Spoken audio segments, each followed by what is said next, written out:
The evidence seems to indicate that you're watching Dolly Vision. Topping up, Dolly Vision's dreaming real. True crime scene blast feel so unreal. YouTube madness like share, subscribe. Jack's on fire, burning the world's fire. Where's the baby missing? Shadows crawl. People whisper footsteps down the hall. Fingerprints of the dead, cold as stone. He's got the scoop, best around town known. Dolly Vision headlines, King of Peace. Truth unravels, crackling through the heat. Lost soul shining, echoes in the night. Rock the truth while live on air light. Topping up, Dolly Vision's dreaming real. True crime scene blast feel so unreal. YouTube madness like share, subscribe. Jack's on fire, burning the world's fire. Where's the baby missing? Shadows crawl. People whisper footsteps down the hall. Fingerprints of the dead, cold as stone. He's got the scoop, best around town known. Dolly Vision headlines, King of Peace. Truth unravels, crackling through the heat. Lost soul shining, echoes in the night. Rock the truth while live on air light.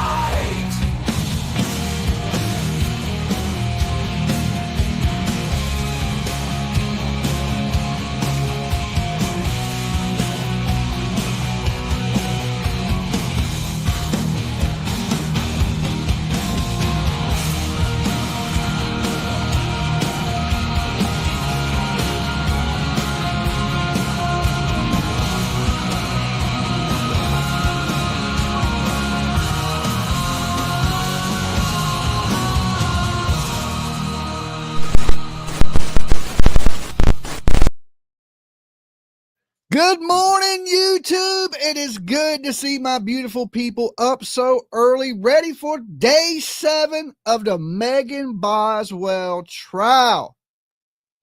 Rest in peace, little Evelyn Boswell. What a terrible mother you had. Oh my God. Okay, you guys already know the routine. If you're just coming in the room, make sure you leave your DNA on that like button, okay? Just in case you go missing in them hills of Tennessee. I think there's something in the water. I think there is something in the water. And also, make sure if you're brand new and it's your first time watching my ugly damn face, you sub up the channel, ring the bell for notifications, and make sure you join us to get notifications, okay? So anyway, we're on day 7 of the Evelyn Boswell trial, Megan Boswell, the mother. Yesterday, we got to see basically the medical examiner come up and testify, and it pretty much says, you know, that the only way she could have died is the mother killed her. The Croatian lady wasn't playing around, right? The Croatian lady wasn't playing around. She was basically saying there's no other way this little child could have died other than murder. Oh yeah, of course. I haven't went over my rules yet, Sage. I haven't went over that. I'll get to that. The only way she could have died was murder. No other way. Not getting rolled over on. No, her heart didn't stop while she was sleeping. The medical examiner said murder. Okay. And of course, let me go over my stuff, you know, for legal reasons. Dolly Vision's for entertainment purposes. We talk news, rumors, gossip, speculation, theories, mixed with a little bit of comedy and chaos. So don't take nothing here as fact. It's just my opinion, people. The callers today, their opinions are theirs and theirs alone, not to reflect on the Dolly's ugly face. Also, everyone, and I mean everyone, is innocent to proven guilty in a court of law, even this terrible mother. Okay, that's fact. I can say that. That is a fact. She is a terrible mother, but she's innocent till proven guilty. And the biggest one of them all, Sage, don't try to beat Dolly at home. Okay, don't do it. It's dangerous. You could die. I did just go to my doctor yesterday, and they said that I could possibly live for another good 20 years. So that's good news. That's good news. Y'all stuck with my ugly ass face for a little bit, hopefully, but you never know. Nobody's promised tomorrow, but my health seems to be improving a little bit. You know, my blood work, all that stuff came back pretty good. And they said Dolly got a little bit of life left in them, hopefully, you know. Long as nobody puts me upside down in a trash can, wrapped in a blanket and a bag, I should be able to make it for another good 20 years.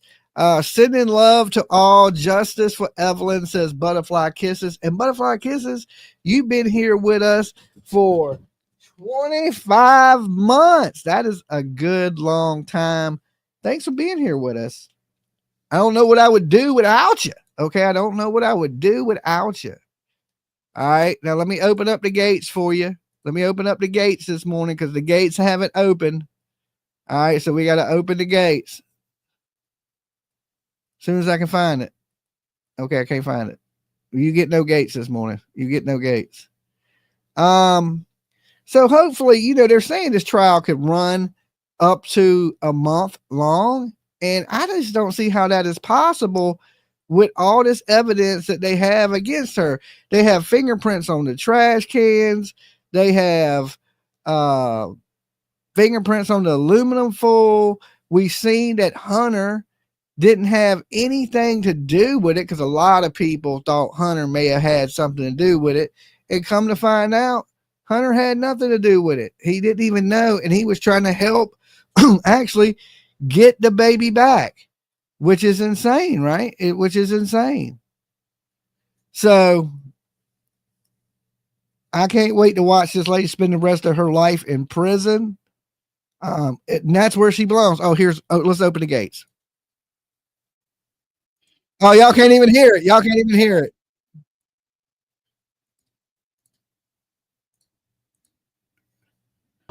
Bam. Okay, well, y'all caught the ass into that.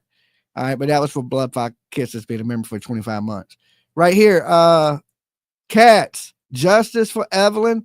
She's been a member for 20 months. 20 months. That's a pretty good long time. It ain't as long as 25 months, but it's up there. It is actually up there. Let's open the gates. Welcome to Dolly Express. When you ride the Blessed Express, you're rocking with the best. Okay. I'm a little behind in the chat, guys. I'm a little behind in the chat. I'm trying to catch up now. So, who's ready to see this lady go to prison? If you're ready to see her go to prison, make sure you hit the like on this video. Okay. Like it. Love it. And then press 1 in the chat. Because I'm ready to see her go. Does anybody still think she's not responsible? Press 2 in the chat. I'm just curious. Because I think there's 333 people in here right now. I think we should all be on the same page to convict. Okay. Is there any 2s in the chat? Wait, Mike, you're messing with us, Mike. Come on now. He even told, hold on, Megan to change her name back. She was calling herself Maggie Wood on Facebook. And then he asked her, where's the baby? Justice for Evelyn. All right. PJ is riding with us today. She is riding with us on the Blessed Express. Come on in. You're blessed this morning. Good things are going to happen to you anytime you ride the Blessed Express, okay? When you get on this train, it's only to the top. It's only to the top, baby. Only to the top. All right? So, I see all 1s in the chat, except for Mike, and I think Mike is trolling this morning, right? We got to kick him out the jury. We might have to time him out, put him in the corner. Oh, thank God I got the gate music. Yes. Thank God. Thank God. You should be thanking God every day you open your eyes to this beautiful planet and these beautiful people on YouTube. Thank you, little baby Jesus, that I'm here with you this morning. And I hope you're glad to be here too. Now let's did I bring up the Court TV stuff yet? Court TV, we got 1 minute, but you know it's always 30 minutes. That's when they cut their cameras on. So it'll really be a little bit before the trial starts this morning. Hold on, I got to sneeze. I'm allergic. I'm allergic to murderers and baby killers. Okay. You see how that happened? As soon as I pulled up a baby killer onto the screen, my allergies started kicking in. I can't take it. I can't take it. Hey, Lacey, good morning. Good morning, everybody. I ain't going to just label y'all all out. It'll take me all day to say good morning to 500 people. But good morning, everybody. I hope your morning is starting off good. Okay. I just got my lazy ass out of bed. I'm sure there's still some drool on my pillow. All right. PJ woke me up about 6:30. Then I slept for an extra, like, I don't know, hour and a half. And then I jumped up and put this video up real quick so I could be here with y'all this morning. Now, I was supposed to drop some videos last night, but me and PJ went out to the grocery store and it took a little longer than I thought it would. And then we came back, made dinner, and then I ate and got fat. And then I just passed out like an old man. Okay. So I wasn't able to get those videos out. I'm going to try my best to get those out to you guys tonight. All right. So after sitting here 8 hours with you guys, almost 9 hours yesterday, and I was just tired. So YouTube takes a lot out of me. Okay. Kimberly, gifted $1 membership. Welcome to the Blessed Express. Come on in, my child. Come on in.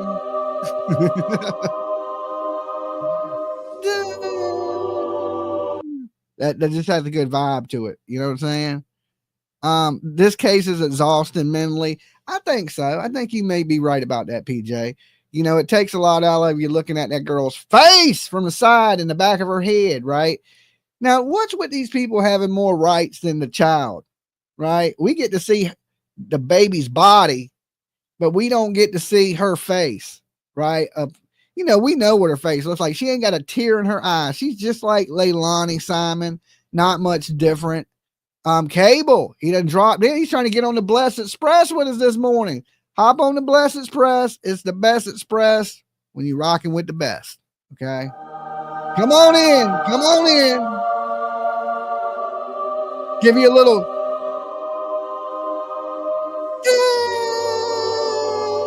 It was either that or like I was gonna play the music from Close Encounters of the third kind. So you be happy with the blessed Jesus music this morning in your life. Liv gifted $1 membership. I'm gonna hit her with the Justin. I'm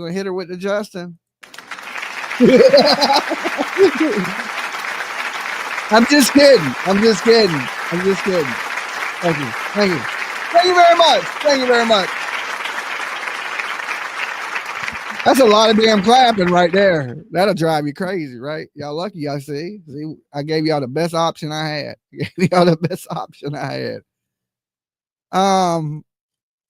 That shit went on for way too long. Way too long, right? That was a whole lot of clapping.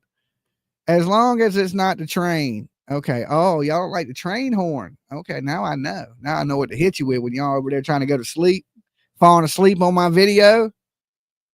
Who are the witnesses today? We don't know, Lacey. We don't know who the witnesses are today.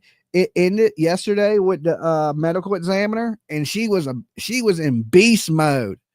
Mama of 5 says thank you. All right, Mama of 5. All right, I appreciate it. Come on in, jump on the Blessed Express this morning with us. It's the best train in town. Okay, the best train in town. And Dolly got to eat. Okay. And Dolly got to eat. So we need to fill this damn train up. So we don't have a witness list. Nah, we don't. We don't know who the witnesses are. They just calling them up as they feel like it. Now, what happened? Thank you for tuning in. 9 seconds. That's the quickest day 7 I ever seen. Thank you guys. Thanks for being here. I'll see y'all next time. Day 7's over. What the hell just happened there? What the hell just happened? Karen's Corner. Thank you guys for being so awesome. Thank you for being here with us, Karen. All right. Go ahead, jump on the train with us. Jump on the train with us this morning. While I figure out what the hell went on. What the hell?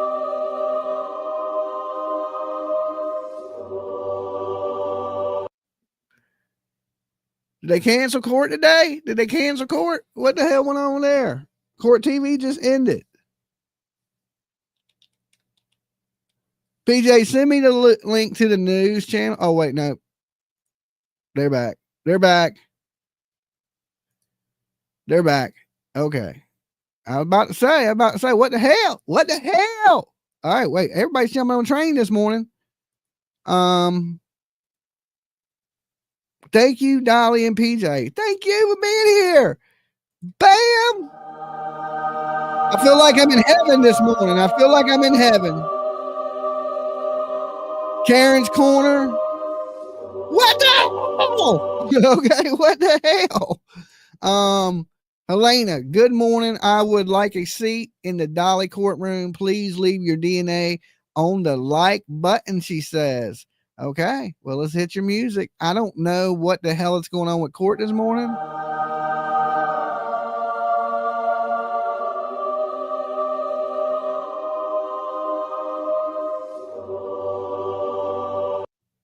But PJ, send me the other court, like the news that broadcasts it real quick in my DMs.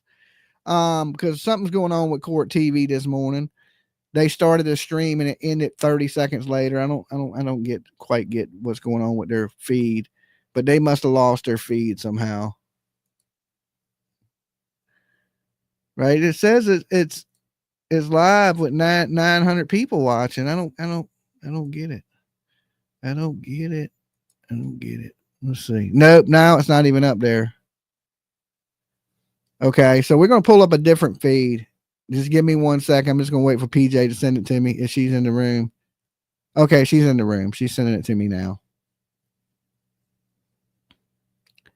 So maybe they stuffed her into a trash can. All I see is this one, but I'm looking. Okay. Let's see what this one is. That one don't start till... It should have already started. Okay, so they must be having some stuff going on in the courtroom this morning because the feeds ain't up yet. So as soon as the feeds come up in the courtroom, it's down on court TV and it's down on Law and Crime. So as soon as the feeds come up this morning, we will grab it. We're just waiting for the feed to pop up. We know it don't usually start till 9 o'clock anyway. The judge gets into the court, the lawyers get in there, and they got to, walk around and talk to each other for 30 minutes. And then usually it kicks in. No snow, just shitty weather. Yes, the weather, I went outside this morning. I got up to see if it was going to be a nice day. And I opened the door and it's raining its ass off. So terrible day outside today. I'm stuck here with you guys today. It didn't matter if it was sunny outside. I'm still stuck here with you guys today, right? Because we got day 7 of this court trial. So I'm stuck in the house either way. So I guess it don't matter about the weather. The Dolly train is always on track. Yeah, I was ready to go. You see, I was up. Dolly woke his that lazy ass up this morning, ready for the trial today. It was 83 in Miami, like spring. I live in the wrong place then. Okay. I might have to take a little trip to Florida. I could use some good weather in my life. 553 people in the room. Make sure, guys, if you're just tuning in, so I ain't got to say this a million times a day. Please, please, please hit that like button. Okay. Let's see if we can get up there to like 500 likes at least. Okay. Winter storm hitting us later today. Oh my God. I don't want to hear that. Okay. What happened to that damn, what is it? The beaver that comes out? The groundhog. Remember the groundhog? I said beaver. What did the groundhog see his damn shadow? It's still cold and rainy here in Virginia. I'm ready for summertime. Who ready for summertime? All right. We're going to be doing a lot of stuff this year. So I'm ready. I'm ready to rock and roll. I'm ready. Beaver. Okay, we got better chances with the beaver not seeing its shadow. All right. Big brown beaver. Summertime, yes. Everybody's ready for summertime. Everybody's ready to get rid of this cold, right? It should go from Christmas Day. The next day should be summertime. That's how I look at it. But, hey, listen, I ain't God or little baby Jesus, but I think I would have came up with a better weather pattern. Me, myself, It's cold and wet to where you're at there, Karen. Yeah, groundhog is a rodent. Okay. Yeah, you're right. Definitely a rodent. All right. All right, here's news 5. Let me pull this up. Live. All right, so they haven't even started. So news 5 in in Tennessee ain't on yet. Law and Crime ain't on yet. Court TV ain't on yet. So we're just waiting. Well, Law and Crime got 688 people. Okay. So I think we're doing just as good as Law and Crime almost. We got 565 people. They're beating us. Hit the like for Dolly, guys. Thank you, Cable. Dolly Court TV is recapping. What do you mean it's recapping? Did they come back up yet? Hold on. Let me see.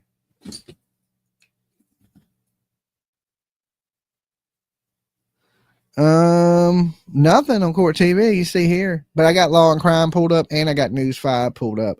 So soon as the feed comes on, we will have it. Stop the trial. What do you mean, Sage?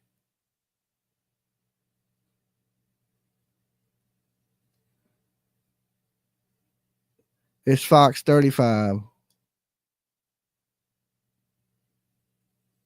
Stephen Stern. Sorry, I had it wrong. Nothing's on yet. I got the news pulled up. I got Law and Crime pulled up. I got Court TV. Stop. Evidence against Megan Boswell. Vinnie Politan investigates. I don't get what you're trying to say. I mean, I'm sure on the videos, yeah. I don't see nothing live from Court TV. Court TV is not live.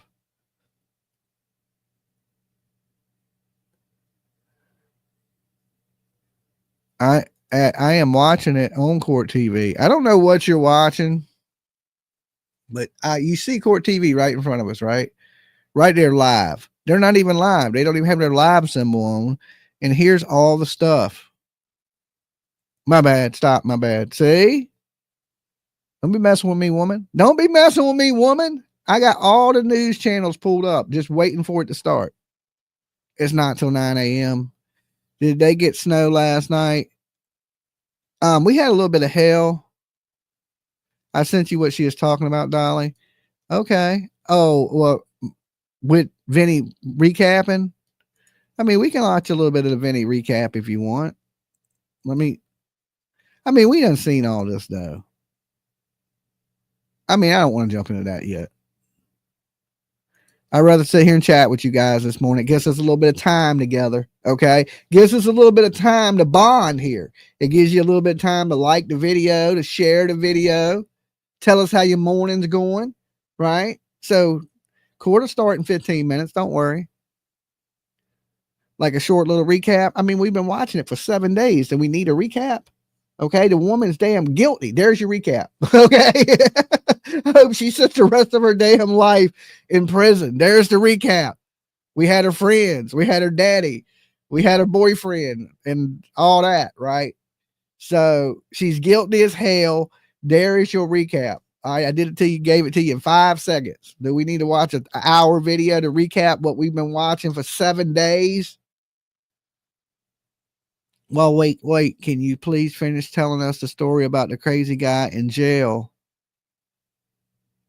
Shower. I think I finished telling that story. I think you may have missed it. We don't know if it was televised, but it did start at 9. It's my birthday, but both my kids are sick. Mags May. Well, I hope that sucks. That sucks. Get a babysitter. Go have fun. Happy birthday.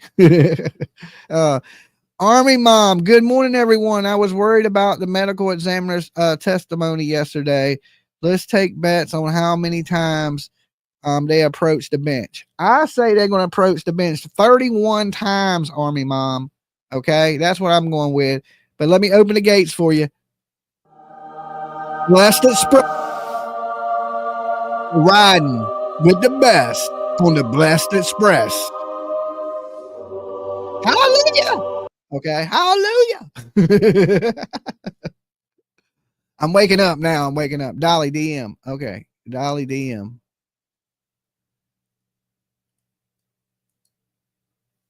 Okay, it's back up. It's back up. Okay, we got it. We got the feed. We got the feed.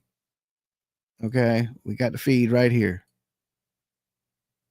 We're in it. We're in it. Okay, we're in there. Court TV is live. Let's blow it up. We still got to. What the hell is going on here? What the hell is going? What the hell? I got it, PJ. It's pulled up. As soon as it starts, we'll blow it up. DM Dolly, I got that. I'm just trying to catch up on all the messages. Listen to PJ, says Donna. That's all I do is listen to that woman. Okay. You listen to her. I'm over listening to her. I'm just playing. I'm just playing.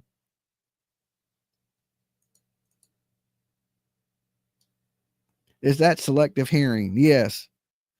Smash that like on the way in. Yes, we have 714 of you here with us this morning. Definitely hit that like button as you come in. Okay. Just in case I die today. Just in case PJ unalives me, I'm going to need all the likes I can get. So that way the preacher at my funeral can be like, well, before he left this planet, he had 691 likes. Okay. Because that's how many people's in the room right now. 692 of you like my video. What's up there, man card? It says, what's up at Dolly and PJ chat? Stay blessed.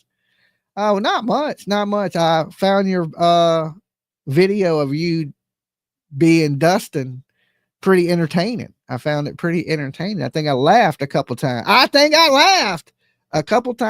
Okay. That was pretty good. Even your idiot friends did pretty good. Yeah, no, it was entertaining. It was pretty entertaining. Somebody sent it to me. I was going to play it, but I've been so busy doing. That's what we should recap. Where's the monkey? Okay, where's the damn monkey? That monkey ain't been seen. Okay, that monkey ain't been seen. So if y'all haven't, Elevated Truth Podcast has a video on the missing monkey. If y'all haven't seen it yet, I encourage you to go watch it. It is actually pretty entertaining.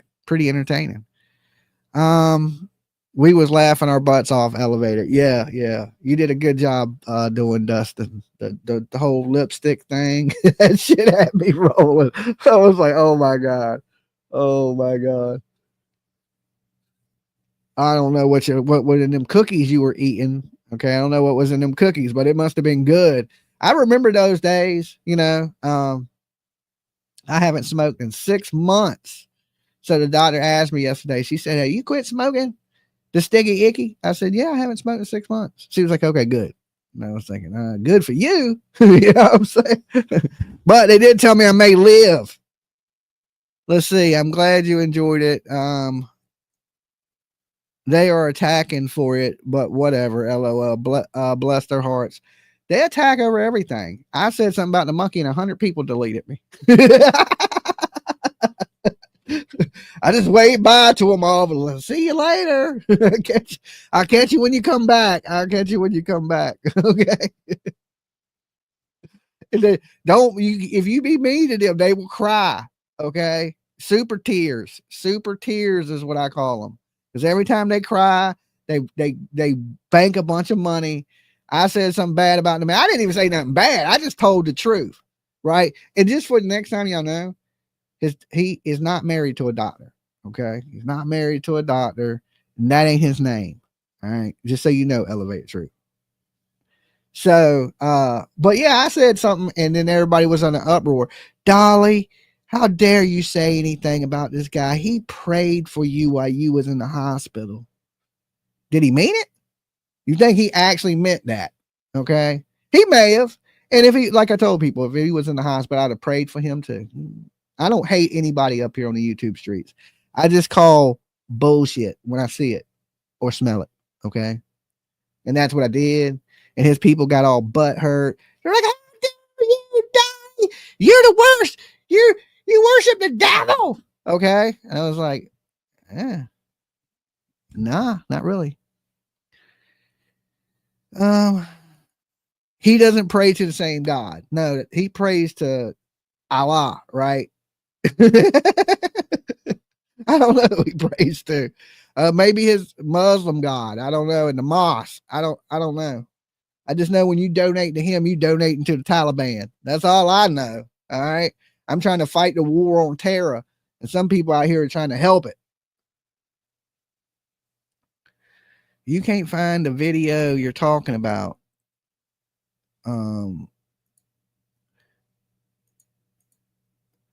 Who are you talking about? Who am I talking about?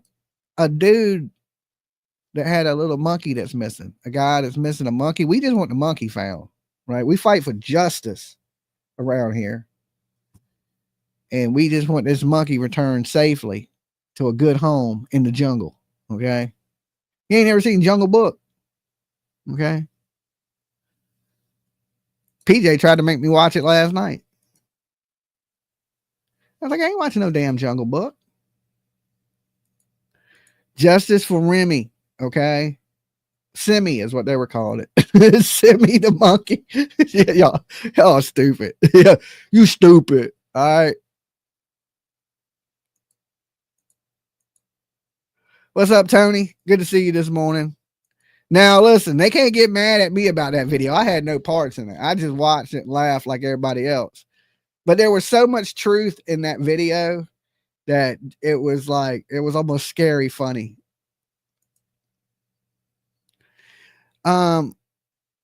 Muslims are not terrorists. Okay. I know that. Okay. Did I say anything like that? I just said when you donate to that man, you're donating to the Taliban. That's all I said.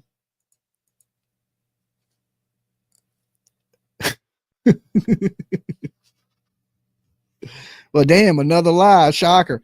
Yeah, he's been saying for years. He lied on Nancy about his name. That's not his name.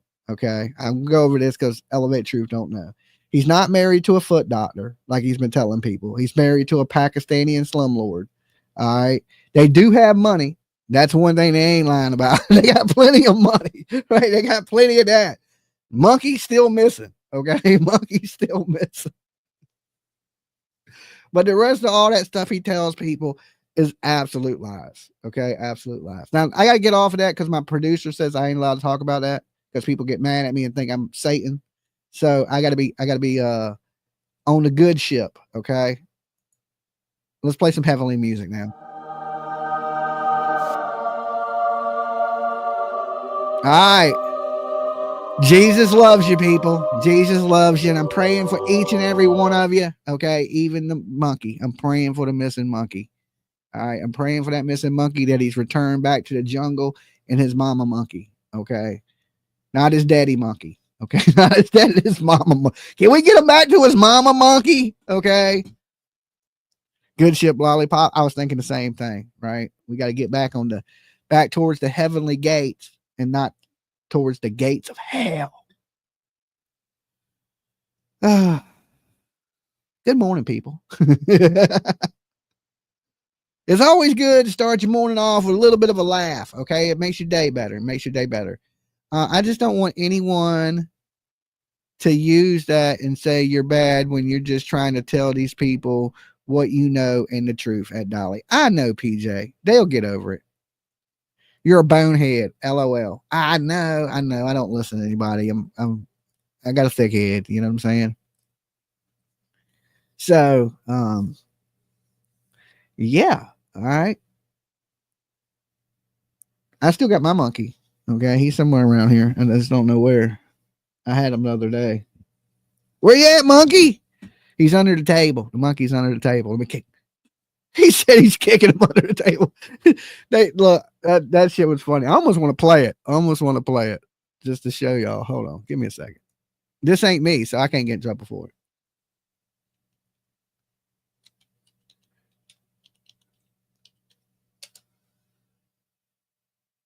All right. Which video? It was Saturday Night Live. Okay.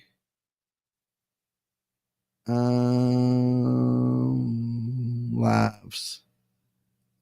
Let's see, Saturday Night Live. Let me get it to where you. All right, give me 1 second.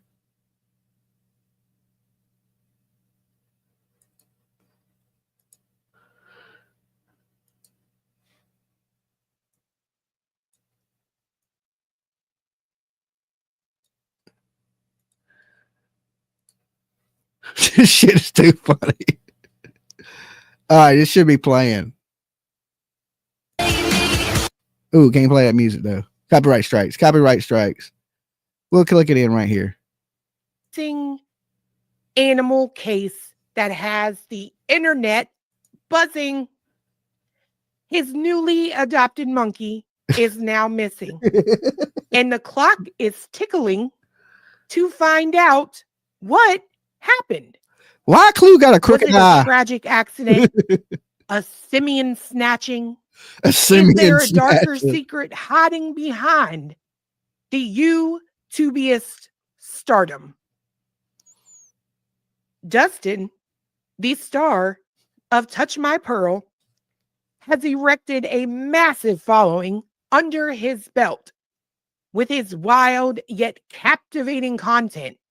Well, but how captivating. now this YouTube star is under fire as his animal's disappearance raises more questions than answers. Could his fame have something to do with this shocking case?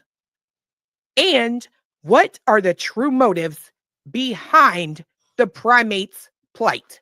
The primate's plight. Tonight, Fancy Space of Absolutely No Grace will take you inside the story with exclusive interviews, expert opinions, and a deep dive all the way to your pearls into the controversial world of viral fame. Who's responsible for the disappearance of his beloved monkey?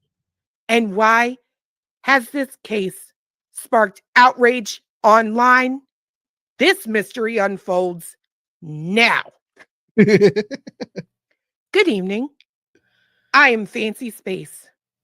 Tonight, a case that's gripped the internet, a missing monkey adopted by a YouTuber, and the troubling questions that follow. Was this a stunt gone wrong? Was this a Is stunt there gone something wrong? far more sinister at play? We've got the facts, the experts, and the people closest to this case to answer those hard questions. Stay with me as we uncover the truth This is worse behind than the kicking the case cat. of missing Simi Girl. I would like to introduce my guest, Tony Mathis. Well, thank you, Fancy. it's Tiny Mythos. How are you doing this evening, Fancy? I'm good. Well, And that's of good. course, is your client. You are the national spokesperson for Touch the Pearl. Well, yes, Nancy. Nancy, that is correct. I am the national spokesperson for Dustin. Dustin, how are you? I'm doing just fine, thank you very much. I'm just I'm distraughted by what's going on. I've been sitting here and looking at pictures of Simi Girl all day, and I tell you, it's got to be the toughest thing I've ever had to do is to go through this, and I see what so many monkey owners go through when they leave. They just leave. So, so as a person here, Fancy Space, it is my job in situations like this to ask those hard questions, right? I like hard. Oh, Yeah, Fancy. and Dustin, one of Dustin's favorite things is hard, Fancy. Very hard. Yeah, Oh. stiff even some would say. Okay. It's a Southern thing. You know, my mama taught me when I went one. Let me just tell you a story. We were Oh, peeling potatoes, and Billy my mama Potato. told me that my mama that she was just a different breed. And I said, you know what? I just relate so much to my Meemaw. oh, Mima. Okay. Yeah. So it's customary in these situations to always question Hmm. the caregiver. Okay. So I have to ask you It's about to first start. and foremost, I want you to clear this up for everybody. Did Hmm. you thank your monkey? Uh, Dustin, Was Dustin, Fancy, you know, Huh? Fancy, Dustin had nothing to do with this. I can tell you for 10,000% certainty, Dustin had nothing to do with this.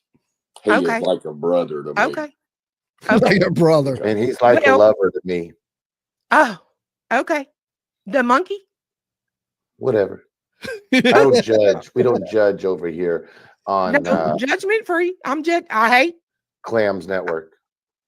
Okay. Clams Network. Now, I have to ask, were you eating marijuana cookies?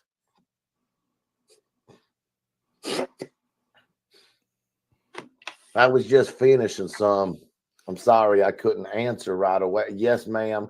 Well, I was eating some marijuana cookies and I was drinking me a Capri Fun. Oh, okay. Well, um, My You know, monkey Fancy. loved it. I mean, me and Dustin grew up just down the road from each other, Right down the road. Hadn't Oh. started yet. them marijuana cookies is something that we've eaten for our entire lives, and it has nothing to do with this case at all. well, Ian said, hey, fancy space. Me and Queen Tree, Mm-hmm. Mhm. that goes in marijuana cookies, right? Mhm. Queen Tree. Mhm. They started and launched an investigation into Simi Girl's fuck off in this. Hold on. Are you saying that y'all found Simi Girl? Is that what y'all are saying? That y'all found Simi Girl? Did you find Simi Girl? Well, Simi Got Girl. the monkey Don't up Simi there. girl me. You told Oh. me that I wasn't bringing enough, glamour to your show, and that you What? wanted that I was gonna go stay with somebody else. And I tell you what, if I had a banana for every time you lied to me and everybody online to get your money, well, you know what? We wouldn't have bananas anyways because we know what you would do with a banana. I don't get anything. You just Oh. leave them away from me all the time. I'm sorry I'm having to go this route, but you were Where's lying to the me publicly. monkey? You know where I was. Where You where know where you been? where were I've you? been crying. I've been worried about you. I've been talking to all my subscribers, followers, and cult members, and they've been showering me in dollar bills, yo. And I've been I, I'm where's my clothes at? oh, You dressed me up in fancy little clothes, and I got the man upstairs gave me this birthday suit, and I love it. It's a little cold now, but then you take that away from me and you put me in the closet and say, "Oh, I'll come back for you in a minute, where we can get everybody online to see you, so oh, we can have a good old I don't, Christmas." And then you just left me there. I don't think we Timmy, could talk about being naked. I don't think we can talk about naked on the Timmy, network. you can Okay. just come visit your Uncle Tiny, and we just like family. We just like family. well, listen. I just want No, y'all to I know. have a question to Simi Girl. To No, he's not Simi married to a Girl. doctor. Are you okay? Do I look okay? Well, What's the internet? Do I What's the look internet okay? saying right now? Where's Simi girl? Where's the monkey? Right? I guess. Why don't you ask Where'd you mom go? up here? Mom, where? Oh, I forget. And also, he yells at me. I don't know if it's dad, mom. I don't know which way to go with this. Never. I And then told you it's daddy. Daddy. Oh, I'm a little confused right now. So where sorry. have you been? Where have you been, Simi Girl? Where have I not been? Dustin. Oh, are y'all okay? Oh Yes, yeah, I have a Fancy. cough. I have a little, I- I have a little tickle in my throat. Look, let me show you. I got a little tickle in my throat right there. Oh, that's That's not true. They was with Rabtree in the woods, and I seen what they did. That's sorry. why they're doing all those hand movements and stuff. Oh, is that some sort of gang initiation? Are you of the streets with this Who's monkey? the Why not put him daddy? at a zoo? Well, because we was gonna Yeah, make it's an a Wu-Tang hoodie. enterprise. I mean, we were gonna make a group thing therapy to do, and bless your heart. See, where we come from, sweet tea is just the most important thing next to granny, and No, you and think sweet tea is Tony made this. Nothing to do with something to drink. you told me that you couldn't understand our conversation. I heard everything. I believe, Dustin, I believe we're going to have to add Fancy to our new court filing. That I believe she is part of this RICO, this hate mob that we have been faced with. She's already mentioned Roro. Well, Hang on. yes, Roro and Queen Tree are the reason that you guys are here. They launched an entire investigation on their own It was into all an Girl. act. Excuse act. me, Messy Grace. Okay, we got to get to this. All right, Court TV, we're here. Just a little bit of entertainment. If y'all want to watch the rest, go check out Elevated Podcast. The video is titled SNL. Okay, it was from a couple days ago, Saturday night. So if you want to watch the whole fancy face, what did she say? Fancy space? Go watch it. Dustin, Simi Girl, Tony Mathis. All right, Sage just posted the link. We had 32 witnesses so far, says PJ. All right.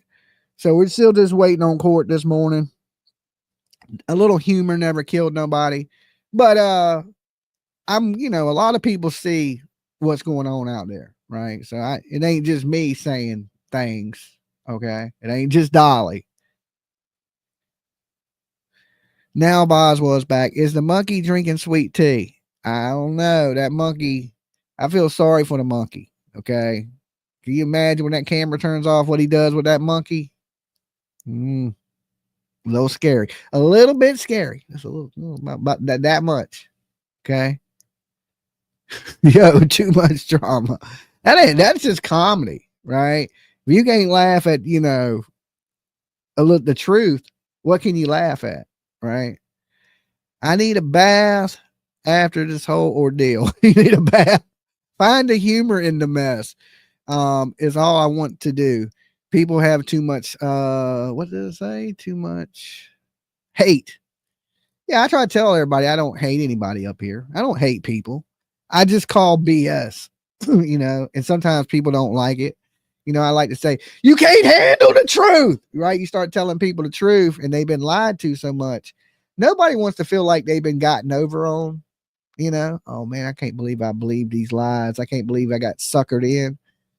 So they rather side with that person instead of just being like, oh yeah, you're right. Okay. So that's just basically, where's the monkey? Where's the monkey? My honest belief is he thought this monkey was going to make him a ton of money on YouTube, and it didn't. Okay. And then the monkey vanished into thin air, went into a cage in the backyard or something crazy. You know what I'm saying? And that little monkey, all it wanted was his monkey mama. I hope he gave it back to the mama. I doubt it. That monkey went up on Craigslist. That monkey, right? $10,000. You could be the mother of that monkey. Okay. You know how much that monkey cost? That monkey is expensive as shit. All right. That monkey went up on the auction block like a 89 Buick. I don't know if the monkey's gone. He just, once he realized he wasn't going to, the monkey was going to slap him in the face the whole time he live streamed. The monkey just disappeared. Okay. That monkey ain't been seen in a good month. All right. Anybody seen the monkey? I don't know if I think the monkey, I don't know. And the monkey's missing. All right. The monkey's missing. He ain't showed that monkey in a long ass time. He was all, I'm going to love this monkey. This is my baby monkey. He giving me kisses. I take him everywhere with me. We ain't seen him. That dude, listen, he's so full of shit. This everything that comes out his mouth is a lie.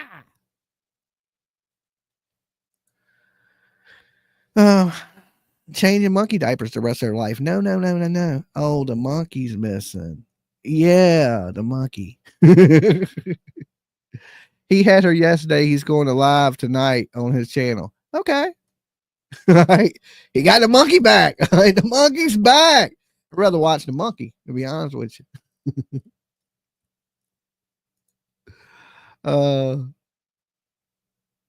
I don't think I've ever had a missing monkey. Nah, that's one thing I can say. I've never had a missing monkey. I ain't been like, damn, welcome to this more. Where's my monkey? Okay. Some say they seen the monkey yesterday. Okay, poor little monkey. Right, that monkey belongs in a jungle with his mama monkey, swinging from monkey vines and stuff, doing little monkey things, little monkey tricks. She is really cute, to be honest. The monkey's cute. It's just him.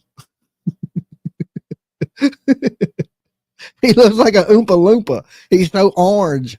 Okay, can you stop fake tanning? Okay, can you please stop getting hair plugs? Okay, stop. All right. I'm over here trying to count his hair plugs. 1 hair plug, 2 hair plug, 3 hair plug, 4.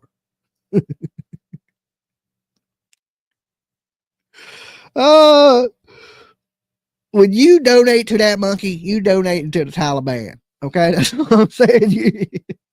We supposed to be fighting the war on terror here, not helping ISIS. Okay.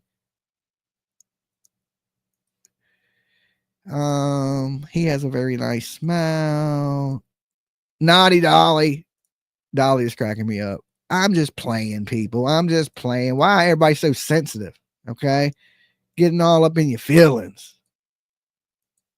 The monkey is back. I don't know what happened to that damn monkey. I hope not. I hope the monkey ran away and living in a monkey jungle with other monkeys.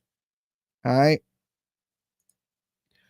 They say laughter is the best medicine. You guys deliver that. I'm just playing. Everybody gets so uptight when you say something about it. I can't believe Dolly said something about that man. Look at the DMs. Okay, hold on.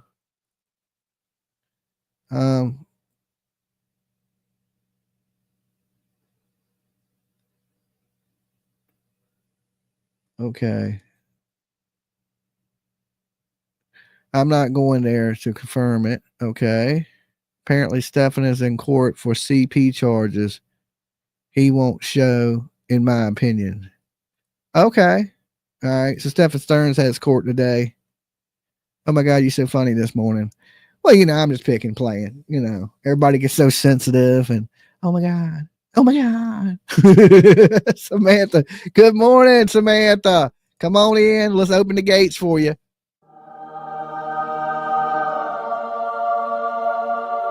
And just remember, Jesus don't like people who steal monkeys from their monkey mothers.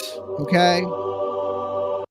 Just think if you was a little monkey mother and you're sitting in the jungle eating a banana, you just sitting there eating your banana and some dude just comes up and rips your baby monkey out your arms. Okay. Imagine that. Just put that through your head.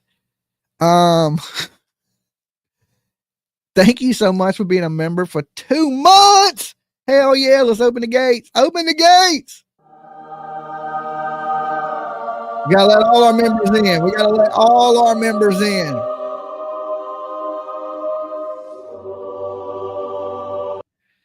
Puff Muffin says it's all about the monkey. It's YouTube. A big grift. Listen, we just want monkeys to be loved out there. Okay. We want monkeys to live in their best monkey environments, being loved by other monkeys. I'm just picking and playing. Somebody gonna be mad, right? F Dolly. Think he funny? Dolly lightens the mood. I try to lighten the mood a little bit. Mama monkeys. Yeah, mama monkeys are important. What if you were just a little mama monkey sitting there and somebody ran by and snatched your baby? okay, and sold it to the Taliban. Okay, what is that? Loved our monkey. Loved our monkey. Okay.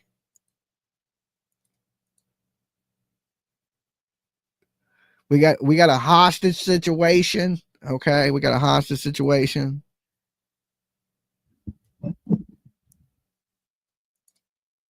Monkeys' lives matter. They do. They do.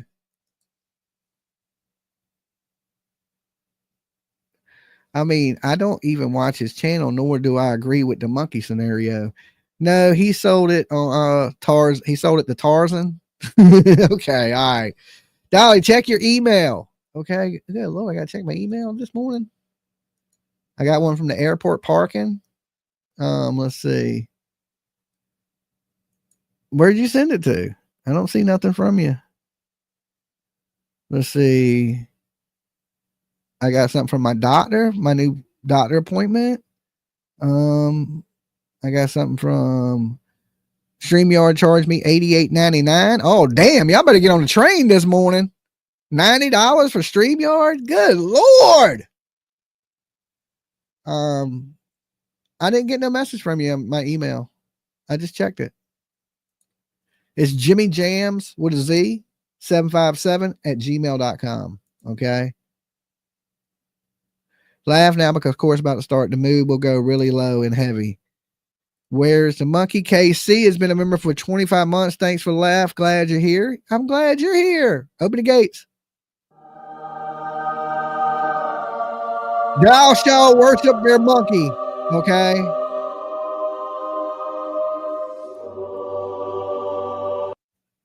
All right, let me catch up with the chat. I'm a little behind. Good morning. Hit that like, show your thumbs up number. There you go. There's 876 of you here. Good to see you this morning.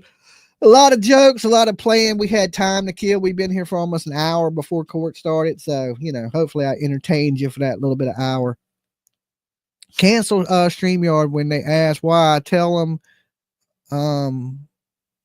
too expensive. They will give you 50% off your next month's. I mean, $88, right? $90 for StreamYard. Good Lord. All right. $90. That's what they billed me today. Damn. We had to get a job at this rate. We had to get this YouTube shit up and go be a monkey handler. The monkey handlers get paid good. Anybody know? Anybody know a monkey handler? Anybody? 577 likes and 872 people in the chat. Okay, well, you know what I'm saying? A monkey wrangler. Maybe I should kidnap monkeys from the Amazon. That's probably big money. I know the monkeys sell for like 10 G's, $10,000 to $15,000. So maybe I need to be a monkey kidnapper. Okay. I go into the Amazon. Here, little monkey. Breaking off little pieces of gingerbread. You know what I'm saying? Monkey bounty hunter. There you go. There you go. Wait, open the doors. I'm coming in, Dolly. Okay, you coming in? All right. Monkeys will tear your face off. Okay, I hope not. You know, mean ass monkeys. The only monkey handler I know is that guy on here. Okay. You just have to learn how to cry at Dolly. I need to learn how to cry. I can poke myself in the eye like Lonnie Simon. It usually works. I've seen it done on court TV one time. They carry diseases. Okay. I bet they do. In some cases, diseases carry them. Okay. Illegal pay better for bounty hunting. The money comes from stealing baby monkeys. That's what I was just thinking. I'm gonna have to go up into the Amazon with a spear and see what I can do. Okay. I don't even know where monkeys are from. Are they from the Amazon? I would think they're from jungles, right? Monkeys live in the damn jungle. Lawyers, please have court soon. Our Turtle King has lost his marbles. All right. Yeah. I can't help it. Elevated Truth started it. All right. Cancel him. Not me. Okay, I'm just an innocent bystander. I was over here minding my own business till he came up in the chat room. Dolly DM again. Oh Lord, I'm in trouble. Okay, Kathy is trying to tell you about the remains in Tennessee. Okay, yeah, there were some remains found in Tennessee yesterday, a couple hours from Sebastian's house, a couple hours from whose did they find out whose remains they were? Dolly, Asia has a lot of monkeys. That's right. I've seen them Asian monkeys, mean ass damn things, stealing money out of people's pockets and stuff. The monkeys will pickpocket you. Monkeys are from everywhere. Okay. Ashley, thank you, Ashley, for coming on in. Riding the Blessed Express with us this morning. Let's open the gates. Thou shalt love our monkeys. Okay. Thou shalt love our monkeys to the end. My 10.5-year-old dog died this morning as I was taking care of his body. All I could think about was how this POS could do that to her baby. TGK, I'm sorry to hear about your dog. But you know what? This is no lie. All dogs go to heaven. Okay? So your dog is in a better place. Bless that little pup. Okay? He's looking down on you, or she, and watching over you from doggy heaven. Okay? Because we all know there's no evil dogs. Okay? And all dogs go to heaven. That's sad though. I would lose my shit, you know. Stephanie, come on in. Come on in. We got room on the Blessed Express for you. We got room. Come on. Let's open the gates. Open the gates.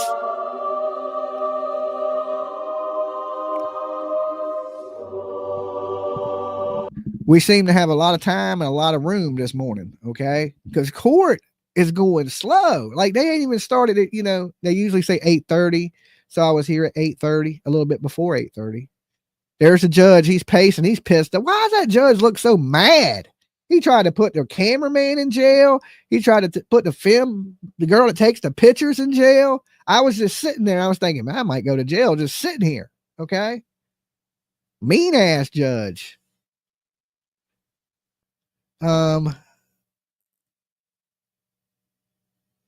There he goes. Okay. Hopefully we get to this court case here soon. Dolly got to eat. I got to make me a bowl of cereal at some point. I'm kind of hungry. I got some Captain Crunch in there. Not Captain Kirk, but Captain Crunch. And I got some Cookie Crisp. Okay. Some Cookie Crisp up in this joint. All right. They're like little cookies in a bowl of milk.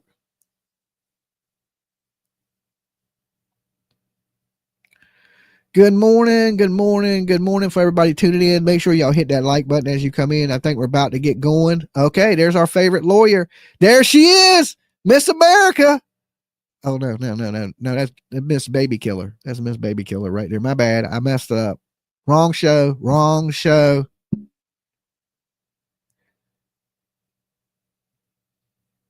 She's in there, though. She's in there with her greasy ass hair. You couldn't run a brush through that shit to save your life. Okay. I like to see her and Leilani fight. Whichever one wins could be free. Okay. We'll let you out of prison. To the death, though. They got to fight to the death. Whichever one wins, we free the other one. Okay. What do you think about that? Like gladiator style. Like put them in there with a line. If her and Leilani can beat the line, we'll free one of you. Okay. Just one though. But y'all got to be able to take the line out. 3 weeks, so I went ahead and copied it in for 3 weeks. But I've changed it on the original. All right, let's blow it up. So yesterday, the state indicated they may have another witness or at least exhibits. And then at the sidebar, I was told that there might be an objection to whatever the exhibit is. Yes. So I thought we'd take that up. No closed captions. Closed captions are unavailable. The state intends to introduce a certified copy of the order from the I think Leilani would win Circuit too. Court in Bristol, Virginia, which ordered Hunter Wood involuntarily committed to the mental hospital over there in Marion. There's a copy of the It's all the way up. appearance by the attorney over there, the request for They're turning it evaluation up, you report to be see. done, and then there's a letter dated January 10th, Angelina, which is from the thank you so much. Southwestern Virginia Mental Health Institute, updating the court as to You're my favorite Wood's too. status. And like I said, it is I believe, a self-authenticating document. There's a certificate of official record that is attached, signed by the judge of the Circuit Court, Bristol, Virginia. We have no objection, Judge. Okay. So what I intend to do, and then after that, do you think you'll have any proof? No, Your Honor. So what I'll do is I'll bring the jury in, admit that in the next number of exhibit. Then you can rest in front of the jury. And then I'll have to send them back out so we can take up some matters out of the Are they ready to rest already? presence. It may almost be over.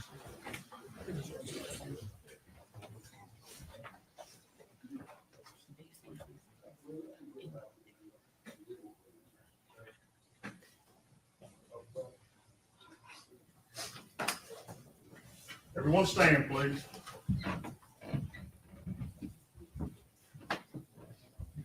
Well, we're glad you're okay, Joseph.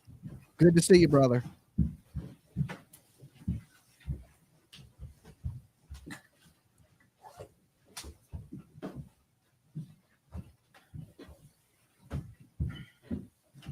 Oh, okay. They're adding a witness.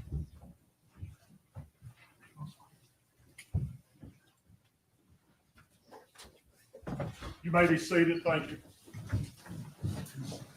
All right, Jen, I'll call your name. Oh, wait, before we do that. Ladies and gentlemen, yesterday when we left, I gave you certain admonitions. Do any of the jurors have anything to report with regard to those admonitions? If you do, raise your hand. Let the record reflect none of the jurors raise their hand. All right, Joe. Judge, at this time, the state would move to introduce what we believe is a self-authenticating document, which is an order from the Circuit Court in the city of Bristol, Virginia, which orders a mental health evaluation on Preston Hunter Wood. It also contains a letter from Southwestern Virginia Mental Health Institute, which is dated January 10th, 2025, which talks about the fact that he has been involuntarily hospitalized at that facility. If we would offer that as the next exhibit in this case. He crazy. 261, I believe. 261, any objection? No, sir. All right, that'll be exhibit 261.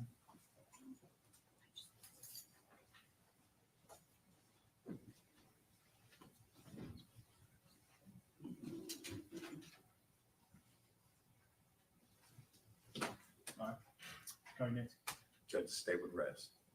All right, ladies and gentlemen, I know you've only been out here for 2.5 minutes, but I'm going to send you with the officer. Everyone stand, please.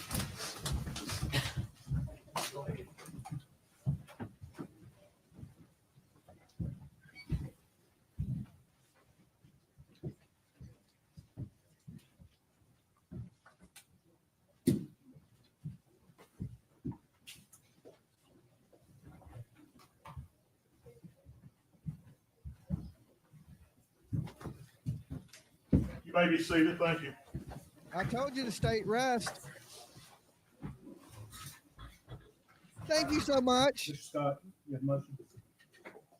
Is that Shara Judge, pursuant to Rule 29 of the Rules of Riggs? Criminal Thank you so Procedure, much. I move the court for a judgment of acquittal as to all counts. Just briefly, I'll go through them. As it relates to the first 3 homicide counts, the state has failed to prove the cause of death, which is required to be proven beyond a reasonable doubt. I understand the burden here is that the state has to prove it in a light most favorable to the state. The court has to look at it from that standpoint. Even when looking at that, Dr. Schmidt testified to various, although she stated that she believed it was asphyxia, she later under cross-examination admitted it could have been a SIDS death. She admitted that it could have been a heart issue, or it could have been a laryngeal spasm that caused the death. She really couldn't specify the manner of death. When it came to Dr. Malushnik, she testified that she felt like it was asphyxia caused by being placed in the trash can, but ultimately she did answer that she could not conclusively say that the baby was alive or dead before being placed in the trash can. As it relates to count one and premeditation, there is no evidence whatsoever in this case of premeditation. Trace. Those are the three murder counts. Aggravated child neglect, the state hasn't produced any evidence that the child was neglected in such a way to adversely affect his health and welfare.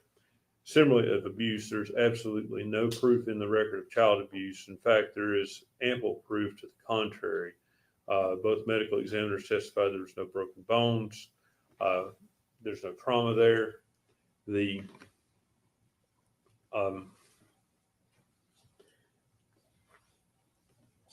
There's testimony, I think, from 6 lay witnesses talking about Megan was a good mother, a loving mother. They never saw any signs of abuse. The pediatrician testified that she never saw any signs of abuse, or she would have reported it under her duty under the law.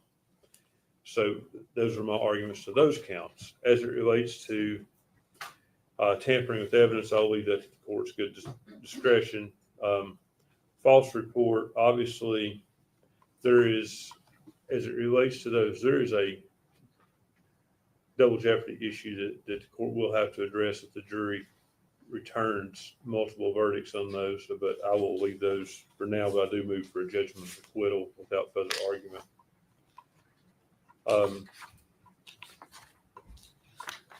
And the same with abuse of the corpse and failure to report a death. I'll move the court for a judgment of acquittal.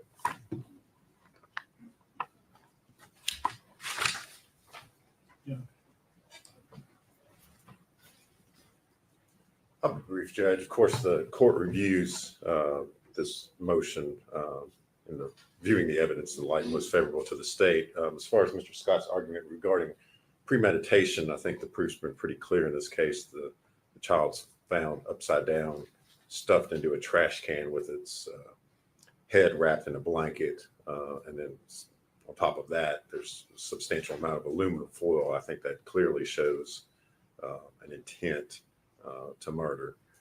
So we would argue that the element of premeditation is at least shown through the physical evidence in this case. As far as the remaining counts showing the cause of death, both medical examiners, their opinions as they came in yesterday were that this was a homicide and that Evelyn Boswell died from asphyxiation. Mr. Scott certainly challenged and threw some other possibilities out there, but at the end of the day, that was their opinion as to the cause and manner of death. So I believe that the proof has been sufficient at this point to show how the child died and to let the jury make decisions on all the remaining counts. All right. Of course, as Mr. Scott and the general has stated, in viewing the evidence in light of the Rule 29 motion for judgment of acquittal, the court's required to view the evidence in the light most positive to the state. And looking at these charges and the proof through that lens, with regard to count one, premeditation, I think coupled with the physical evidence of the way the child was wrapped and placed in the trash can, you couple that with the voluminous amount of evidence where the defendant was given different stories as to where the child was, as to how the child was doing. When you look at that count in light of the statements the defendant was making on social media, the fact that there seemed to be, from the proof, there seemed to be a cutoff date where before that date, the defendant seemed to be very caring for the child, and after that day, it was story after story about where the child was. The defendant appears to have moved on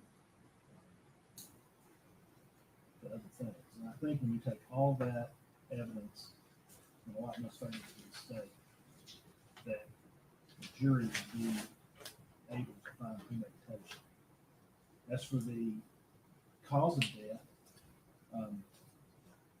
both medical examiners He's letting it all go. stated He's done. that in their professional expert opinion, the cause of death was asphyxiation. Again, Mr. Scott did a good job cross-examining those witnesses to introduce other potential theories.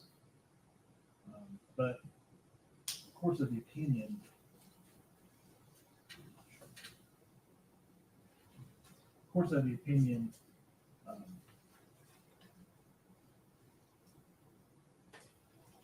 the state, when looking at that proof in the light most favorable to the state, that they have put forth evidence that the jury can consider.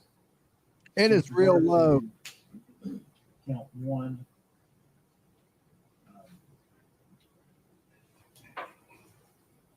I'm going to deny the motion for judgment of acquittal. With regard to counts 2 and 3, the abuse or the neglect, I think that taken in the light most favorable to the state, the fact that that child was wrapped and placed in the garbage can, I think the jury can look at that. And I think that those facts taken along with all the other proof in the case. There was testimony that the child was filthy, dirty toward the time late November, early December. I know that the one babysitter testified how dirty the child was. We saw pictures of the living condition of that trailer when the gentleman was cleaning it out. And I think that taking all that together, the jury would be warranted in finding abuse or neglect. I think that There you go. taking the light most favorable to the state, Good judge. Yep. those two counts would survive the Rule 29 motion. And I'm going to deny the motion with regard to those two counts as well. With regard to the tampering with evidence and false report charges, as well as the abuse of the courts. Yeah, you can hear good in the courtroom. Failure report. When the court looks at all the statements, all the messages, all the social media posts, when you take those as a whole and view them in the light most favorable to the state,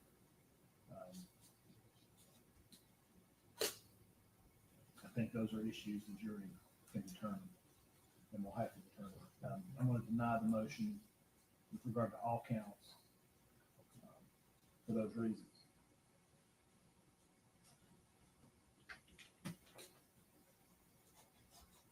Mr. Scott, first question that I have for you is, will the defendant testify? Judge, we're prepared to state at this time the defendant will not be testifying. All right. In that case, we have to go through the Loman versus State questioning. And I'm going to hand this down and let you do that. Judge, for the purpose of the record, would you like her to come to the? No, just put the microphone back up on the table for that. We just need to make sure she's recorded.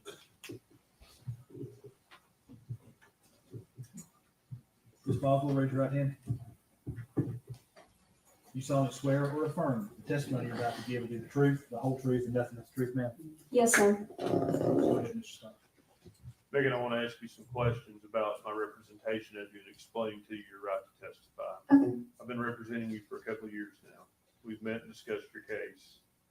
You need to answer out loud. Yes, Okay.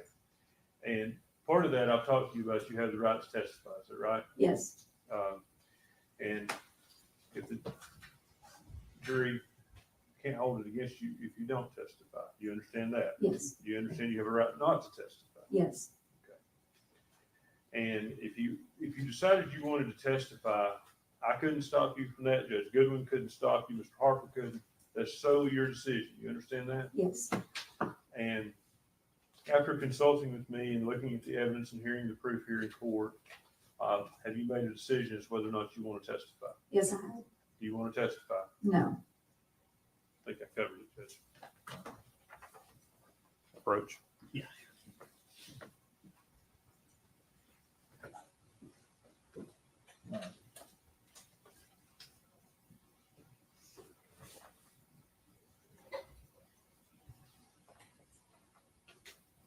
Will you have other proof? No. No. I know it seems like a calisthenics exercise, but we need to bring the jury in. I need to ask you that question in front of the jury, and then you can rest. Then I gotta send the jury out so we can finalize the charge and give the parties time, because what we'll do, as soon as the proof closes, we'll take a break, and it'll be an extended break. We'll take a break so that I can get the charge finalized, and then what I do is I will make a notebook for each juror so that they can read and follow along as I read the charge to them. It's been my experience, especially after lunch, that fewer of them nod off if they're reading with me. Plus, it gives them the charge when they go back in to deliberate. Each one of them has a copy of the charge so they can actually look at it and refer to it. And that also will give you time, because what I'll do is once the charge is done and I get the notebooks ready, we'll bring them back and I will read the charge to the jury up until almost the end. And then I will have you argue your case, and then I will finalize it and send it out. That's the Yes, sir. process going forward. And during this extended break, it will give you all time to go through your notes, go through the exhibits, organize your thoughts for closing argument. Okay? So we need to bring the jury.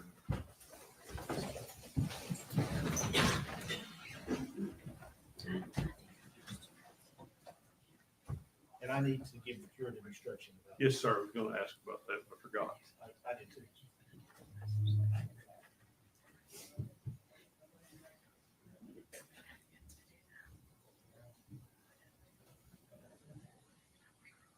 Our time is almost up. The jury's going to be out for like 10 minutes. Everyone stand, please.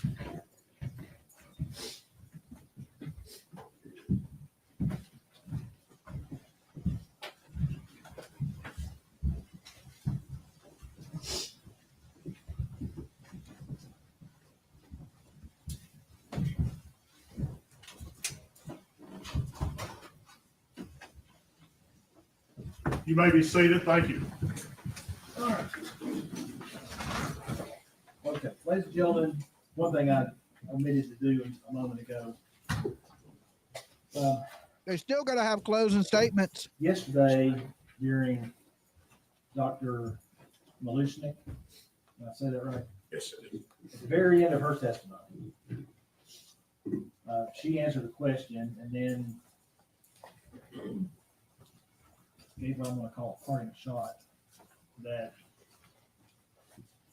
the answer was no, and that the baby would have to have been murdered some other way. Y'all remember that? Yes, sir.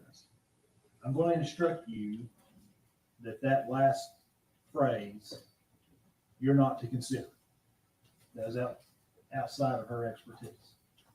Okay? It's a legal term, not a medical term.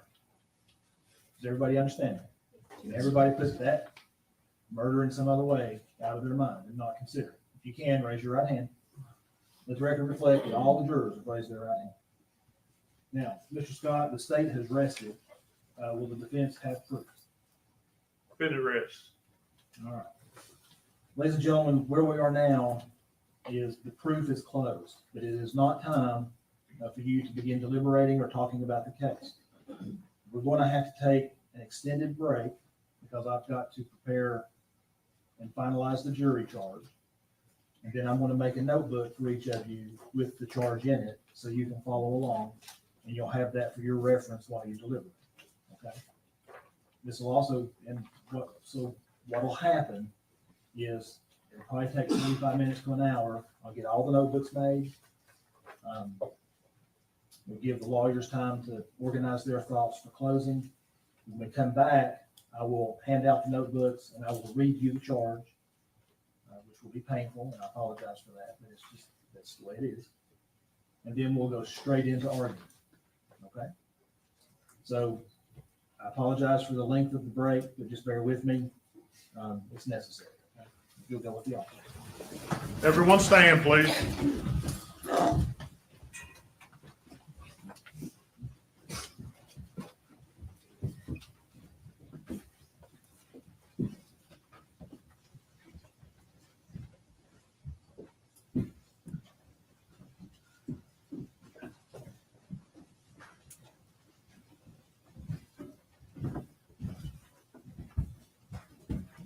You may be seated, thank you. All right, we'll be in recess. We'll probably take 45 minutes. Court stands in recess.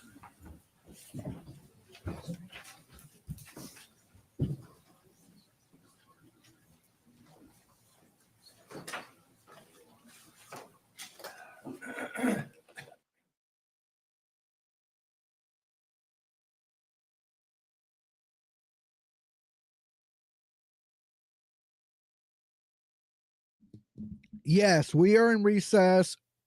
He's saying a good 45 minutes to an hour for him to prepare everything they need to prepare for this case. So I guess this is where we'll recap. I think there will be a verdict today. Okay. We will see her found guilty today. The jury's going to need about 30 good minutes to convict her ass. All right. And it shouldn't take too long. So let's jump into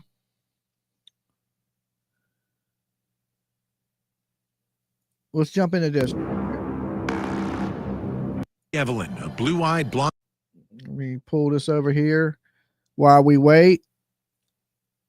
Blonde-haired bundle of absolute joy was born in Tennessee. Her mom was Megan Boswell, a 17-year-old single mother. Evelyn and Megan lived on her family's compound with Evelyn's grandparents, Tommy and Angela, and Evelyn's uncle, Tommy Jr. At some point in December of 2019, Evelyn went missing, but no one reported her gone until February of 2020. It was her grandfather who called police, not her mother. When the investigation began, Megan's story allegedly changed and turned out to be false. She reportedly said Evelyn was with Grandma Angela and her grandma's boyfriend. Megan was arrested for providing false information. Then Evelyn's body was found on the family compound in Megan's old playhouse. She was placed upside down in a trash can where she died. That trash can and all of its contents are crucial evidence in this case, and prosecutors believe Megan is the one who is responsible, and they have charged her with the murder of this little angel. It's hard to believe. Every time you cover this case, you cover this story, you get into the facts.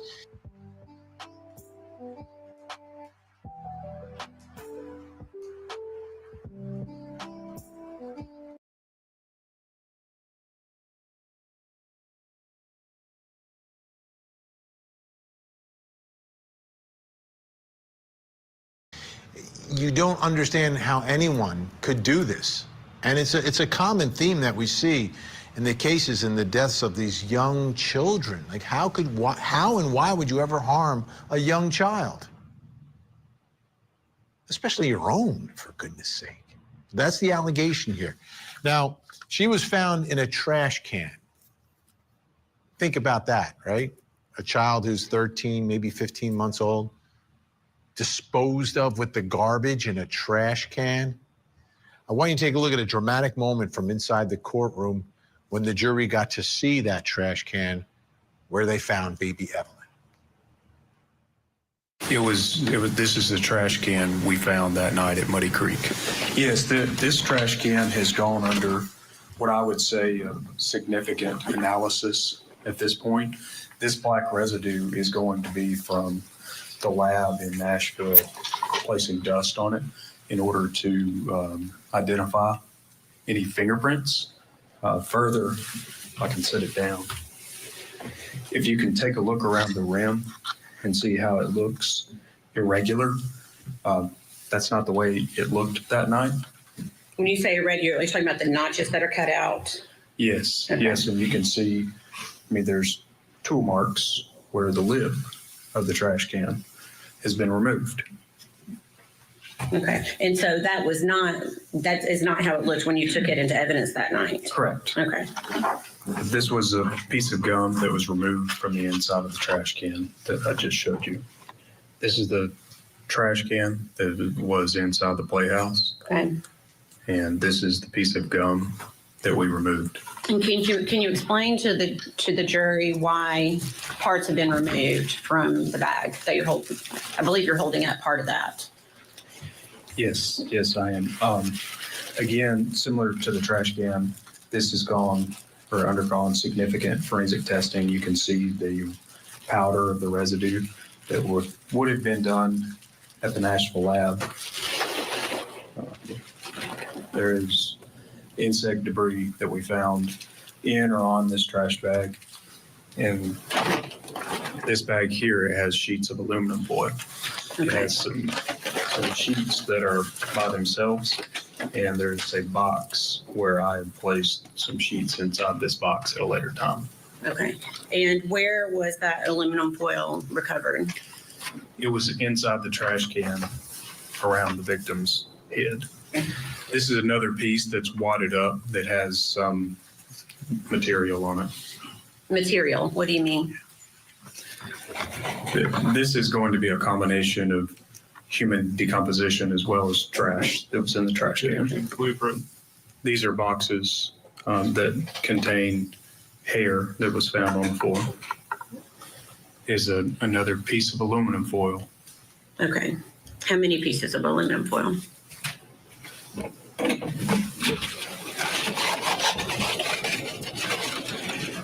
This is one piece. Okay. If I open it up, it may break apart. Right. Because it was sort of fragile or not a solid sheet by the way we recovered it. Okay. But it is one sheet. Okay. And where was that recovered from? This was around the head of the victim, Evelyn, inside of the trash can recovered at Muddy Creek. Okay, they never in the trial said who the baby daddy was, but the rumors on the internet are that it's a guy by the name of Eric Smith. Now, I don't have any because it's such a common name. We couldn't find what Eric Smith it was, but they believe the baby's daddy is somebody named Eric. Okay, like she was getting around. She was a busy young lady. Things that you can reference what that one get. What does it look like? So it's gray and white and has a like a running pattern through it. Okay. And do you know where that was located? Yes, this was inside the trash can. Okay.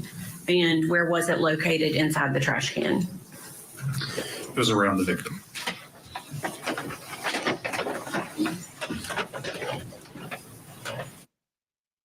That is horrible. I still have a hard time believing that we're talking about a trash can.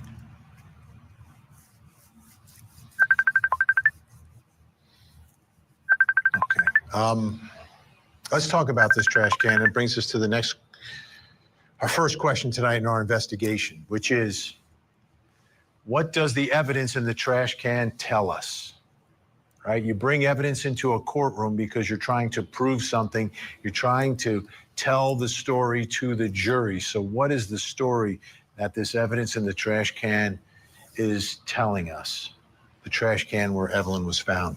Joining us, she's on the phone outside the courthouse in Blountville, Tennessee tonight.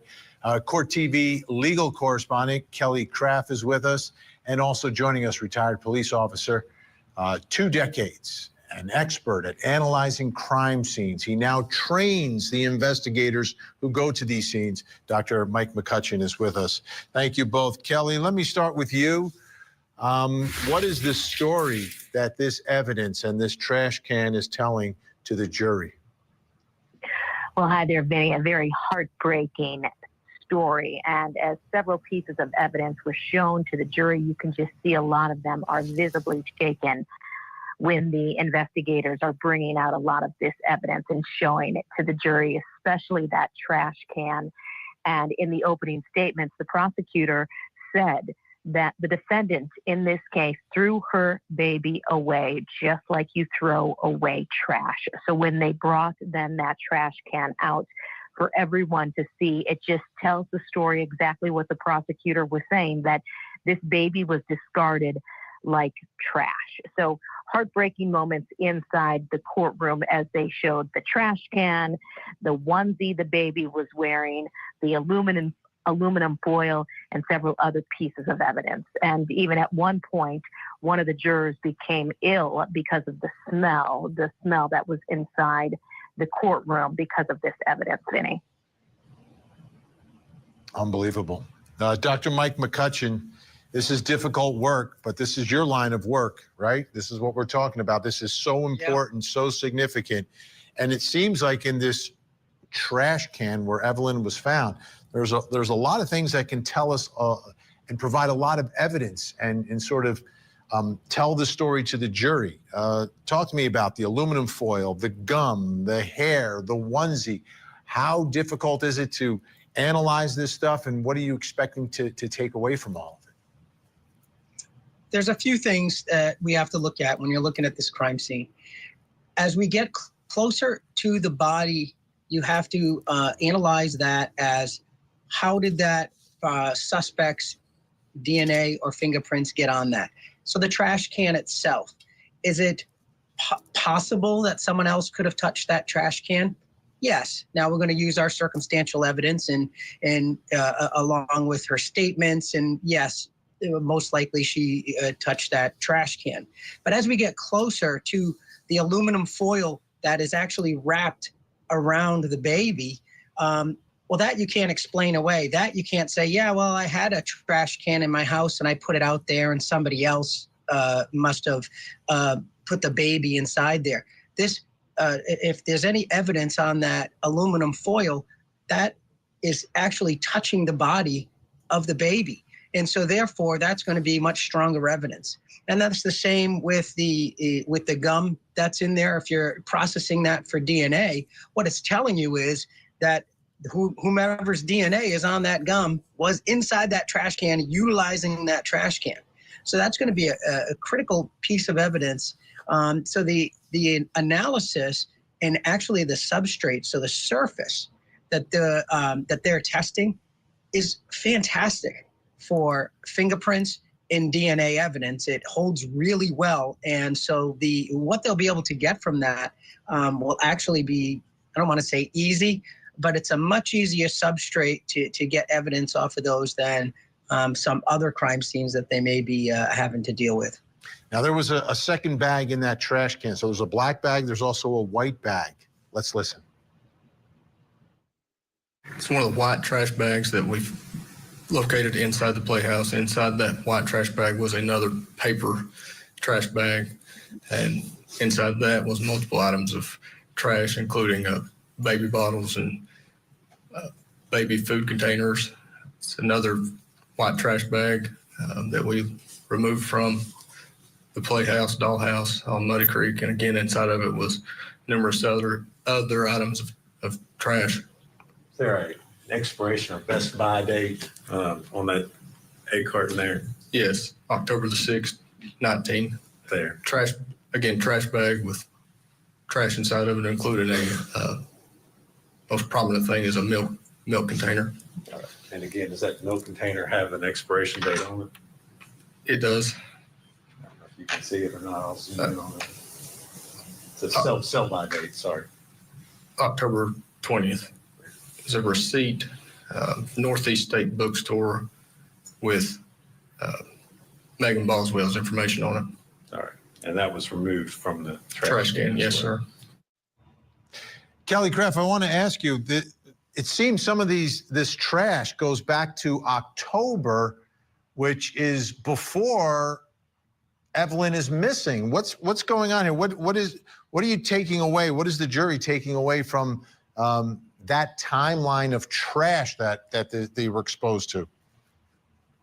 Yeah, and they've really been, putting out a lot of evidence in regard to the timeline. Now, remember that Megan's father is the one that reported her missing. This was in February of 2020. So then when they were showing this other evidence, the baby bottles in there, the water bottles, etc., you went back several months. And so the jurors are just going to piece all of that together, and obviously the state is going to wrap all that up when they make their final argument and closing arguments, when we do get to those. But they're really just putting together this timeline on how things were changing in the defendant's life and how eventually, according to the prosecution's theory, she just got tired of having to care for the baby. Our guests are staying with us. Coming up next, why did it take so long to find Evelyn? A cadaver dog searched the property that day and provided no hits. Is that correct? According to the report.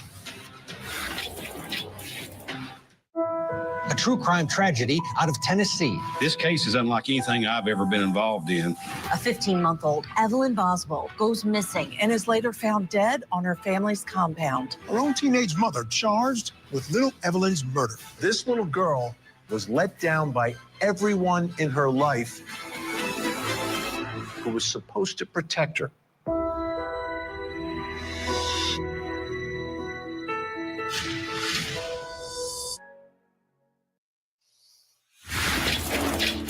Was a search conducted of Tommy Boswell's property on February the 23rd?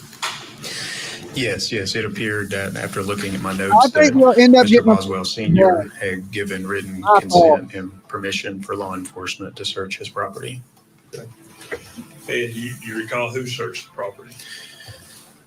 Yes, there were a team, or was a team there. There were members of the Sullivan County Sheriff's Office present, as well as at least one member, or I suppose two, of the Union County Sheriff's Office. And that would be Union County, Tennessee. And a cadaver dog searched the property that day and provided no hits. Is that correct? According to the report. So Evelyn's grandpa, who owns the property, owns the family compound, gave police permission. Please search, help find my granddaughter. And they searched. They even brought dogs, and they couldn't find little baby Evelyn. So what's going on this property? Cody Thomas, Court TV field reporter, takes a closer look at the family compound. 15-month-old Evelyn died on or about December 2019 after being suffocated. Her remains were found on her grandfather's property where she and her mother defendant, Megan Boswell, were living. Let's take a closer look at the crime scene. Now, you see right here, this is a hand-drawn map of the property belonging to Tommy Boswell. That's the father of Megan and the grandfather of Evelyn. Important to note about this hand-drawn map is that right here, this is ultimately the location of the playhouse where Evelyn's body was found. And close, right here in proximity, is the trailer where Megan and Evelyn were living on the property. And further up the road, this is where Megan's father, Tommy Boswell, Evelyn's grandfather, was living in a single-family home. So you kind of get a layout of the property, of the land where they are. But let's take a closer look at what this property looks like in real life. This is the gate to the property coming in. That's that long road up towards where Tommy Boswell lived. This is the home right here where Evelyn and Megan lived. Here's the outbuilding that's close by. You can see really when you get a real feel for it how close everything is on this expanse of land. But as the video continues, comes around this corner, and we actually get a peek at the playhouse where Evelyn's body was ultimately found. But let's take a closer look at this playhouse, because this is ultimately where Evelyn's body was found. The crime scene took place right here, the front door of the playhouse. But also to note about this image, If you look closely at this white image right here, that is the trash can where Evelyn's body was found by police. Now let's go closer in to the playhouse itself. You can see all of this around here is very junky, very messy, lots of places to hide things. But again, this image right here, that is the trash can where Evelyn's body was found, the daughter of Megan Boswell. Now, let's take a closer look actually inside that trash can. Of course, you see this big blurred image right here. What you're not seeing behind this image that we blurred, there's actually an image of Evelyn Boswell's legs and feet sticking out of this trash can. She was wrapped. You can see right here, this is a blanket. She was wrapped in a blanket. Near where her body is, you can kind of see little remnants of aluminum foil that she was also wrapped in, because medical examiners determined that she was killed by asphyxiation. But Boswell's defense says the prosecution doesn't know how Evelyn died, and no one can prove that Megan Boswell did it. Watching that, I mean, that is eye-opening, right? When you hear about the compound and like the land and everything else, but I didn't once even you get to know where they were living, where the playhouse was, and where the garbage can is, everything's kind of close, which brings us to the next question in our investigation, which is, why did it take so long to find Evelyn? Because the dog's got broken noses in Tennessee. Still with us. Okay. On the phone. They Court get TV so legal correspondent fast Kelly Craft, Rder. who's at the courthouse, and Dr. Mike McCutcheon still with us as well. Kelly, I'll begin with you. I mean, to me, that is so eye-opening that everything is in close proximity. Yet there was a search of the property and they didn't find Evelyn. I mean, it seems the playhouse is right next to where she was living. Yeah, it's really remarkable that the first search did not result in any findings, Vinny. So they did a search with the cadaver dog. This was February 23rd of 2020, and there were no findings. And then, of course, it took them till March to end up finding the body inside that playhouse. But they were going off of many conflicting stories that Megan was telling them, and as the prosecutors are saying, lie after lie. And so they were really just going down a bunch of different rabbit holes, if you will, because they were getting such conflicting information. Dr. Mike McCutcheon, the other thing that strikes me, right? Kelly Craft talked about the smell from those items, right? Inside the courtroom. Yep. Jurors could smell it. So they've got cadaver dogs there searching the property. Are you surprised that if you go back in time, obviously it's way before, that the cadaver dogs didn't hit on the playhouse? This is going to be a problem. This will definitely be a problem. The cadaver dog handlers, they need to be very specific on where they searched, because I can foresee where this is going to go, where the defense will likely say, yeah, the body wasn't there because the cadaver dogs didn't hit on it and somebody must have put the body there after. I can see that that's where it would be going. So their documentation must be really accurate and detailed on what they did. But after, if the decomposition is, to get graphic, is the smell doesn't go away, and you would be able to smell anything that's decomposing from outside that shed or that playhouse without a cadaver dog.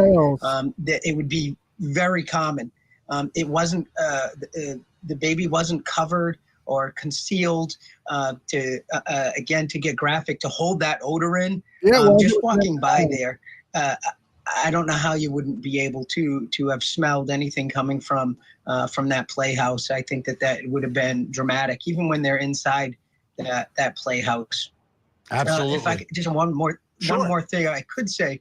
The only thing is, bodies are strange, and it's hard to actually to make every crime scene fit together, because sometimes, and I've had this, where I have a body and it's laying down and there's no odor at all until I move the body, and now the parts that have been say decomposing, now you get the odor. So part of the body can actually mummify and you may not have any odor.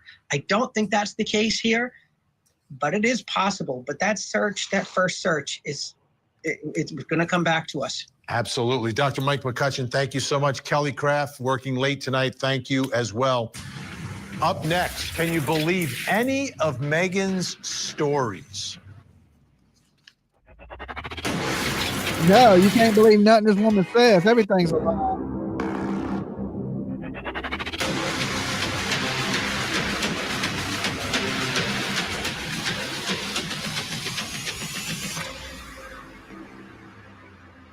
I'm Vinny Politan. We continue our investigation of the death of baby Evelyn, whose mother was in foster care when Evelyn was born, and whose mother was locked up after she was found dead and discarded in a trash can.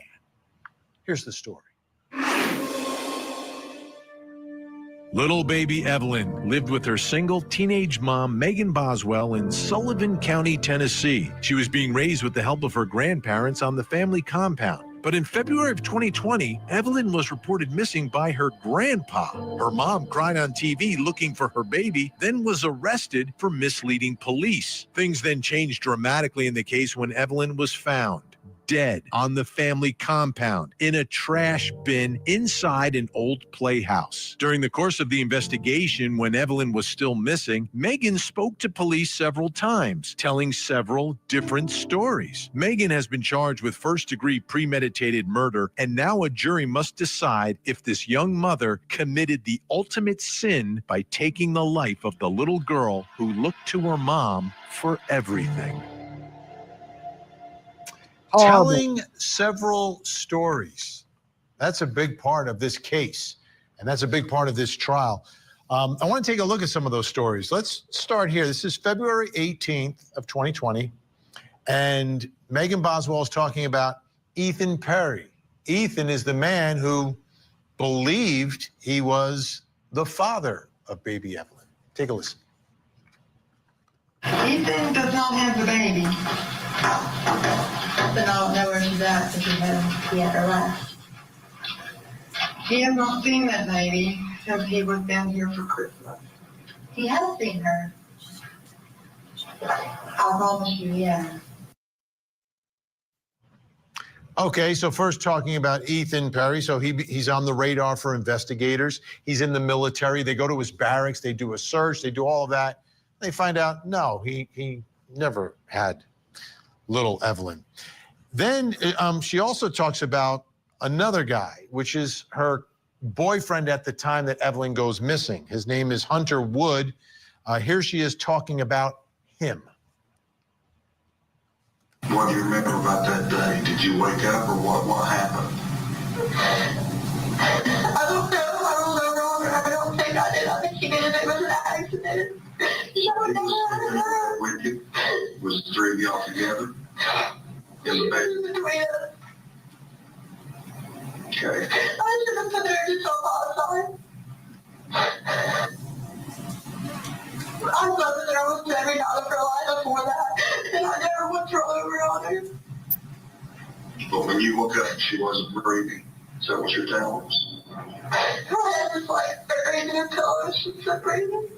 She should have told the truth from the beginning. So here now, at first she was pointing the finger at Ethan Perry, the man that she said was the father of baby Evelyn. Now she's saying, well, Hunter Wood, must have rolled over on when we were sleeping. She says that on February 25th. Let's go back to February 20th now. This is after she talks about Ethan, and seems to be pointing the finger at someone else. You had access to a phone at some point this morning. Out of everything in the world you could have been doing, why did you only call your mom? We need to know that. I think she had nothing. You think she has Evelyn? You think she has Evelyn, or you know? I don't know she does because she didn't tell me. Well, okay. What makes you think she has Evelyn? Just because the way she's been acting and stuff like that. So you think she's okay? You think Evelyn's okay? I hope she is. That's not right. I don't think Mom do anything to hurt her. I think she's okay, yes, but I just don't know where she's at. So now she's saying, Mom, Grandma has Evelyn. All right. All these stories, all these different versions, all this finger pointing brings me to the next question in our investigation. It's all about Megan and her stories. Can you believe any of Megan's stories? Any of them? Joining me, body language and human behavior expert Susan Constantine, and clinical and forensic neuropsychologist and author of The New Rules of Attachment, Dr. Judy Ho. Susan? Yeah. I think I found a tell. Tell me what it is. Megan Boswell is not telling the truth when you see her lips moving.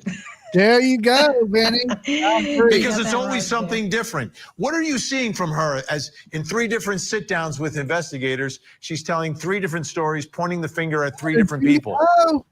Well, she's using a lot of qualifiers. One of them is a probability qualifier, which she's like looking.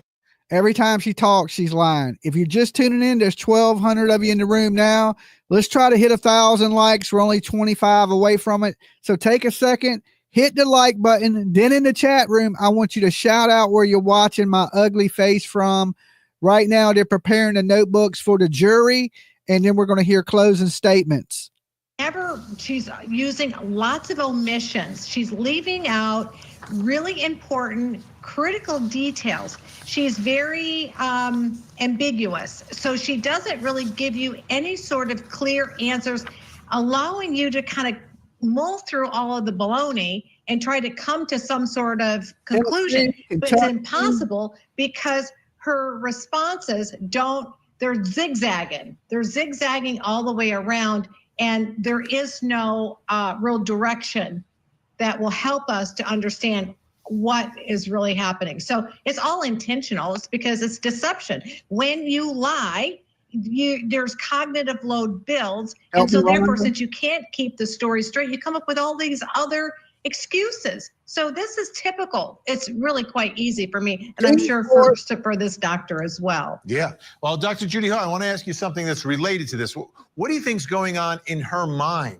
Does she believe, and she's a teenager, she's young, had a rough life, admittedly, but does she think she can convince people that something else is true? Is she buying time? Why is she even bothering to tell a different story every time? Well, Susan made some great observations, and I will add that this is essentially a person who is a bit arrested in development. I mean, she is young, but she acts even younger than her chronological age. And you can tell even in the language that she uses with the detectives and the police. Things like, oh, I promise you, Ethan has seen him. Like, what does your promise have to do with anything? This is an investigation, right? A criminal investigation. But just the kind of language that she uses shows you how young her cognitive age is. And so when we think about it that way, I think that there probably was a part of her that thought, well, maybe if I just come up with enough of these types of stories that maybe I'll get the attention off of me. This could have been a coping strategy when she got in trouble when she was younger. It's like, hey, it's the other kid, or it's this other person over here. And there was a lot of that going on. But as Susan pointed out, so much of it was vague. She really couldn't get her story straight. The more truthful moment probably was when she broke down, as you mentioned, when she finally said, I think I rolled over her and I killed her, because then you saw a real emotional reaction. But I think if she was allowed to keep telling more stories, she would have blamed even more people. I think she was just hoping that at some point the detectives would say, okay, we're going to go interview these people instead, and now you're off the hook. And they did speak to all of them. Susan Constantine, I want you to take a look. Here's Megan on February 20th again, here again, talking about her mom. Blaming her own mama. Okay, mom came and got her from my trailer. That was horrible. I was working and mom came over to my trailer to babysit. When?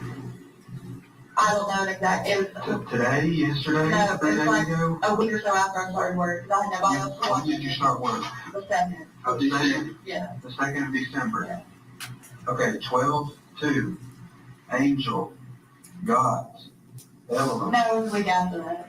Okay. It was my second week of work, I'm sorry. Mom got mad at me and she left, and she took Evelyn with her. With your permission? No. Okay. When was this? Same day? No, it's a couple days after. She stayed with me for maybe like 3 or 4 days. So what day are we talking about? The 10th, 11th, 12th December? I never called the mom. 12. Okay, 10. And then what happened? I didn't talk to her for over a month, and then she called the chicken shack and said that she didn't talk to me. When did she call the chicken shack? Sometime in January, I don't remember. Angel called. It would have been after, like, I want to say it was maybe like, I went to court the day that she called me. Why were you at work? Reckless driving, Okay, where at? Washington County. Okay, fine. Court, Washington County, the day she called you. Okay. What happens next? She took me to her place to look at it, as it was not there. She would not answer any questions about her. All she would tell me that she was okay, and if I gave her time, she would give her back to me. Susan, we're out of time, but I want to ask you, are you getting Casey Anthony vibes from her in this part? Oh, CA all the way. And GA blaming GA, but which is mom. Yep, unbelievable. We're out of time, unfortunately. We will talk again. Dr. Judy Ho, Susan Constantine, thank you so, so much. Still to come, who is Hunter Wood? The defendant's boyfriend at the time, Hunter Wood, did he cooperate with law enforcement? Yes. Was Hunter Wood investigated? Yes, he was investigated. Whoa, what just happened? It was. I knew he was having some mental health issues. I'm not sure that I knew the actual diagnosis, but I am aware of issues. Did you investigate his health issues in relation to this case? And for instance, what I'm asking is, the first time I asked you about schizophrenia, you seemed to indicate that you knew that. I knew he had some type of mental health issues, yes. Did you investigate, give consideration to the possibility that the tinfoil could be related on the baby could have been placed there by someone with mental health issues? We did a significant investigation into the tinfoil, yes, and it underwent what I would call significant forensic analysis to determine whether there is any type of DNA or fingerprints on that on the tinfoil. Okay, but short of forensic analysis, did you all investigate? Is there something that might make someone place tinfoil on a child? Like, for instance, people with schizophrenia are known to wear tinfoil hats. Did you hear that? Hats. The tinfoil was wrapped around baby Evelyn's head when she was found. And the defense attorney, on cross-examining the investigator, talks about, well, Hunter Wood, schizophrenic, tinfoil hats, right? Doesn't that make sense to you? So it looks like the defense is going after Hunter Wood.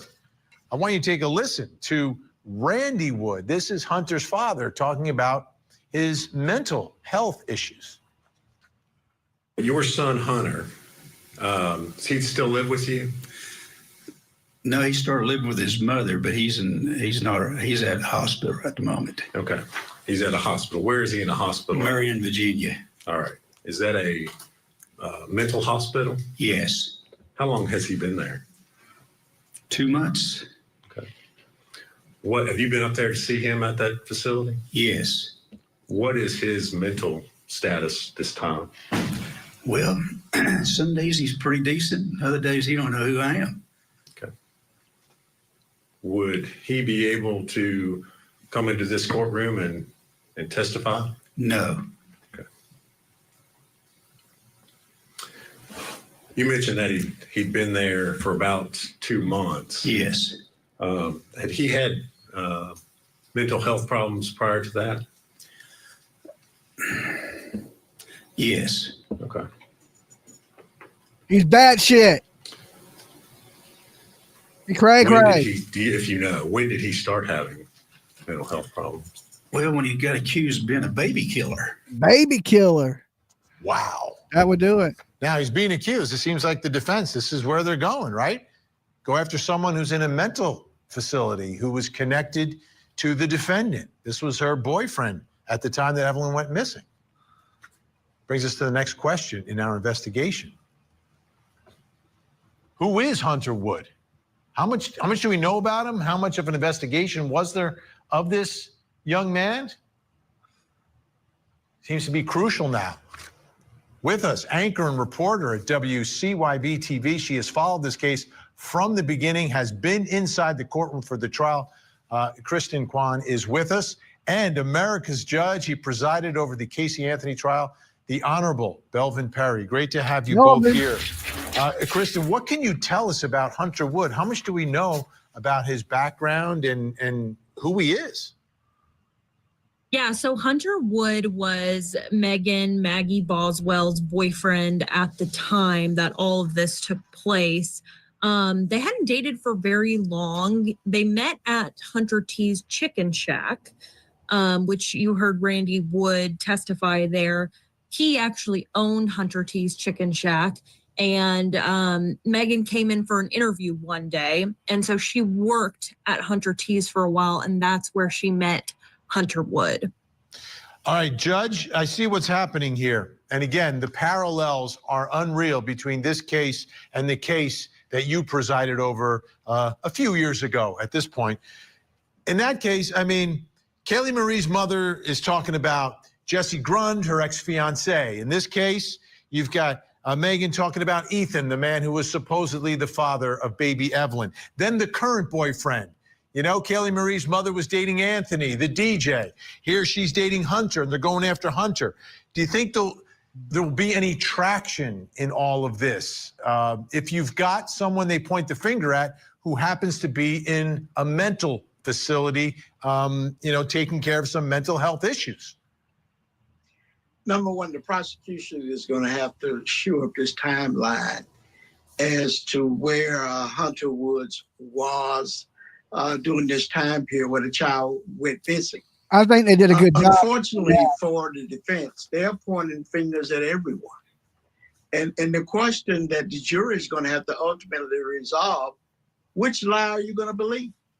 There will more than likely be absolutely no evidence other than the defense attorney's imagination that Hunter Woods was actually involved in this particular case.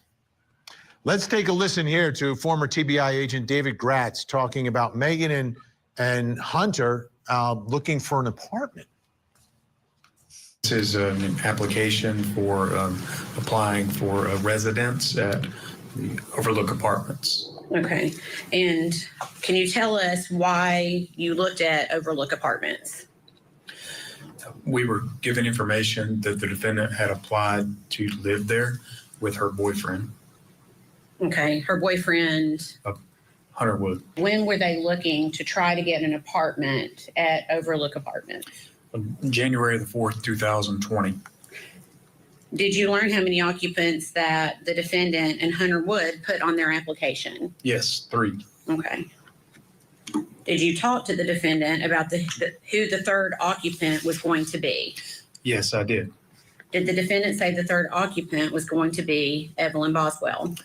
No. Okay, go ahead, sorry. The defendant told us that at that time she was pregnant and the third occupant was for the unborn baby. Okay. So then did you go one step further and ask her why Evelyn was not listed on that application? Yes, yes, I did. Okay, what did she say? She told us it was not Evelyn because Hunter either would not or did not want Evelyn to live with him. All right, Kristen, let me ask you, historically in this case, it began with the Amber Alert, right? For the public's knowledge of all of this and the search for a child. And there was a lot of focus on Evelyn's grandma, Angela, initially, and Angela's boyfriend. And there were that seemed to be a big focus. At any point prior to this trial, was Hunter Wood the focus of the investigation or the focus of the public? Were people talking about Hunter Wood before the trial? Yeah, I don't know about necessarily like the focus by law enforcement, but he definitely was a focus for the public when all of this came out. When we started interviewing people related to this case, we, of course, tried to track down Angela Boswell, Megan's mother, William McLeod, the boyfriend at the time, Tommy Boswell, Megan's father. But we also were trying to track down Hunter as well. I did actually speak to him for a little bit off camera for a little bit, but I definitely think the public wanted to know more information about who he was. And Judge, we only have a few seconds here, but isn't it amazing how this case also involves looking for an apartment? Very strange, Vinny. Can't make it up. You can't. You can't make it up. We're out of time tonight, but I really want to thank both of you for joining me. Kristen Kwan, WCYB, and of course, America's Judge, Belvin Perry. All right, listen, every defense attorney will have a defense. That's their job. That is their ethical duty. That being said, when the defense starts throwing out theories like spaghetti at a wall, be skeptical, because many times they're just trying to see if anything will stick. But like properly cooked al dente spaghetti, a properly presented prosecution will keep any of it from sticking. All right. So I think the prosecution did a good job of proving their case in this situation. And we're just still waiting for the jury to come back in so the judge can give them their notebooks. And I'm going to kick into this other video just as a little time filler. So give me 1 second.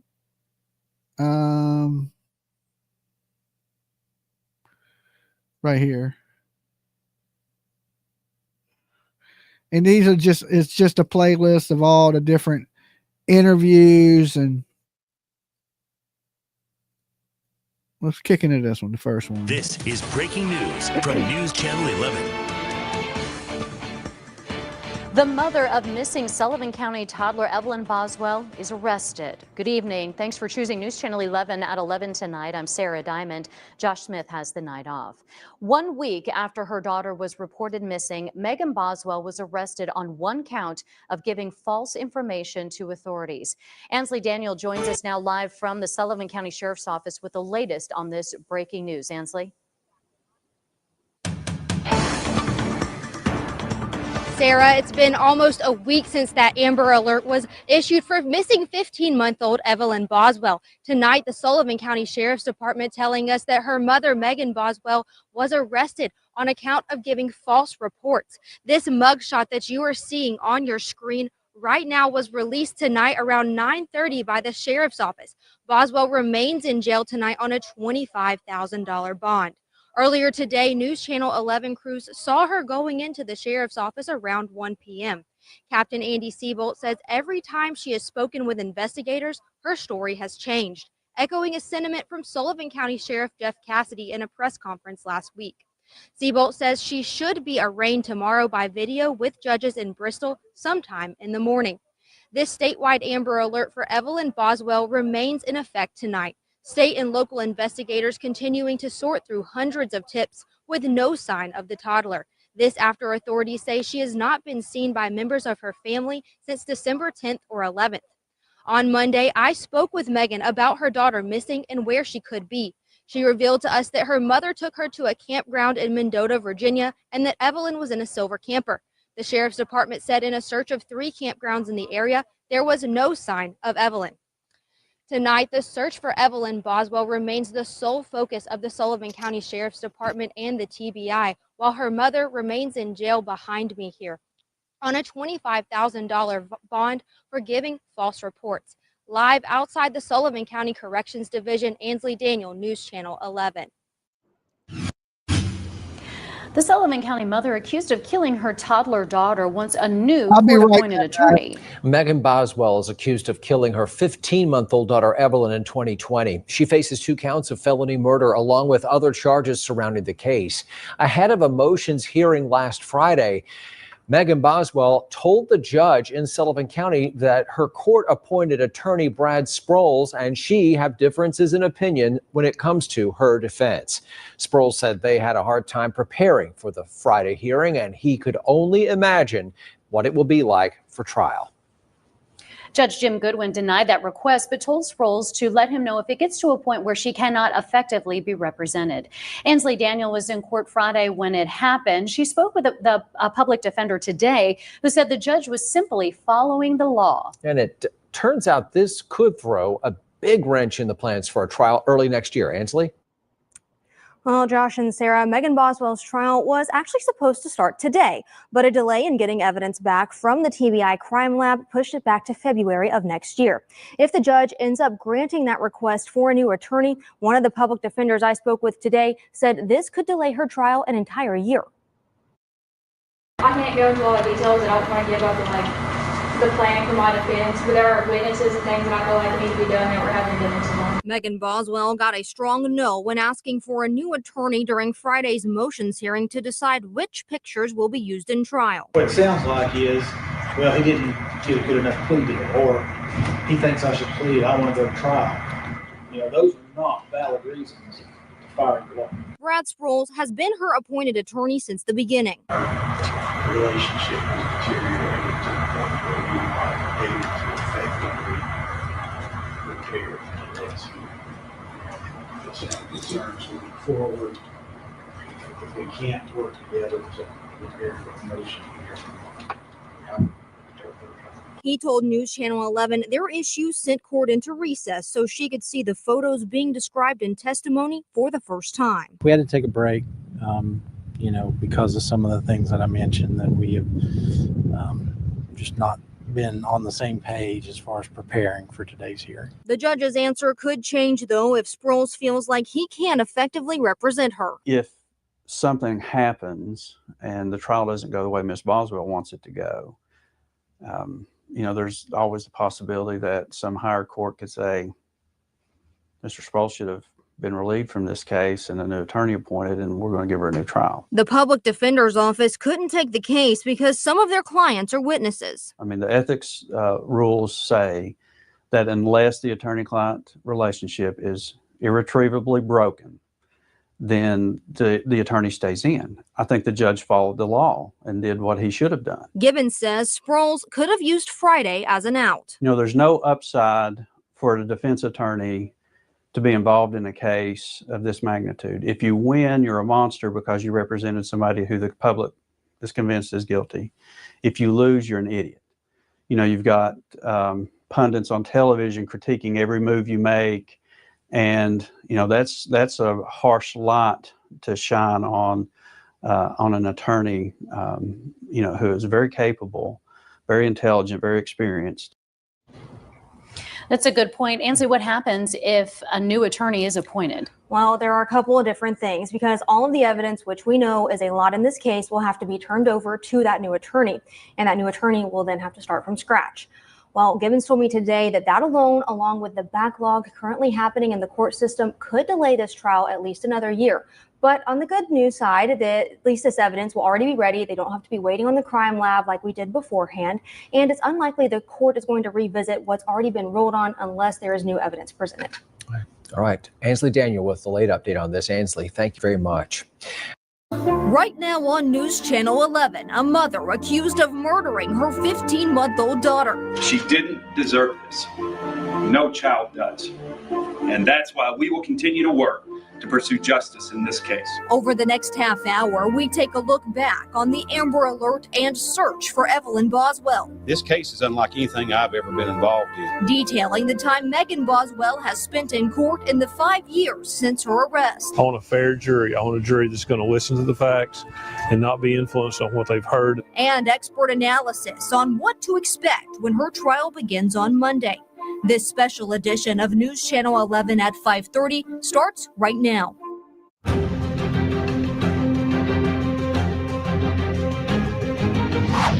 Good evening, and thank you for joining us for this News Channel 11 special report. Next week, the long-awaited trial of Megan Boswell for the murder of her daughter, Evelyn Boswell. Evelyn was at the center of an Amber Alert that caught the attention of Northeast Tennessee and beyond. The trial is set to begin next Monday, February 3rd, and is expected to last anywhere from 2 to 4 weeks. News Channel 11 plans to have team coverage daily from the courthouse. Megan Boswell has been in the Sullivan County Jail since her arrest in 2020, making dozens of court appearances over the course of 5 years. Over the next half hour, we're going to take a close look into Evelyn's disappearance, the discovery of her body, her mother's charges, what to expect in court, and how her death changed Tennessee forever. Little is known about the victim in this case. Then 15-month-old Evelyn Boswell. During the Amber Alert and search for Evelyn in 2020, I spoke with her mother, Megan Boswell, on what her daughter was like. She's very sweet. She loves everybody. This picture of a blonde-haired, blue-eyed toddler captured the hearts of people across the region and beyond. She's just a really good-hearted baby in general. Evelyn was born on November 18, 2018, to then teens Megan Boswell and Ethan Perry. I love her. I know she loves me. She's only been around him a couple times because I was in the Army. Like most toddlers, her mother told us Evelyn loved Baby Shark and had just started walking. She started walking probably around like 10 months. She was a preemie when she was born. She's like a smaller baby and she kind of had trouble like balancing her weight, but she finally got the hold of it. She's starting to say a lot of words. However, watching Evelyn hit those milestones came to a halt in late 2019, the last time some of her family members saw her alive. My granddaughter, she never did come back, and I just don't know what happened to her. To understand this case and what to expect in court, we want to take you back to 2020, where it all started. On February 18th of that year, the Sullivan County Sheriff's Office says they received a referral from the Tennessee Department of Children's Services about a child that hadn't been seen by some family members in about 2 months. That child was Evelyn Boswell. The next day, just before 8 in the evening, the Tennessee Bureau of Investigation issued an Amber Alert for 15-month-old Evelyn. We've had a child that's not been seen by the parents or certain family members in almost 2 months and was just reported this week. Evelyn was last seen in December. As you all know, these cases are already time sensitive, and we urge anyone with any information to come forward. On February 21st, several rewards were announced for information that would help the investigation into the toddler's disappearance. More details were also given out about what folks should look out for in regards to the Amber Alert. Then on the 24th, Megan Boswell, Evelyn's mother, spoke with me for a News Channel 11 report. Maybe they won't find her tonight, or maybe they don't find her tomorrow. Maybe it's weeks from now before they find her. On the 25th, Megan Boswell was arrested after police say that she gave false reports during the course of the investigation and search for her daughter. More than a week passes as the search continues. That includes a sweep of a North Carolina pond near a property owned by a family member connected to the case, and the search of a property in Sullivan County where investigators looked into recently dug up ground there. Then, on March the 6th, the search for Evelyn Boswell ended when her remains were found on a property on Muddy Creek Road in Sullivan County, owned by Megan Boswell's father, the man who initially called DCS about her disappearance. It would be several more months after that before Megan Boswell would be charged with multiple counts of felony murder of Evelyn. So let's take a closer look into the life of the woman who now faces 20 charges linked to the case. Legally, my first name is Megan. I go by Maggie. Does that matter? This is video from the only interview News Channel 11 has with then 18-year-old Megan Boswell on February 24th, 2020, about a week after her daughter Evelyn was reported missing. Bring her back. I just want her back. That's all I want. I've been so long without her, and I know a lot of people are like, oh, why didn't you report it missing earlier? Because my mom threatened me, and I just want her back. That's all I can think about is how much I just want her back.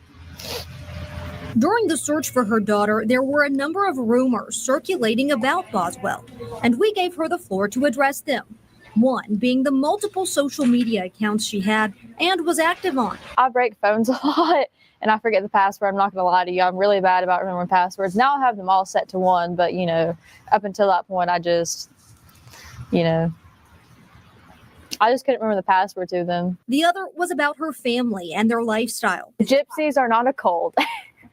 They've been asking people if there's like a gypsy ringleader, and I've never heard of She's not a ringleader. None of that. Those who know Boswell best, like her mother and father, have declined to speak to us about her. Just 3 weeks after Evelyn had been found in 2020, her first attorney appointed to the case, Brad Sproles, said this about the now 23-year-old. She's an intelligent young woman. We've had many discussions that she contributes, and is thinking rationally about her situation and of this case, and contributes and helps in her defense. Her current attorney, Gene Scott, hasn't gotten into the ins and outs of his relationship with his client, but wants people to hold a judgment on the young mother until they see the evidence. Once this case is tried, we'll prove her innocence. I have no doubt that that girl is innocent. Since her initial arrest back in 2020, Megan Boswell's case has come up in court dozens of times, sometimes in hearings that last less than a minute and others by video call during the COVID era.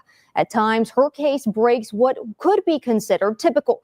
These are the watershed moments, though, of her court appearances. Starting on March 9th of 2020, the records surrounding her case are sealed by a court order and remain sealed to this day.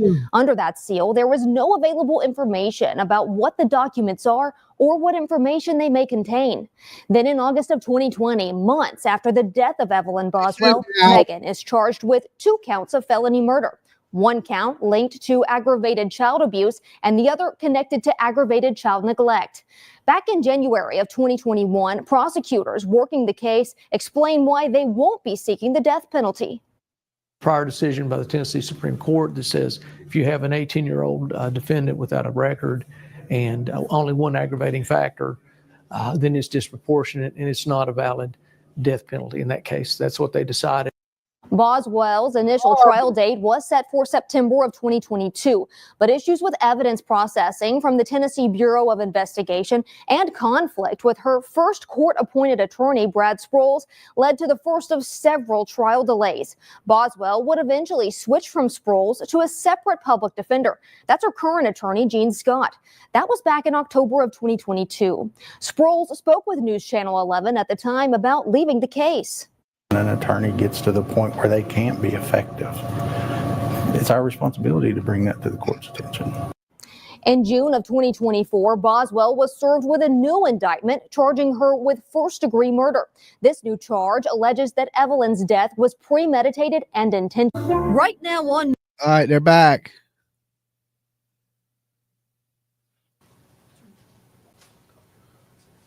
I'm going to ask this one last time. Have y'all reviewed the final charge or the charge in its final form? I have to. And on behalf of the state, General, do you accept the charge as written? Yes, Judge. Mr. Scott, on behalf of the defendant, do you accept the charge as written? Yes, sir. All right. She knows she's done. Look at her now. It's 81 pages long.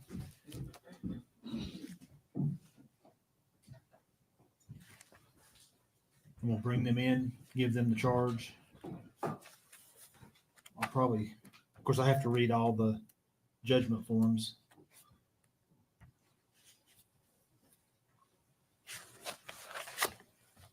She knows she's gone for the Look rest at of it her life. on page 49.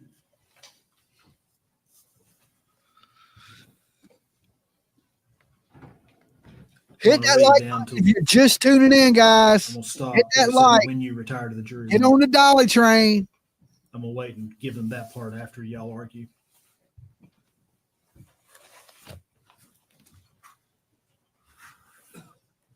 I would ask if the state's ready, but I think General Harper just left. He's coming right back. He left his copy of the jury instructions on his desk. He's just grabbing them. The state is. Thank you for sharing. That is awesome. And I won't say it. I'm sure I won't think to say it, but the presentment is required to go back with the jury charge, and it's in the back of the book. She's scared.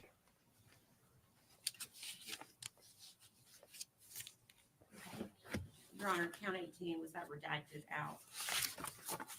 Just making sure. Yep. Yeah. Thought we did. I just couldn't remember. Yep.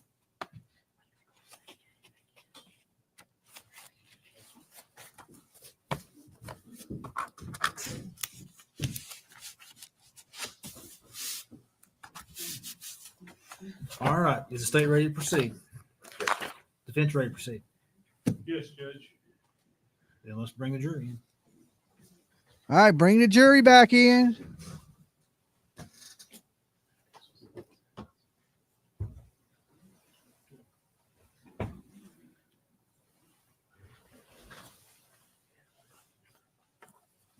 Everyone stand, please.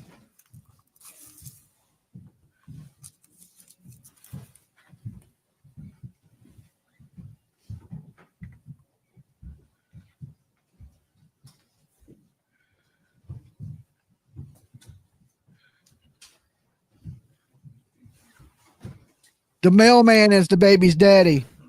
You may be seated. Thank you. All right. All right. In the criminal court for Sullivan County, Tennessee, at Blumble, State of Tennessee versus Megan Boswell, defendant, case number S72869, date February 3rd through 2025. Count 1, first degree premeditated murder. Count 2, first degree murder in the perpetration of a felony. Count 3, first degree murder in the perpetration of a felony. Count 4, aggravated child abuse. Count 5, aggravated child neglect. Count 6, tampering with evidence. Count 7 through 17, false report. Count 19, abuse of a corpse. Count 20, failure to report a death under suspicious, unusual, or unnatural circumstances. Jury instructions. Members of the jury. Count 1 of the presentment charges the defendant Megan Boswell with the offense of premeditated first-degree murder. This offense embraces the lesser included offenses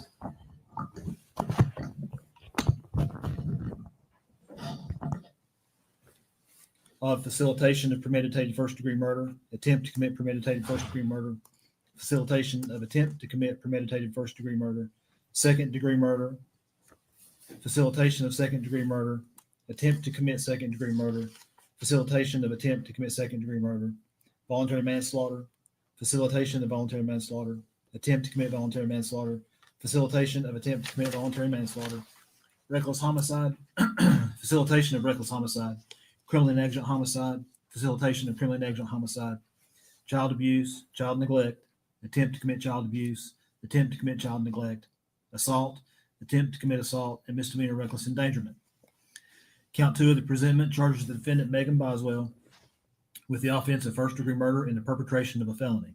This offense embraces the lesser included offenses of facilitation of first-degree murder in the perpetration of a felony, attempt to commit first-degree murder in the perpetration of a felony, facilitation of attempt to commit first-degree murder in the perpetration of a felony, second-degree murder, facilitation of second-degree murder, attempt to commit second-degree murder, facilitation of attempt to commit second-degree murder, voluntary manslaughter, facilitation of voluntary manslaughter, attempt to commit voluntary manslaughter, facilitation of attempt to commit voluntary manslaughter, reckless homicide, facilitation of reckless homicide, criminally negligent homicide, facilitation of criminally negligent homicide, child abuse, attempt to commit child abuse, assault, attempt to commit assault, and misdemeanor reckless endangerment.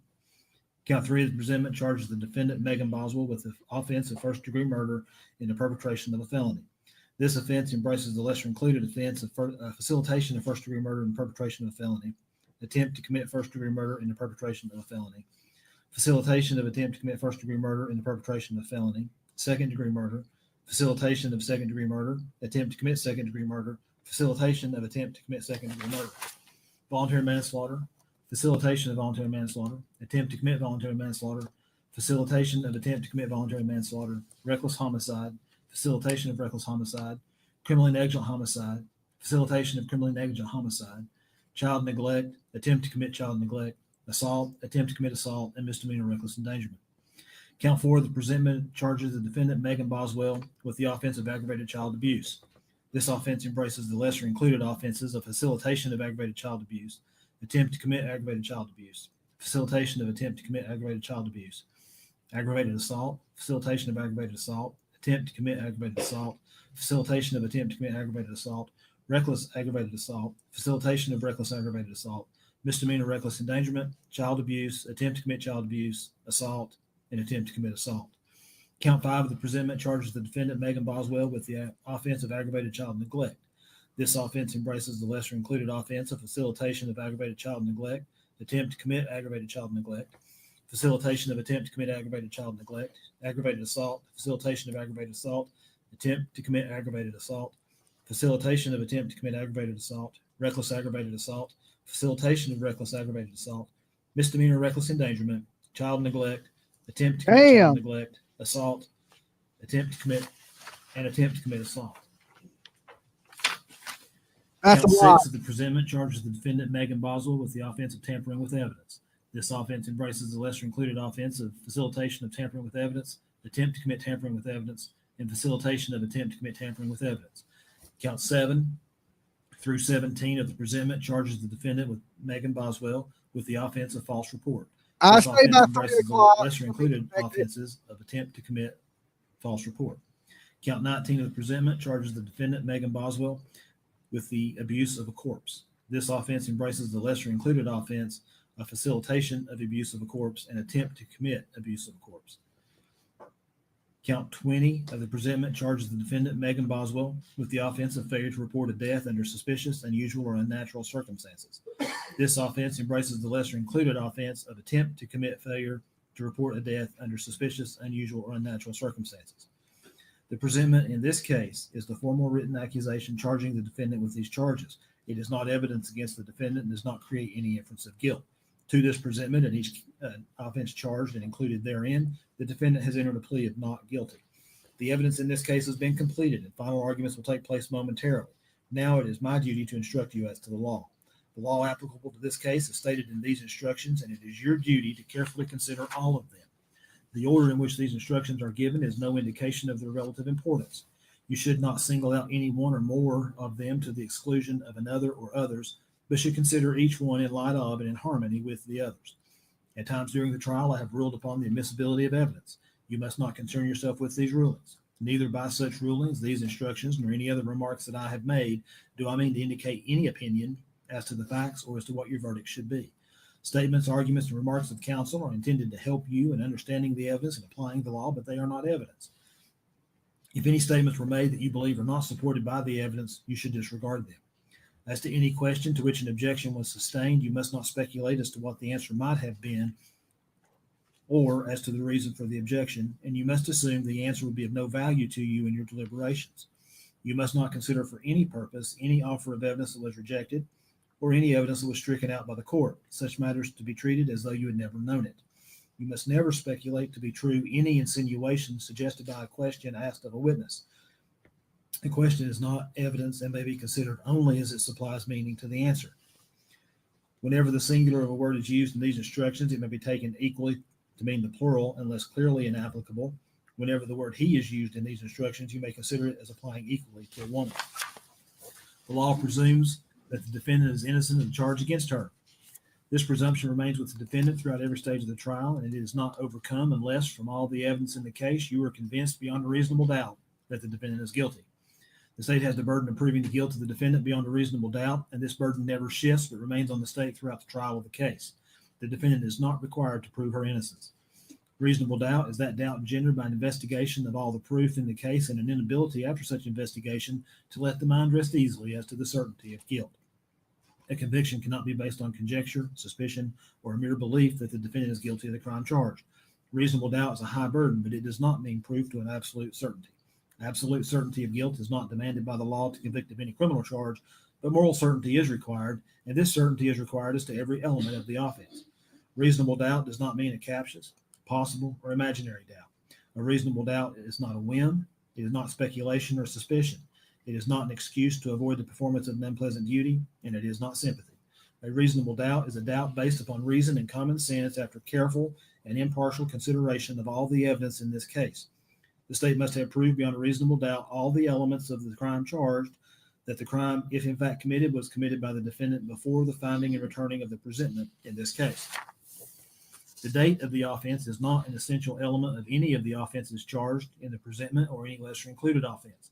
The state is not required to prove beyond a reasonable doubt a specific date upon which any of the alleged offenses occurred. The state is only required to prove beyond a reasonable doubt that the alleged offenses occurred before the finding and returning of the presentment in this case. The burden is upon the state to prove by preponderance of the evidence that this offense was committed in Sullivan County, Tennessee. Proof by preponderance of the evidence means that the greater weight of the evidence must be in support of the state's contention. Venue of the offense lies in the county where the offense was commenced or consummated. If you find that the state has failed to prove by preponderance of the evidence that this offense was committed or consummated in Sullivan County, Tennessee, then you must return a verdict of not guilty. If you have read or heard anything about the case other than in open court, You should disregard what you read or heard and base your verdict only upon the law and evidence presented under the direction of the court. You are the exclusive judges of the facts in this case. Also, you are the exclusive judges of the law under the direction of the court. You should apply the law to the facts in deciding this case. You should consider all the evidence in light of your own observations and experience in life. You are the exclusive judge of the credibility of the witnesses and the weight to be given to their testimony. If there are conflicts in the testimony of the different witnesses, you must reconcile them if you can, without hastily or rashly concluding that any witness has sworn falsely, for the law presumes that all witnesses are truthful. In forming your opinion as to the credibility of a witness, you may look to the proof, if any, of his or her general character, the evidence, if any, of the witness's reputation for truth and veracity, the intelligence and respectability of the witness, his or her interest or lack of interest in the outcome of the trial, his or her feelings, his or her apparent fairness or bias, his or her means of knowledge, the reasonableness of his or her statements, his or her appearance and demeanor while testifying, his or her contradictory statements as to material matters, if any are shown, and all the evidence in the case tending to corroborate or to contradict him or her. A witness may be impeached by proving that he or she has made some material statements out of court which are at variance to his or her evidence on the witness stand. However, proof of such prior inconsistent statements may be considered by you only for the purpose of testing the witness's credibility. I wish the death penalty was still on the truth of table. the matter asserted in such out-of-court statements. Further, a witness may be impeached by careful cross-examination involving the witness in contradictory, unreasonable, and improbable statements. However, immaterial discrepancies or differences in the statements of witnesses do not affect their credibility unless it should plainly appear some witness has willfully testified falsely. When a witness is thus impeached, the jury has the right to disregard his or her evidence and treat it as untrue, except where it's corroborated by other credible testimony or by the facts and circumstances proved in the trial.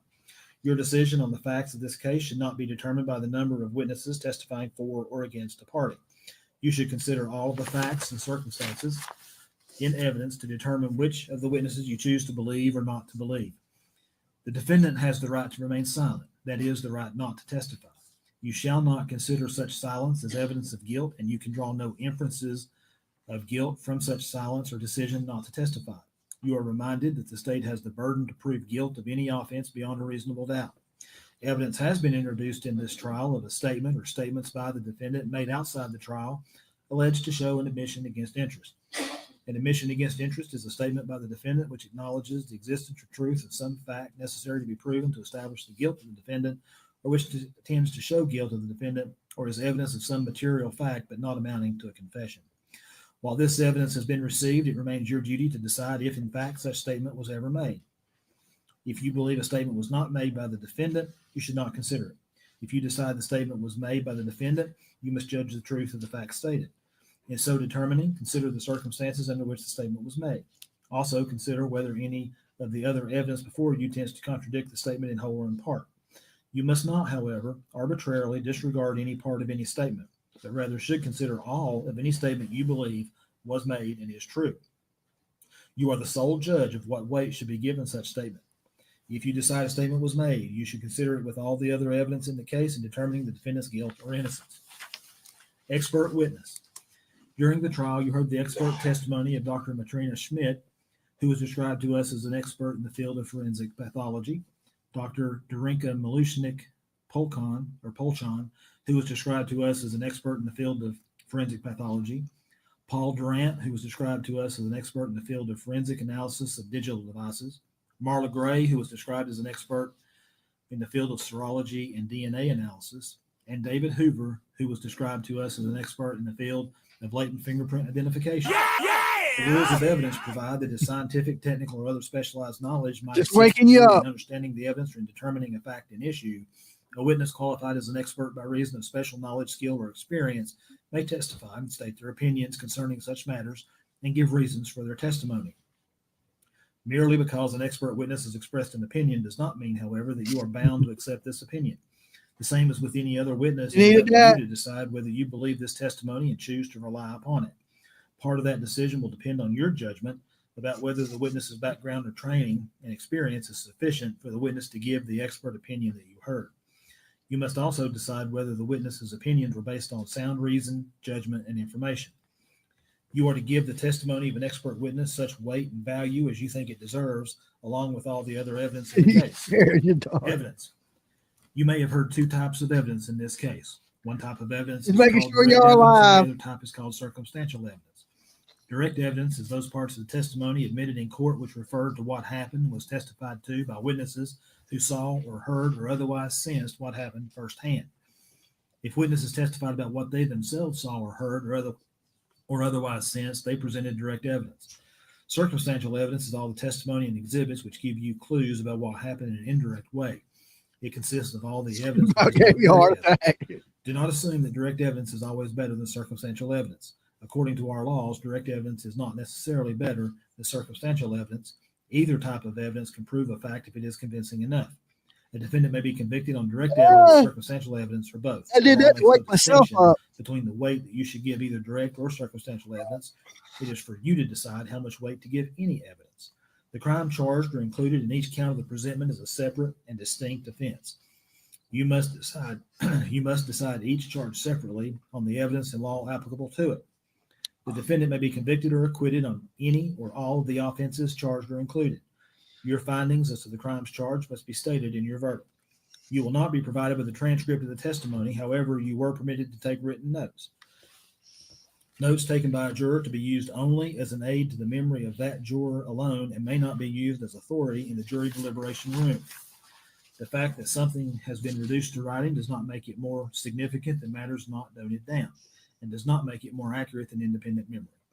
During your deliberations, you must not communicate with or provide any information to anyone by any means about this case outside the jury deliberation room. You may not use any electronic device or media such as a telephone, cell phone, smartphone, iPhone, BlackBerry, or computer, the internet, any internet service, or any text or instant messaging service, or any internet chat room, blog, or website, including all social media, to communicate to anyone any information about this case, or to conduct any research about this case until you have returned your verdict and the trial has concluded. The court will now instruct you as to the law applicable to all counts of the presentment.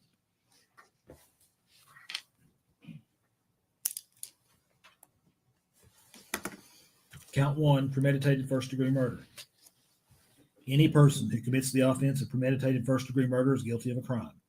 For you to find the defendant guilty of this offense, the state must have proven beyond a reasonable doubt the existence of the following essential elements. 1, that the defendant unlawfully killed the alleged victim, and 2, that the defendant acted intentionally, and 3, that the killing was premeditated.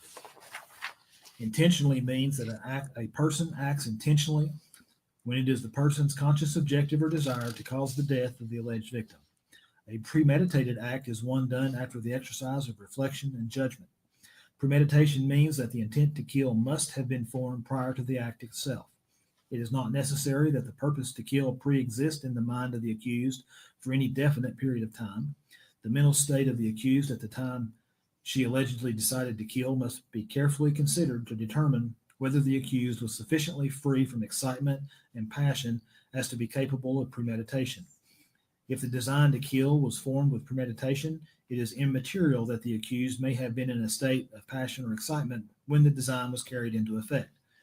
Furthermore, premeditation can be found if the decision to kill is first formed during the heat of passion, but the accused commits the act after the passion has subsided.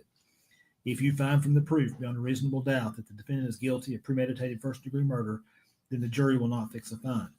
If you have a reasonable doubt as to the defendant's guilt of premeditated first-degree murder as charged in the presentment, then your verdict must be not guilty as to this offense. Count 2, first-degree murder in the perpetration of a felony. Any person who commits first-degree murder is guilty of a crime. For you to find the defendant guilty of this offense, the state must have proven beyond a reasonable doubt the existence of the following essential elements.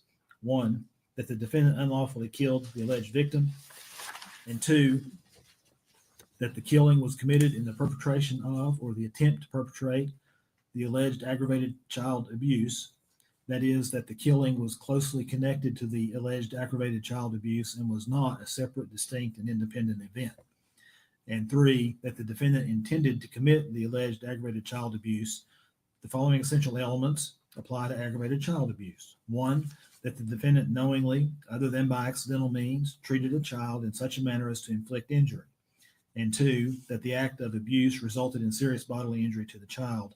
And 3, that the child was 8 years of age or less. The intent to commit the underlying felony must exist prior to or concurrent with the commission of the act causing the death of the victim. Proof that such intent to commit the underlying felony existed before or concurrent with the act of killing is a question of fact to be decided by the jury after consideration of all the facts and circumstances. Consideration of such factors as time, place, and causation is helpful in determining whether a killing was committed in the perpetration of the alleged aggravated child abuse. The killing may precede, coincide with, or follow the aggravated child abuse and still be considered as occurring in the perpetration of the aggravated child abuse, so long as there is a connection in time, place, and continuity of action. Knowingly means that a person acts knowingly with respect to the conduct or the circumstances surrounding the conduct when the person is aware of the nature of the conduct or that the circumstances exist. The requirement of knowingly is also established if it is shown that the defendant acted intentionally. Intentionally means that a person acts intentionally with respect to the nature of the conduct when it is the person's conscious objective or desire to engage in the conduct. Child and serious bodily injury are defined for you in the definition section of these instructions. If you find from the proof beyond a reasonable doubt that the defendant is guilty of first-degree murder in the perpetration of a felony, then the jury will not fix a fine. If you have a reasonable doubt as to the defendant's guilt of first-degree murder in the perpetration of a felony, as charged in the presentment, then your verdict must be not guilty as to this offense. Count 3, first-degree murder in the perpetration of a felony. Any person who commits first-degree murder is guilty of a crime.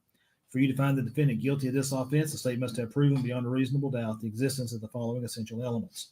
1, that the defendant unlawfully killed the alleged victim, and 2, that the killing was committed in the perpetration of or the attempt to perpetrate the alleged aggravated child neglect. That is, that the killing was closely connected to the aggravated child neglect, the alleged aggravated child neglect, and was not a separate, distinct, and independent event. And 3, excuse me, 3, that the defendant intended to commit the alleged aggravated child neglect. The following essential elements apply to aggravated child neglect. 1, that the defendant knowingly neglected a child so as to adversely affect the child's health and welfare. And 2, that the act of neglect resulted in serious bodily injury to the child. And 3, that the child was 8 years of age or less. The intent to commit the underlying felony must exist prior to or concurrent with the commission of the act causing the death of the victim. Proof that such intent to commit the underlying felony existed before or concurrent with the act of killing is a question of fact to be decided by the jury after consideration of all the facts and circumstances. Consideration of such factors as time, place, and causation is helpful in determining whether a killing was committed in the perpetration of the alleged aggravated child neglect. The killing may precede, coincide with, or follow the aggravated child neglect and still be considered as occurring in the perpetration of the aggravated child neglect, so long as there is a connection in time, place, and continuity of action. Knowingly and intentionally had previously been defined for you on page 15 of these instructions. Child and serious bodily injury are defined for you in the definition section of these instructions. If you find from the proof beyond a reasonable doubt that the defendant is guilty of first-degree murder in the perpetration of a felony, then the jury will not fix a fine. If you have a reasonable doubt as to the defendant's guilt of first-degree murder in the perpetration of a felony was charged in the presentment, then your verdict must be not guilty as to this offense. Lesser included offense counts 1, 2, and 3, second-degree murder. Any person who commits second-degree murder is guilty of a crime. For you to find the defendant guilty of this offense, guilty. Let's get this over with. The existence of the following essential elements. Sonia, thank you for gifting them 5 memberships. Killed the alleged victim, and 2, that the defendant acted knowingly. Knowingly means that a person acts with an awareness that his or her conduct is reasonably certain to cause the death of the alleged victim. The requirement of knowingly is also established if it is shown that the defendant acted intentionally. Intentionally has been previously defined for you on page 13 of these instructions. The distinction between voluntary manslaughter and second-degree murder is that voluntary manslaughter requires that the killing result from a state of passion produced by adequate provocation sufficient to lead a reasonable person to act in an irrational manner. If you find from the proof beyond a reasonable doubt that the defendant is guilty of second-degree murder, then you may fix a fine in any amount not greater than $50,000, and you'll so report your fine on your verdict form. If you have a reasonable doubt as the defendant's guilt of second-degree murder is charged and included in the presentment, then your verdict must be not guilty as to this offense. Lesser included offense counts 1, 2, and 3. Voluntary manslaughter. Any person who commits voluntary manslaughter is guilty of a crime. For you to find the defendant guilty of this offense, the state must have proven beyond a reasonable doubt the existence of the following essential elements. 1, that the defendant unlawfully killed the alleged victim. and 2, that the defendant acted intentionally or knowingly, and 3, that the killing resulted from a state of passion produced by adequate provocation sufficient to lead a reasonable person to act in an irrational manner. Intentionally has been previously defined for you on page 13 of these instructions. Knowingly has been previously defined for you on page 17 of these instructions. The requirement of knowingly is also established if it is shown the defendant acted intentionally. The distinction between voluntary manslaughter and second-degree murder is that voluntary manslaughter requires that the killing result from a state of passion produced by adequate provocation, sufficient to lead a reasonable person to act in an irrational manner. If you find from the proof beyond a reasonable doubt that the defendant is guilty of voluntary manslaughter, then you may fix a fine in any amount not greater than $10,000, and you'll so report your fine on your verdict form. If you have reasonable doubt as to the defendant's guilt of voluntary manslaughter as charged and included in the presentment, then your verdict must be not guilty as to this offense. Lesser included offense counts 1, 2, and 3, reckless homicide. Any person who commits the offense of reckless homicide is guilty of a crime. For you to find the defendant guilty of this offense, the state must have proven beyond reasonable doubt the existence of the following essential elements. 1, that the defendant killed the alleged victim, and 2, that the defendant acted recklessly. Recklessly means that a person acts recklessly when the person is aware of but consciously disregards a substantial and unjustifiable risk that the alleged victim will be killed. The risk must be of such a nature and degree that its disregard constitutes a gross deviation from the standard of care that an ordinary person would exercise under all the circumstances as viewed from the accused person's standpoint. The requirement of recklessly is also shown or established if it is shown that the defendant acted knowingly or intentionally. Intentionally has been previously defined for you on page 13 of these instructions. Knowingly has previously been defined for you on page 17 of these instructions. If you find from the proof beyond a reasonable doubt that the defendant is guilty of reckless homicide, then you may fix a fine in any amount not greater than $5,000, and you'll so report your fine on your verdict form. If you have reasonable doubt as to the defendant's guilt of reckless homicide as charged and included in the presentment, then your verdict must be not guilty as to this offense. Lesser included offense counts 1, 2, and 3, criminally negligent homicide. Any person who commits criminally negligent homicide is guilty of a crime. For you to find the defendant guilty of this offense, the state must have proven beyond a reasonable doubt the existence of the following essential elements. 1, that the defendant's conduct resulted in the death of the alleged victim, and 2, that the defendant acted with criminal negligence. Criminal negligence means that a person acts with criminal negligence when the person ought to be aware of a substantial and unjustifiable risk that the alleged victim would be killed. The risk must be of such a nature and degree that his failure to perceive it constitutes a gross deviation from the standard of care that an ordinary person would exercise under all the circumstances as viewed from the accused person's standpoint. The requirement of criminal negligence is also established if it is shown the defendant acted intentionally, knowingly, or recklessly. Intentionally has been previously defined for you on page 13 of the instructions. Knowingly has been previously defined for you on page 17 of these instructions. Recklessly has been previously defined for you on page 19 of these instructions. If you find from the proof beyond a reasonable doubt that the defendant is guilty of criminally negligent homicide, you may fix a fine in any amount not greater than $3,000, and you'll so report your fine on your verdict form. If you have reasonable doubt as to the defendant's guilt of criminally negligent homicide as charged and included in the presentment, then your verdict must be not guilty as to this count. Lesser included offense counts 1, 2, and 4. Child abuse. Any person who commits child abuse is guilty of a crime. For you to find the defendant guilty of this offense, the state must have proven beyond a reasonable doubt the existence of the following essential elements. 1, that the defendant knowingly, other than by accidental means, treated a child in such a manner as to inflict injury. And 2, that the child was 8 years of age or less. Knowingly has been previously defined for you on page 15 of these instructions. The requirement of knowingly is also established if it is shown the defendant acted intentionally. Intentionally has been previously defined for you on page 15 of these instructions. Child and bodily injury are defined for you in the definition section of these instructions. If you find from the proof beyond a reasonable doubt that the defendant is guilty of child abuse, you may fix a fine in any amount not greater than $2,500, and you so report your fine on your verdict form. If you have a reasonable doubt as to the defendant's guilt of child abuse as charged in the presentment, then your verdict must be not guilty as to this offense. Lesser included offense counts 1, 3, and 5. Child neglect. Any person who commits child neglect is guilty of a crime. For you to find the defendant guilty of this offense, the state must have proven beyond a reasonable doubt the existence of the following essential elements. 1, that the defendant knowingly neglected a child so as to adversely affect the child's health and welfare, and 2, that the child was 8 years of age or less. Knowingly has been previously defined for you on page 15 of these instructions. The requirement of knowingly is also established if it is shown the defendant acted intentionally. Intentionally has been previously defined for you on page 15 of these instructions. Child and bodily injury are defined for you in the definition section of these instructions. The requirement of knowingly is also established if it is shown the defendant acted intentionally.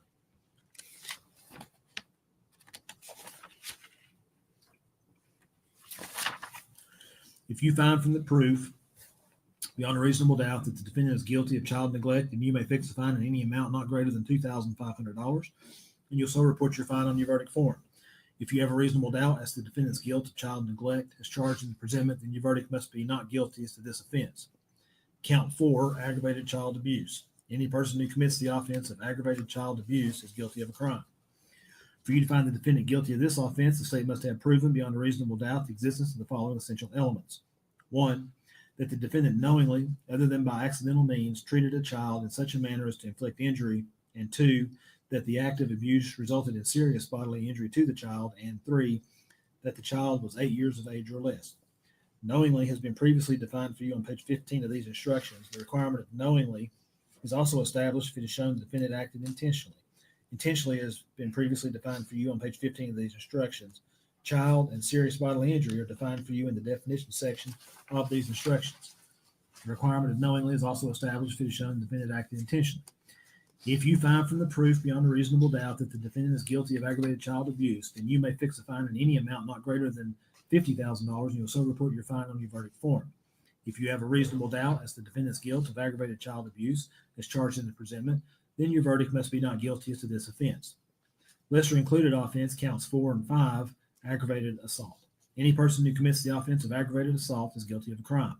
For you to find the defendant guilty of this offense, the state must have proven beyond a reasonable doubt the existence of the following essential elements. 1, that the defendant intentionally or knowingly caused bodily injury to another, and 2, that the act resulted in serious bodily injury. For purposes of this count, intentionally, knowingly bodily injury and serious bodily injury are defined for you in the definition section of these instructions. If you find from the proof beyond a reasonable doubt that the defendant is guilty of aggravated assault, then you may fix a fine in any amount not greater than $10,000, and you'll so report your fine on your verdict form. Excuse me.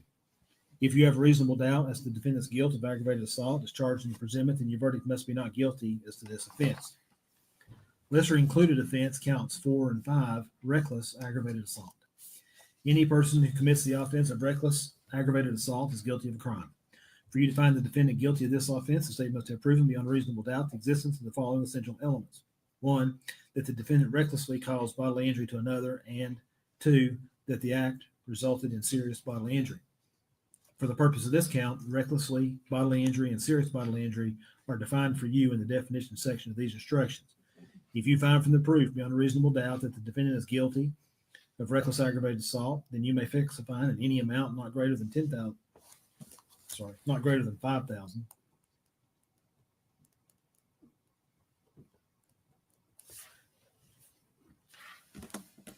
And you'll so report your fine on your verdict form. If you have a reasonable doubt as to the defendant's guilt of reckless aggravated assault as charged in the presentment, then your verdict must be not guilty as to this offense. Ladies and gentlemen, anytime that I make a change, I'm making the change in the notebook that's black. It says original charge. This is the official original charge. Those are just your copies, okay? Lesser included offense counts 1, 2, 3, 4, and 5. Assault. Any person who commits an assault upon another is guilty of a crime. For you to find the defendant guilty of this offense, the state must have proven beyond reasonable doubt the existence of the following essential elements. 1, that the defendant caused bodily injury to another, and 2, that the defendant acted either intentionally, knowingly, or recklessly. For purposes of this count, intentionally, knowingly, recklessly, and bodily injury are defined for you in the definition section of these instructions. If you find from the proof beyond a reasonable doubt that the defendant is guilty of assault, then you may fix a fine in any amount not greater than $2,500, and you'll so report your fine on your verdict form. If you have a reasonable doubt as to the defendant's guilt of assault as charged in the presentment, then your verdict must be not guilty of this as to this offense. Lesser included offense counts 1, 2, 3, 4, and 5, misdemeanor reckless endangerment. Any person who commits the offense of misdemeanor reckless endangerment is guilty of a crime. For you to find the defendant guilty of this offense, the state must have proven beyond a reasonable doubt the existence of the following essential elements. 1, that the defendant engaged in conduct which placed or might have placed another person in imminent danger of death or serious bodily injury. And 2, that the defendant acted recklessly. For the threat of death or serious bodily injury to be imminent, the person must be placed in a reasonable probability of danger as opposed to a mere possibility of danger. Before you can convict the defendant, the state must show beyond a reasonable doubt that a person or class of persons was in the zone of danger. The zone of danger is that area in which a reasonable probability exists that the defendant's conduct would place others in imminent danger of death or serious bodily injury. For purposes of this count, recklessly, intentionally, knowingly, and serious bodily injury are defined for you in the definition section of these instructions. The requirement of recklessly is also established if it is shown the defendant acted intentionally or knowingly. If you find from the proof beyond a reasonable doubt that the defendant is guilty of misdemeanor reckless endangerment, then you may fix a fine in any amount not greater than $2,500,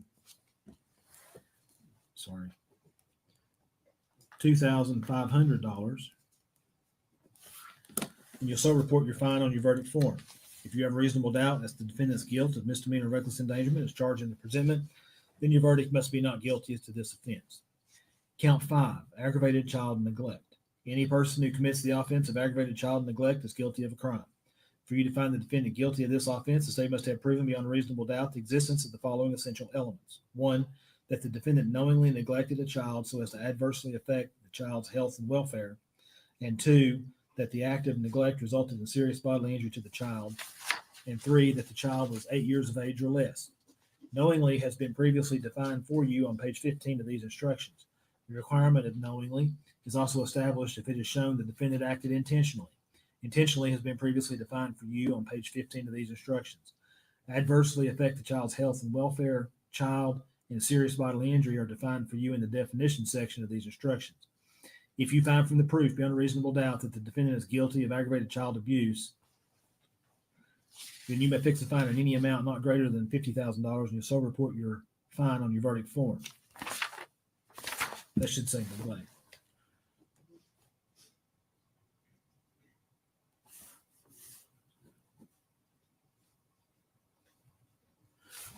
All right, let me reread that. If you find from the proof beyond a reasonable doubt that the defendant is guilty of aggravated child neglect, then you may fix a fine in any amount not greater than $50,000, and you'll so report your fine on your verdict form. If you have a reasonable doubt as to the defendant's guilt of aggravated child neglect as charged in the presentment, then your verdict must be not guilty as to this offense. Count 6, tampering with evidence. Any person who commits the offense of tampering with evidence is guilty of a crime. For you to find the defendant guilty of this offense, the state must have proven beyond a reasonable doubt the existence of the following essential elements. 1, that the defendant knew an investigation was in progress, and 2, that the defendant concealed a thing with the intent to impair its availability as evidence in the investigation. For purposes of this count, knew, conceal, destroy, and bodily injury are defined for you in the definition section of these instructions.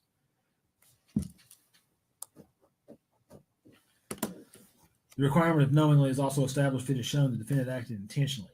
If you find from the proof beyond reasonable doubt that the defendant is guilty of tampering with evidence, then you may fix a fine in any amount not greater than $10,000, and you'll so report your fine on your verdict form. If you have a reasonable doubt as to the defendant's guilt of tampering with evidence as charged in the presentment, then your verdict must be not guilty as to this offense. Count 7 through 17, false report. Any person who makes a false statement to law enforcement officer is guilty of a crime. For you to find the defendant guilty of this offense, the state must have proven beyond a reasonable doubt the existence of the following essential elements. 1, that the statement was made by the defendant. 2, that statement was made in response to a legitimate inquiry by a law enforcement officer. And 3, that the statement would concern a material fact about an incident within the officer's concern. And 4, that the defendant knew such statement was false. And 5, that the statement was made by the defendant with the intent to obstruct or hinder the officer from preventing an incident from continuing to occur.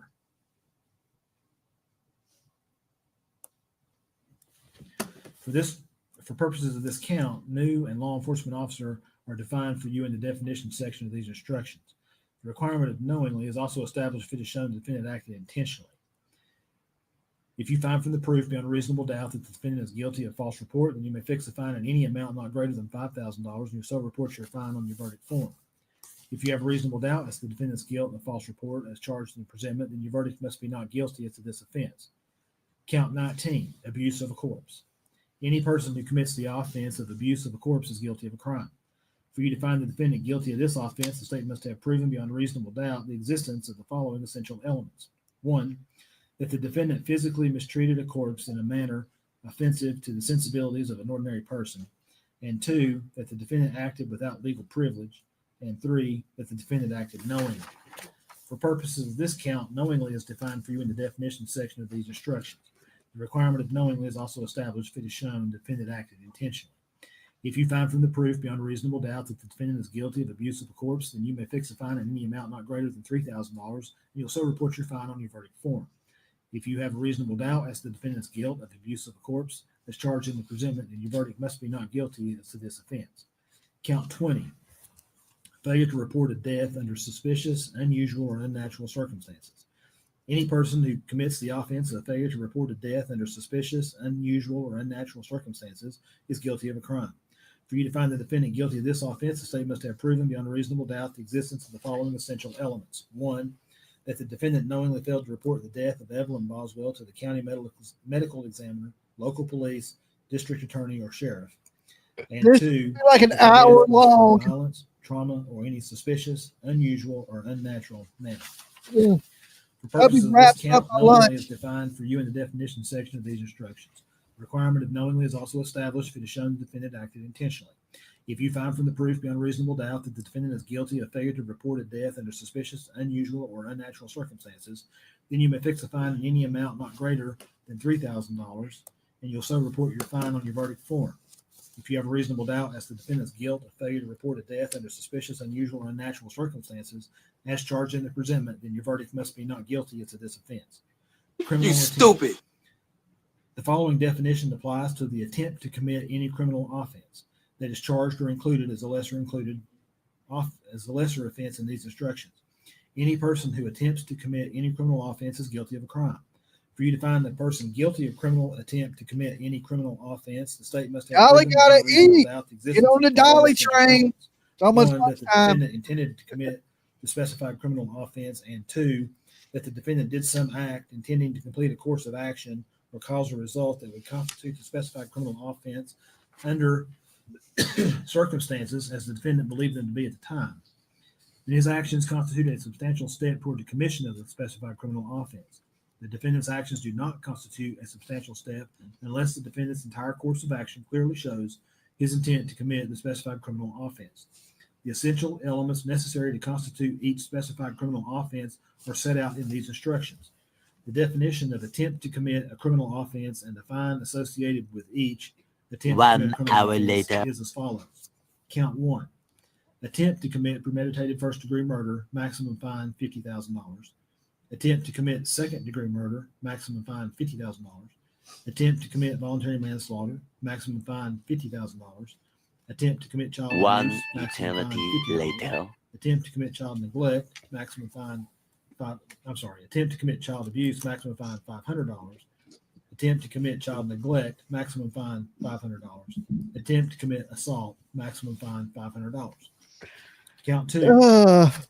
Attempt to commit first-degree murder in the perpetration of a felony, maximum fine $50,000. Attempt to commit second-degree murder. We get it. Just put her in prison. Attempt to commit voluntary manslaughter, maximum fine $5,000. Attempt to commit child abuse, maximum fine $500. Attempt to commit assault, maximum fine $500. Count 3. Attempt to commit first-degree murder in the perpetration of a felony, maximum fine $50,000. Attempt to commit second-degree murder, maximum fine $25,000. Attempt to commit voluntary manslaughter, maximum fine $5,000. Attempt to commit child neglect, maximum fine $500. Attempt to commit assault, maximum fine $500. Count 4. Attempt to commit aggravated child abuse, maximum fine $25,000. Attempt to commit aggravated assault, maximum fine $5,000. Attempt to commit assault, maximum fine $500. Attempt to commit child abuse, maximum fine $500. Count 5. Attempt to commit aggravated child neglect, maximum fine $25,000. I can Attempt to smell you. commit aggravated assault, maximum fine $5,000. Attempt to commit assault, maximum fine $500. Attempt to commit child neglect, maximum fine $500. Count 6, attempt to commit tampering with evidence, maximum fine $5,000. Counts 7, 8, 9, 10, 11, 12, 13, 14, 15, 16, and 17. Attempt to commit false report, maximum fine $5,000. Count 19, attempt to commit abuse of corpse, maximum fine $2,500. Count 20, attempt to commit failure to report death under suspicious, unusual, or unnatural circumstances, maximum fine $2,500. Facilitation of a felony. The following definition applies to any offense of facilitation that is charged or included as a lesser offense in these instructions. Any person who commits the offense of facilitation of a felony is guilty of a crime. For you to find the defendant guilty of facilitation of any offense, the state must have proven beyond a reasonable doubt the existence of the following essential elements. 1, that the defendant knew that another person intended to commit the specified offense, but did not have the intent to promote or assist the commission of the offense or to benefit in the proceeds or results of the offense. And 2, that the defendant furnished substantial assistance to that person in the commission of the specified criminal offense. And 3, that the defendant The furnished poll such is up. assistance. Is she guilty? Yes or no? The essential elements necessary to constitute the specified criminal offense are set out in these instructions. I'm thinking she's The innocent definition of at this point. facilitation of an offense and the fine associated I'm playing. each facilitation offense is as follows. Count 1, facilitation of first-degree murder, maximum fine $50,000. Facilitation of attempt to commit first-degree murder, maximum fine $25,000. Facilitation of second-degree murder, maximum fine $25,000. Facilitation of attempt to commit second-degree murder, maximum fine $10,000. Facilitation of voluntary manslaughter, maximum fine $5,000. Facilitation of attempt to commit voluntary manslaughter, maximum fine $3,000. Facilitation of criminally negligent homicide, maximum fine $2,500. Count 2, facilitation of first-degree murder and the perpetration of a felony, maximum fine $50,000. Facilitation of attempt to commit first-degree murder and the perpetration of a felony, maximum fine $25,000. Facilitation of second-degree murder, maximum fine $25,000. Facilitation of attempt to commit second-degree murder, maximum fine $10,000. Facilitation of voluntary manslaughter, maximum fine $5,000. Facilitation of attempt to commit voluntary manslaughter, maximum fine $3,000. Facilitation of reckless homicide, maximum fine $3,000. Facilitation of criminally negligent homicide, maximum fine $2,500. Count 3, facilitation of first-degree murder and the perpetration of a felony, maximum fine $50,000. Facilitation of attempt to commit first-degree murder and the perpetration of a felony, maximum fine $25,000. Facilitation of second-degree murder, maximum fine $25,000. Facilitation of attempt to commit second-degree murder, maximum fine $10,000. Facilitation of voluntary manslaughter, maximum fine $5,000. Facilitation of attempt to commit voluntary manslaughter, maximum fine $3,000. Facilitation of reckless homicide, maximum fine $3,000. Oh my God, who the hell cares? Count 4, facilitation of aggravated child abuse, maximum fine $5,000. Facilitation of attempt to commit aggravated child abuse, maximum fine $3,000. Facilitation of aggravated assault, maximum fine $5,000. Facilitation of attempt to commit aggravated assault, maximum fine $3,000. Facilitation of reckless aggravated assault, maximum fine $3,000. Count 5, facilitation of aggravated child neglect, maximum fine $5,000. Facilitation of attempt to commit aggravated child neglect, maximum fine $3,000. Facilitation of aggravated assault, maximum fine $5,000. Facilitation of attempt to commit aggravated assault, maximum fine $3,000. Facilitation of reckless aggravated assault, maximum fine $3,000. Count 6, facilitation of tampering with evidence, maximum fine $5,000. Facilitation of attempt to commit tampering with evidence, maximum fine $3,000. Count 19, facilitation of abuse of the corpse, maximum fine $2,500. Criminal responsibility for conduct of another. A defendant is criminally responsible as a party to the offense charged and included if the offense was committed by the defendant's own conduct, by the conduct of another for which the defendant is criminally responsible, or by both. Each party to the offense may be charged with the commission of the offense. The defendant is criminally responsible for an offense committed by the conduct of another if, acting with the intent to promote or assist the commission of the offense or to benefit in the proceeds or result of the offense, the defendant solicits, directs, aids, or attempts to aid another person to commit the offense. Under the theory of criminal responsibility, an individual's presence and companionship with the perpetrator of an offense before and after commission of an offense are circumstances from which his or her participation in the crime may be inferred. No particular act need be shown, and the defendant need not have taken a physical part in the crime in order to be held criminally responsible. However, a defendant's mere presence during the commission of a crime is not enough to convict based on the theory of criminal responsibility for the conduct of another. The jury is not required to make this inference. It is the exclusive province of the jury to determine whether the facts and circumstances shown by all the evidence in the case warrant the inference which the law permits the jury to draw. The inference may be rebutted by direct or circumstantial evidence or both, whether it exists in the evidence of the state or the evidence of the defendant. Before you can find the defendant guilty of being criminally responsible for an offense committed by the conduct of another, you must find that all the essential elements of the offense have been proven by the state beyond a reasonable doubt. Definitions. Intentionally or intent means a person acts intentionally with respect to the nature of the conduct or a result of the conduct when it is the person's conscious objective or desire to engage in the conduct or cause the result. Knowingly or knew means that a person acts knowingly with respect to the conduct or to the circumstances surrounding the conduct when the person is aware of the nature of the conduct or the circumstances exist.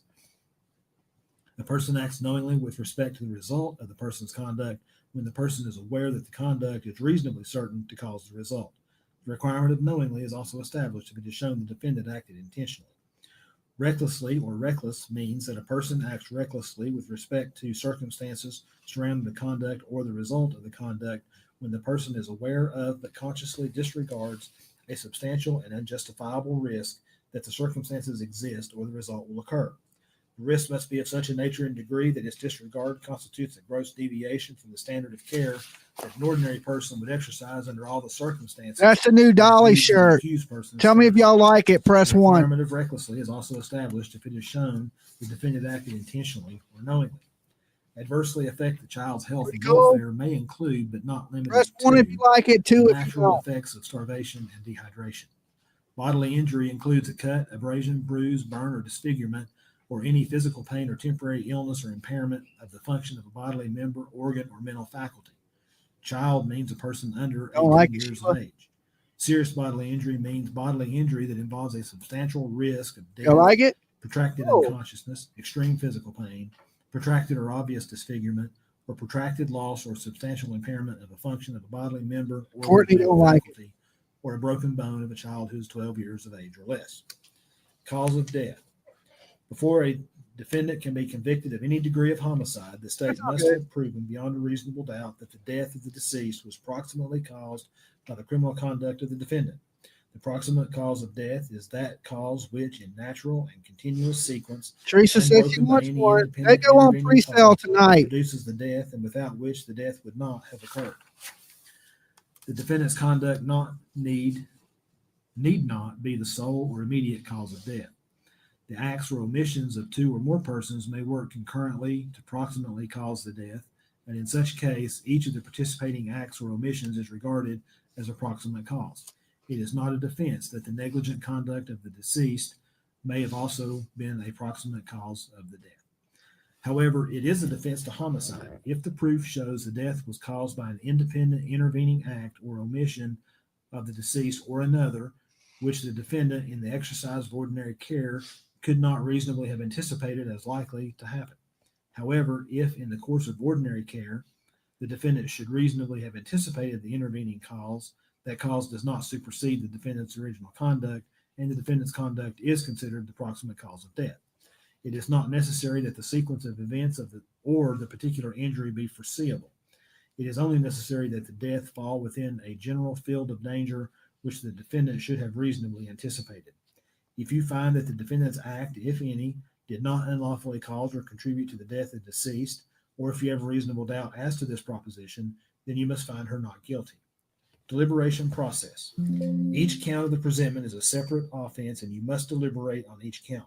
When you begin your deliberations on each count of the presentment, you must first deliberate on the indicted or charged offenses. If you unanimously find the defendant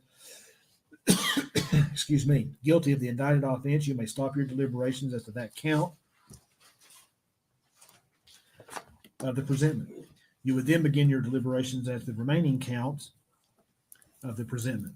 If you unanimously find the defendant not guilty of the indicted offense in each count, or you have a reasonable doubt, then you must unanimously find the defendant not guilty of the indicted offense and next consider the lesser included offenses in each count as set out below and in your verdict form.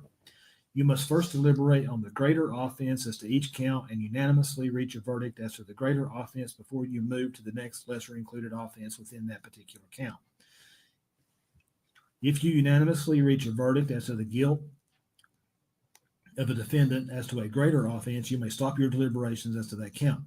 You would then proceed to the remaining counts of the presentment until you have reached a verdict on each count of the presentment.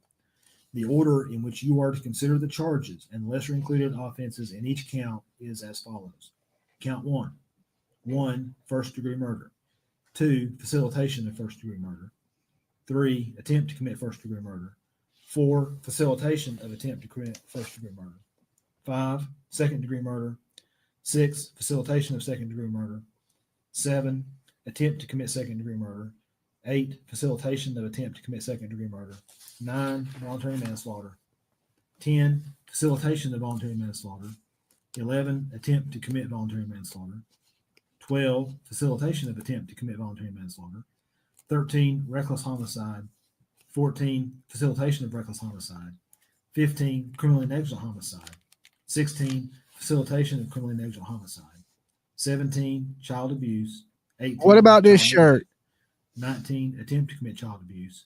20. Attempt to commit child neglect. 21. Assault. 22. Attempt to commit assault. Y'all like that one? 23. Misdemeanor reckless endangerment. Count 2. 1. First degree murder in the perpetration of a felony. 2. Facilitation of first degree murder in the perpetration of a felony. 3. Attempt to commit first degree murder in the perpetration of a felony. 4. Facilitation of attempt to commit first degree murder in the perpetration of a felony. 5. Second degree murder. 6. Facilitation of second degree murder. 7. Attempt to commit second degree murder. 8. Facilitation of attempt to commit second degree murder. 9. Voluntary manslaughter. 10. Facilitation of voluntary manslaughter. 11. Attempt to commit voluntary manslaughter. 12. Facilitation of attempt to commit voluntary manslaughter. 13. Reckless homicide. 14. Facilitation of reckless homicide. 15. Criminally negligent homicide. 16. Facilitation of criminally negligent homicide. 17. Child abuse. 18. Attempt to commit child abuse. 19. Assault. 20. Attempt to Oh, I commit plan assault. on doing them both. 21. Misdemeanor I reckless have like endangerment. 5 new shirts coming. Count 3. 1. First degree murder in the perpetration of a felony. 2.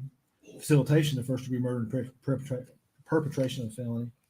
3. Attempt to commit first degree murder in the perpetration of a felony. No, 4. the jury's going to be Facilitation of quick. attempt to commit first degree murder in the perpetration of a felony.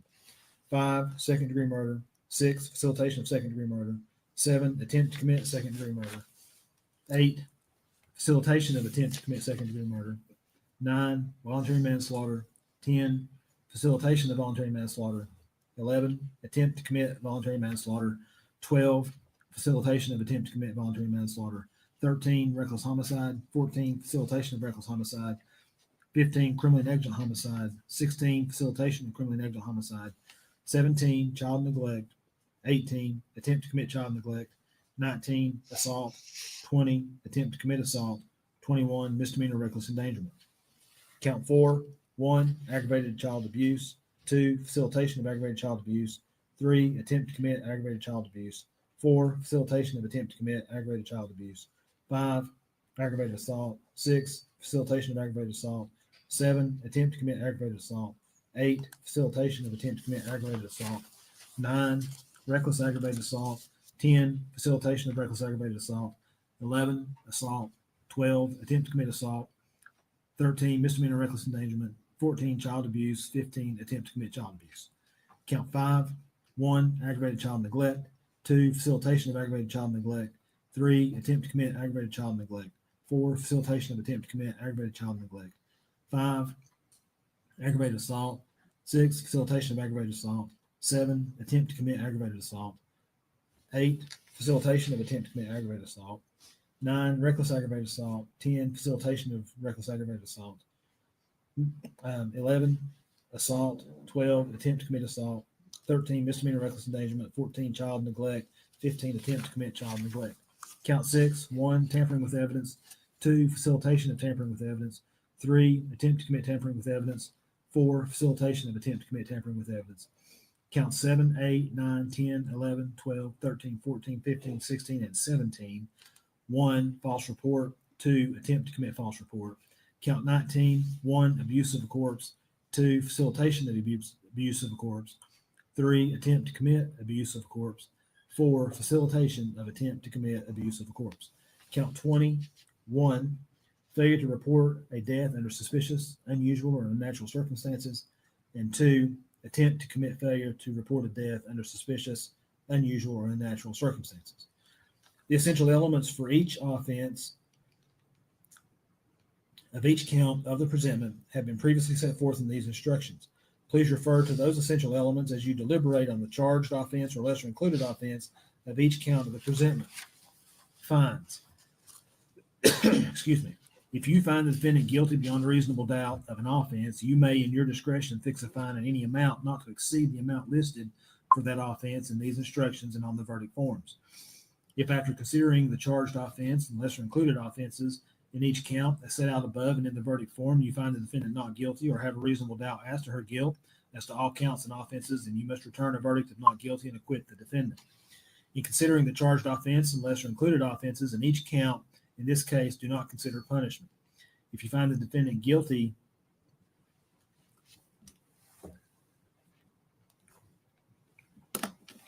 of any offenses of any count, the court will set punishment at a separate sentencing hearing. Y'all want to come up here for a second?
I don't know about nothing but Jay. They couldn't tell how Quentin Simon died, and they found her guilty on all charges. So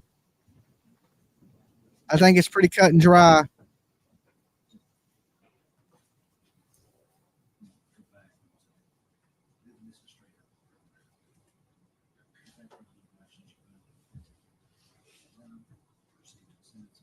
You think it should say true crime under the art? I can add that.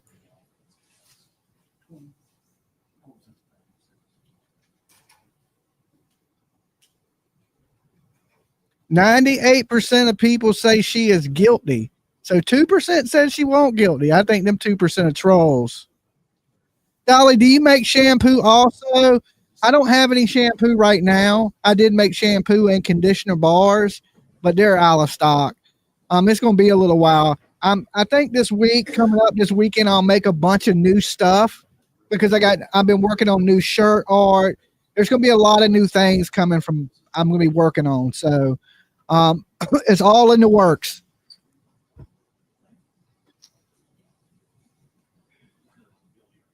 Bet 2 are women. I don't know. I would think, listen, the jury's mostly older men. I got a bad feeling on this verdict, Dolly. I don't. I think it's going to be pretty cut and dry, to be honest. Let me open ladies and gentlemen, remember, when you go back there and you select a 4-person, this is the official. Welcome. And I'm not going to take up your books and make a change in every one of your books. That's the stress. You're rolling with the best, baby. Hey. So I'm going to make the change on page 48. And when you deliberate, you go by what this black notebook says. Can everybody do that? Everybody's shaking their head yes. All right. Let me start that over. If after your deliberations you find the defendant guilty of first-degree murder, we will then proceed to sentencing and you will set the punishment. If you find the defendant guilty of any offense in counts 4 through 20, the court will set the punishment at a separate sentencing hearing. You'll be provided with forms for all possible verdicts in this case, and it will be at the back of these instructions. The jury, the jury will mark the appropriate verdict on the form by checking the box next to your verdict, and your 4-person will sign and date the verdict form. I think they're going to do closing after this. Now, in your books, you don't have, you may have. You have verdict forms? All right. This goes back to what I said about the original notebook. You use the verdict forms in this black notebook. All right. Verdict form count 1. We, the jury, find the defendant Megan Boswell mark the appropriate 1. Checkbox 1, guilty of first-degree murder, or checkbox 2, guilty of facilitation of first-degree murder. Find amount $ blank, not more than $50,000. Or checkbox 3, guilty of attempt to commit first-degree murder. Find amount $ blank, not more than $50,000.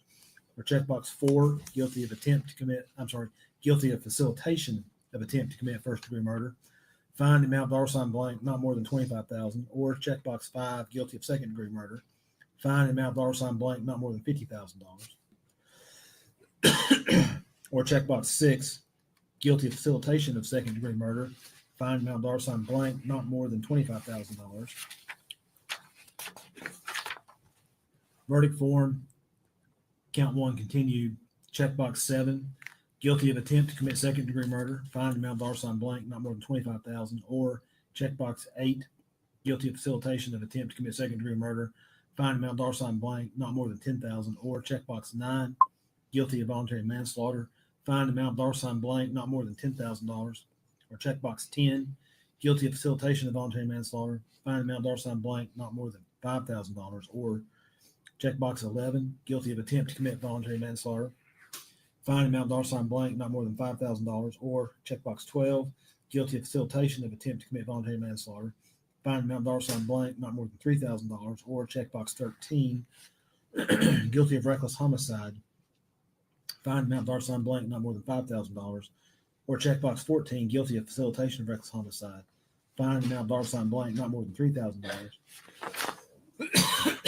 Excuse me. Or verdict form count 1 continued. Checkbox 15, guilty of criminally negligent homicide. Find amount $, blank, not more than $3,000. Or checkbox 16, guilty of facilitation of criminally negligent homicide. Find amount $, blank, not more than $2,500. Or checkbox 17, guilty of child abuse. Find amount $, blank, not more than $2,500. Or checkbox 18, guilty of child neglect. Find amount $, blank, not more than $2,500. Or checkbox 19, guilty of attempt to commit child abuse. Find amount $, blank, not more than $500. Or checkbox 20, guilty of attempt to commit child neglect. Find amount $, blank, not more than $500. Or checkbox 21, guilty of assault. fine amount dollar sign blank, not more than $2,500, or checkbox 22, guilty of attempt to commit assault, fine an amount of dollar sign blank, not more than $500, or verdict form count 1 continued, checkbox 23, guilty of misdemeanor reckless endangerment, fine amount dollar sign blank, not more than $2,500, or checkbox 24, not guilty, 4-person signature line date blank. Verdict form count 2, with jury find the defendant Megan Boswell, Hey, Nina. appropriate 1, checkbox 1, guilty of first-degree murder in the perpetration of a felony, or checkbox 2, guilty of facilitation of first-degree murder in the perpetration of a felony, fine amount dollar sign blank, not more than $50,000, or checkbox 3, guilty of attempt to commit first-degree murder in the perpetration of a felony, fine amount dollar sign blank, not more than $50,000, or checkbox 4, guilty of facilitation of attempt to commit first-degree murder in the perpetration of a felony, fine amount dollar sign blank, not more than $25,000, or checkbox 5, guilty of second-degree murder, fine amount dollar sign blank, not more than $50,000, or verdict form count 2 continued, checkbox 6, guilty of facilitation of second-degree murder, fine amount dollar sign blank, not more than $25,000, or checkbox 7, guilty of attempt to commit second-degree murder, fine amount dollar sign blank, not more than $25,000, or checkbox 8, guilty of facilitation of attempt to commit second-degree murder, fine amount dollar sign blank, not more than $10,000, or checkbox 9, guilty of voluntary manslaughter, fine amount dollar sign blank, not more than $10,000, or checkbox 10, guilty of facilitation of voluntary manslaughter, fine amount dollar sign blank, not more than $5,000, checkbox 11, or checkbox 11, guilty of attempt to commit voluntary manslaughter, fine amount dollar sign blank, not more than $5,000, or checkbox 12, guilty of facilitation of attempt to commit voluntary manslaughter, fine amount dollar sign blank, not more than $3,000, or checkbox 13, guilty of reckless homicide, fine amount dollar sign blank, not more than $5,000, or verdict form count 2 continued, checkbox 14, guilty of facilitation of reckless homicide, fine amount dollar sign blank, not more than $3,000, or checkbox 15, guilty of criminally negligent homicide, fine amount dollar sign blank, not more than $3,000, or checkbox 16, guilty of facilitation of criminally negligent homicide, fine amount dollar sign blank, not more than $2,500, or checkbox 17, guilty of child abuse, fine amount dollar sign blank, not more than $2,500, or checkbox 18, guilty of attempt to commit child abuse, fine amount dollar sign blank, not more than $500, or checkbox 19, guilty of assault, fine amount dollar sign blank, not more than $2,500, or checkbox 20, guilty of attempt to commit assault, fine amount dollar sign blank, not more than $500, or verdict form count 2 continued. Checkbox 21, guilty of misdemeanor reckless endangerment, fine amount dollar sign blank, not more than $2,500, or checkbox 22, not guilty. 4-person signature line date blank. Verdict form count 3. We, the jury, find the defendant Megan Boswell marked the appropriate 1. Checkbox 1, guilty of first-degree murder and perpetration of a felony, or checkbox 2, guilty of facilitation of first-degree murder and perpetration of a felony. Fine amount dollar sign blank, not more than $50,000, or checkbox 3, guilty of attempt to commit first-degree murder and perpetration of a felony. Fine amount dollar sign blank, not more than $50,000, or checkbox 4, guilty of facilitation of attempt to commit first-degree murder in the perpetration of a felony. Fine amount dollar sign blank, not more than $25,000, or checkbox 5, guilty of second-degree murder. Fine amount dollar sign blank, not more than $50,000, or verdict form count 3 continued. Checkbox 6, guilty of facilitation of second-degree murder. Fine amount dollar sign blank, not more than $25,000, or checkbox 7, guilty of attempt to commit second-degree murder. Fine amount dollar sign blank, not more than $25,000, or checkbox 8, guilty of facilitation of attempt to commit second-degree murder. Fine amount dollar sign blank, not more than $10,000, or checkbox 9, guilty of voluntary manslaughter. Fine amount dollar sign blank, not more than $10,000, or checkbox 10, guilty of facilitation of voluntary manslaughter. Fine amount dollar sign blank, not more than $5,000, or checkbox 11,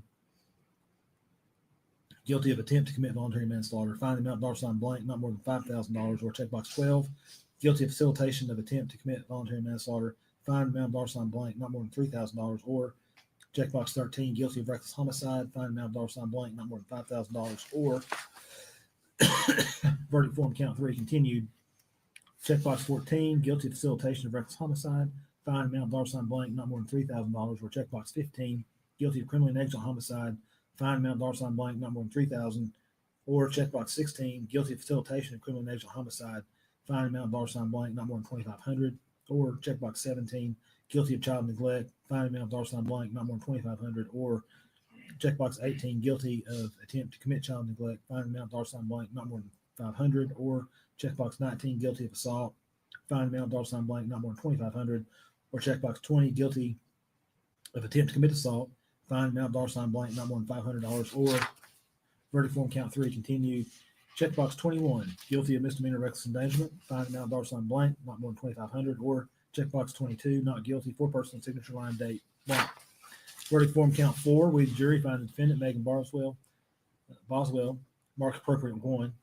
Checkbox 1, guilty of aggravated child abuse, fine amount $blank, not more than $50,000, or checkbox 2, guilty of facilitation of aggravated child abuse, fine amount $blank, not more than $25,000, or checkbox 3, guilty of attempt to commit aggravated child abuse, fine amount $blank, not more than $25,000, or checkbox 4, guilty of facilitation of attempt to commit aggravated child abuse, fine amount $blank, not more than $10,000, or checkbox 5, guilty of aggravated assault, fine amount $blank, not more than $10,000, or checkbox 6, guilty of facilitation of aggravated assault, fine amount $blank, not more than $5,000, or verdict form count 4 continued. Checkbox 7, guilty of attempt to commit aggravated assault, fine amount $blank, not more than $5,000, or checkbox 8, guilty of facilitation of attempt to commit aggravated assault, fine amount $blank, not more than $3,000, or checkbox 9, guilty of reckless aggravated assault, fine amount $blank, not more than $5,000, or checkbox 10, guilty of facilitation of reckless aggravated assault, fine amount $blank, not more than $3,000, or checkbox 11, guilty of assault, fine amount $blank, not more than $2,500, or checkbox 12, guilty of attempt to commit assault, fine amount $blank, not more than $500, or checkbox 13, guilty of misdemeanor reckless endangerment, fine amount $blank, not more than $2,500, or checkbox 14, guilty of child abuse, fine amount $blank, not more than $2,500, or verdict form count 4 continued. Checkbox 15, guilty of attempt to commit child abuse, fine amount $blank, not more than $500, or checkbox 16, not guilty, 4-person signature line date blank. Verdict form count 5, we the jury find the defendant Megan Boswell, mark the appropriate 1. Checkbox 1, guilty of aggravated child neglect, fine amount $blank, not more than $50,000, or checkbox 2, guilty of facilitation of aggravated neglect, fine amount $blank, not more than $25,000, or checkbox 3, guilty of attempt to commit aggravated child neglect, fine amount $blank, not more than $25,000, or checkbox 4, guilty of facilitation of attempt to commit aggravated child neglect, fine amount $blank, not more than $10,000, or checkbox 5, guilty of aggravated assault, fine amount $blank, not more than $10,000, or checkbox 6, guilty of facilitation of aggravated assault, fine amount $blank, not more than $5,000. Verdict form count 5 continued.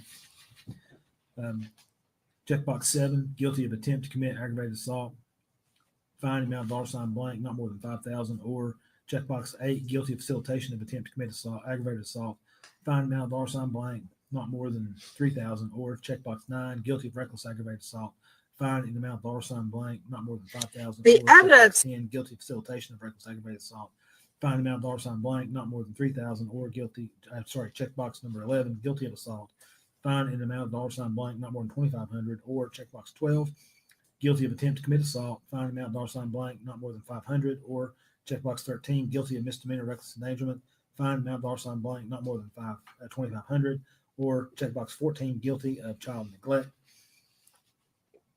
fine amount blank, not more than $2,500, or verdict form count 5 continued. Checkbox 15, guilty of attempt to commit child neglect, fine amount blank, not more than $500, or checkbox 16, not guilty, 4-person signature line date blank. Verdict form count 6, we the jury find the defendant Megan Boswell, mark the appropriate 1. Checkbox 1, guilty of tampering with evidence, fine amount blank, not more than $10,000, or checkbox 2, guilty of facilitation of tampering with evidence, checkbox amount blank, not more than $5,000, or checkbox 3, guilty of attempt to commit tampering with evidence, fine amount blank, not more than $5,000, or checkbox 4, guilty of facilitation of attempt to commit tampering with evidence, fine amount blank, not more than $3,000, or checkbox 5, not guilty, 4-person signature line date blank. Verdict form counts 7, 8, 9, 10, 11, 12, 13, 14, 15, 16, and 17. We, the jury, find the defendant, Megan Boswell, marked the appropriate 1. Checkbox 1, guilty of false report. Fine, amount $ blank, not more than $5,000. Or checkbox 2, guilty of attempt to commit false report. Fine, amount $ blank, not more than $3,000. Or checkbox 3, not guilty. 4-person signature line date blank. Verdict form count 19. We, the jury, find the defendant, Megan Boswell, marked the appropriate 1. Checkbox 1, guilty of abuse of a corpse. Fine, amount $ blank, not more than $3,000. Or checkbox 2, guilty of facilitation of abuse of a corpse. Fine, amount $ blank, not more than $2,500. Or checkbox 3, guilty of attempt to abuse a corpse. Fine, amount $ blank, not more than $2,500. Or checkbox 4, guilty of facilitation of attempt to commit abuse of a corpse. Fine, amount $ blank, not more than $500. Or checkbox 5, not guilty. 4-person signature line date blank. Verdict form count 20. We, the jury, find the defendant, Megan Boswell, marked the appropriate 1. Checkbox 1, guilty of failure to report a death under suspicious, unusual, or unnatural circumstances. Fine, amount $ blank, not more than $3,000. Or checkbox 2, guilty of attempt to commit failure to report a death under suspicious, unusual, or unnatural circumstances. Fine, amount $ blank, not more than $2,500. Or checkbox 3, not guilty. 4-person signature line date blank.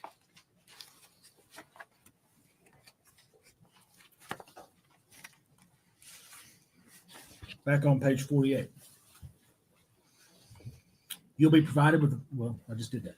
The verdict must represent the considered judgment of each juror. In order to return a verdict, it is necessary that each juror agree thereto. Thank you, my child. Thank you. It is your duty as jurors to consult with one another and to deliberate with a view Had to do reaching it. an agreement if you can do so without violence to individual judgment. Each of you must decide the case for yourself, but do so only after an impartial consideration of the evidence with your fellow jurors. In the course of your deliberations, do not hesitate to re-examine your own views and change your opinion if convinced it is erroneous. But do not surrender your honest conviction as to the weight or effect of the evidence solely because of the opinion of your fellow jurors or for the mere purpose of returning a verdict. You can have no prejudice or sympathy or allow anything but the law and evidence to have any influence upon your verdict. You must render your verdict with absolute fairness and impartiality as you think justice and truth dictate. If you find the state has proven the defendant guilty beyond a reasonable doubt, then you should find her guilty. On the other hand, if you find the state has not proven beyond a reasonable doubt the defendant's guilt, or if you have a reasonable doubt as to her guilt, then you must find the defendant not guilty. I'm going to stop right there. Is there lunch here? Your lunch is here. I'm going to let you go eat. I want you to take your notebooks and sit them on your chair and leave them out here. I'm going to have you go with the officer, eat lunch. When we come back, the parties will argue, then I will finalize the charge. Everyone stand, please.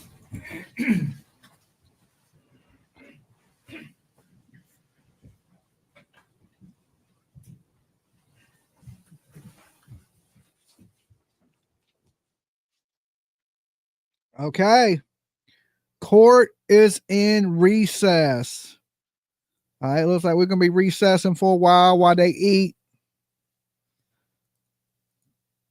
I need something to eat myself. I'm sitting here eating damn Dippin' Dots.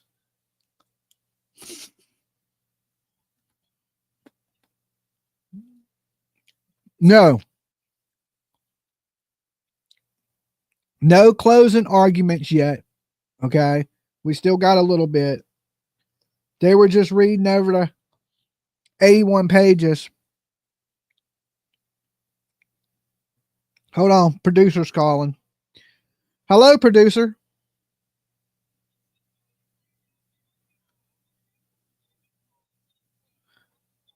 Okay. Do you have shredded cheese? Oh, okay. All right. Well, I'll see you when you get here. All right. Bye.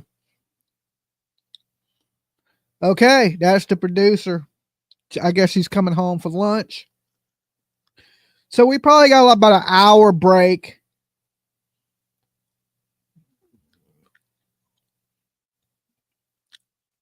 Johnny and PJ, please have lunch with me. Someone in Hyden. We don't even know who you are. You're in Hyden. Are you from Virginia? What you making? What you making for lunch? Dolly got to eat.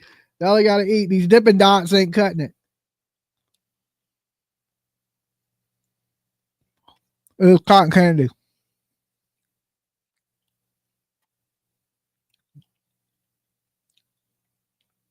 Dippin' Dots would feel good on your throat.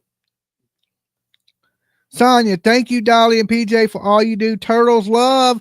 Oh, thank you. Let's open up the heavenly gates. Thank you, my child, for your donation.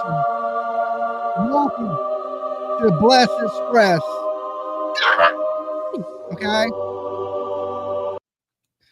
When you riding with the Blessed Express, you're riding with the best, all right?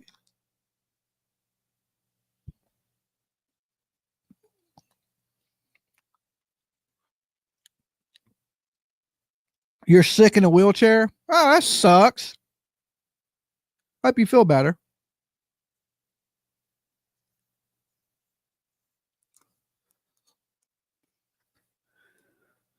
It is 12:14 now.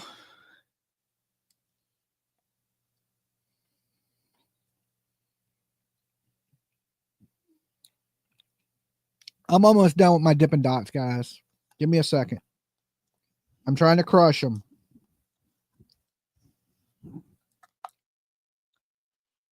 Helena has just gifted 5 memberships. Oh! Thank you, Helena. You guys are the best. You guys are the best. Keeping Dolly alive. Keeping Dolly alive. That is awesome. And if y'all got one of those memberships from Helena, make sure you thank her.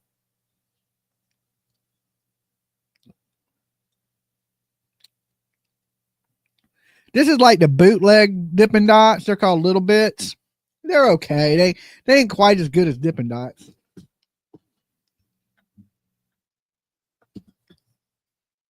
It's like the bootleg version.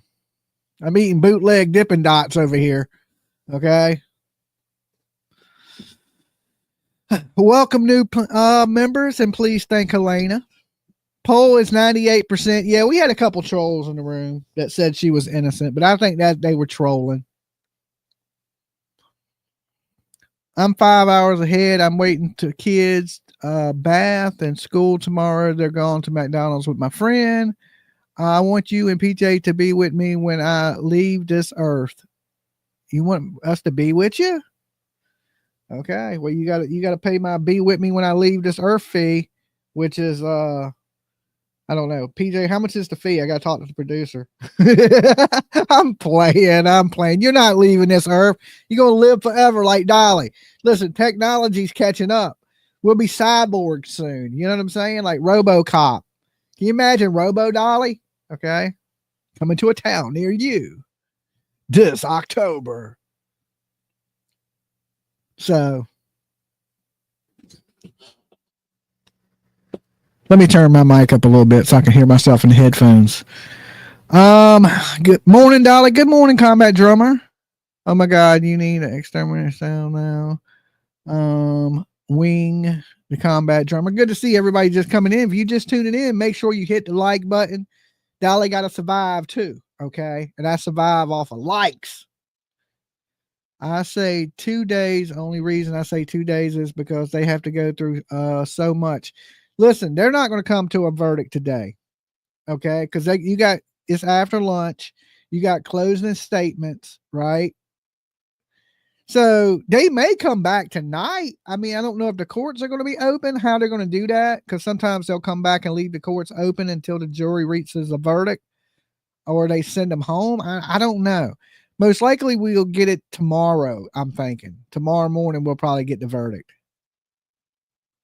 Court usually goes out for lunch for an hour. So they're sequestered. So we may get it tonight. I don't know. So, we've been covering it for the last 7 days. Pretty straight. Hasn't missed a day. We were there in court the first 3 days. And then we made our way down to Henderson, Tennessee to search for Sebastian Rogers, which I haven't made a video on in like over a week, 10 days, something like that. And then we came back here and we've been covering it from the studio ever since. Dolly is PJ is Dolly's Valentine. Yes. I gotta go get her something for Valentine's Day too. I got her one thing, but I haven't got her like nothing majorly awesome yet.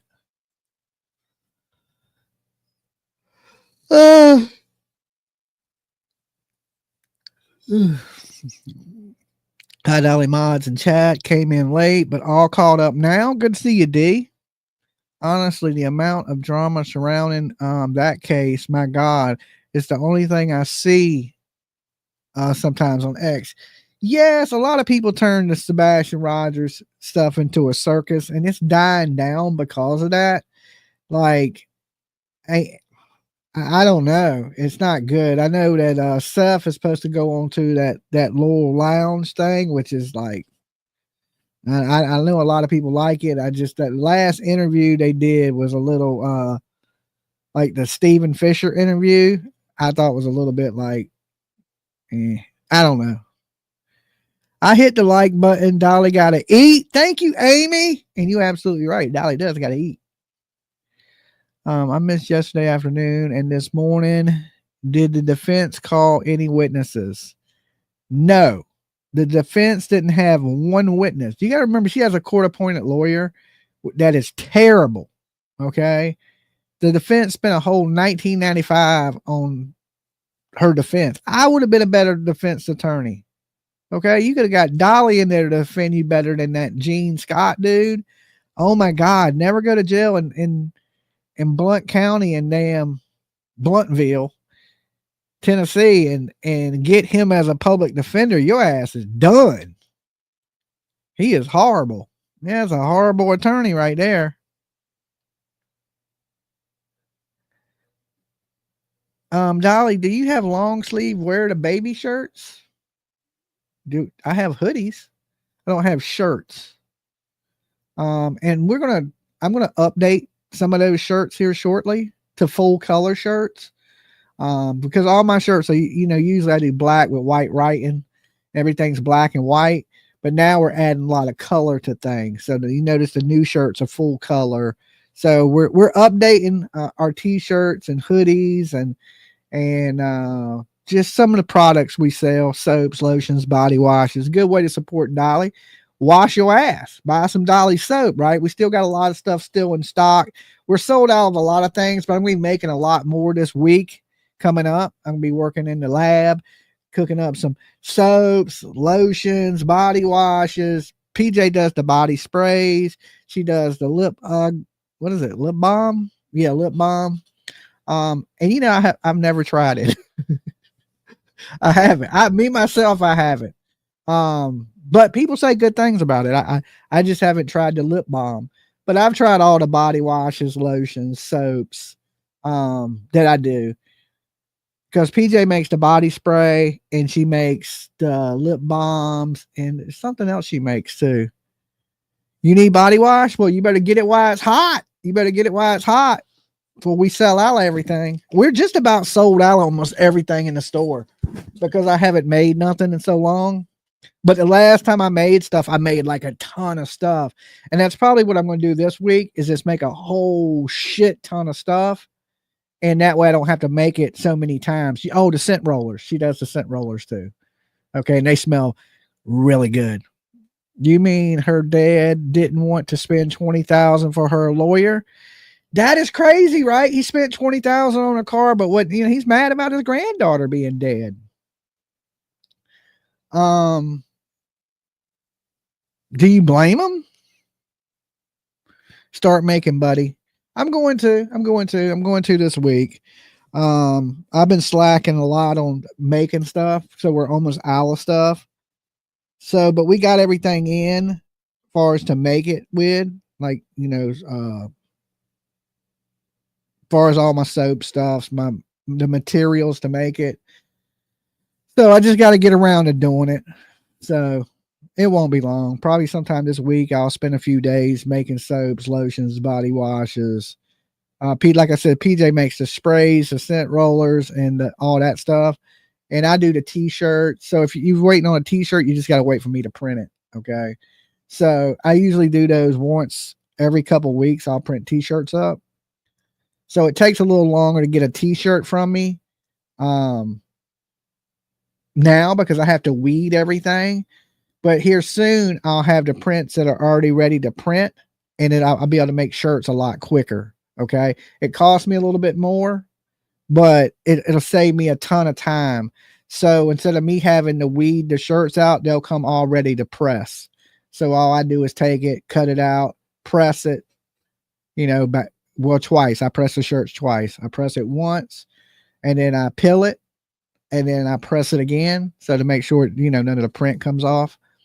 So they got to be double pressed. So, but I used to have to make it, weed it, pull it apart and make the design, and then press it, and then press it again. Now I'll just have to take it and press it twice.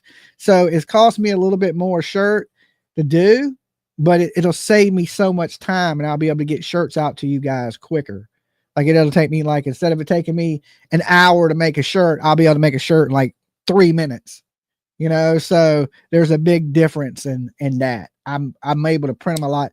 I would print them more if it didn't take me so long to make them. Okay. So now I'm doing direct DTF. Is that what it is? Direct to fabric.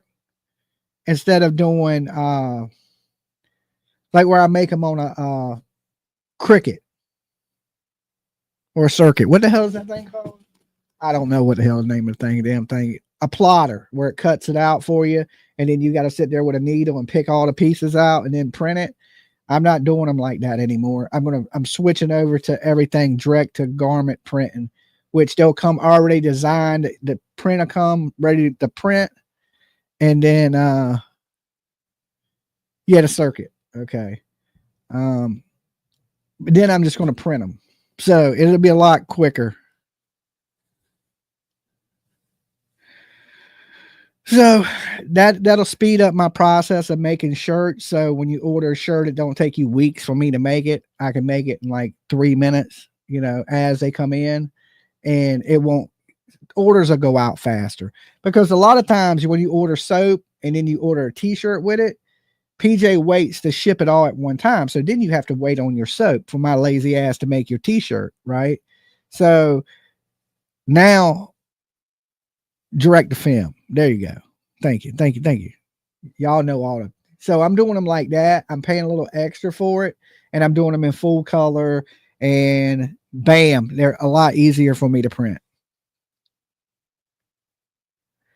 Yeah, it makes it time consuming when I was doing them the old way, but I didn't mind. I would sit there and I'd print them, I'd cut them all out, and then I'd watch a movie. And then while I was watching the movie, I would weed the t-shirts, right? Pick out all the pieces that ain't on the t-shirt, which is time consuming, but it was never that bad. Plus I make PJ help me, and she'd hate it. She hates that stuff. So now we won't have to do that. Only for certain shirts will I have to do it. And then eventually I'm updating those shirts, so I don't even have to do that anymore. It's just a matter of just print your shirt and it's done.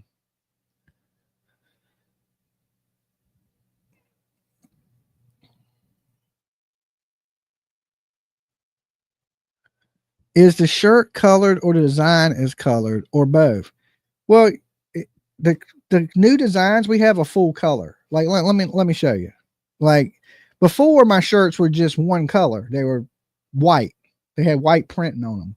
Now my shirts are full color, every color in the rainbow. Let me see, file. This is our newest one. I think PJ just pulled up. Okay, as you can see,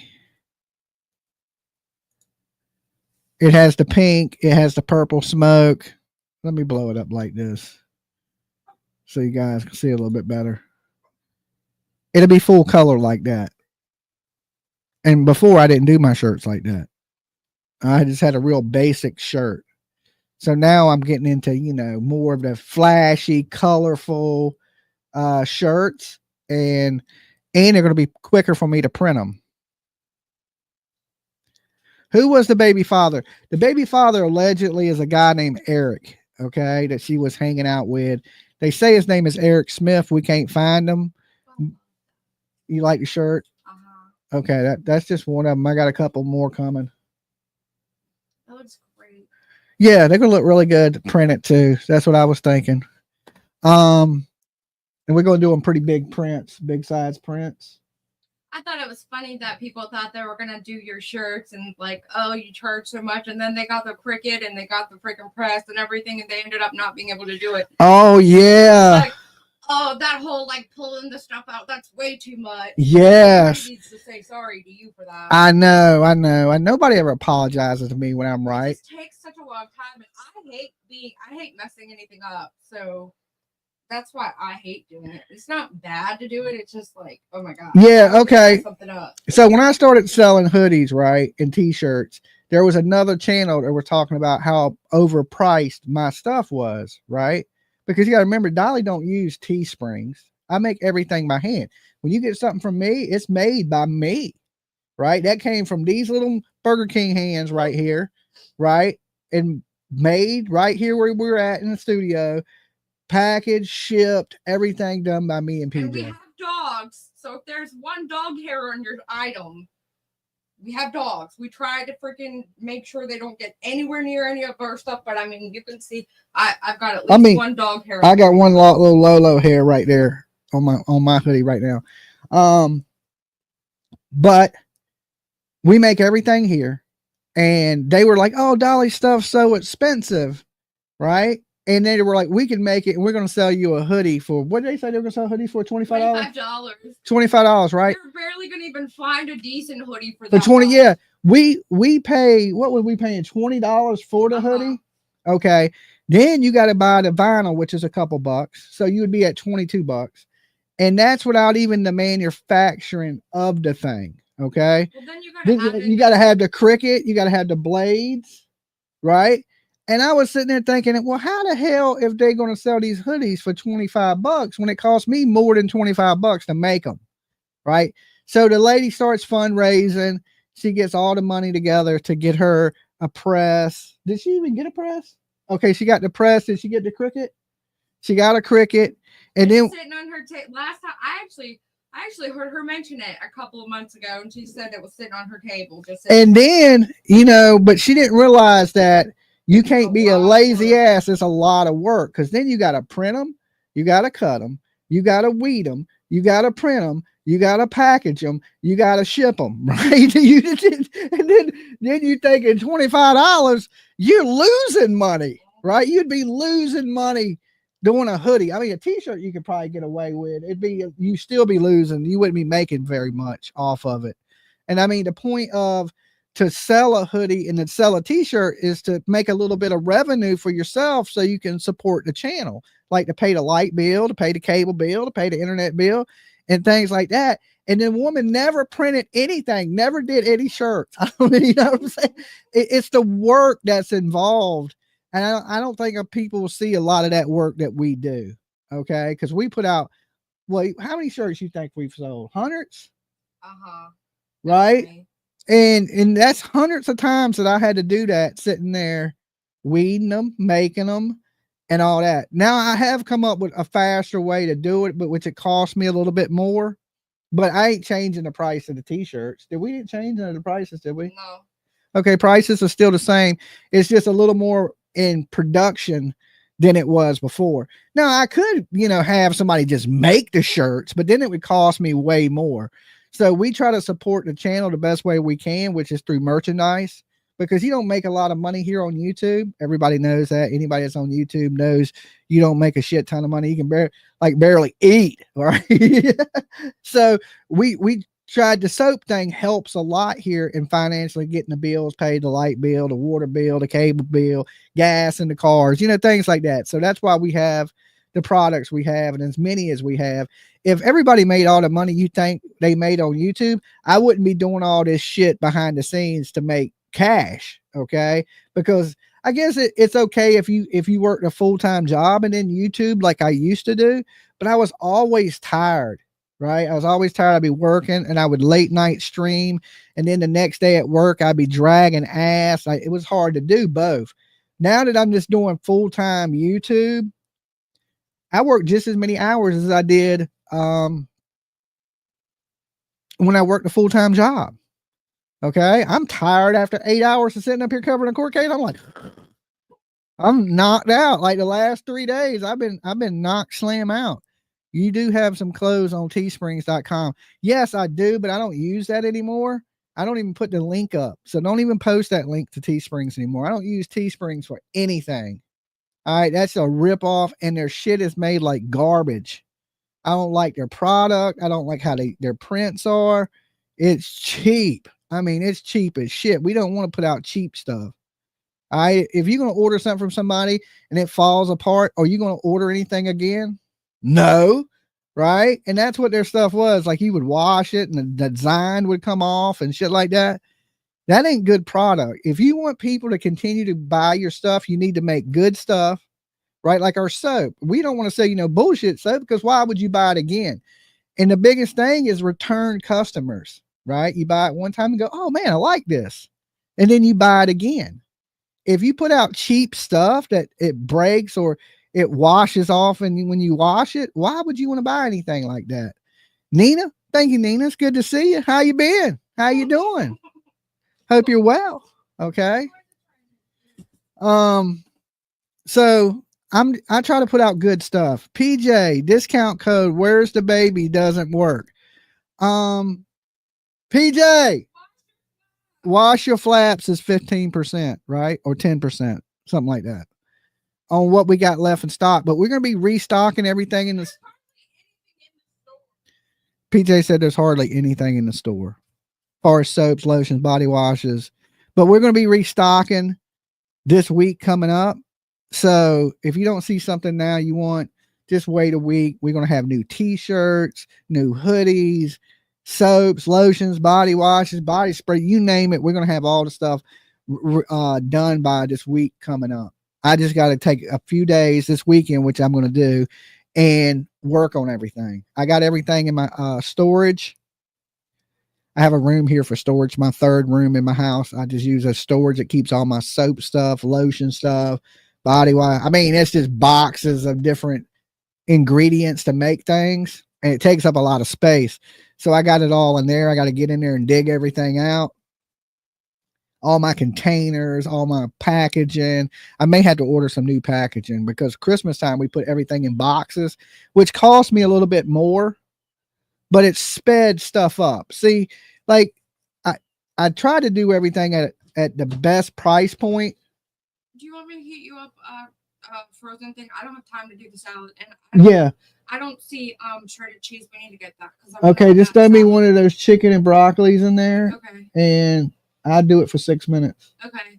And I need to talk to you about, you need to go to a post office location. To drop. Yeah. To pick something up. Okay. I don't know.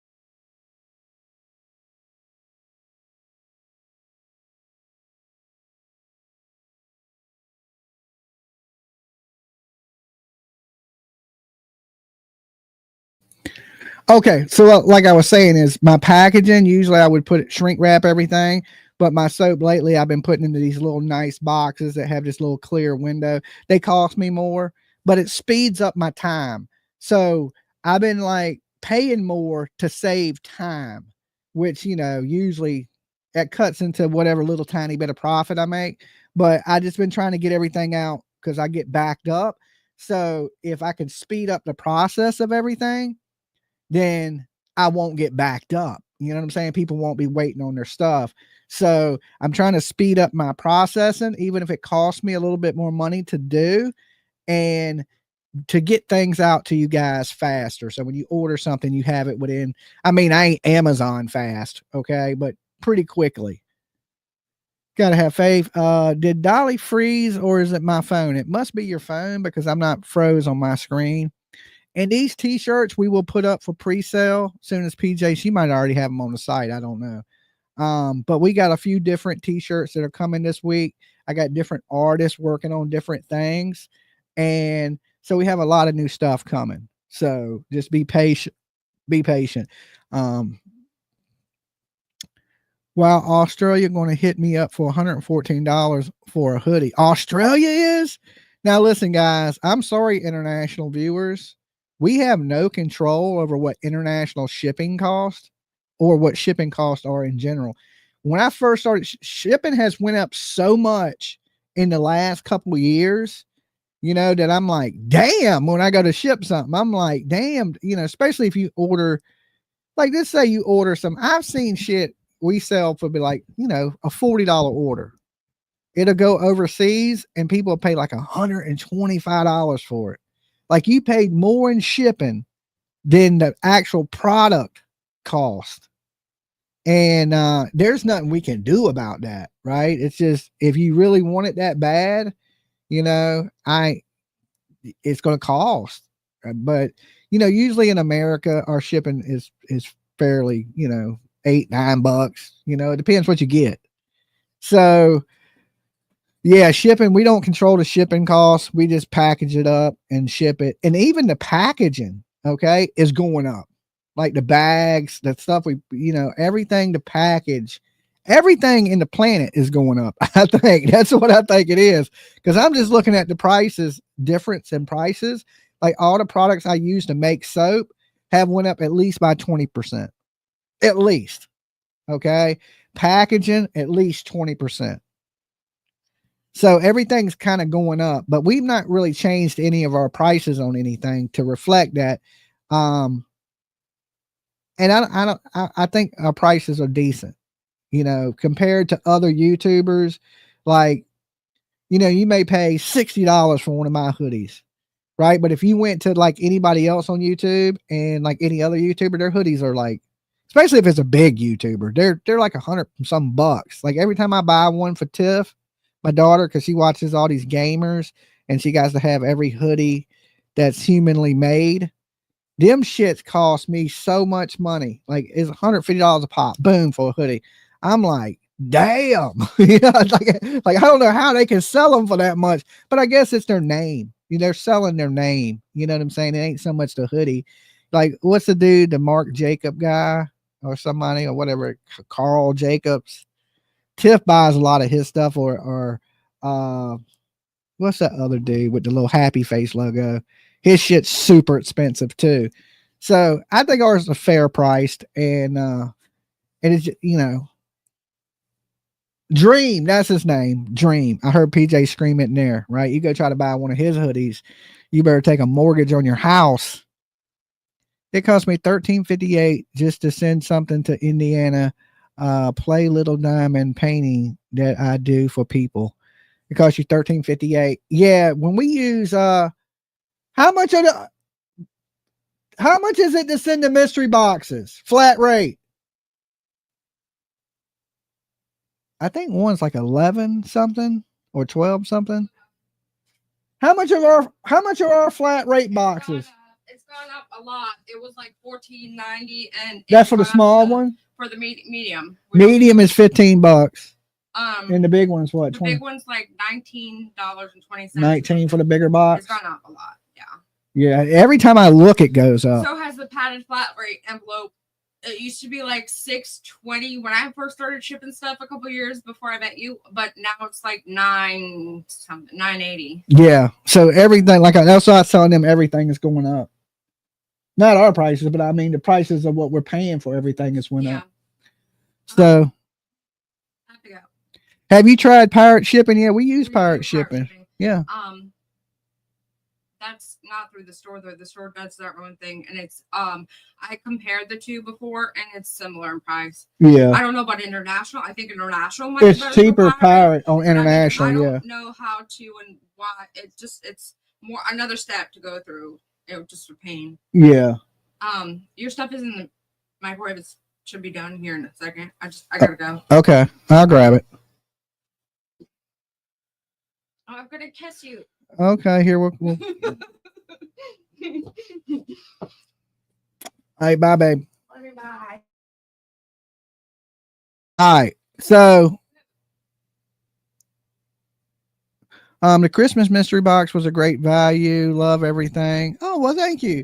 Yeah, we do those mystery boxes, and we go out all the time and just buy little things that can fit in the mystery boxes. So we went out not too long ago and bought a bunch of new stuff for the mystery boxes because they always change up. We try to change the mystery box every month. Huh? Okay, I'll grab it in a second. Dolly, you were so spoiled.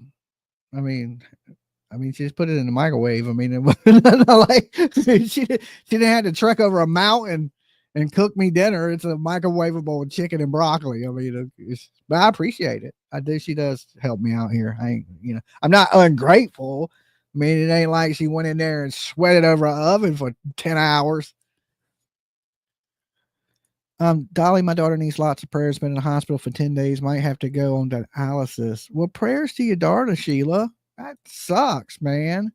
That's one thing, your health, you got to keep an eye on it. I worry about it all the time. Like these little meals I bought, they're like healthy eat meals, right? With like chicken and broccoli. Cause I'm trying to, stay healthy and alive so I can YouTube. And I went, last week, well, about a week and a half ago, I went and got my blood work done. And then I had to compare it to when I had the heart attack. Okay. Because, I had a heart attack. What was it? Let's see, 6 months ago. So I had a heart attack 6 months ago. And so my levels of bad cholesterol, when they want it under 70, okay, they want your bad cholesterol level to be under 70. And mine right now is at 84. Okay. So it's a little high. It's a little high still. But if I didn't have heart disease, my level, all it has to be is underneath 100. Okay. So if I was perfectly healthy, my cholesterol would be perfect. It'd be good. But since I have heart disease, it has to be under 70. So I go back to the doctor in a couple months. I'm sure they're going to be like, you're going to have to cut this out. You're going to have to cut that out, and try to get this number lower. But here's the bad thing. My good cholesterol is low. All right. So I got to get my good cholesterol higher and my bad cholesterol lower. Not bad, Jimmy. You'll get to, and mine right now is at 84. Okay. So it ain't terrible. It's a lot lower than when I had the heart attack. Okay. But it's not where they want it to be. Mine is like 300. Lord help me. You're drinking grease. Okay. You're drinking Crisco. Like, but you got to remember, I grew up in an era where everybody cooked with fat and lard and saved the bacon grease and things like that. So over them years, that takes a toll on you, and now I'm trying to eat a little bit better and try to, I can't cut out everything. There's just no way. Right. And I've actually gained a little bit of weight. So when I went in the hospital for them first 3 months, I was scared to eat anything. I thought if I ate something with a little bit of grease, I was going to die. It was just a mental thing. And then the doctor told me, said, don't cut out everything. Just don't have a ton of don't go out and eat a ton of greasy fries. Don't go out and eat a cheeseburger every day. So now I cut a lot of that out and I don't eat cheeseburgers every day. I did eat a cheeseburger when I was in Tennessee. And let me tell you, that damn cheeseburger was delicious. I ate that thing like I had never eaten in my life. Okay. That's how bad I miss cheeseburgers. Oh my Lord. I love me a damn cheeseburger, right? I ain't even gonna lie. Who don't love cheeseburgers, right? But I hadn't eaten one in so long that when the older lady gave it to me, she knocked on the camper. I didn't care if that damn thing was poison. I was eating the poison and all, okay? Devouring it. People were like, how you know the lady didn't poison you? I say, listen, that little old lady ain't going to poison me in Tennessee, right? So, but that cheeseburger, boy, I tore it up. Where did you get the burger from here, Dolly? I don't know. Them two little old ladies brought me, 2 old girls is what it said on the damn thing. And she brought it and handed it to me. And she said, we just watched you and wanted to bring you something to eat. And I was like, thank you, Short Legs. All right, hold on. Let's open the gates for Short Legs. That's the noise I heard when that lady handed me that cheeseburger. Same noise, right? I was like, whoa.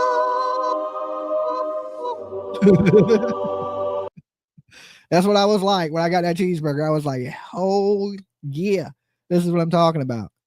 Now I can't eat that all the time, of course, but I hadn't eaten a cheeseburger in like 3 months. So that was the first cheeseburger I had in 3 months. I don't eat like fried chicken. I haven't had fried chicken in 6 months. No, wait a minute. No, I did have a Chick-fil-A sandwich. I fried, they fry that peanut oil. So I did have a Chick-fil-A sandwich, but I haven't been eating like, I just haven't been eating like I used to eat. And if I do, I'm having smaller portions of it. But I did gain, like, you know how much I weigh? Holy shit. When I stepped on a scale, I couldn't even believe it. But now this is fully clothed with a hoodie, shoes. I weighed 185 pounds. 185 pounds. I'm usually a 165er. Okay. Usually my natural weight I walk around at is about 165 pounds. All right, Short Legs. Thank you so much, Short Legs. I stepped on that damn scale and it didn't make that noise. It didn't make that noise. That shit said 185. I'm like a middleweight. Okay. If I was fighting in the UFC, I would be a middleweight. Okay. I gained like 20 pounds. It's all just right. It's all right there. Okay. It's all right there. Dolly Vision Village Inn on Independence has good cheeseburgers. Yeah, but I don't need those. Don't tell me where they got good cheeseburgers. I'm trying to stay away from that, right? Chick-fil-A has grilled chicken, but it sucks. It has no taste, right? Now, one of the biggest things you enjoy in life is a good meal, right? Like a good meal. Everybody, eating is an important part of life. To me, I don't know about you guys. I'm pretty boring. I don't do much. Like I don't go out clubbing or anything exciting. To me, a good day is a good meal and staying pretty relaxed. To me, that is a good day. So I like to eat good food. I'm a foodie. I'm a fat kid at heart. I am. Right? I like junk food. I like candies. I like to eat. Okay. When I say Dolly gotta eat, I ain't playing. I gotta eat. That's the most important thing to my day. You know what? The only thing I worry about in a day? Like, what am I going to have for dinner tonight? That's my only worry in life. Okay. I don't got nothing else to worry about, really. It's just like, what are we going to eat? That's my only concern throughout the day. And I try to eat more healthier, but there's nothing. It costs so much to try to eat healthy that you can go get a cheeseburger for like $4. You know what I'm saying? You try to eat a salad, that shit is $27. Microwave is beeping. I don't eat salad dressing. I eat salads dry, right? Lettuce, tomatoes, I don't eat salad dressing. I'm not big on condiments for anybody that knows me. I hate to say that. Sounds weird. I have food phobias. All right. I don't know where they come from. Maybe past life experiences. My past life, somebody, I don't know. Like I don't eat foods that are white. Like, I eat some white foods, but I don't like eat mayonnaise. I don't eat like sour cream. I don't eat like ranch dressing. I don't eat any type of dressing. I don't really like ketchup and mustard on things unless it's a hamburger. I'm not big on condiments at all. And I'm a super picky eater. Like, and I don't even know where that comes from. There's some, I don't know. Texas Roadhouse has an amazing grilled chicken salad. I like Texas Roadhouse. We go there all the time. Lately, though, it's kind of sucked. I hate to say it. It's sucked. The rolls are good, but I can't eat that butter. And I've been staying away from cheese sticks. Okay, because 2 ladies called me and told me They said, Dolly, we know why you had the heart attack, right? Because right before I had that heart attack, I was at Applebee's and I was crushing some cheese sticks. They were like, you got to leave them damn fried cheese sticks alone, right? And I was thinking about it. I was like, you're probably right. You know what I'm saying? So I haven't really eaten any fried cheese sticks. I've been staying away from fried chicken. I've been staying away from hamburgers. I have been eating turkey stuff lately, okay, which is, I'm getting used to it, kind of. I hate to say it. Like, you know, like in chili, instead of hamburger meat, I'm using turkey meat. And Hamburger Helper, I'm using turkey meat, turkey sausage, right? Listen, it's tolerable, but it ain't the same. You know what I'm saying? It's just not the same. It ain't the same thing as a greasy ass, like, I don't know. It just ain't the same to me. It don't taste the same, don't look the same, don't smell the same. You get used to it. Yeah, but you getting used to something's different than enjoying it. Okay? There's a difference between getting used to it. Oh, you'll get used to it. I'm sure you can get used to anything, right? I'm sure you get used to anything. Get smoked turkey, Dolly. I mean, I don't give a damn what kind of turkey it is. It ain't the same. Okay? It ain't the same as an Angus burger. Okay?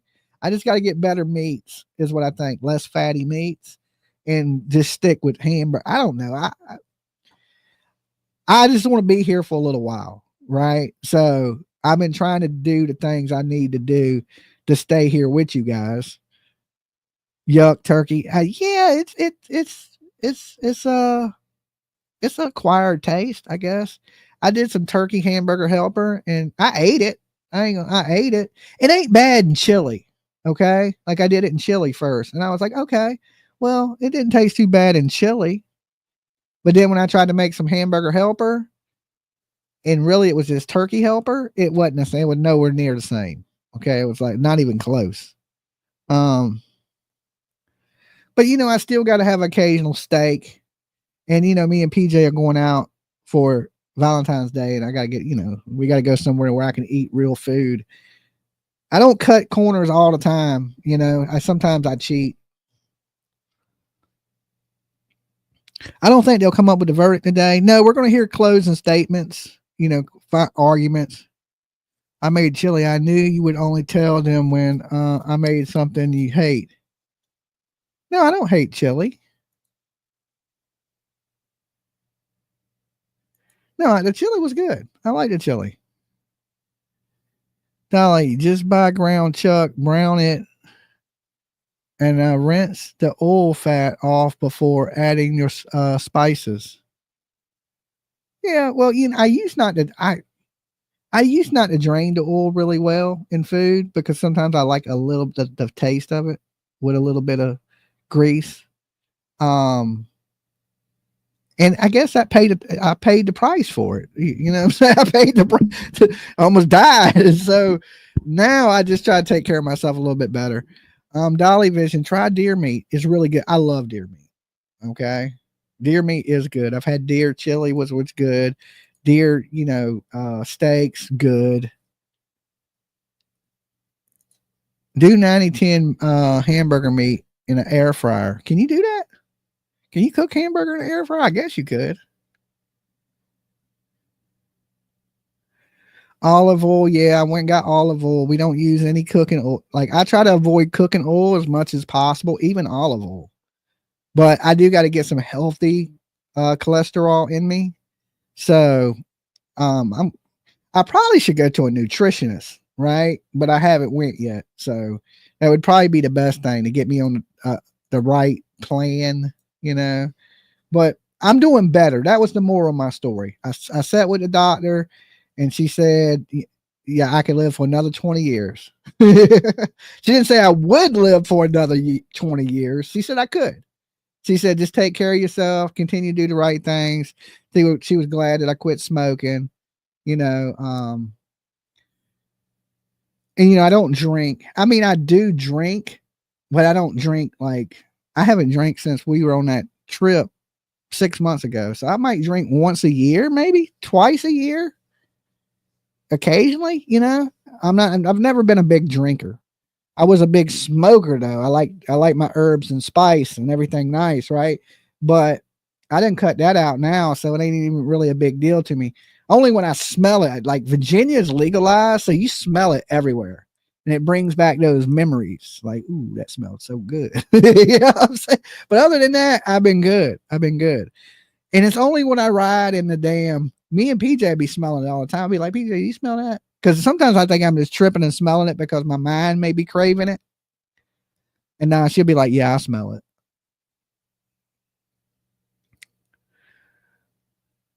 Find what works for your body. Buffalo meat is very lean and good. I get buffalo burgers, but not bad for you.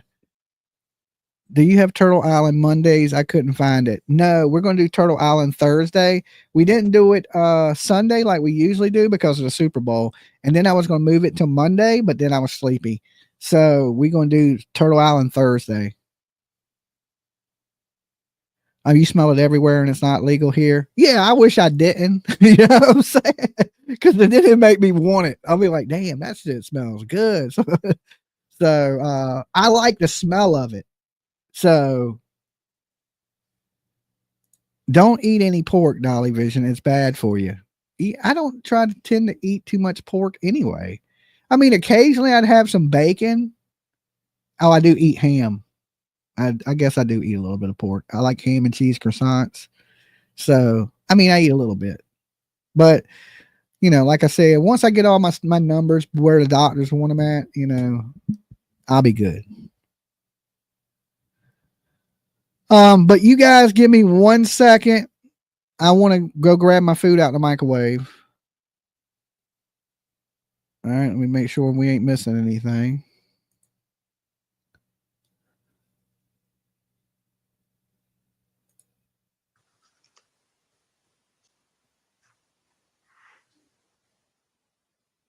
What is this?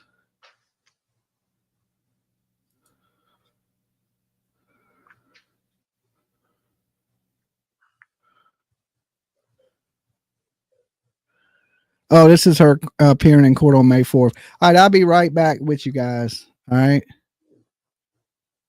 I just got to grab my food.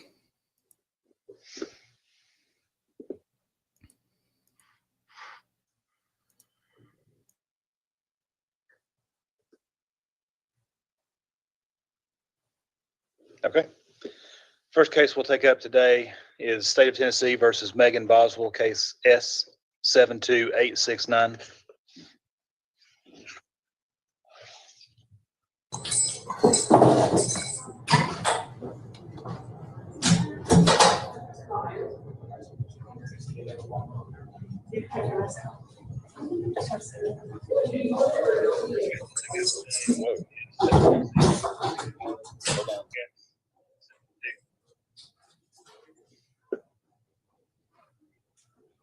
All right.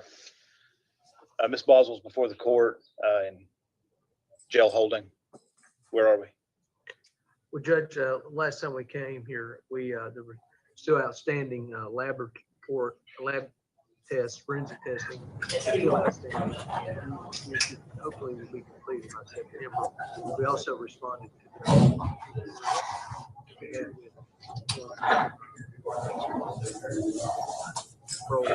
we discussed our response. We also arranged a conference call with forensic pathologist. We filled our obligations and that we need to reschedule I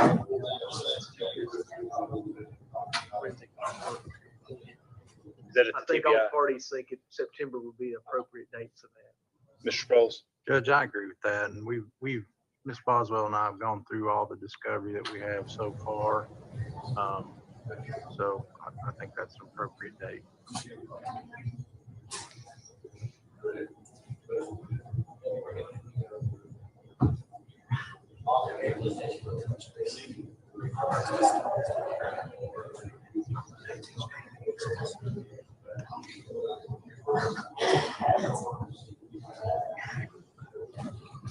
About September 30th.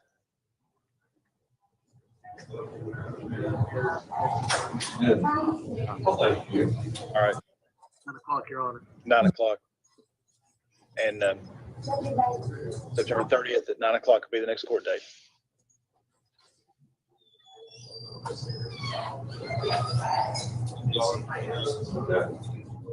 Which good one? Yes. I'm scheduled for trial, but I actually think it's going to be continued. Okay. It's the second week of a trial, and so it might even be done by then, but I don't think it's going to go. Okay. Then go ahead and pencil us in. I will. All right. I think that's the sheriff can hold Miss Boswell down for just a minute. all right. Sheriff, if you'll hold Miss Boswell in holding, Mr. Sproul is going to come back and talk to her. Yes, sir. All right. Thank you. Well, happening now, the search continues for 15-month-old Evelyn Boswell, who the Tennessee Bureau of Investigation says was last seen December 26th and was not reported missing until almost 2 months later. Now the TBI is releasing new information and pictures this morning. This is And just since the Amber Alert was issued, the lunch. TBI has received more than 400 tips. None of them have led investigators to the little girl. Heather Wallig is live in studio with the 3 things you need to know about this case this morning. Good morning, Heather. Abby and Russell, good morning to you. Evelyn Boswell was reported missing 1 week ago today. The TBI says there's been a lot of misinformation, both from her mother and on social media in general, but we are following several new developments this morning. First, the TBI released new pictures and home video of Evelyn. The agency shared it on Twitter to boost efforts to find her. Agents also answered questions about the case. They're encouraging everyone to only trust information from official sources like the TBI and the Sullivan County Sheriff's Office. Obviously, with 2 months passing, they could be anywhere. And that's why it's all the more important that we keep this girl's picture out there in hopes that someone sees something that resolves this quickly. Second, MEGAN Boswell, Evelyn's mother, posted to her Facebook account yesterday under the name Maggie Wood. This is the first time she's posted since the Amber Alert was issued. She shared new photos saying in part, "Please share and help me find my baby." Her post now has more than 1,400 comments and 2,500 shares. And finally, this morning, Evelyn's grandmother, Angela Boswell, is at the Sullivan County Jail, while her boyfriend, William McLeod, is being held in the Wilkes County, North Carolina jail. Both appeared in court for charges unrelated to the Amber Alert.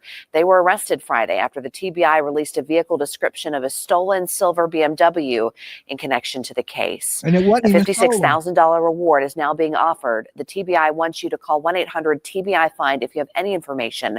They say they don't monitor social media 24/7 and they are not able to accept tips that way. Abby.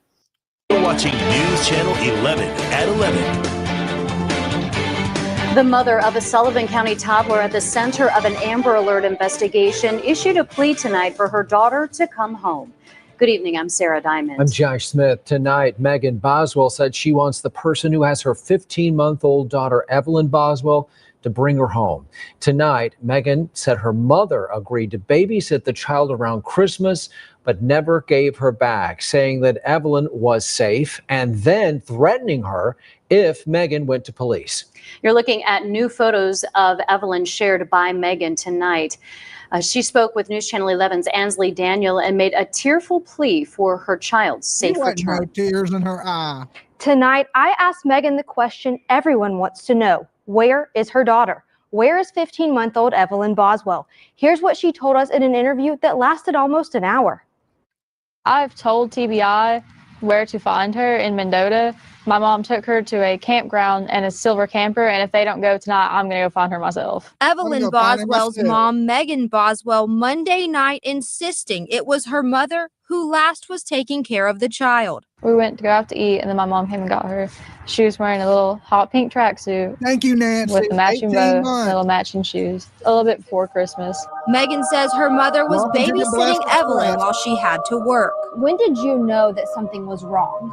Just when she left and took off and just didn't answer her phone. For the person that is in Mendota has had her the whole time. Who that person is, Megan says her mother knows. We took that information to Captain Andy Seabolt with the Sullivan County Sheriff's Department. He said during a search of 3 campgrounds in Mendota, Virginia, nothing was located as these locations were checked. At a press conference last week, Sullivan County Sheriff Jeff Cassidy said that Boswell has provided conflicting stories. I was trying to protect my mom, maybe in hopes, oh, well, she'd just tell them where Evelyn was, but obviously she's not going to. Megan's mother, Angela Boswell, is in the Sullivan County Jail after being arrested in North Carolina Friday, traveling in a stolen car. Megan says the two haven't spoken since last Wednesday, the day the Amber Alert was issued. Whenever, she picked me up Wednesday, and I told her, hey, they're doing a press release about the Amber Alert thing, and then she freaked out, and that's why they couldn't find her. Nobody talked to her for days until they arrested her. We asked Megan if she wants to address all the posts on social media. Her response, gypsies are not a cult. So would you describe your family as a gypsy family? Well, yeah. And, my dad's very proud of that, but he's just mad about all the rumors going around, trashing them because, we're not a cult. Megan describes Evelyn as a perfect baby, advanced for her age in terms of development. She sent us these home videos on Monday. Evelyn. Hi. She's very sweet. She loves everybody. She's never been mean ever, which I'm very thankful for. She's just a really good-hearted baby in general. You believe you know who has her. What do you have to say to them? Just bring her back. Hey, I just want her back. That's all you're I going to want. prison, girl. I've been so long without her, and I know a lot of people are like, oh, why didn't you report it missing earlier? Because my mom threatened me, and I just want her back. That's all I can think about is how much I just want her back. Again, the full interview lasted about an hour. You can see the entire interview right now on WJHL.com. Josh? Ainsley Daniel, thank you. As you just saw, Angela Boswell, the grandmother of little Evelyn, is back in the Sullivan County Jail tonight after being extradited from North Carolina today. Deputies with the Wilkes County, North Carolina Sheriff's Office said they found a gray BMW reported stolen. It was the subject of a BOLO, or be on the lookout call, in relation to Evelyn's disappearance. Both Boswell and William McLeod, who authorities have called her boyfriend, were charged with possession of stolen property. Boswell was arrested on an out-of-state warrant for Stephen Stearns. I believe he was supposed to be in court today, but I don't know if he showed because we've been covering this Boswell case all day. But just an update on Stephen Stearns. He's getting a death penalty, guys. He's a monster and he's next to go. Boswell, if they don't convict her today, because they still got to do closing statements and stuff like that, she will be convicted first thing tomorrow. So it's almost a wrap for this young lady. Maggie Wood, you're going to spend the rest of your life in prison. Stephen Stearns' case is delayed. Just seen that. Okay, thank you, Hash Brown. So there you go. The update on Stephen Stearns is his case has been delayed, allegedly, according to Hash Brown. I know he was supposed to make an appearance in court today for the child M charges, but he has so many charges. He's never getting out of prison. We don't ever have to worry about him on the streets again. He was a no-show again, Dolly. Okay. So there you go. There's your update on Stephen Stearns. Just a big old piece of shit, right? Just a big old piece of shit to me. That's just my opinion of these baby killing monsters. It's the worst crime you can commit out there. It's worse than anything you can do. It's to hurt a child. It is the worst of the worst. And there's no place in heaven for child killers. I can tell you that. It's like OMG. He was supposed to be in the court for CP. Oh, for the child. Okay. I got you. A lot of gypsies have paving companies and have trailer parks and also live in them. I've heard of gypsies having trailer parks. Doing paving, but I don't think they're gypsies. Gypsies tend to move around. They didn't move around. They were right there. And usually gypsies are scammers. Allegedly. Okay? Allegedly. And I don't even think they call them gypsies anymore. You know how everything's PC now, politically correct. You can't say shit or people get offended and get their fluffies hurt. So we live in an era where if you say the wrong thing, people want to cancel you and get all mad and shitty. This whole woke era where you got to be like politically correct, or people are like, oh my God, I'm offended. Well, get in line with the rest of offended fucking people. Okay. That's how I look at it. Like, I grew up where you got a rough time. How about I grew up during a rough time?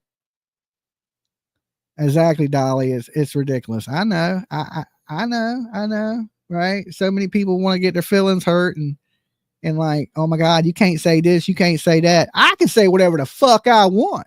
Okay? I can say whatever I want, whenever I want. Last time I checked, I live in a free damn country.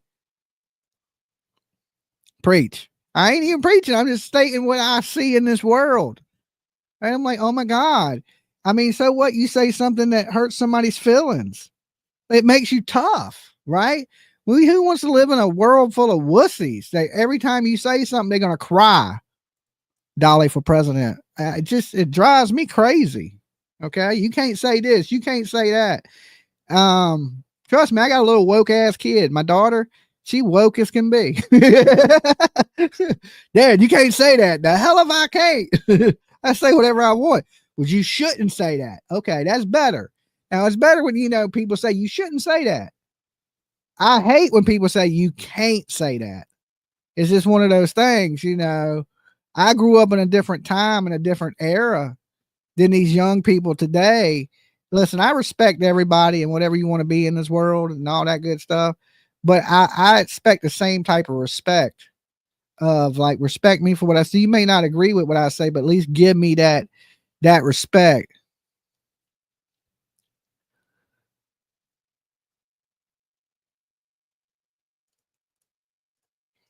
Generation X.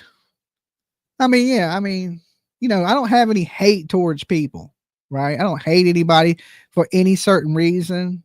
I just believe this. Don't push your shit on me, and I won't push my shit on you.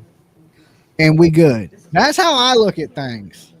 I don't hate anybody. I don't care what your sexual preferences are. I don't care if you think you're a lawn chair. I don't care, right? Just don't force it on me, and I won't force my beliefs on you. Okay? Because I don't like people forcing shit on me. I just don't. I like taking my own journey, my own path in this world. You're a lawn chair. You identify as a lawn chair? Okay. All right. There ain't nothing wrong with that. If you want to be a lawn chair, you can be a lawn chair. Okay. I think we're almost back. Sidebar before we start.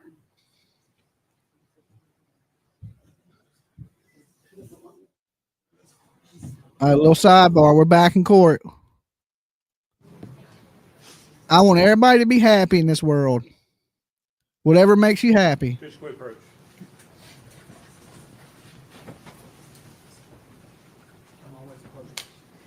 But don't try to F up my happiness in the same breath. You know what I'm saying?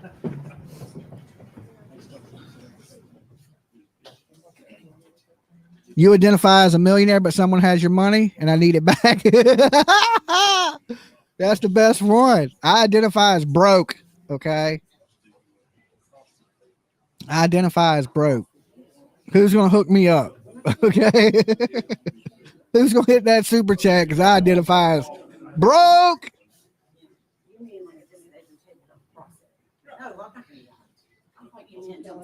Yeah. Let people figure out what they want in life without pushing it on people. I just don't want it to be pushed on me.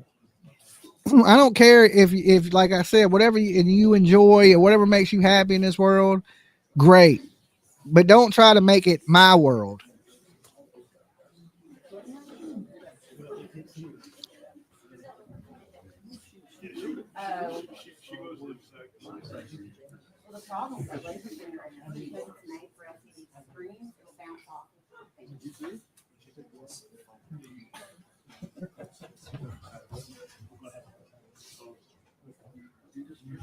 Stay in your happy. That's what I always say. Yeah, right. I don't, Just everybody wants you to live the same way they do. And I want to live the way I want to live. And I hope you want to live the way you want to live. Let's leave it at that.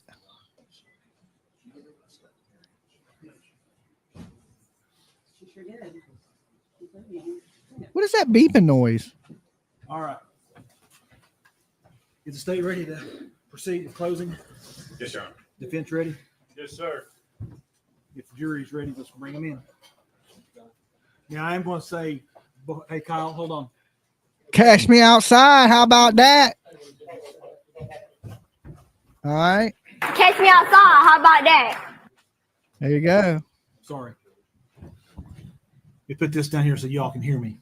Can everybody hear me? Broke but humble. If there is any outbursts at any time during the state's closing, the defendant's closing, the state's rebuttal, I'll clear the whole courtroom. All right? Now we'll the jury.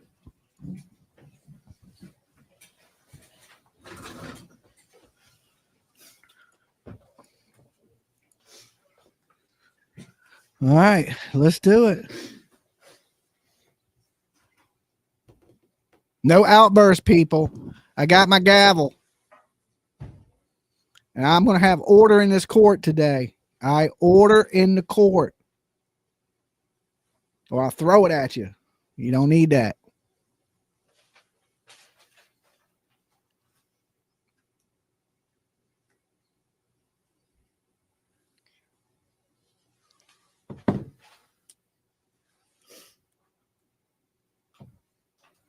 All right, let me cut my mic down a little bit. I'm sure I'm loud. Is that better, guys? Is that better? You've got exhibits 1 through 5 and 93 separated, right? 93 also. Okay.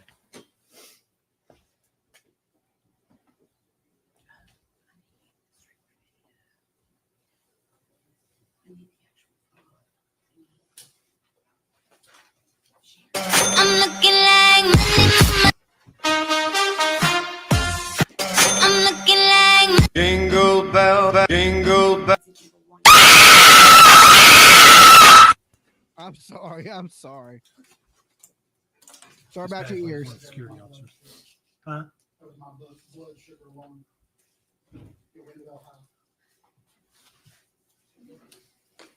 Had to test you. Everyone stand, please.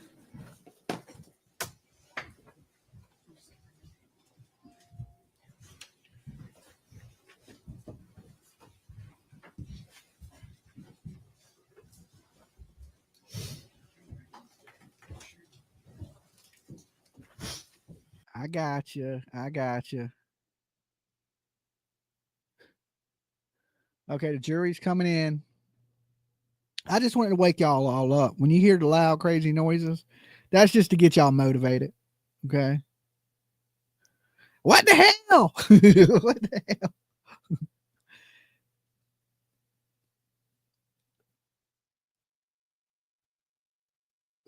Plus, I was just testing my sound effects. I'm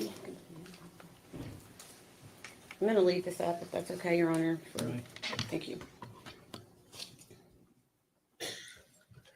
So we've finally reached the point in trial for closing arguments. And what this essentially means is it's an opportunity for the state of Tennessee to go through, talk about the evidence a little bit, reflect on some of the witnesses, because it's been a pretty long, almost 2 weeks. The state will go first. Then one of the defense attorneys will have an opportunity to go. Then the state will go again. And Matt, I'll talk a little more about that in a second, but that's because the state carries the burden of proof. So I think each of you should have a jury instruction pamphlet in front of you. There's no closed. I'm going to ask you to flip to page number 6. It covers the burden of proof. And it seems like it's a common misnomer for the burden of proof to appear to be higher than it actually is for the state of Tennessee. And don't get me wrong, it is a high burden, and we gladly carry that burden every step of the way. But when you read about reasonable doubt, and that, of course, the burden never shifts to the defense. The burden is always on the state of Tennessee. It is a burden. It's not absolute certainty. It does not require you to say, I don't know 100% what happened. That is not what is required by the law. It is not absolute certainty. It's essentially, can you go to bed and let your mind rest easy? Can you, actually, I'm going to do one other thing real quick. What I'm asking you to do is essentially use your own common sense. That's one of the most important things. Okay. And I'm going to give an example of what I mean by this, if I can.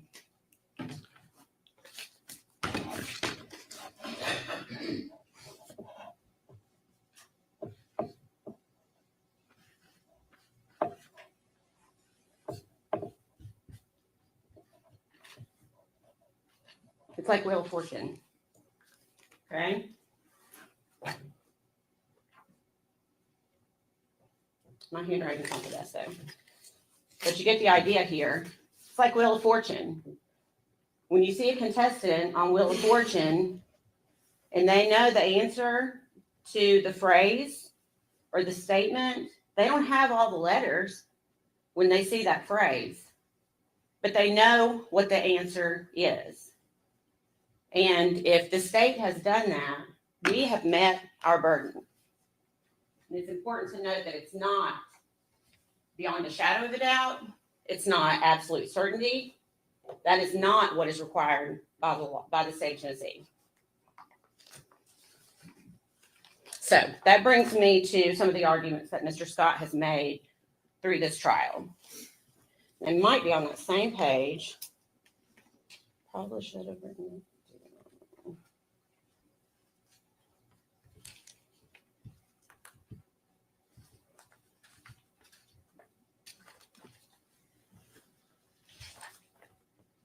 Here it is, page 5. In your instructions, in the second paragraph, it states, statements, arguments, and remarks of counsel are intended to help you in understanding the evidence and applying the law, but they are not evidence. And I beg you to remember that. When Mr. Scott gets back up and makes his arguments, remember that. The things that come out of his mouth and that came out of his mouth during trial, that is not the evidence. He tried to get you to speculate on so many things during this trial. He wanted to throw out strange theories with aluminum foil. He wanted to throw out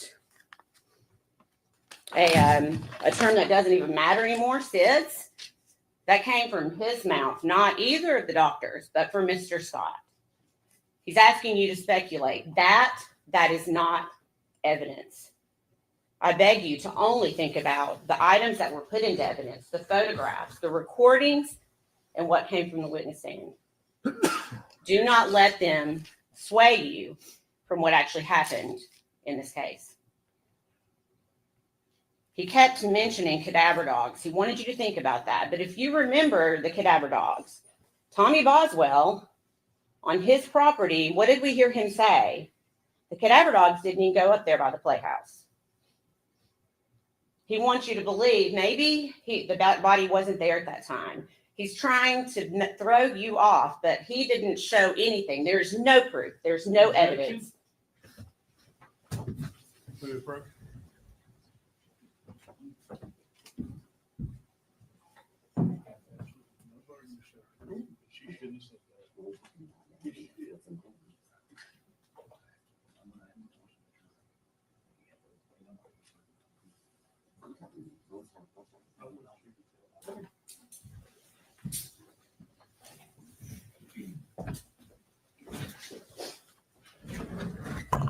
Ladies and gentlemen, I want to remind you once again, and it's in here in these instructions, that the defendant has no burden to prove anything during this trial. The burden is wholly on the state of Tennessee.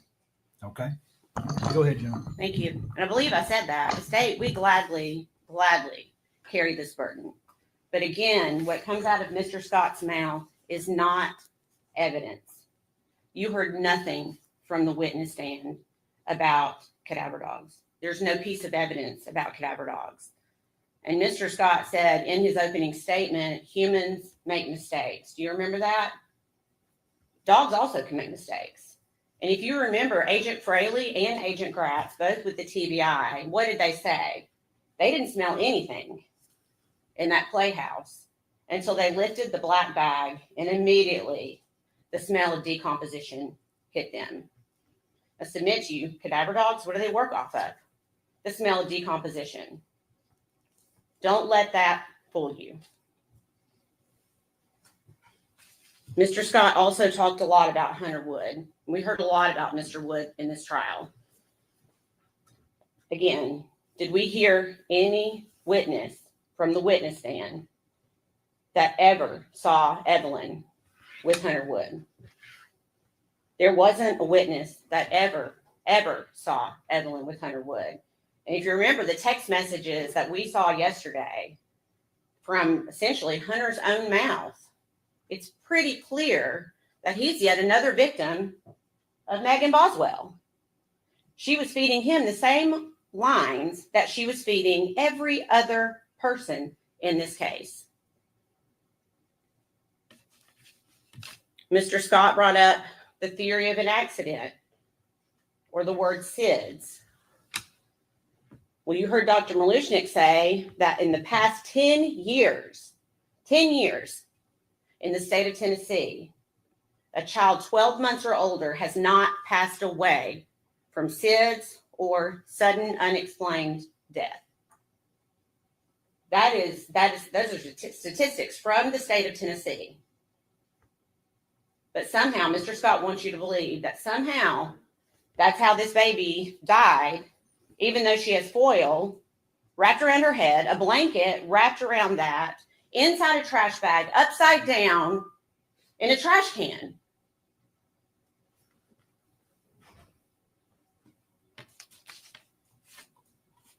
Let's go through our timeline just for a minute.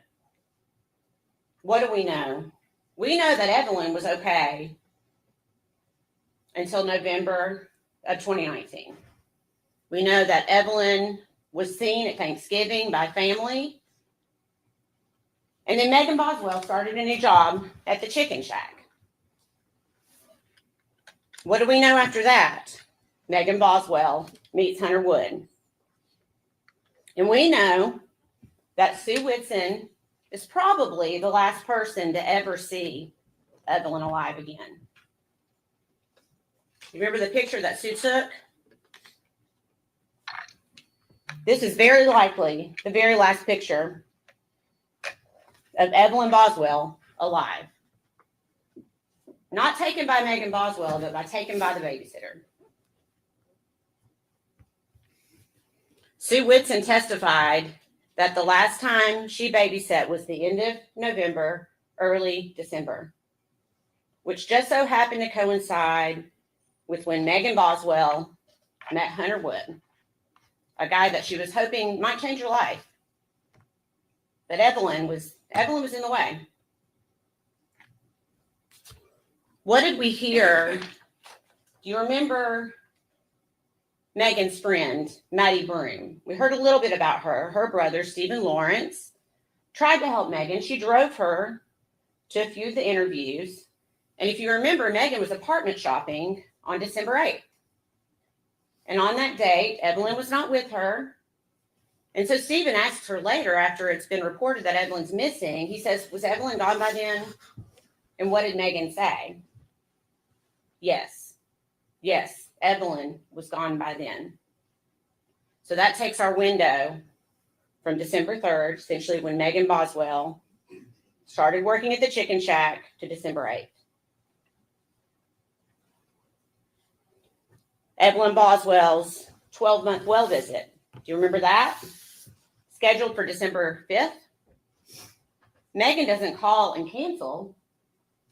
She just no-shows. And Casey Saltz, the receptionist there, had to reach out and ask Megan, and Megan gave some excuse, I can't remember what it was, as to why she couldn't bring her. So they rescheduled for the next day. Did Megan show up with Evelyn the next day? No, she didn't. I submit to you, that's because Evelyn was already gone at that point. Casey texts Megan again, and Megan has yet another excuse. The appointment's rescheduled one more time for December 11th, and conveniently, Megan then says, oh, I've decided to change pediatricians. And as we can all imagine, when you change pediatricians, we all know that children have vaccine records and all of the things that come with being, especially that first 12 months of life. They've got a lot of appointments and a lot of vaccinations. So it'd be really, really important to transfer that information to the new pediatrician. Did Megan Boswell do that? No, she didn't. They never got a request from another pediatrician. That was just another line that Megan Boswell told to start trying, I say trying, to cover her tracks.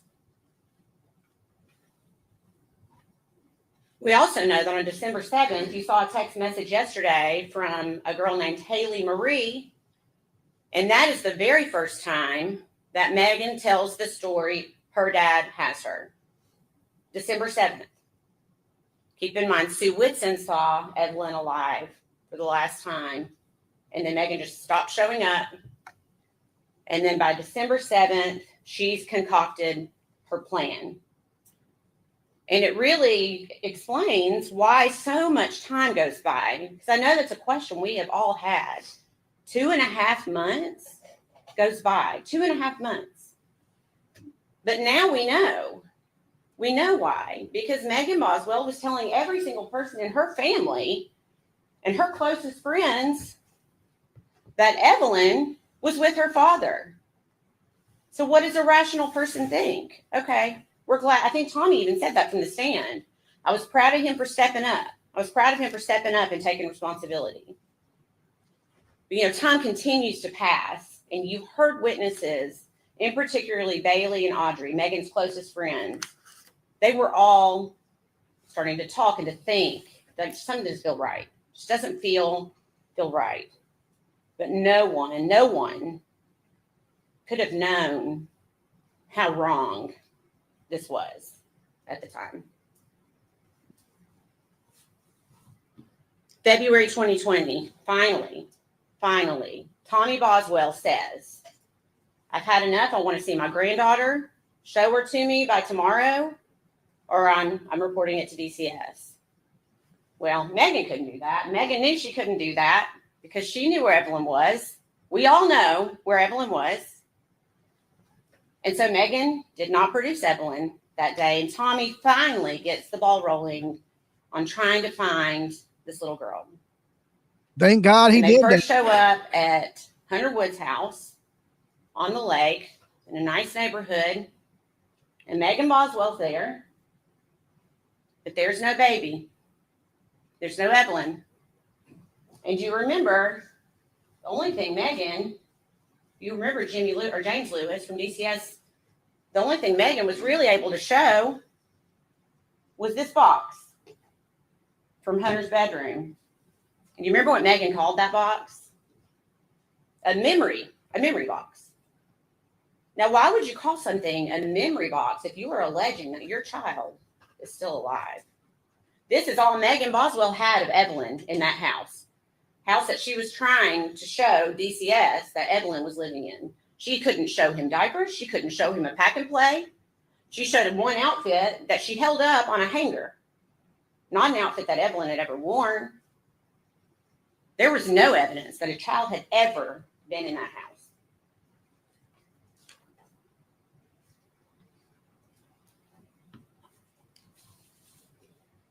Now, I'm going to touch on something briefly.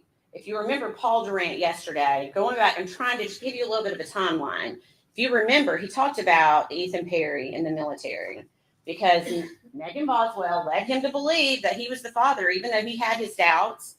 She convinced him that he was the father of Evelyn. We know he was not the father. We know that. And he said she was sharing photos daily, constantly sharing photos. Until what day? Do you remember the date? December 3rd. On December 3rd, Megan Boswell stopped sharing photographs of Evelyn. And she continues to send pictures, but if you remember, Agent Durant is He's a smart guy. And so he was able to check her full Facebook extraction. And so she continued to send pictures to Ethan, but they weren't recent pictures.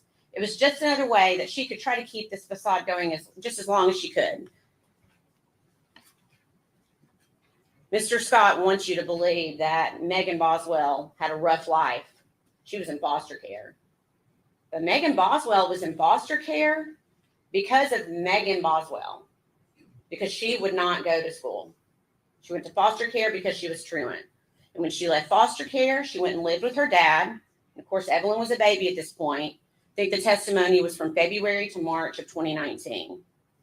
And then her dad said, I'm going to get her a trailer, set her up. He bought her a brand new car, buys her a trailer. He's giving her everything she needs to raise this child. And she goes and lives with her mommy, her grandmother, from April until October of 2019. And then finally into the trailer from October to December. I think it's fair to say that she did not live in that trailer with Evelyn for very long.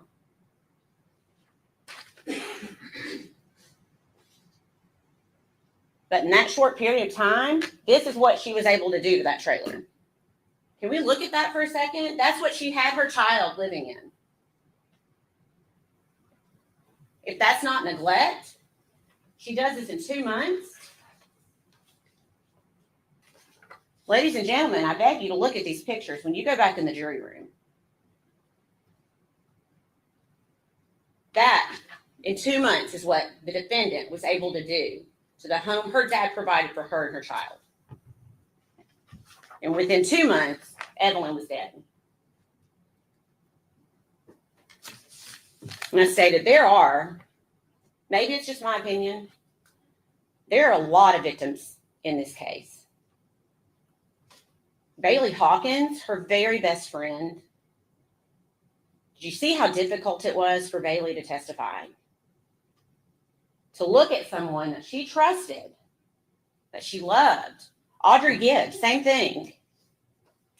They are also victims of Megan Boswell. And they will also suffer for the rest of their lives because of what Megan Boswell, the web that she created for them all to get caught in. Erica Stacy, who cared about Megan and Evelyn so much, is a victim. Gail Kite, the foster mother, she's a victim.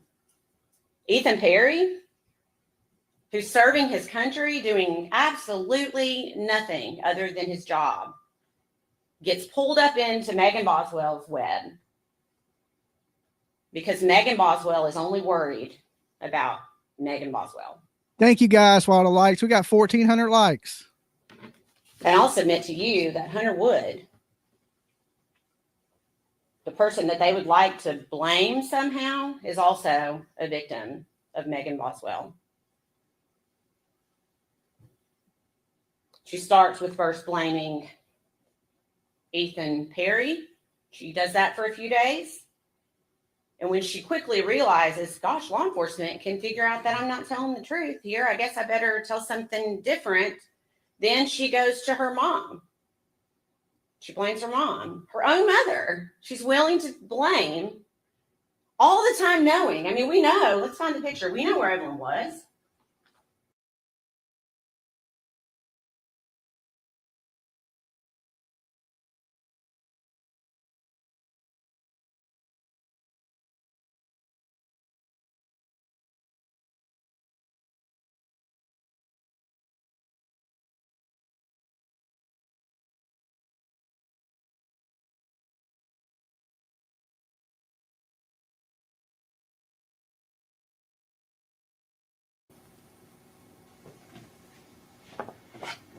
There she is.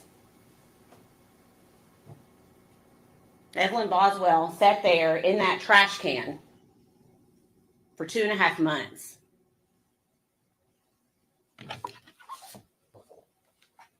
And her mom discarded her, not just Evelyn, but everything that was associated with Evelyn. Everything. Because she didn't need it anymore. Everything. She didn't need that stroller anymore, so she left it behind.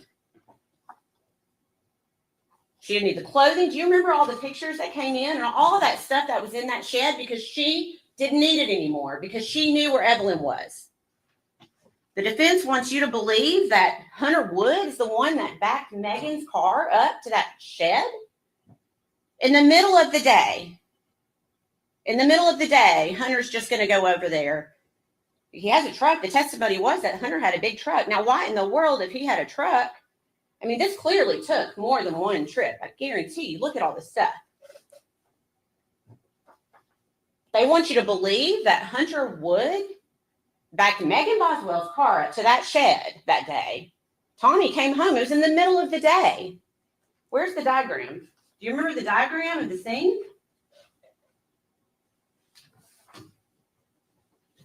Look at this diagram.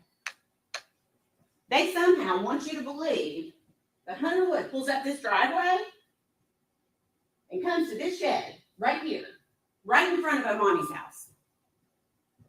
Tommy's house up on the hill in the middle of the day. Is that reasonable? What is reasonable?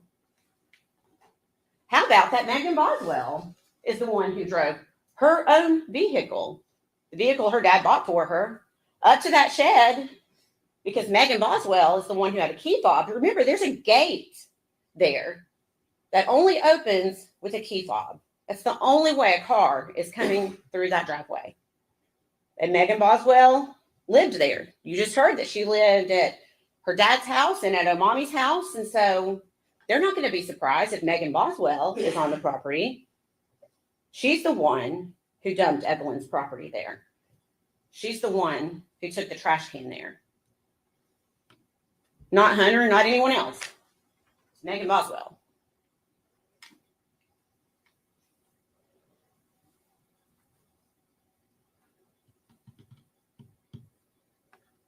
Do you remember there was more than one text message? And of course, keep in mind the whole time these text messages are coming through.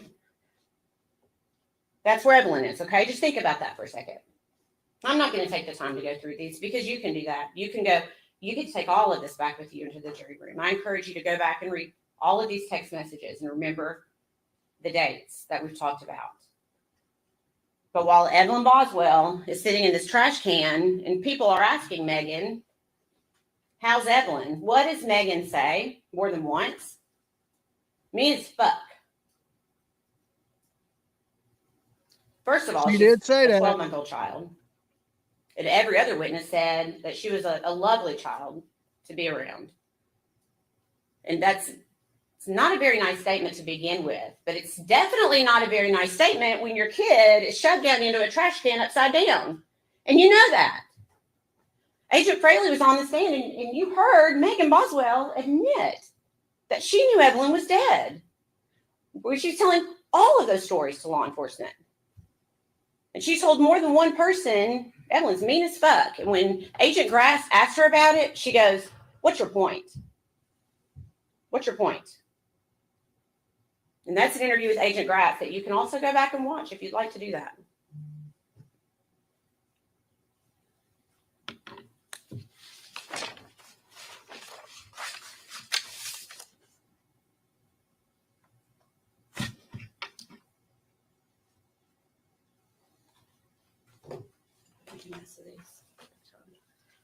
So we saw the defendant enjoyed crying during this trial because she has an audience and she really enjoys that. But did we see her crying any other time? Did we see her crying from the witnesses on the witness stand and what they told us about her? Did we see her crying in the evidence that came in? No, Megan wasn't crying. Do you think she was crying when she filled out this apartment application with Hunter Wood, where they list 3 occupants are going to live in the apartment? And at first glance, we're like, oh, Megan, Hunter, and Evelyn. But that's not what the defendant told David Gratz. Do you remember what she told him? She said the 3rd occupant is the baby she's pregnant with. because Hunter doesn't want Evelyn to live with him. Of course, we could also look at the date on that application, January 4th of 2020. And we also know another reason that Evelyn would not be living with him. Was Megan crying here? In 2020, when she posts on Instagram, so excited for our new home. Think Megan was crying when she posted that? To me, it looks like maybe Megan's just moving on with her life. As if Evelyn never even existed. What about here? Also posted in 2020. Keep in mind, Evelyn's still upside down in a trash can because Megan's not told anyone where she is. She's still spinning her lies. Do you think she sat here when she's picking out furniture for their new house? But she's sad today? She has the gall to sit here and cry today and pretend she can't look at the pictures of what she did to her child? What about this one? Proud of my baby. New 2020 High Country.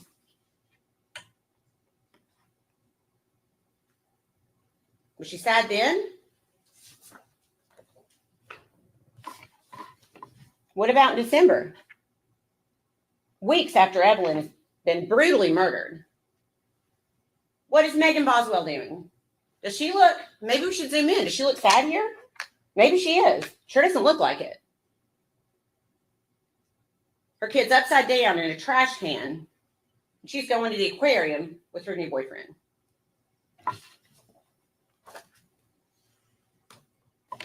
What about here? She doesn't look very sad to me. Hiking and Blowing Rock in 2020. No Evelyn. Evelyn's missing. Still missing at this time. There's Megan hiking with her new boyfriend, moving on with her life. Not crying.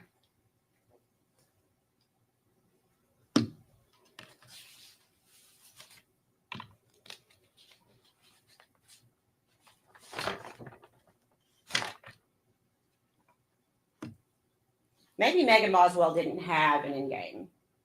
Maybe she didn't know. Maybe she hoped that Evelyn would never be found. But she had to know at some point these stories were going to catch up with her. She knew. Ladies and gentlemen, and I'm asking you today, 5 years later, February 2025, to show Megan Boswell that her stories have caught up with her. The evidence shows the defendant. This person is the only person responsible for her child being dead. You heard it straight from Dr. Malushnik. Evelyn shouldn't be dead. Evelyn should not be dead.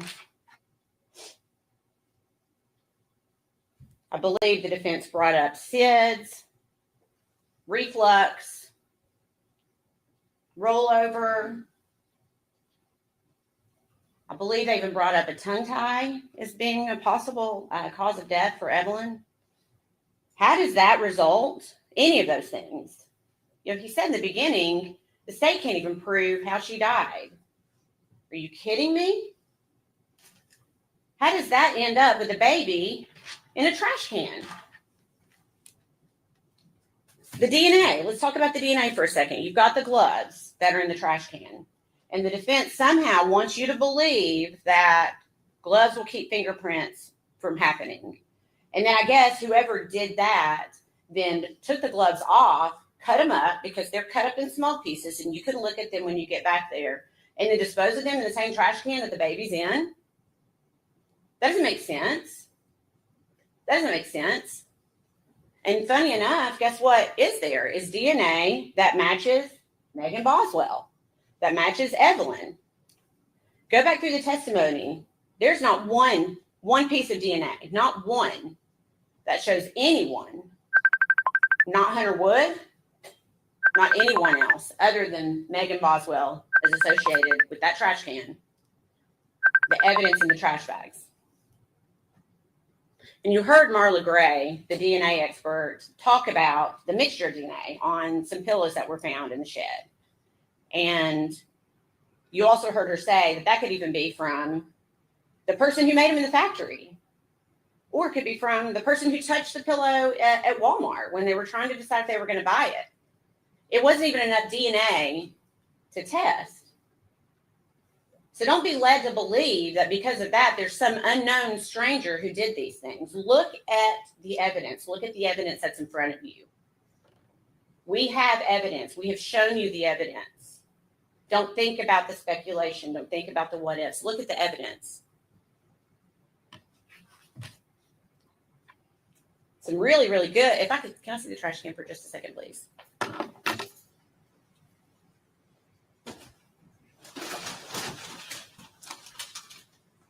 Thank you.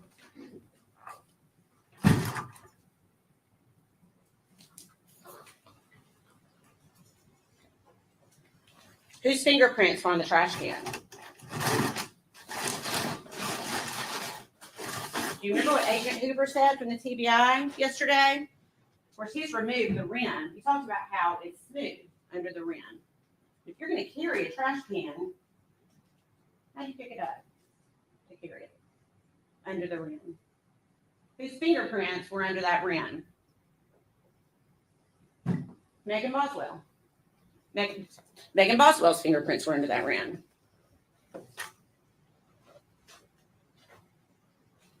If we look at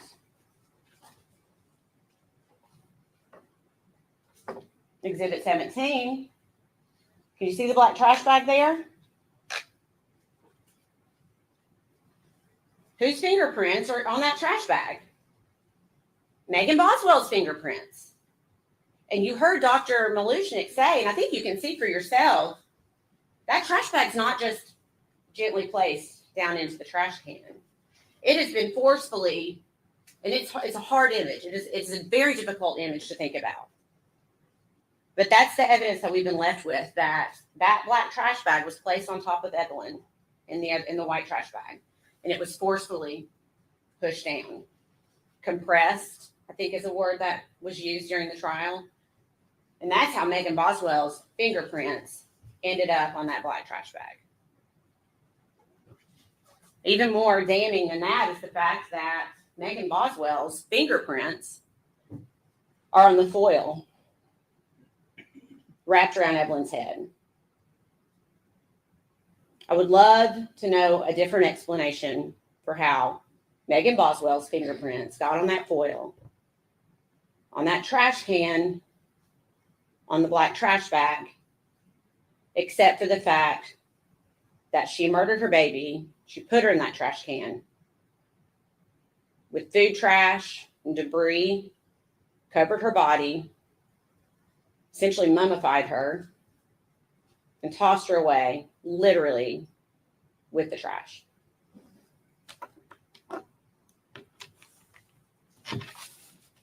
Mr. Scott would like for you to think that the doctor's testimony, just that they shouldn't be able to just decide things in a vacuum. He kept mentioning, well, what if the child's dead on a table?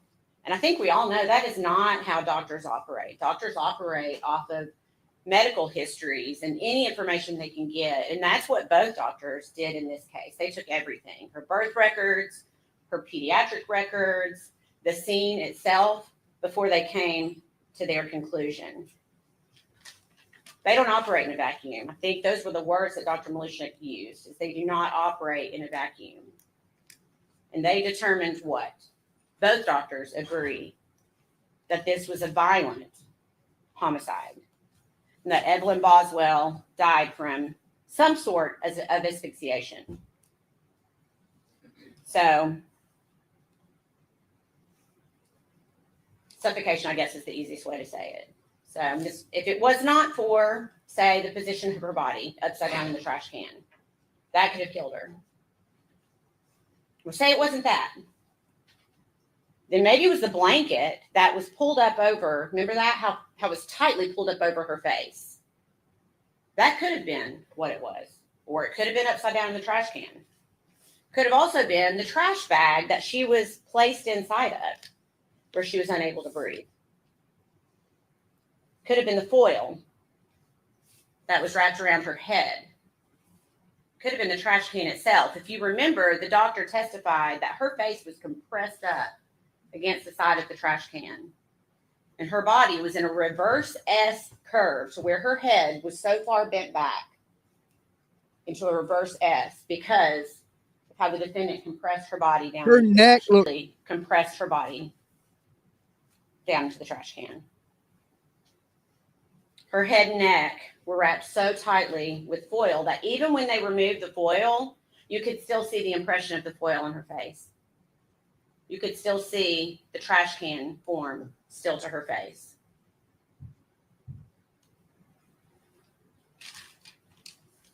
Quickly, I'm going to ask you to go to your verdict form page.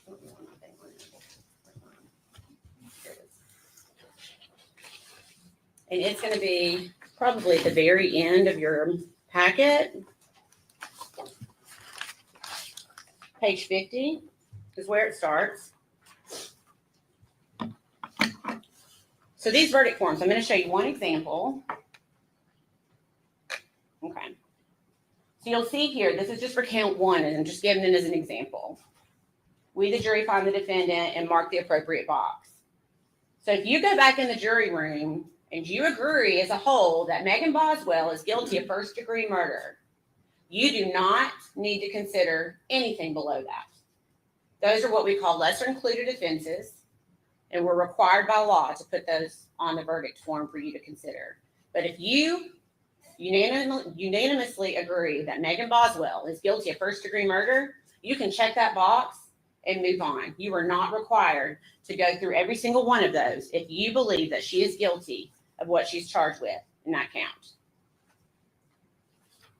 And if you go through these, you will see that each count of the indictment is similar. There are lesser included offenses for each one of these.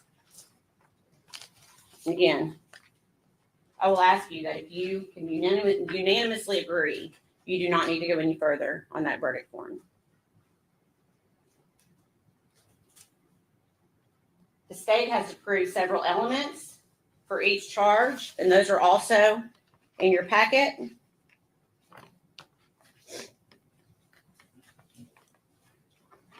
Count one. She's done. Premeditated first-degree murder. That the defendant unlawfully killed the victim. That the defendant acted intentionally, and that the killing was premeditated. The next page defines premeditation for you as an act that was done after the exercise of reflection and judgment. It means that the intent to kill must have been formed prior to the act itself. So that means essentially if when Megan Boswell wrapped Evelyn in the blanket and you think, well, maybe she didn't have premeditation then. She could have formed premeditation in the time where she applied the foil, or premeditation in the time that she put her in that trash bag, or premeditation in the time that she pushed the next trash bag on top of her body. Ladies and gentlemen, I submit to you, there's nothing about this case that is not premeditated. Count 2 and count 3 are what we call felony murder in the state of Tennessee. That's where we allege that a murder happened during a certain felony. And these felonies are aggravated child abuse and aggravated child neglect. Again, those go hand in hand with premeditated first-degree murder.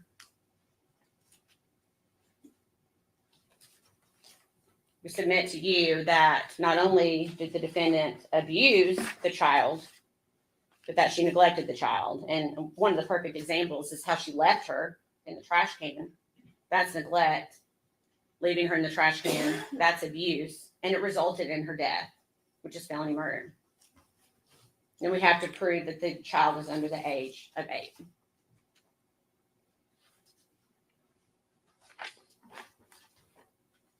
There are many counts of false report. Page 29, I think, is where it starts. And it's counts, I believe, 7 through 17. The state must prove that the statement was made by the defendant, that it was made in response to a legitimate inquiry by law enforcement, and that it concerned a material fact about the incident within the officer's concern. If you remember, the defendant herself admits more than once that what she told the police was not true. So I submit that the state has proven each of those counts. Count 19, abuse of a corpse, page 30. The state must prove that the defendant mistreated a corpse in a manner offensive to the sensibilities of an ordinary person, that she acted without legal privilege and acted knowingly. And I think that count speaks for itself, along with count 20, which is failure to report a death.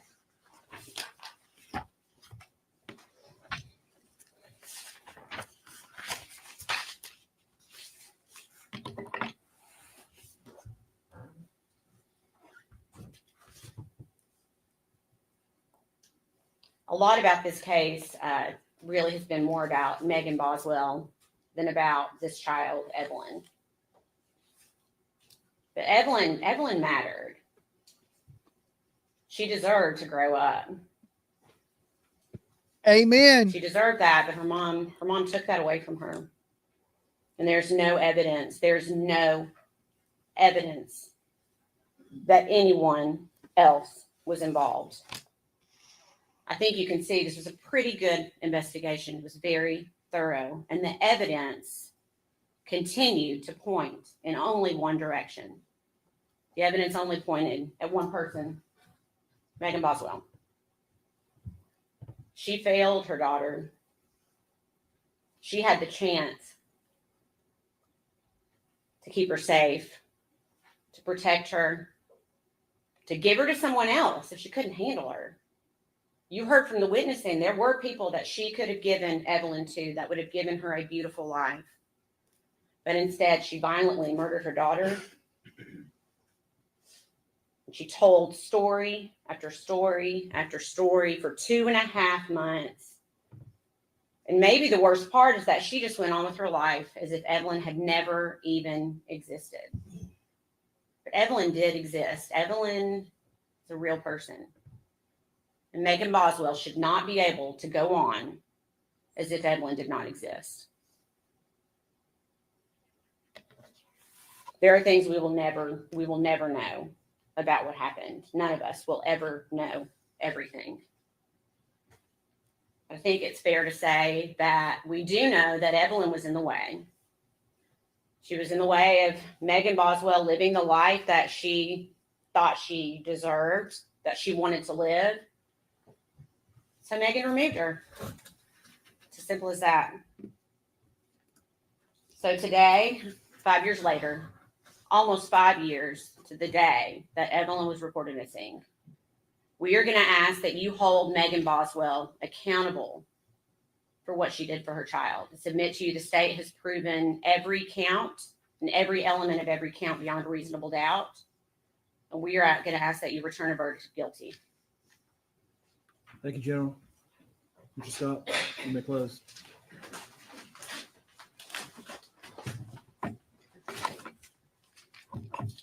Good afternoon. I appreciate y'all's time. Appreciate you being here. Although I know you may not be here by your own free will, but I still appreciate it. This is a hard case. There's a lot of emotion in this case. And Amber Massengill is very good at giving an emotional closing and wanting you to play on your emotions. Jury instructions will tell you that this case is not about your emotions. It's not about sympathy. It's not about anything else. It's about proof and what's in the evidence. That's what this case is about. This case is more about what Megan Boswell didn't do than what she did do. Now, I'll go back through the witnesses here with you in a minute. But the state seems to be putting forth a theory that you should convict her of first-degree murder because she didn't grieve appropriately. She had fun after her child died. Now, is it far-fetched to believe that the child died in the first part of December, like she says? No, that seems to be the point where you see Megan's personality start to change. But I would suggest to you that change occurs when the child dies. You start to hear various friends come in and they talk. I can name them for you.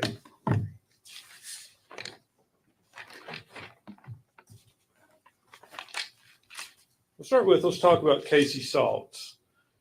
She worked at Megan's pediatrician. And she was also technically would have been Megan's foster sister, I guess. She was the daughter of Megan's foster mother. And she talked about Megan being a good mother. She acknowledged that. She witnessed that. Megan brought her to the doctor.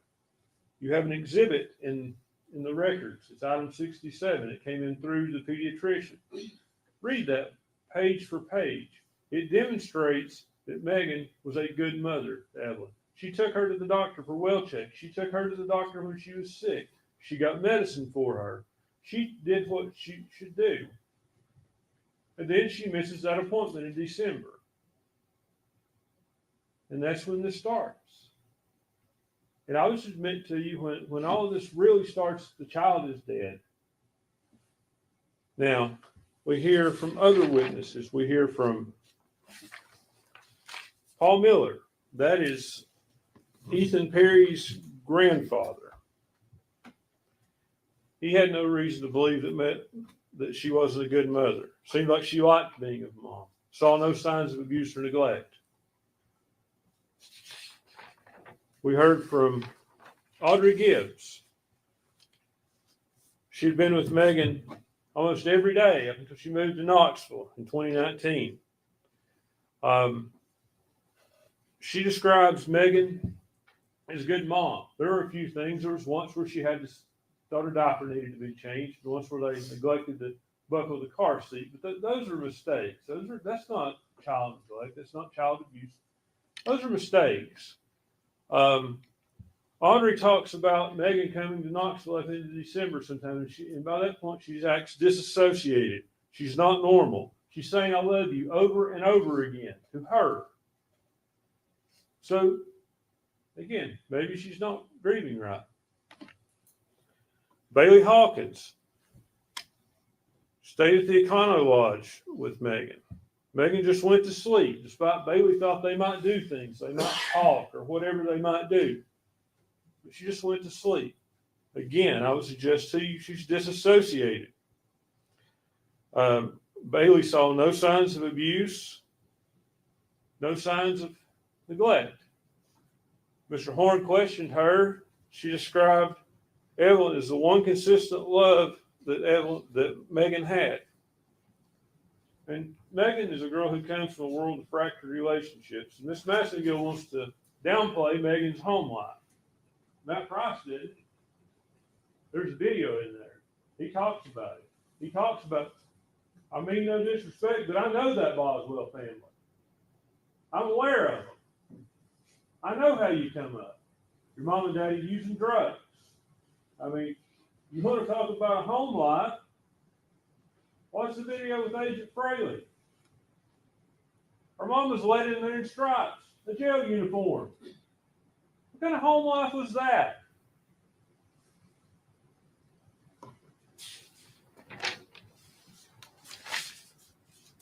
And then we get to Caitlin Jones Carter, whom you can make what you want of her testimony. Her body language tells me she's no longer Megan's friend. However, she described, aside from the one day when she saw Evelyn as dirty, that Megan had been a good mother. No signs of abuse, no signs of neglect.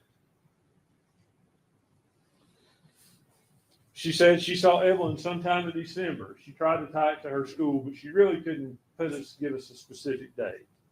So I think the best you can say is that it's sometime in December.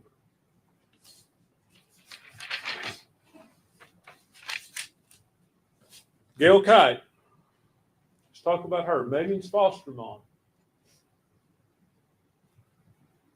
She gets Megan when Megan comes into her foster care. Megan's 7 months pregnant. She's 17 years old. Gail describes her as looking like she's not pregnant, as being underweight. We know from Dr. from the medical records and the testimony that came in from Dr. Smith, Megan suffered from intrauterine growth restriction at that time. We've heard that. So that's the shape she's in. But Gail talks about how she gets her in good shape. She has the baby. She's a loving mother. She takes care of the baby. Gail never saw abuse, never had saw neglect, never had any doubts about Megan.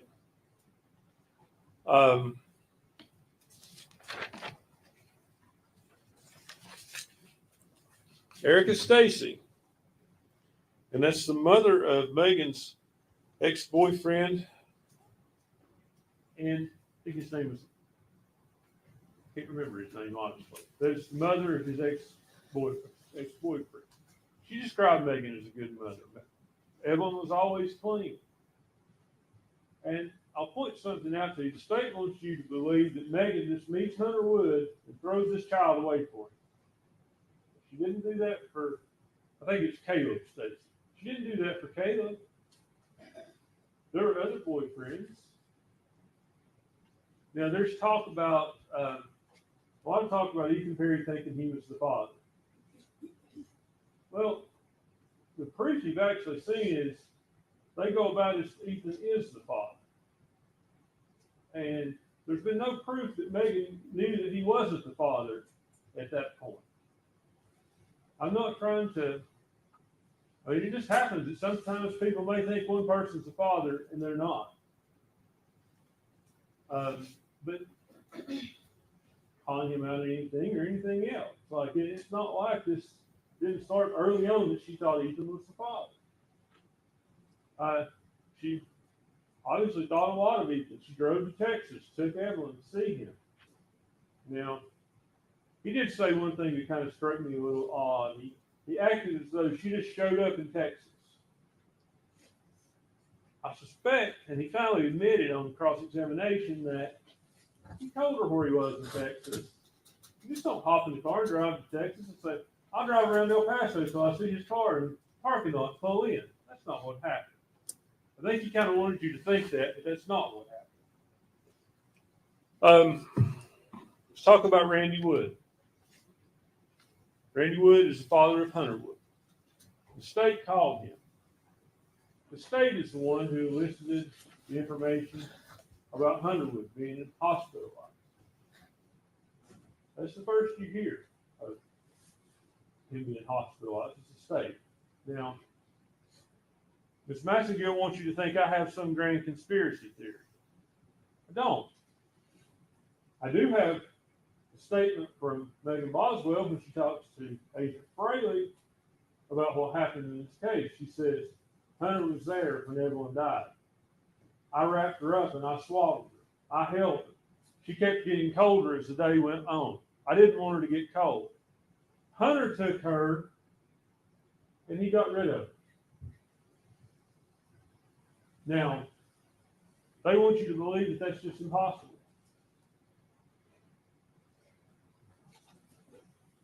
Why did Hunter not give his DNA? Ask yourself that.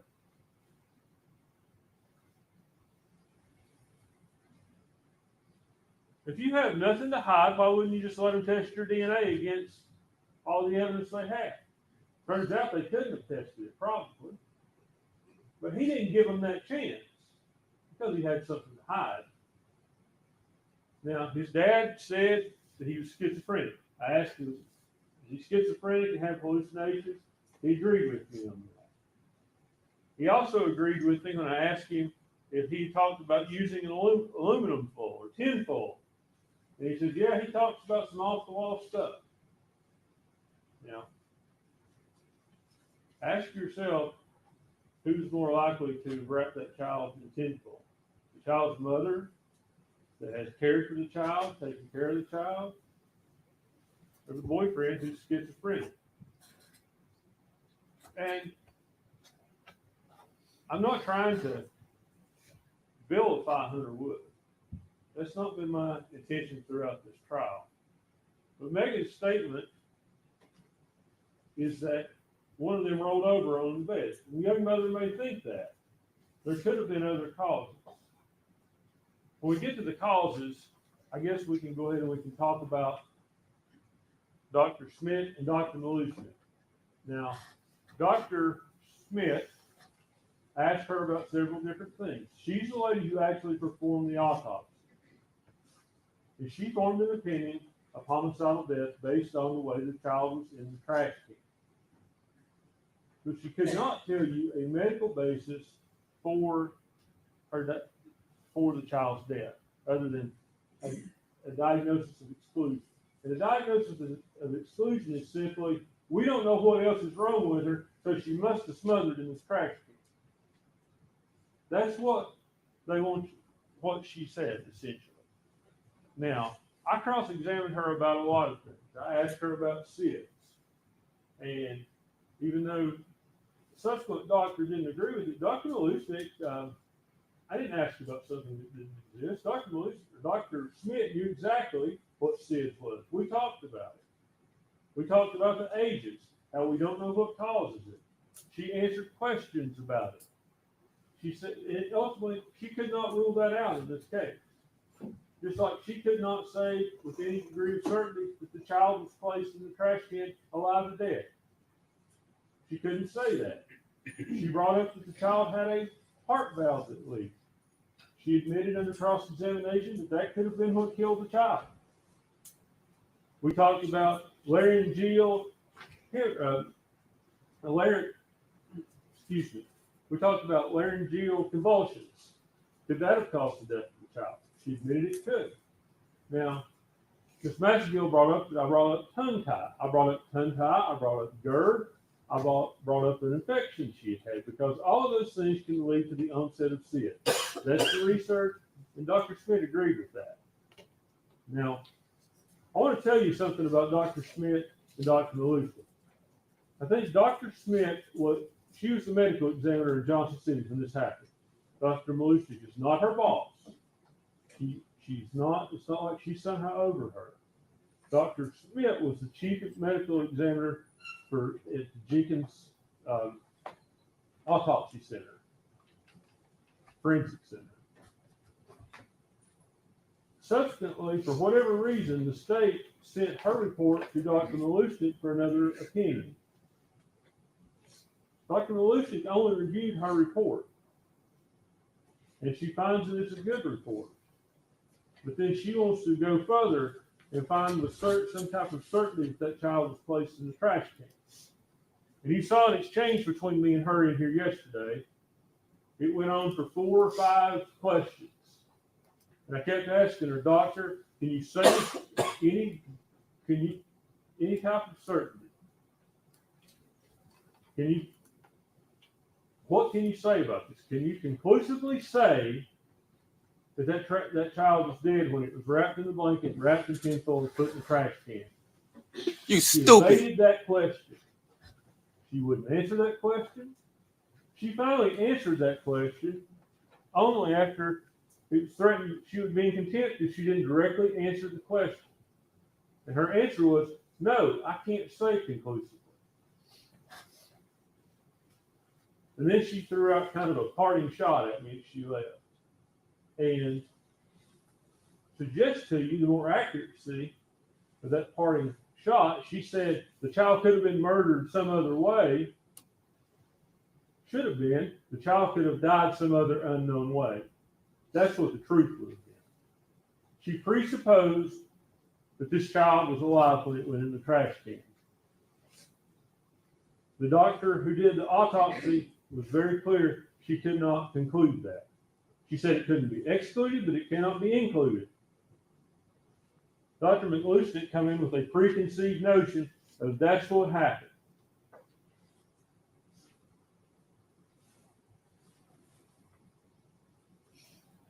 Now, the state has to prove to you the cause of death in this case. They have to prove that child was unlawfully killed. They have to prove this wasn't an accident. The proof from Dr. Smith leaves open a heart, it leaves open SIDS, laryngeal convulsion, it leaves open all of those things. We don't know what happened. It also left over a rollover. which is what Megan told Agent Fraley. And now, would Megan know for sure that that's what happened? Maybe not. You wake up and you find your baby dead in bed. Could you not come to the reasonable conclusion one of us must have rolled over on it? She's 17 years old. She's not sophisticated. She's had a hard life. She's scared that she's going to get in trouble. Hunter Wood's scared that he's going to get in trouble. And that's why she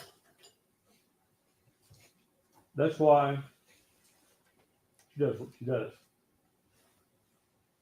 Hunter takes the baby to dispose of it. She knows about it. Is that right on her part? No, it's not. Should she have called and reported? She absolutely should have. I told you that in my opening statement. Have they proved that she's a liar over and over? They have. Don't deny that. They haven't proved she's a murderer. You see, you have more counts of false report than I can really count. I think there's 11 or 12 of them. Almost every time she's talking to law enforcement, you're considering a count of false report. With the exception of, you're not considering one for the time she talked to Agent Fraley. That's not before you. I would submit to you what happened was the conversation with Agent Fraley on the 25th of February, almost 5 years ago. That was a breaking point. That's a breaking point where she finally admits Evelyn is dead. She's able to admit to herself. You saw all these pictures she's sending back and forth before that. That's how she's grieving. Maybe she doesn't want to accept that the child is dead. Maybe as long as she keeps talking about it, talking to the media, talking to the police, and saying that Evelyn is somewhere else, she believes that. Maybe that's how she's getting by. You can't judge someone for how they grieve. You don't know what goes through their head. You don't know what they were raised with. I've never lost a child. I hope none of you ever have. But how am I to tell someone when they lose their child how to grieve? How am I to do that? Amber can tell you that. Oh, she shouldn't have went here. She shouldn't have did that. How does she know that? She's not in Megan's shoes. She's not out there living in that single wide trailer. That's not her life. She's not been raised by drug addict parents, a dad that beats on her mom constantly, and seen that growing up. She's not seen that. She can't put herself in her shoes. It's not fair to say she murdered her child because she didn't grieve right. I resent it. You should too. You should look to the evidence in this case. Do they prove a cause of death? That's the stopping point on the homicide counts. They can't do it. They brought two medical examiners in here who contradicted each other. The first one at least had read her medical records. The second one talks about how she is perfectly a healthy child. She ignored everything in her medical records. She didn't talk about it. It was obvious to me. Should have been obvious to you. She hadn't read them. She didn't care. It was her job to come here and convict Megan Boswell of murder. If you don't believe that, why would she leave here and say, well, she must have been murdered some other way? She was a biased witness, and she wasn't a credible witness.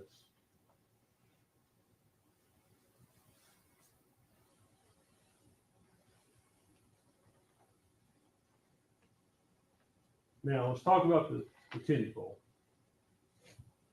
How can her one fingerprint be on a piece of tinfoil?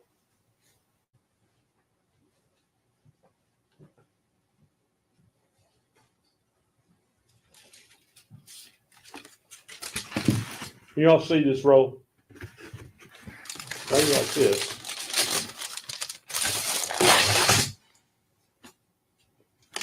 Okay, my fingerprint's on this roll. I've taken this one.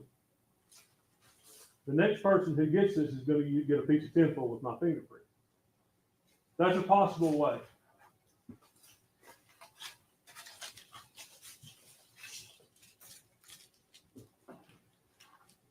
What's another possible way? We've heard that the tinfoil had food and debris on it. So there's food and debris in the trash can. But maybe the tinfoil was already thrown away in the trash can. If it came off of a roll like that,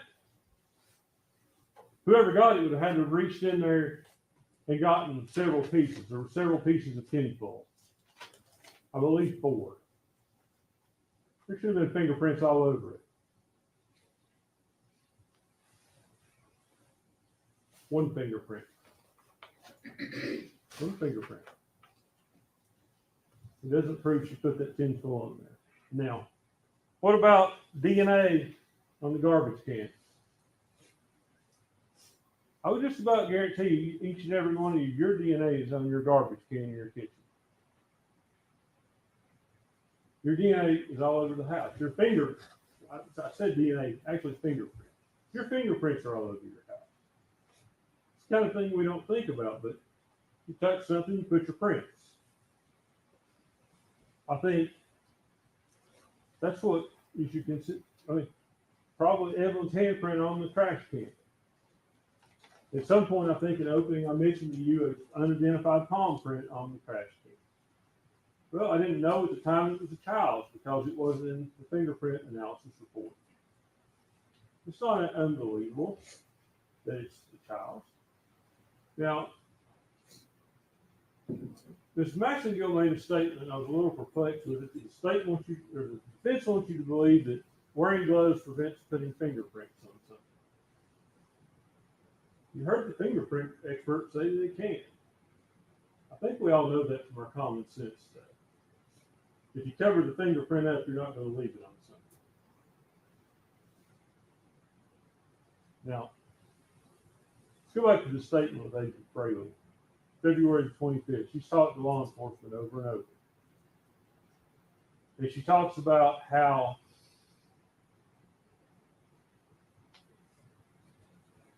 she breaks down. She breaks. It's the breaking point. She admits she's dead. And she's telling them the truth. How do you know she's telling them the truth?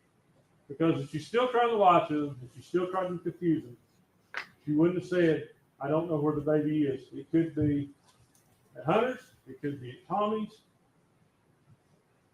Why would you say, if you're trying to lie to them, perpetuate this lie like Ms. Maxengill tells you, that the baby could be at Tommy's? Why would you do that?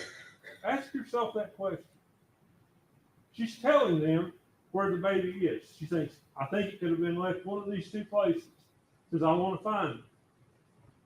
And you'll have that video. You can watch it as many times as you want to. I hope you will watch it again. You hear Agent Fraley talk about how he'll go to the DA. She's a scared young mother. He understands that. Now,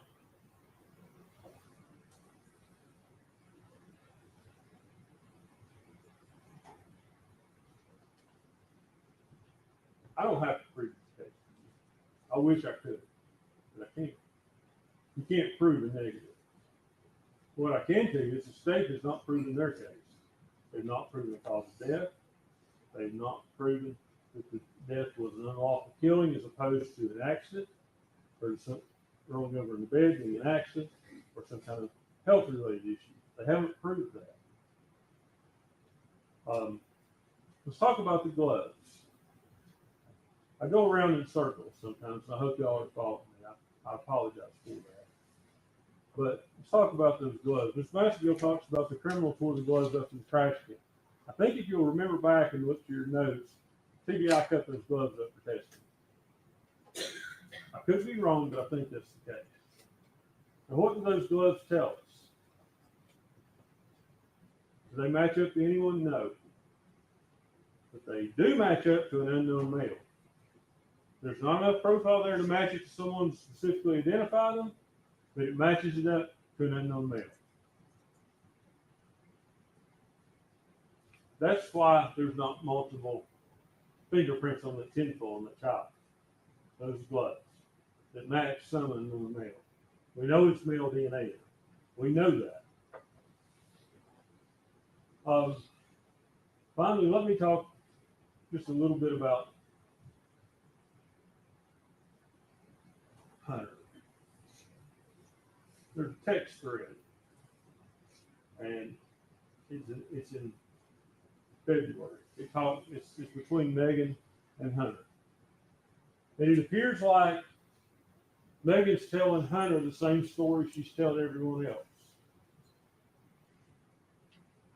But remember, Megan's told Agent Fraley that Hunter doesn't want his name brought into this. He doesn't want to be involved. He told her not to tell anybody anything about the child. At this point, Hunter, he throws out a name in that text. He talks about Agent Wilhoit. He's been involved with the police. He knows the police are looking at this. This is February the 22nd. Suggest to you that text thread is, look at the texts. They're self-serving. I'm just worried about the baby. I just want the baby returned safe. That's Hunter and Megan's way of covering Hunter's involvement in this. I'm not saying Hunter killed that child. But I'm saying he did dispose of the child. That text thread, it's a convenient way if you think about it. If you're trying to have proof that you didn't do something, if you start a conversation, start texting it, say, oh no, I didn't do that. Look at my text. I texted her, she's told me this. It's a convenient thing for me.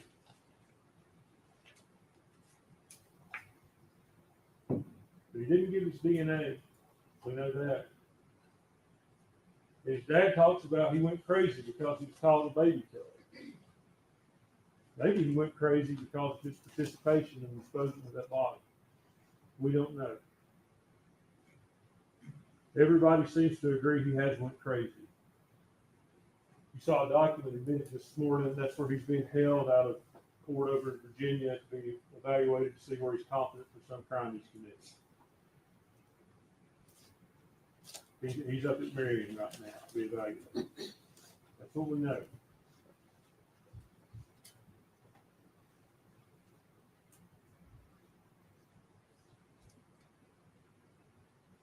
I hope I've answered your questions. I hope my argument has helped you somehow with this case. But what I would say to you, if you have questions, about any elements of these crimes, and your questions are not answered to your satisfaction, you have reasonable doubt. If you say, I don't know how that child died, that's reasonable doubt in this homicide count.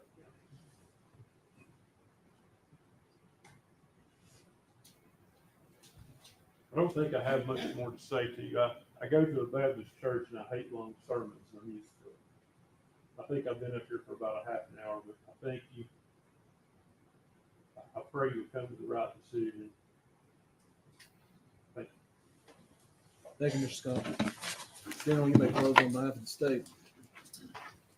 Thank you, Judge.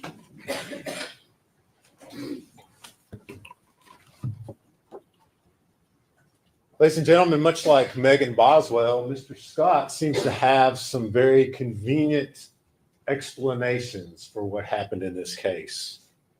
Lots of things that happened in this case.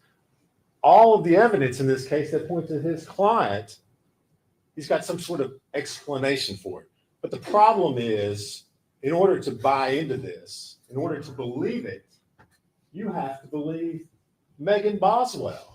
You have to believe that when she spoke to Agent Fraley on the 25th, that she was somehow, for the first and only time in this courtroom, speaking the truth. But I think each of you, as you sit here, know that's not possible. That's not possible. Megan Boswell is one of those people. You used to hear the expression, the truth ain't in them. The truth's not in Megan Boswell. She doesn't know how to tell the truth. Everything that she tells to every person in her life is for some reason. And that reason is because Megan's trying to get something out of it. She is a master manipulator. Even at 17 years old, you sit there and watch those videos. She's trying to play everybody. She's trying to play the law enforcement officers who are interviewing her. She's playing her friends. Every person in her life who walked through that gate and sat up on that witness chair was in some way manipulated by Megan Boswell. Some way. Whether it was about Evelyn, whether it was about how she was going to pay for a babysitter, whether you're the father of my child, whether you're a great grandfather, whether your wife who's dying of cancer is babysitting the kid. I mean, she knows no bounds. There is no person that she will not manipulate and tell untruths about and to. No one. But Mr. Scott comes in here today and says, yeah, hey, come on, ladies and gentlemen, the 25th, that was the point, which she decided, hey, I'm going to be truthful here. No, it wasn't. And we know it's not. It was just another story. She was telling law enforcement to lead them some other way. That's all it was. And if you remember, Agent Gratz testified. General Massengill was asking him the question, when did this first thing about accidents and rollovers, when did that come up? Well, it came up when the police and law enforcement finally said, we got nothing going on here. We got to give her an out.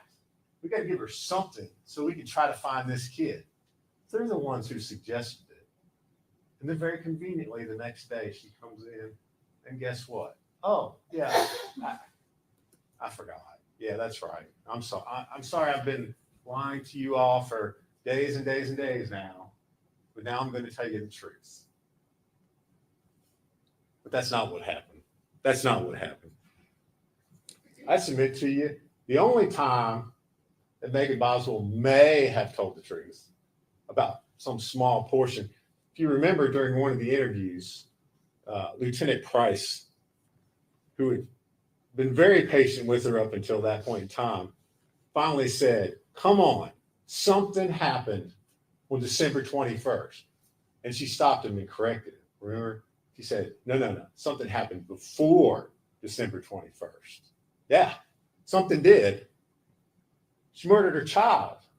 That's what happened before December 21st.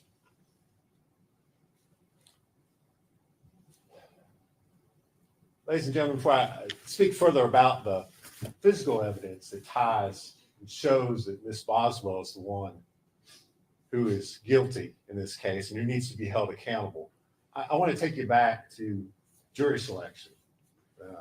Last week when you all were first up here and up there, and I asked you if all of you had brought your common sense with you.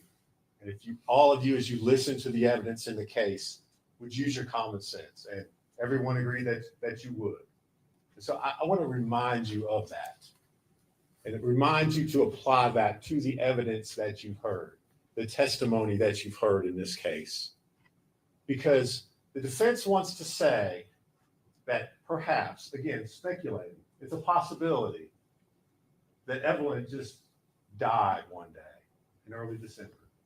And then all of a sudden, Megan engages in this just pattern of just totally bizarre behavior that involves wrapping her child in a blanket, tightly pressing her head in aluminum foil and stuffing her in a trash can, and then engaging in this just convoluted tale to anybody who wants to inquire about what's going on with Evelyn.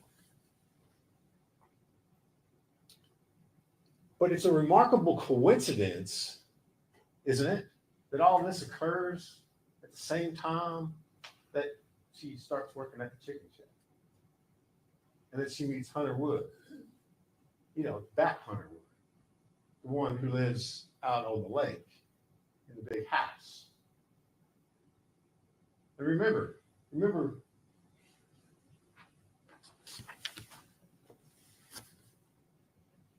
this is where Megan's living before December. These are the conditions Megan subjecting her child to before December. Then she meets Hunter Wood. Big house out by the lake. Dad owns a business that I'm working at.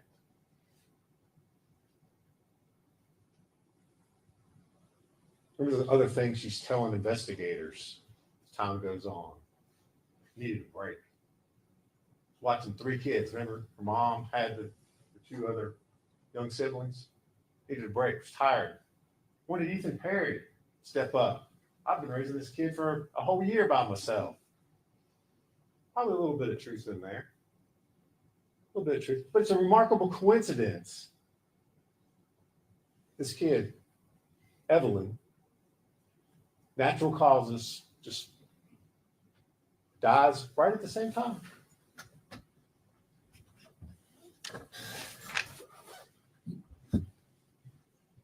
Apply your common sense in asking yourselves why.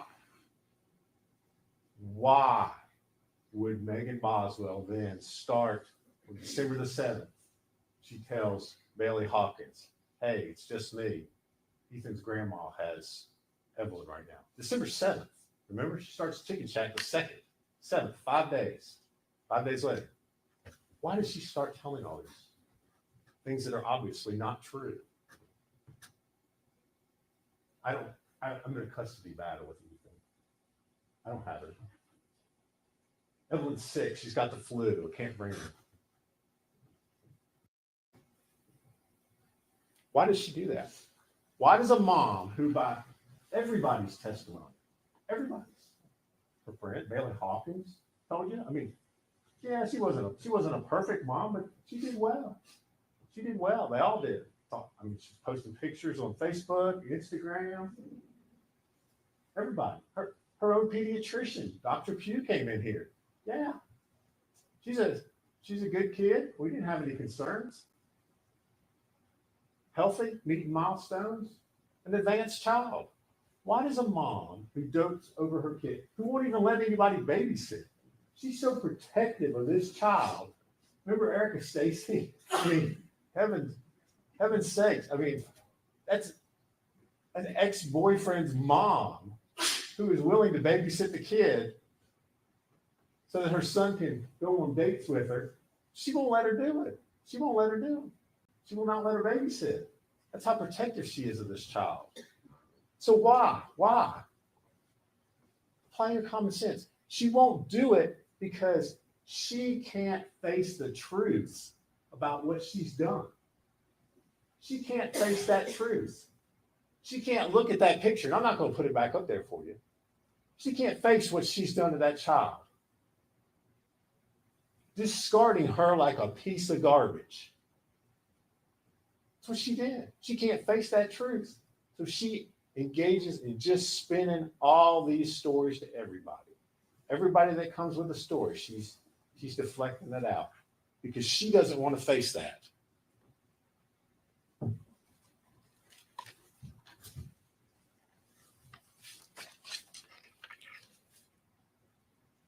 It is almost unbelievable to me that the defense is still arguing that Hunter Wood had some involvement in this case.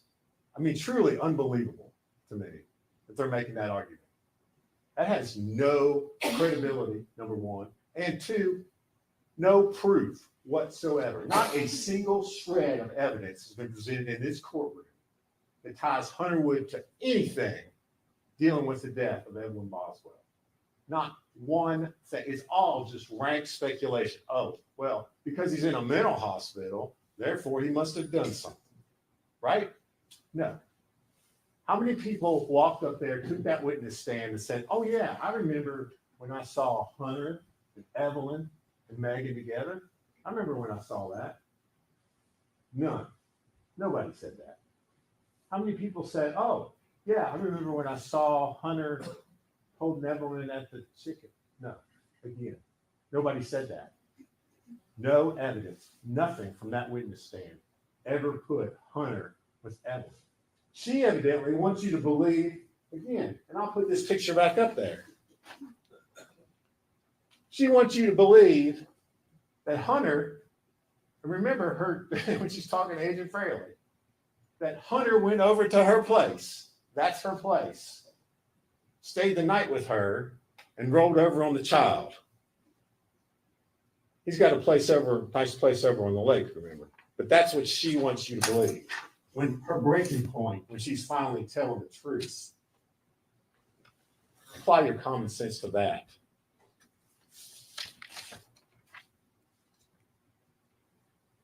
What else possibly ties Hunter to this case? To Evelyn's body being disposed. Well, maybe it's the playhouse over on Tommy's property. No. Again, we know Evelyn is probably gone 5 days after she first met Hunter from working at the chicken shack. But Megan Boswell wants you to believe that he's been able to go onto her property and stick a body in a trash can in a playhouse that was built for Megan Boswell.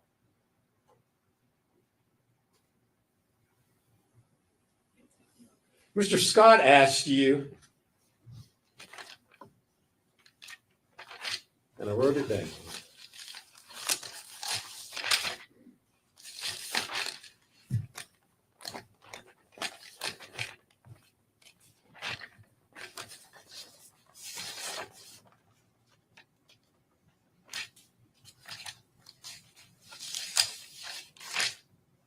He asked you who was more likely to have left a print on the foil.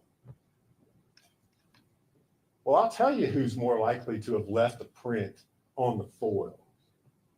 The person whose print was found on the foil, Megan Boswell. He stands up here and again, we've got explanations for everything. Well, maybe it was possible she tore a sheet off earlier and in doing that, she grabbed the foil and left a print. Well, there's no Hunter Wood prints on any of the foil. The bag that's stuffed on top of the body where Evelyn's found. Multiple prints on that. None of them belong to Hunter. They all belong to Megan Boswell.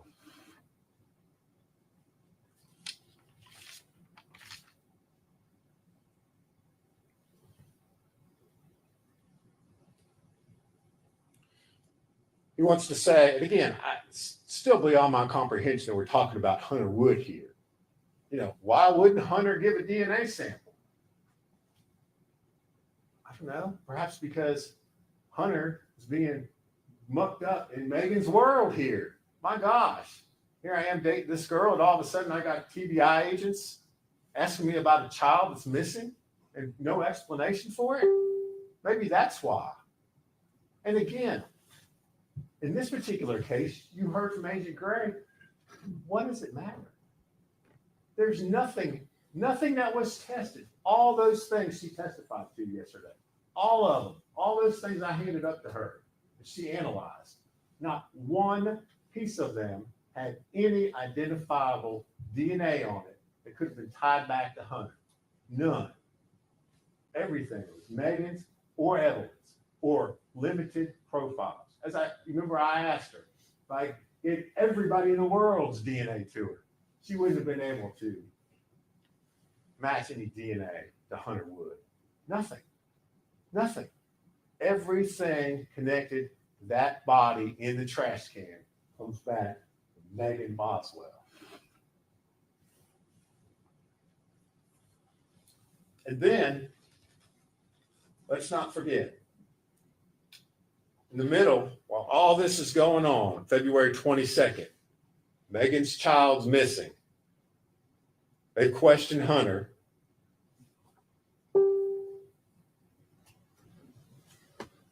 And they had this conversation. And Mr. Scott wants you to believe that this is some kind of contrived thing between Megan and Hunter. But what evidence did you hear that there was any sort of contrived conversations going on here? Nothing. Again, nothing. In order to believe that, you've got to believe one person, Megan Boswell. And we know you can't believe her. No. Hunter says, yeah, but where's the baby? I just want the baby to be found safely. What's her response? If she was truly trying to cover this up, a little bit better response would probably be heard. She says, Dad won't let me go anywhere because of the situation. Hunter, I can't disclose stuff to you on here about what TBI is doing. His concern, please assure me the baby will be found and brought home safely. That's not a conversation with someone that you have that has disposed of a body, that has helped get rid of your dead child. That's not a conversation. Hunter Wood is not at play here, ladies and gentlemen. Not at all. Not at all.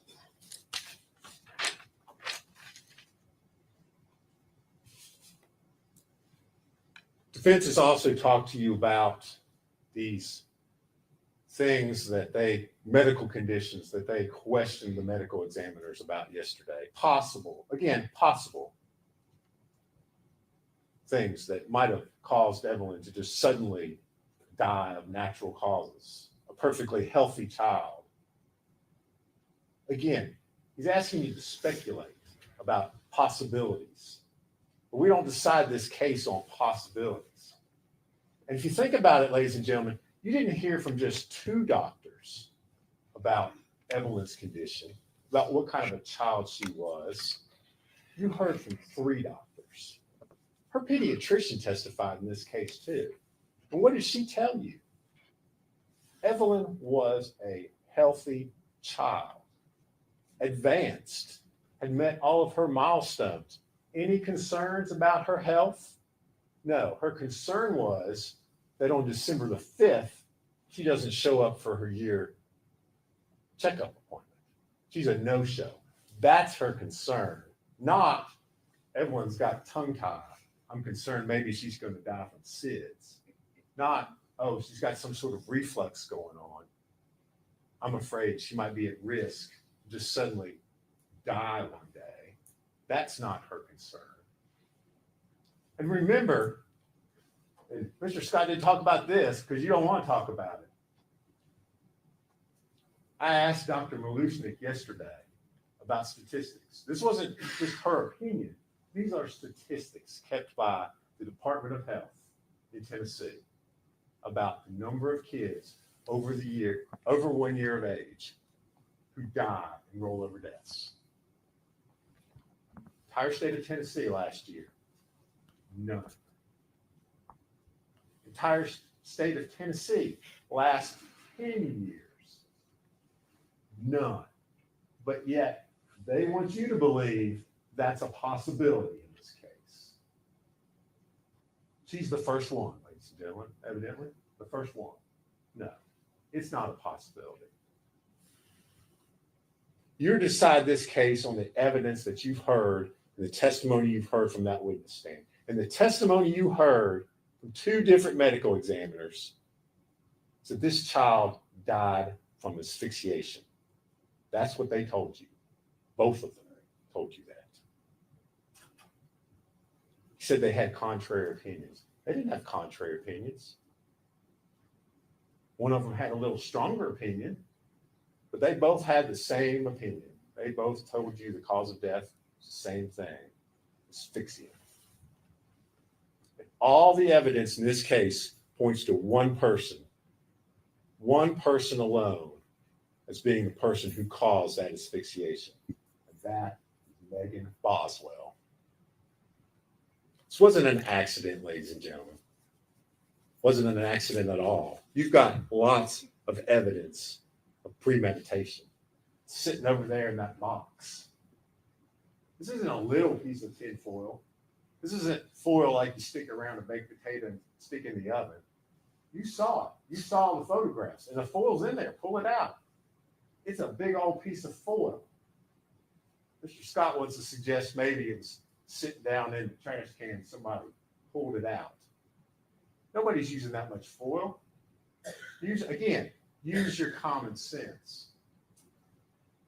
And remember the testimony from Dr. Malushnik yesterday about how that foil was applied.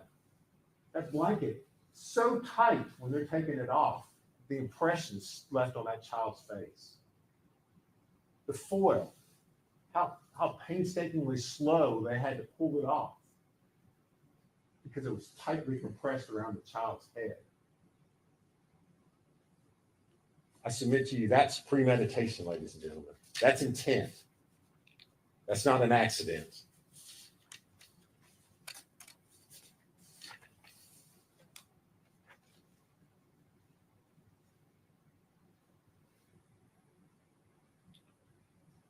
Part of this case, ladies and gentlemen, that Mr. Scott said is really, sad. It really is. It's a tragedy. You think about all those people that you heard testify, how easily all of this could have been avoided.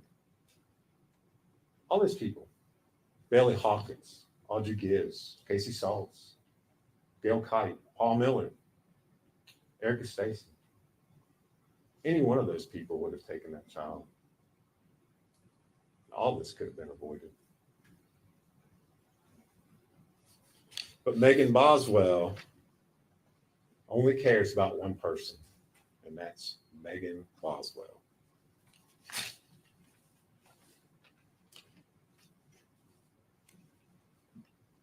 She started a facade back first week of December after she killed her child.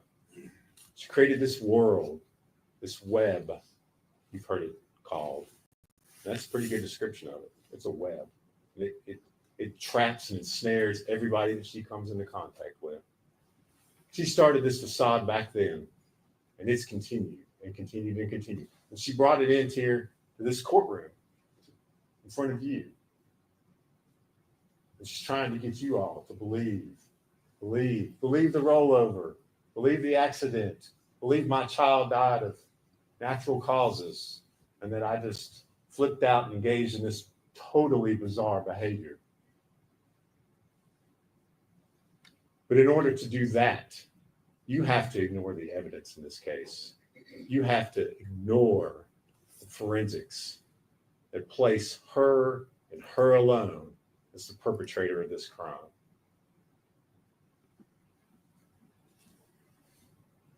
This case is the very opposite of an accident. It's an intentional and knowing murder of a child. Megan Boswell got rid of Evelyn so that Megan could do Megan. She enjoyed it. You've seen the pictures General Massengill showed you.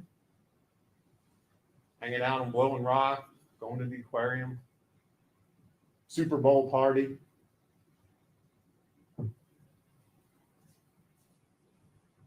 Megan Boswell sits here in this courtroom today as guilty as she was back in that first week in December. As guilty as she was on February the 18th, when she first came in there, Detective Faraz, James Lewis interviewed. She acted all surprised. What are y'all going to do? You going to find my child for? What do you do when a child goes missing? Remember those expressions, those questions she threw out there? She sits here in this courtroom today as guilty as she was back then because she never learned the one lesson that we all know, which is that you're responsible for your actions and your choices in life. And she sits here because Amen. She refused to learn that lesson. You've heard her interviews. She takes responsibility for nothing. Nada.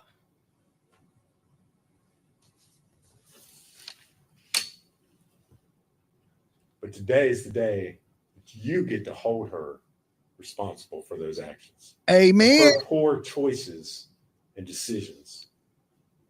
For her decision to get rid of Evelyn. To dispose of her like a piece of garbage. That's what she did, ladies and gentlemen.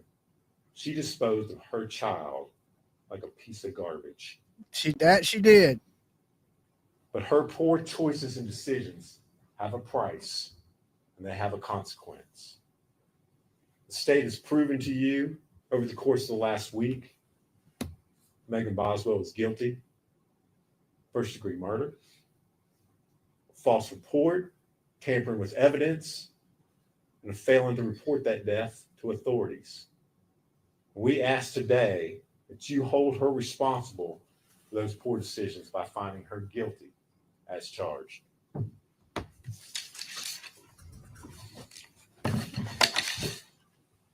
Thank you, John. Thank you, the attorney.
She is done, baby.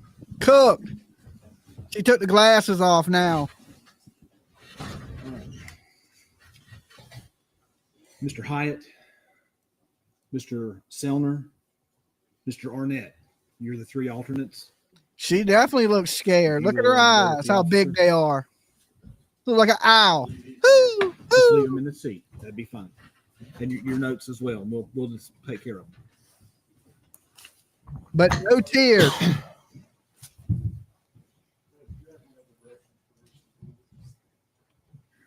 The rest, what do you mean? Yeah, I'm going to finish the charge. All right. Now, back on page 49. When you retire to the jury room, you will first select one of your members as foreperson who will preside over your deliberations. When you have reached a verdict, you will return with it to this courtroom, and your foreperson will deliver the verdict form to the court. Take with you the presentment, the exhibits, the verdict forms, the court's written instructions. I do too, Kelly. And you may retire and consider your verdict as soon as the officer comes back to get you.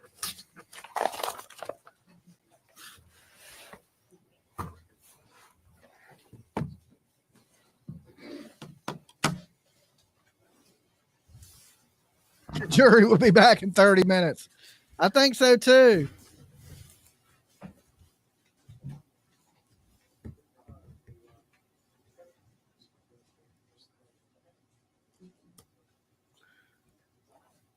All right, today we get to celebrate.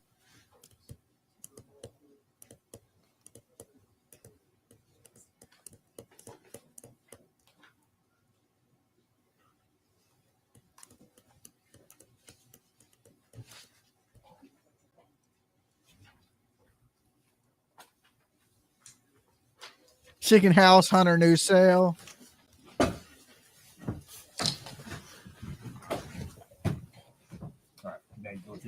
Everyone stand, please. 305 P.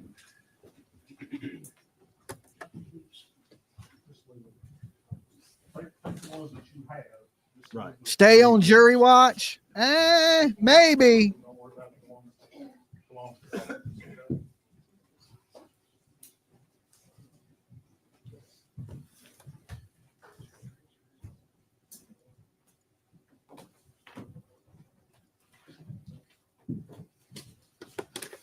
Maybe see. Thank you. All right. Yes, they're done. Verdict to the jury. Waiting on the verdict. Okay, what happened with Court TV? Hold on, we got a little delay here. Something going on. All right. So we're just waiting on the verdict. Are we going to stay on this stream here? There's 16,000 people watching it on Court TV. Why ain't they over here? Okay. They should be here watching. They have it on members only over there too. Good Lord. They got a lot of members on Court TV. Justice for Evelyn. Definitely. They have so many charges to go over and tell them to come out. Yeah, they got so many. It's going to be a little while. All right, definitely going to be a little while before they bring her out for the jury decides. But you know, we all know she's guilty. We 100% know that, right? Without a shadow of a doubt, she is being convicted today. I sent it on Court TV, Facebook, and ran to Dolly. LOL. Thank you, Amber. That's what you're supposed to do. All right. We appreciate it, though. I'm glad every one of y'all could be here. There's 1,200. If you're just tuning in, like the video. Let's see if we can hit 1,500 likes today. And think about it. If you haven't, join up, become a member. I think it's $2.99. It's cheaper than a cup of coffee. Get on the Dolly train right there, because when you get on the Dolly train, of course, you are blessed, right? All good things come to those who join Dolly. It's like a miracle. It's like a miracle in the making. You need that. You need that joy in your life. Okay? You need that. You need it in your life. Don't worry. So, welcome to the Blessed Express, Nina. Glad you could join us. Choo choo. Chugging down the tracks, fueling the train. Dolly got to eat. And my kid just hit me for $100 for an oil change. Oh my God. They did it pretty quick though. So when I left the screen, my daughter picked me up and we had to go to the place to get her oil changed in her car because I promised her I'd get her oil change. So she just drained me. She thinks I'm an ATM machine. You know what I'm saying? She hits a couple buttons. Doop, doop, doop, Dad. My it needs an oil change. Right. And the thing about this is her car gets free oil changes for life, but she never remembers to schedule the appointment, or it takes 6 months to get in. And by then she needs her oil changed. So she always gets me. My car needs an oil change also, Dolly, right? Okay. There we go. Right. I can't get a break. Let me tell you. Good, Dolly. $100. Yeah. My truck was 160. Her car was like 98, something like that, because it's the high mileage, good old synthetic. Because these newer cars, you can't even put regular oil in them. They're synthetic. So you got to put the synthetic oil in there that costs you $10 more a quart. So she hit me up, and made me do it. You do your own oil changes. Well, I would do it, but it's raining. Or I would have my neighbor do it. He's a mechanic. But it's raining really bad here, and I promised her so. And she don't get much time off work. She works constantly. Yours is about 100, but it's a Volvo. Okay. Well, it was like 90 some dollars. For a high mileage synthetic. Sweet Jones, Dolly, choo choo. Sweet Jones is on the train, keeping Dolly alive. Okay, keeping me alive. Where's my music? Where's my damn music?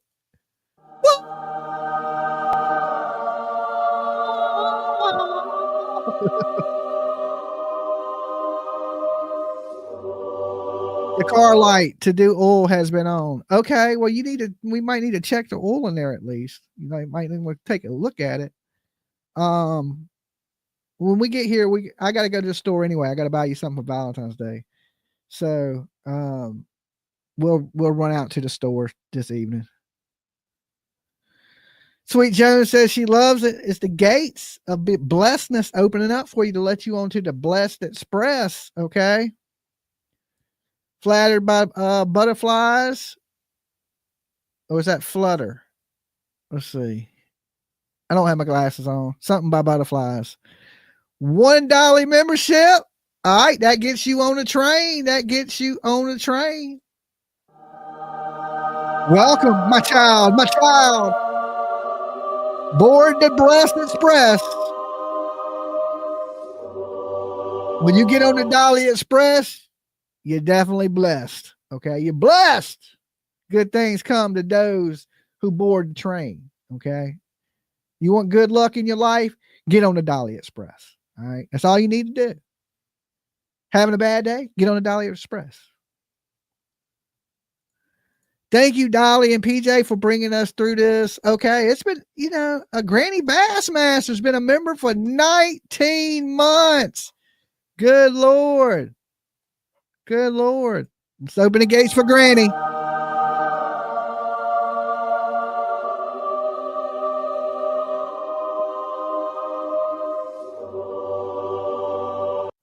Cujo said, I shared your stream on Facebook. Thank you, Cujo. That's a good way to bring in new viewers, new subs. People got a little mad at me because I said a few jokes about an individual and a couple people had to leave the channel. So we need some new people. Out with the old, in with the new. We don't want sensitive people here anyway. Okay. You got to have tough skin to rock with Dolly. Sometimes I say crazy shit. All right. Laura, don't talk about it again. I know. Okay. I wasn't. I was just saying we need some new people. Out with old, in with the new. Dolly, where is your angel wings? Oh, I don't have no wings. Okay. I'm hoping to get in. Okay. I'm trying to do good things right now, hoping to get in. Oh Lord. I don't got no guarantees. You know what I'm saying? Jimmy, put Megan in the room with Art the Clown. There you go. That's what needs to happen to her. They need to let Art the Clown in there on her and film a real live horror movie.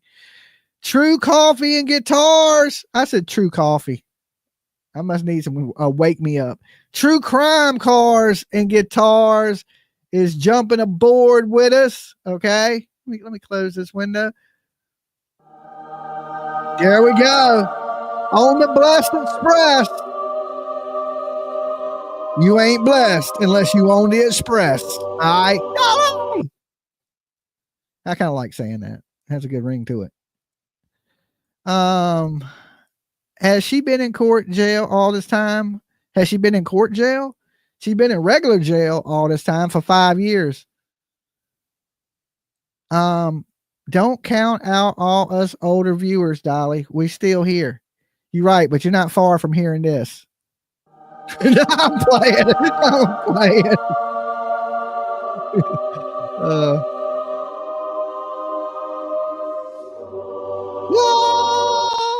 I'm just joking. Y'all gonna be here forever. Dolly loves you.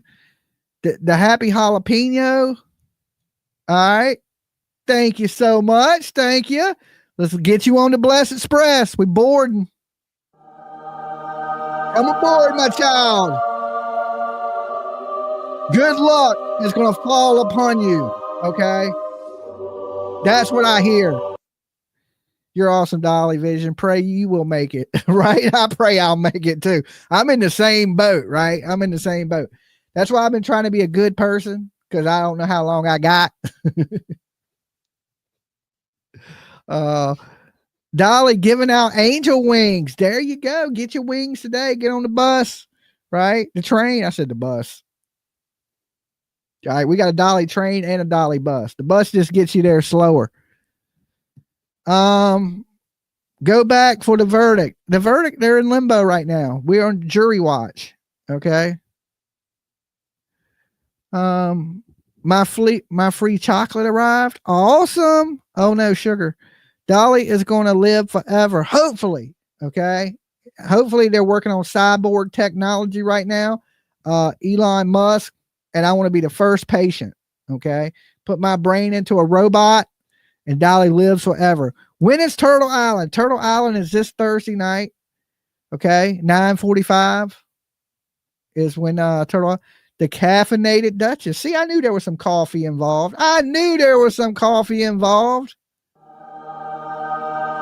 The Blessed Express is boarding now. You rocking with the best when you on the Express. I got to come up with other things that rhyme. I'm working on it. Okay. I'm working on it, people. Coffee Cash. There you go. All right. I do need a little wake me up. We've been here all morning since, what time did I get up? Like 8 o'clock? Was up at like 8 o'clock. We've been here since 8. 7 hours with you guys today. Right. I've been pulling the long haul. Hey, did Dolly post a bedtime story last night? No, I'm going to post it tonight. On the road to glory. There you go. This is the hot mess blessed express. Yeah, I guess maybe, maybe a little. Who is Art the Clown? Art the Clown is from the horror movie Terrifier. Okay. And, it's one of my movies I like to watch. There's 3 of them. First one's really low budget. The second one had it was decent. The third one's pretty good. All right. Now they're working on Terrifier 4. It's a gore movie about a clown that kills people. Okay. Dolly, we can't work our way into heaven. Put your trust in Jesus and you will make it. Not on your merit, but but his grace. Okay. Thank you. I'm working on it. I'm trying. Okay. I look at it like My Name is Earl. Okay. You ever seen My Name is Earl? About a guy that did a bunch of wrong stuff in his life, and then he started doing things right to make up for the wrong. That's me. Okay. Survivor starts on the 26th. You need to go to another casting call. When it starts, that's when they start doing the casting call for the next one. Okay. So if they got one starting on the 26th, around the 26th is when they'll start casting call. If you find out any place that they're casting calling for Survivor, let me know, DM me and send me the location and I will go try out for Survivor. I tried out for, what was it, last year? And I think I did pretty good. I did get a little nervous. I ain't gonna lie. You would think all this time in front of the camera that I'd be good to go. And, I knew I was going to walk up in there like a boss. Okay. But I was good all the way till they hit them bright lights on me. And I got bright lights in here, but they ain't as bright as the lights. They got a big ass lights and big cameras. They're right in your face, like right in your face. And there's a couple producers standing there. And, I got a little nervous. I ain't gonna lie. I was a little nervous. I stumbled over a couple words, but all in all, I think I did fairly well, as far as, my story of who I am and why I wanted to be on the show. I thought I did fairly well, but maybe you need to be a little more, maybe I should have turned on Dolly a little bit. Okay. Next one, I'm going to go in a little wild and try to get on. I think I just gave him I didn't give him the turned up version of myself. I just gave him myself. I think I need to give them because it's entertainment. Let's be honest. The show is entertainment. All of this stuff is entertainment. So you got to be entertaining, or outrageous, or, they're looking for certain things. Yes, they want the crazy acting people, Dolly Vision. That's what I think too. So next trial, I'll give them a little bit of a show. I won't give them the chill Dolly. I'll give them the amped up version of myself. I got to go pick up my son. I'll leave you streaming. Thank you there. Would love to see you and PJ on American Race. Too fun. I don't know what American Race is. I've tried to get on Survivor twice. One time by video audition, and I've tried to get on a couple shows. I did a tryout for Rock of Love. Anybody remember that? With Daisy? Right, way back in the day, I tried out for Rock of Love. I submitted a video and they hit me back. Right. And I was thinking, when they told me it was the producer for Rock of Love, I was dancing around the house and shit. Like, yeah. Right. Cause I knew I made it. And he said, he was talking to me. He was like, are you so-and-so? And I was like, yeah. I was like, did I make it? And he was like, I hate to inform you, we already picked the cast for Rock of Love. I got my Crush My Dreams, right? Crush My Dreams. Do you remember Rock of Love? Okay. But he said, look, I produce another show and I like to have you on that show. And I was like, what's the show? And he was like, the show is Wipeout. And I was like, he's like, do you know what that is? And I was like, no, I have no clue to what the hell Wipeout is. And he goes, have you ever seen the Japanese show Elite XC? And then I was like, Willow Bailey, hold on. Let me open the gates for you.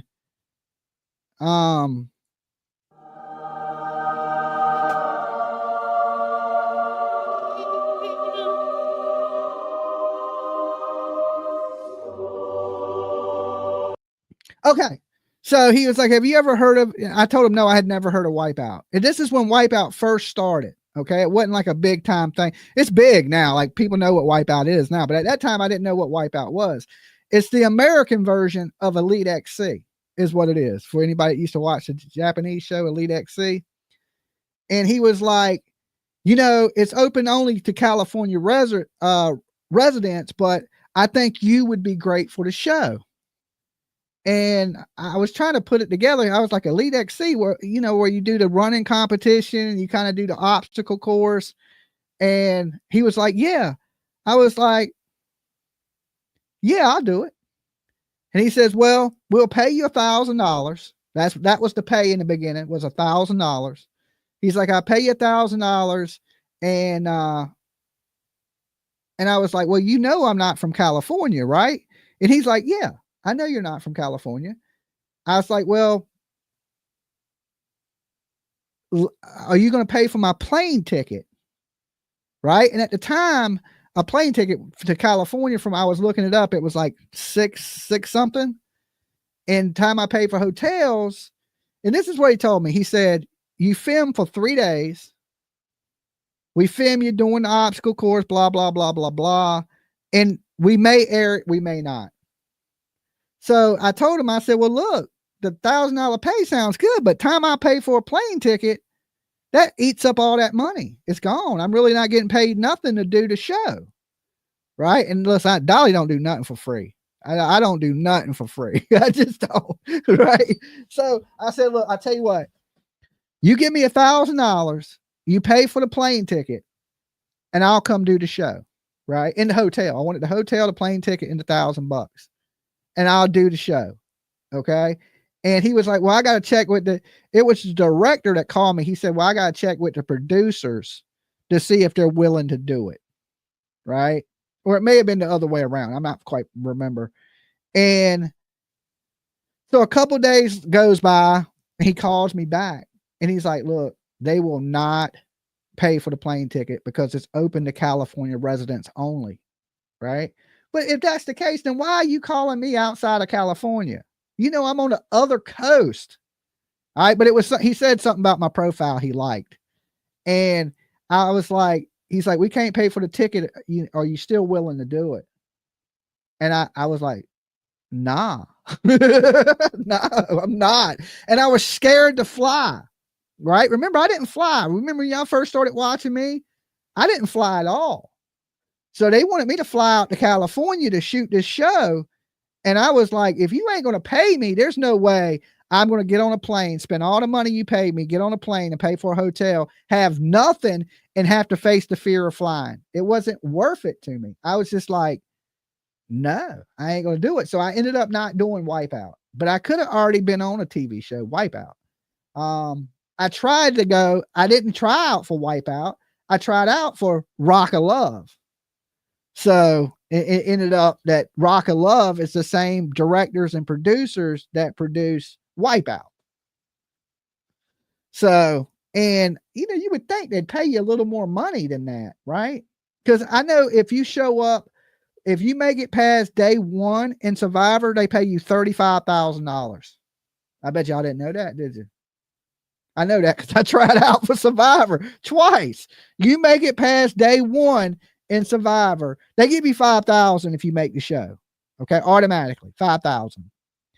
If you make it past day 1, you get $35,000. All right, and then if you win, of course, you get $1 million.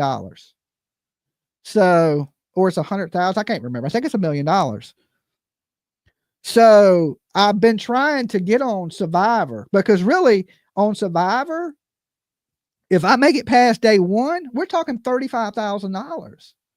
All this search stuff I need and all this stuff I need for this channel, it would be done in 1 day. I had to survive as one. And tell me Dolly wouldn't make it 1 day on Survivor. I'd easily make it. You know why? Because I'm a people person and I'm pretty entertaining. So you're not going to get rid of me quick. And then every day after that's, I think $5,000, and it just goes up. So you love Survivor? That's why I was trying to get on it so bad. I was like, okay, I can make it 1 day, $35,000. You send a super chat, AA. Well, thank you so much. Let me see. I didn't see your super chat go through. But here, we'll hit the gates for you anyway. We open the gates.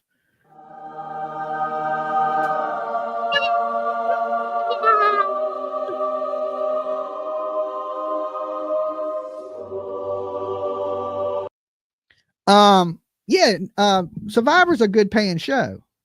Like some of these shows you get on, every show you get paid for. Okay, that's what people don't understand. Even if you go out there and lose, you're getting paid. If they film you and you're doing, they're going to pay you, right? A lot of people don't know that. So Wipeout was $1,000. That's like nothing. Rock of Love was like 10 grand. You know what I'm saying? You'd got 10 grand. Make it on Rock of Love, sat there, film the cat. You know what I'm saying? Because once you do that, you're going to be there for like 60 days. And it's just like a job. You're going out there filming every day. You're basically an actor, right? I mean, that's basically what it is. Most of these people are acting and it's a job. So that they definitely pay you. You know, you go up there and you win this show, you get $1 million, but you're getting paid for every day you're there. Okay. You're getting paid every day. But if you win, you get $1 million too. That don't count the money you get for being there. That's the prize. Okay. So the prize is like $1 million or 100,000, but you're still, like I said, day one, you survive one day on Survivor. It is $35,000 they're paying you. Wipeout just came up for an ad. That's wild. Did it? You would be great on Big Brother. I mean, I would do the game. I'd still do it to this day. If they made it, I'd probably, if they gave me 1,000 now, I'd do it. I'd fly out there, right? Because at that point I didn't fly, right? So they had to juice my pocket a little bit to get me to fly to California. And $1,000, I didn't think that was enough, especially for me having to film for 3 days and it might not even air on TV. I was like,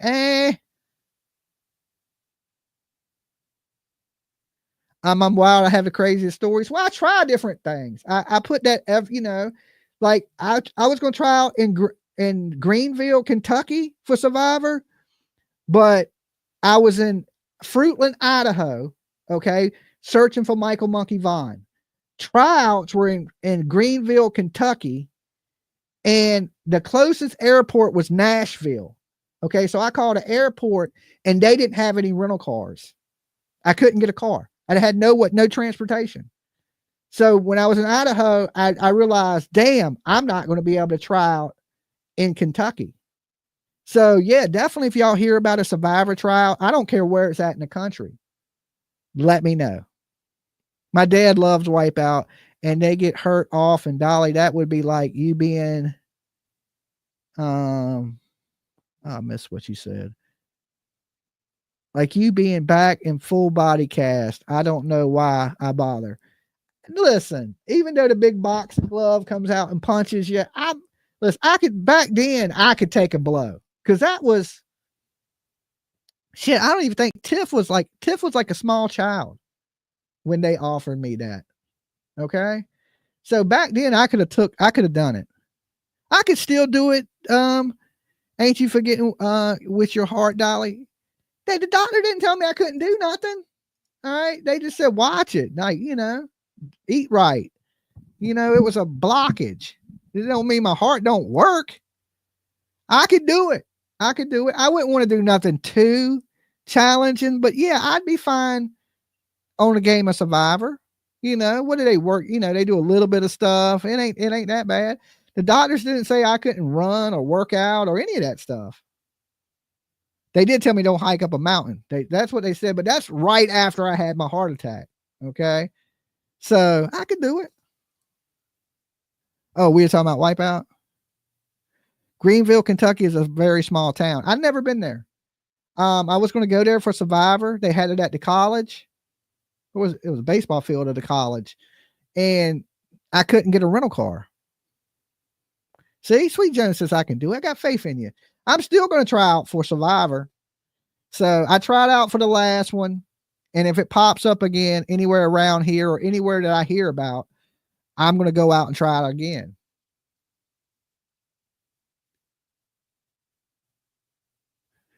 Yeah, boy told him a few times in audition online, no open calls. They're not having open tryouts. He don't listen to me. Okay. All right. Well, I'll try it online. We'll try out somewhere, and then we'll start tagging me in Survivor and hitting them up on like Facebook and stuff like that. So I've been wanting to get on it for a while. I've been trying for a good minute. Seems like stress on your heart. Is that what it says? Seems like a lot of stress on your heart. You know what stress on my heart? Y'all raining on my parade. That stresses me more. You know what I'm saying? Y'all trying to crush my dreams and stress on my heart. All right. That's a great idea to tag them. I know. Dolly been thinking about it. I got a pretty good sized base. You get 1,000 people to tag Dolly and on Survivor, and they're going to pay attention because it's about ratings. They want people to watch. So, and the first person ever to win Survivor was from Virginia. Okay, right down the street. Dream crushers, right? That's the same thing my kid told me. You can't do YouTube. And look, I got millions of views, 60-some thousand subscribers. I'm always proving people wrong. How to apply to Survivor. Right there, CBS. When is casting calls, Sage? PJ, copy that link and I'll grab it later and we'll do a video audition. And then I'll show it to you guys after I'm done. You love Big Thomas? I watched most of them. I haven't watched the newer ones, but I knew a lot about Survivor, you know, and in Turtle Island, right? It's based off the game. Hello, producer. I know I can't copy it because I'm on StreamYard.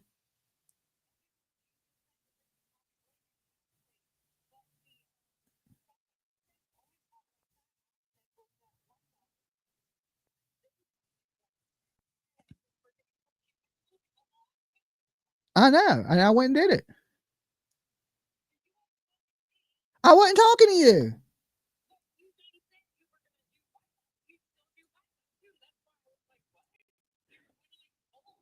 I know I'm old, but that don't mean I can't do it. I wasn't trying for Wipeout. I know. Okay, I could go practice at that American Ninja place beside Outback.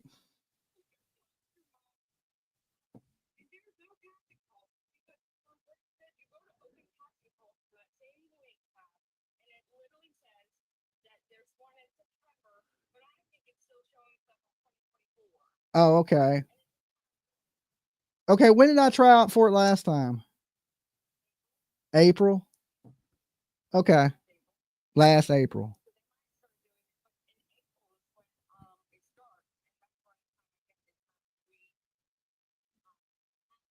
Okay. All right. I'll check it out later. I'll see you when you get home. Bye. Okay. I guess it was last April that I tried out for Survivor. You'll be gone 2 months. Listen, 2 months ain't nothing to me. I want to get on one of those Mr. Beast Survivor games. Okay. Mr. Beast Survivor, one of those. I need to win some money. Okay. You cannot out survive Dolly. I'm telling you. I can sit here for 9 straight hours staring at the TV. You'll never beat me in any of these games. I'm just, no, you can't, right? So I need a meal. We need something to change up here. Dolly tired of being broke. Okay. I want to win some money. American Race and Big Brother. We're going to try out for everything. All right. Until somebody takes me. Mr. Beast got that money, right? Sweet Jones. I know. I wish I could. And he's in North Carolina. Not even far from me. And his name is Jimmy. We got something in common. Are you good with puzzles? I'm the best. Okay, I'm the best. You seen I put that 500-piece sticker kit together for my slingshot. Mr. Beast is where the money is. The game Who Wants to Be a Millionaire? Right here. Tomorrow is my birthday. Happy birthday, Dumpling! Happy birthday. That's a sign, Dolly. I know, right? Dolly, do you remember the guy that lied about his grandma during no, I don't remember the guy that lied about his grandma. You're only as old as you feel. I agree with that, big brother. I don't even know what big brother is. Your daughter would be lost without you if you were gone 2 months and no contact. I came back with $1 million. My daughter would love the shit out of me. Okay. She'd be like, I got a never ending ATM. Okay. She'd be glad. She'd be like, yeah, go win that money, Dad. Right. Y'all don't know Tiff too well. She knows I got Cash App. She'll be like, okay, can you Cash App me from the island? Or she would just hit up PJ, you know. Go on, big brother. You got to get on it. It ain't just go on it. They got to pick you. If it was just go on it, I'd be like, get out the way. Okay. I'm on this, but it ain't that. It's you gotta win. They gotta pick your ass. Don't rain on his survivor parade. There you go. Thank you. Thank you. See, some people get it. I'm allowed to dream too. All right. That's the difference in this world. Some people are dreamers. And let me tell you my favorite quote. And it's from Vince McMahon from the WWE. Only people who chase their dreams catch them. Make sense to you? Your dream ain't just going to fall in your lap. You got to get up out there and chase it, make it happen. If you're not willing to make it happen, nothing's going to happen for you. Just like I tell people when, finding Sebastian Rogers, if you ain't looking, you ain't going to find them. It's the same thing. It's the same metaphor. It's this, you ain't getting nothing without putting in the work. Some people get lucky, right? Some people get lucky, but if you ain't willing to chase that dream, and I've been a dream chaser all my life. There you go. Yeah, you are so right, Dolly. I know. I'm a dreamer too, Dolly. That's what's wrong with the world. We need more dreamers out here. Dare to dream big. You can do anything. I've been saying that shit forever. You can do anything within reason. Okay. Within reason. I mean, I couldn't be an astronaut tomorrow without going to school and college and things like that, or a doctor without doing all these things. But if you really put your mind to it and that's really what you want to do, you can achieve it, but you got to try, right? You got to try. To Big Brother, Amazing Race, you submit videos and you and PJ have a good chance because you're YouTube channels and you are a couple. Oh, okay. So yeah, we'll go through and try out for some shows. I mean, like I said, I've tried out for Rock of Love way back in the day. I tried out for Survivor multiple times, one time by video, one time in person. So I did the open tryouts. So I'm trying for my dreams, and I hope you catch them, Karen. I hope you get your dreams. I hope everybody does. Dream big, right? Never quit dreaming. You can never reach. Once you achieve one dream, come up with another one. All right. Dolly, do you remember the guy that faked his grandmother's death a long time ago? On Survivor? I can't remember. You cannot win if you do not play. That is right. Why not Big Brother? I don't even know what Big Brother is. Okay.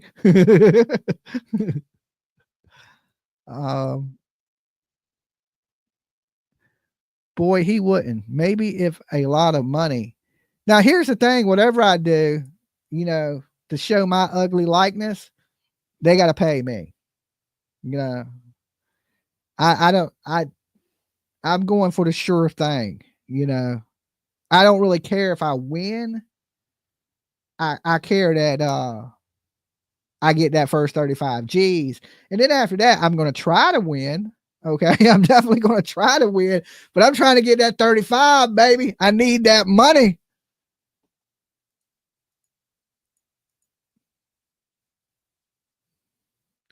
Dolly, the game show, you have to avoid that whammy. Dolly, Naked and Afraid, they said, nah, I'm not doing none of that. Okay. You're not putting me out in the jungle with no lions and shit. That don't seem, that ain't what I'm interested in. I'm going for easy money. I ain't going for torture me to death. I mean, I do the Mr. Beast torture games. Put me in a bunker for 90 days with canned peaches to eat. You know what I'm saying? I could do that. I'd do it. I'd be like, okay, let's do it. I've been in worse situations. You know what I'm saying? I watch these people on these games and I was like, and they're in there and they can't take it. I was like, you wouldn't make it a week in jail. You know what I'm saying? You wouldn't make it a week. Yes, naked and afraid, Dolly. No. Nothing like that. Like I said, there's a few game shows out there, games or reality TV that I would do. But it is what it is. Fear factor? Yeah, I ain't doing none of that. I ain't doing nothing life threatening, crazy. I mean, I would. I mean, if the money's right, okay. I don't know how much they paid for Fear Factor. I know they said you won money at the end of Fear Factor, but what people don't realize is you're getting paid to be there. How much are they paying to be there? Money talks, bullshit walks. Was Rock of Love the one with Bret Michaels? Yes. Okay. But remember, there was a girl named Daisy that won. And then Bret Michaels didn't hook up with her. So she had the second season where it was Daisy's Rock of Love. And she was looking for a boyfriend. Okay. So not that I wanted to hook up with Daisy. I just wanted on the show. Okay. So I submitted my video for Rock of Love, which was Daisy was the girl that won the Bret Michaels show.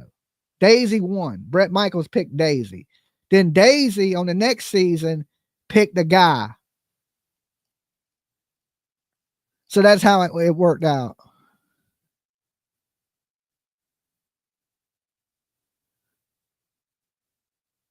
You love me and PJ to pieces. Oh, thank you.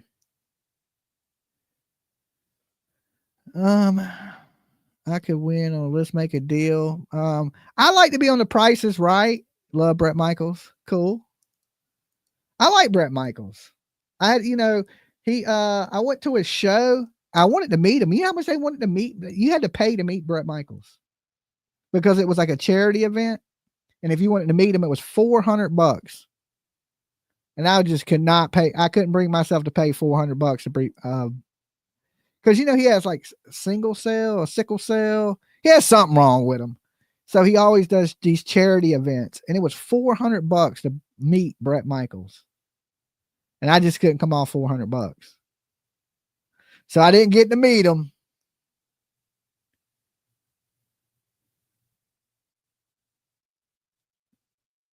Oh, he's diabetic. I knew it was something like that. I knew he had something wrong with him.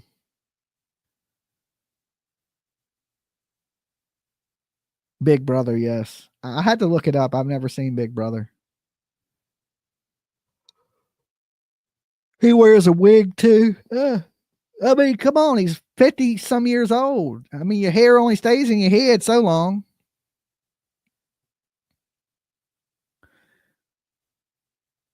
But Dolly would spend $4,000 on a 6-foot Jason. Love you, Dolly. You damn straight. I don't got Jason either. All right. I don't got Jason. So I wouldn't spend $4,000 on Jason. Okay. You gotta remember Art was only like 400, 300 or something. I can't remember. PJ bought it for me for Christmas, but would I pay $4,000 on a life-size Jason? No, I wouldn't pay that.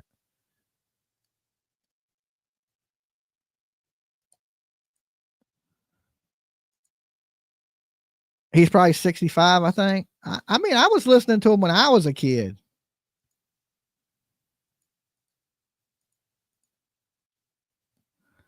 And PJ bought Art. Yeah, I didn't buy Art the Clown. PJ did. I bought the Texas Chainsaw Massacre years ago.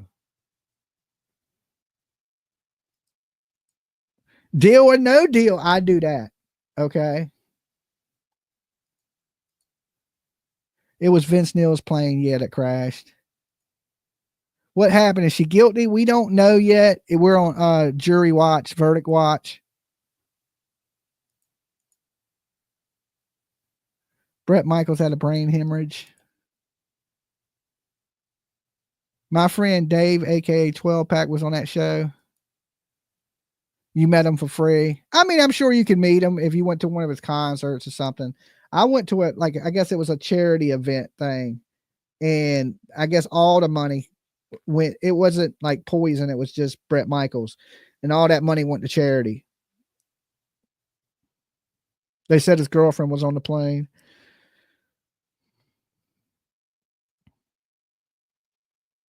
I just watched the show with him talking about it. 60 days in.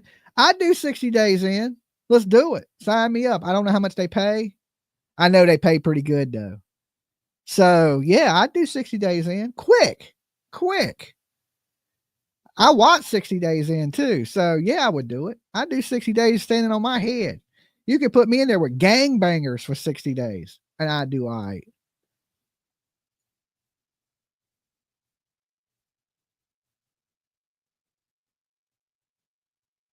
Dolly initially said he wasn't going to pay $40 for the goat hat. Sometime later buys the goat hat. This hat? No, this has got this shit. PJ got me this hat. I didn't buy this hat. I'm cheap. Okay. I don't spend money on nothing unless I absolutely have to. PJ got me the hat. Dolly would come out with a whole new crew of members in here, right? I would. I'd have everybody watching. You would have the what is that gang? What's this? MS-13 would be in the chat room. Put me on 60 days in. Let's get me on. Okay. I do 60 days in easy. I think I could do 60 days easy. It would suck, of course. It would really suck, but I could do it. I know I could do it. I've done 60 days in without getting paid. Yeah. I did it for free. I did it and had to pay them. Okay. $1.50 a day. I still remember what rent was. All right. And I did longer than 60 days. So I know I could do it. I've already done it. I was on season 1. Okay. Season 1. I'd done it before they even had a show. Yes, I have a life-size Freddy Krueger. Who would we watch for 60 days, Dolly? I don't know. You would have to watch me on TV. You know what I'm saying? I do 60 days in. I guarantee you I'd do it. Sign me up. They need somebody, call me. I see people quit on day 1. Okay, I've seen people quit 60 days in on day 1. I've slept next to killers, murderers, rapists, all kind of bad people. All right. It's only been a couple of times that it's had me shook. Like, oh my God, this may end bad, right? But I could easily do it. I could do it easy. Give me $5,000. I guarantee you I'd do 60 days in. I don't know for $5,000, $10,000, I'd do it.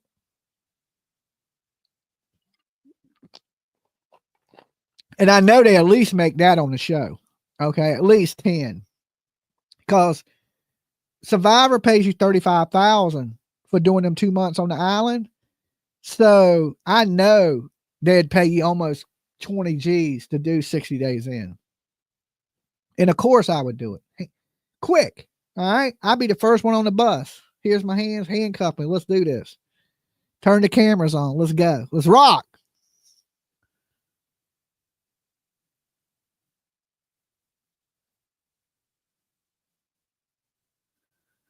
Yep, one dude was still in process and quit on 60 days in. I know, Jenny. That's what I'm saying. I don't know how people do that. That's just scared, right? Just, I'm scared. I've seen people that have been in prison quit 60 days in. Oh, I'm not that dude anymore. Like I 10 a month. So yeah. Hell yeah. You give me 20 G's, you can lock me up for 2 months. Let's do it. Anybody got, you can lock me in your closet. You got $20,000 there. You can lock me in your closet right now for 2 months. I'd sit right in your closet. Long as you fed me. I'll be right in your closet. I don't even give a damn if it's on TV or not. 20 G's, you can lock me in a closet with Justin's monkey. Okay. I'm kidding. 10 people just deleted me. Oh, I can see the unsubscribing now, right? I can see it now. He wouldn't do Naked and Afraid combat. I don't have to tell him what to do. Nope, I don't ever want to go to jail. You are brave, Dolly. But you can put me in prison for $20,000. I'd do 2 months in prison for 20 G's. Okay, I would. I'd do it. I might shank a couple people up while I'm in, but I'd do it. The money right, Dolly there all night. You'd be a good fit for 60 Days In. I know. I think I'd do good on that show. There's no way I'd tap out. Right? What's the worst thing that's going to happen? You're going to get in a fight, get beat up. Okay? That's it. But here's the thing about jail. People like to be entertained. They're bored. So if you're funny or entertaining, everybody likes you. Like, I've been locked up. Everybody liked me. I mean, because I make people laugh. And if people laugh, it takes away some of that misery. And I'm pretty friendly with everybody. So I know I would survive. It ain't no doubt in my mind. I wouldn't worry about it. And plus, like I said, I did it before they were paying people. I did it on my own. So funny people do better in jail. I know. Entertaining people. It's just, you got to be likable. If you're an asshole on the streets, people going to look at you like an asshole in jail. If you likable on the streets, you can be likable on the inside. It's the same thing. And the thing about jail, it's like school. Everybody's a big kid. That's it. You got a bunch of grown ass people that act like kids.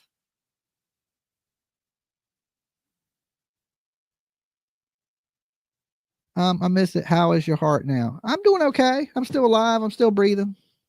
Still kicking. We're on jury watch right now, verdict watch.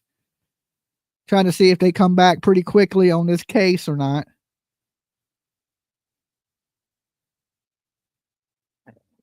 They'd be asking me to stay another 60 days. I've seen them do that to people on the show, get them to do more.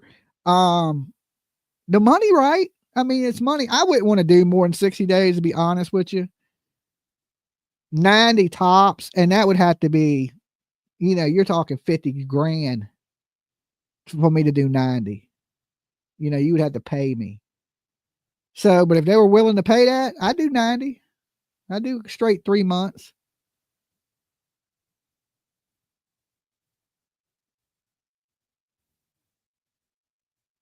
Double the money. I mean, I don't know what they pay for 60 days in. I guarantee it's at least 20,000. At least.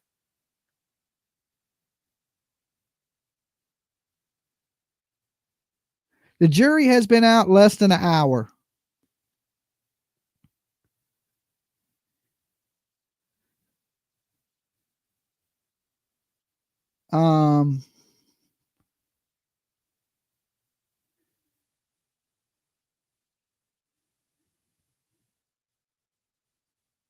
Let's see. Okay, thanks. It ain't about the money either. It's about the TV experience, the being on the show. I've already seen a TikToker that was on 60 Days In. Remember they had the one TikToker, what was his name? Lucky Chucky or something like that, or Lucky Nikki. He quit too, though. He quit. He tapped out.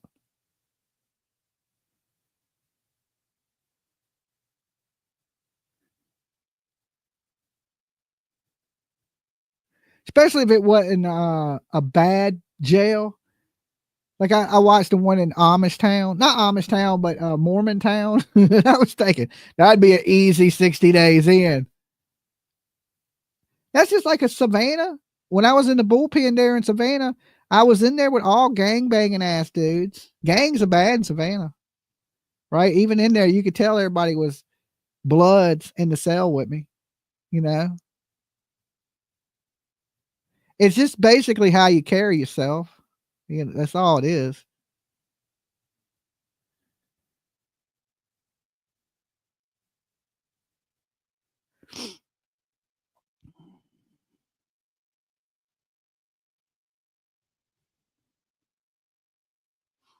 Dolly would probably get recognized. That's the only bad thing, if somebody see me and go, hey man, you look familiar, you know, and then the next thing you know, they know you. Because 60 days in, you got to be a rat. That's the bad thing about it.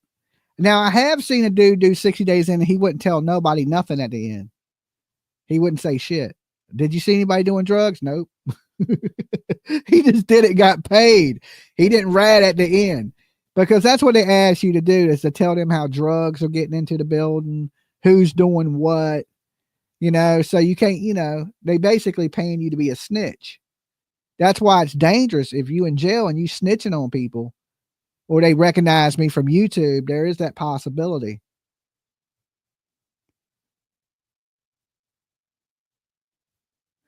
Word get out, you're a famous YouTuber, you would have a target on your back 60 days in. Yeah, that wouldn't be good. That wouldn't be good. But then I would just promise people jobs and I'm going to hook you up with some canteen. I know how to operate. You know what I'm saying? Like, dog, I got some money on the outside. I'm getting 20 G's from this show. I'm going to put some money on your books. Nobody going to mess with you. You know, look, everybody's like, all right, I'll make a call. Be like, PJ, put $25 on this person's books. And then once they know you got money, oh man, you could do anything at that point, right? There's so many broke people in jail. All it takes is somebody with a little bit of money, and you control things. You just go to the biggest, baddest person and buy them off. Everybody can be bought in jail with coffee. All you need is some coffee. I used to, when I was locked up, I controlled the TV with coffee. I'd buy a bunch of coffee on Canteen, right? And each pack of coffee is worth $1.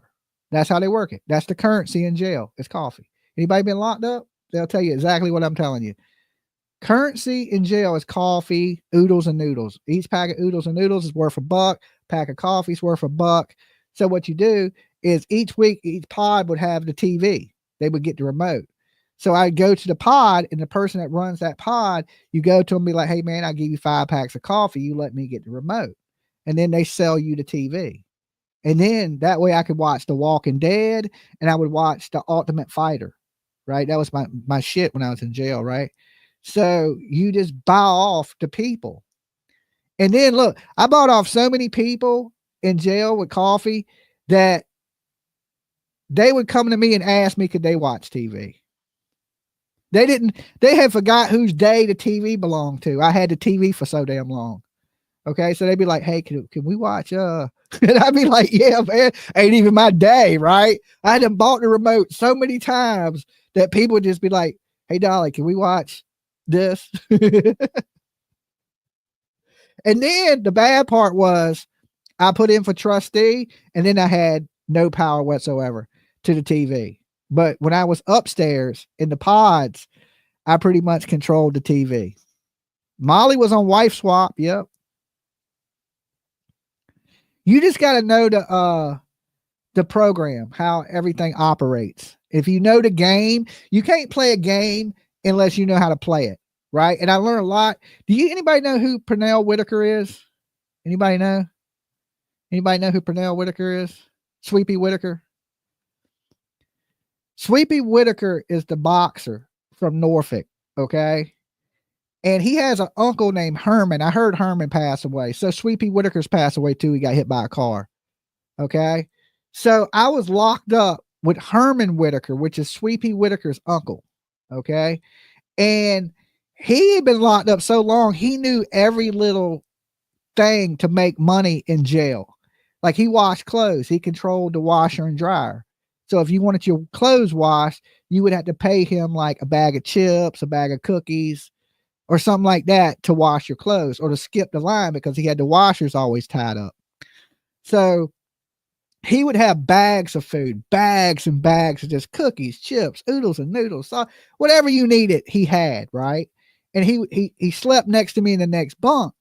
And, you know, he would always hook me up with stuff. And he was like, we're going to have to get you a job, right? Because he kept giving me stuff. But, you know, we would talk all night long, and it kills time, right? It kills time.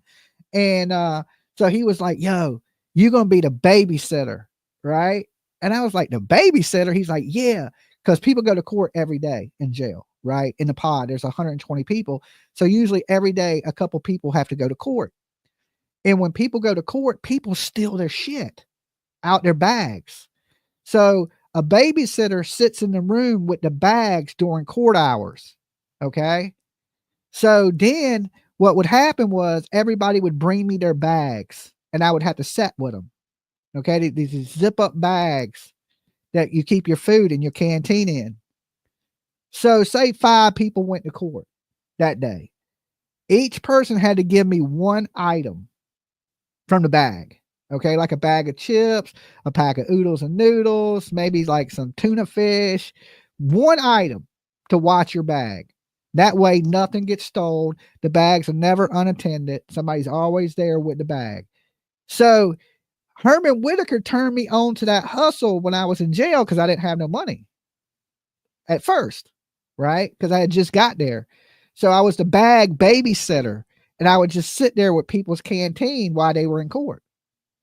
And that was my jail hustle. Okay. That's how I made jail money is what they call it, right? Like he washed clothes. I sat with the bags. So, and then you start getting canteen, and then you can sell it. You can trade it 2 for 1. I give you 1 today, but when you get canteen, you got to give me 2 back. You just got to know the game. Jail don't work like that in MA. That's how it works here, you know, because if you leave your stuff, people will loot your bags. So you can't just slide your bag under your bunk and go to court. You'll come back, won't have nothing. Somebody steal everybody, and nobody tells, because if you tell, they'll write you out the pod. So you'll just get your shit stolen. So you always, your property always has to be attended by somebody. Even when I went to court, I paid somebody to watch my bag. You can't go into other people's cells. Oh, you can.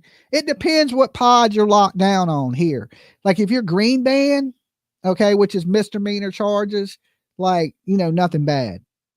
You don't have doors on the pods. They're open. There's 120 people. There's 12 people per cell, but they don't have doors. They're open.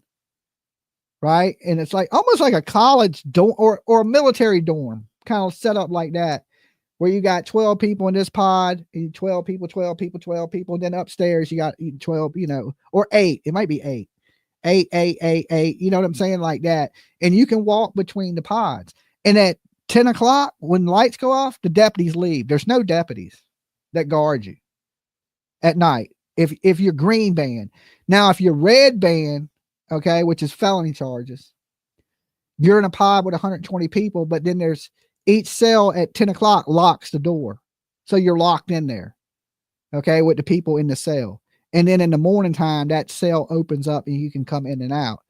But it depends which band you are here in Virginia. And most of the jails in Virginia operate that way. Yep, that's how pods work. I went to jail for one night. Megan Boswell and driving was. Now, if you go to jail, like Virginia used to be like this. You had to be in classification for 3 days. So they lock you down for 3 days. You're in a cell that's locked the whole time. You come out 1 hour a day for 3 days. Then they classify you and they put you in a block, right, with 120 people. Or at least, you know, up to 120 people. Depends what jail you in. The jail I was in was overcrowded, and they had people sleeping on the floor in what they call boats, which are plastic beds. They just throw a plastic tote down on the ground. They throw a mattress in it, and that's where you live. Okay, on a boat. They call it a boat because you're just floating around on the floor. Okay, so you mean like local jail, right? Not prison. No, I've never been to prison. Do I look like a convict to you? I just did some jail time, right? Just from fighting, bar fights and shit like that. I ain't never been to prison. I'm not a robber, killer, thief or nothing. Incarceration 101 with Dolly. Yeah, I mean jail. I couldn't tell you about prison. I've never been to prison. Jail is supposed to be worse than prison. I would say that's why I said I would do 2 months in prison, because in prison you can go outside. You could work a job. You know, you have more freedom in prison than you do in jail. In jail, you just locked in a room. That's it. You don't go outside. You don't do any of that. You have a gym that, I mean, like a basketball court that might be open 2 hours a day, and you could go out there and you can walk in circles. I just sent you a picture of Eric Smith. Okay.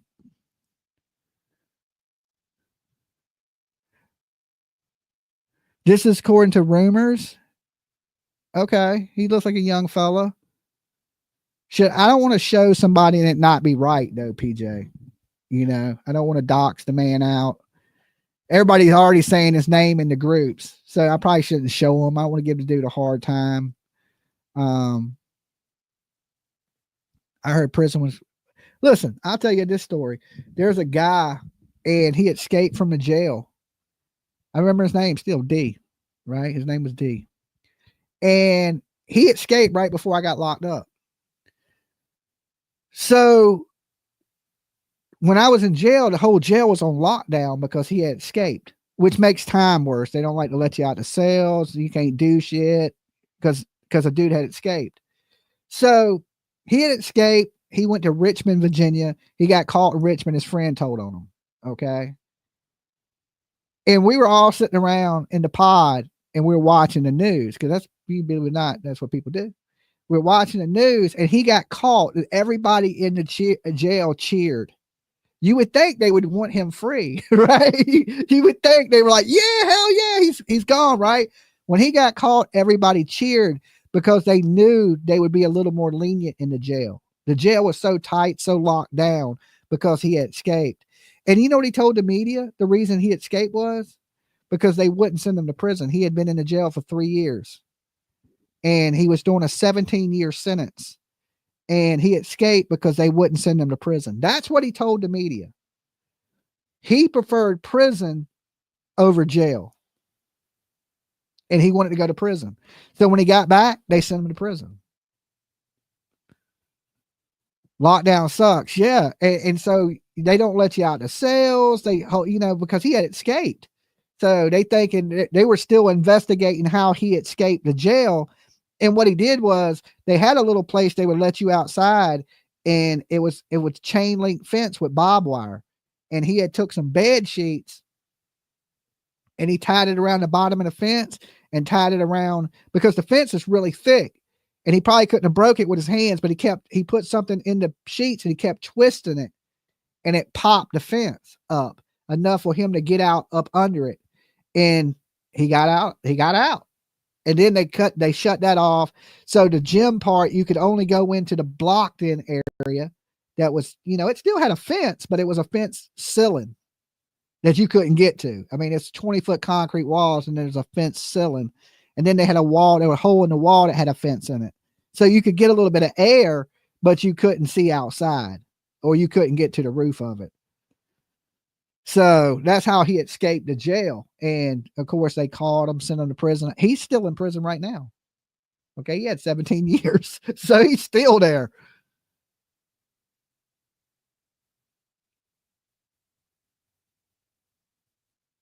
Any inmate will tell you prison is better than jail, which is why inmates push to catch the train after sentencing.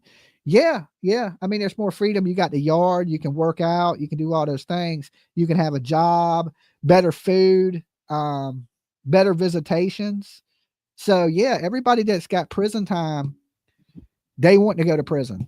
Okay. Anybody that's got a long prison, people that ain't never been to prison don't want to go to prison, but people that have been to prison, they're ready to go. Right? Like, take me today. You know, they don't want to be in jail. Jail is the worst. And what they done here, you know, as far as the jail, a jail used to be only able to hold you for a year. All right. The jail, the city jail can only hold you for a year. If you got a year, you did your year in the city jail. If you got a year and a day, you go to prison. That's up the road. Okay. If the judge gives you a year and a day, you go to prison and do your year. But if he gives you a year, you do it in the city jail here in Virginia.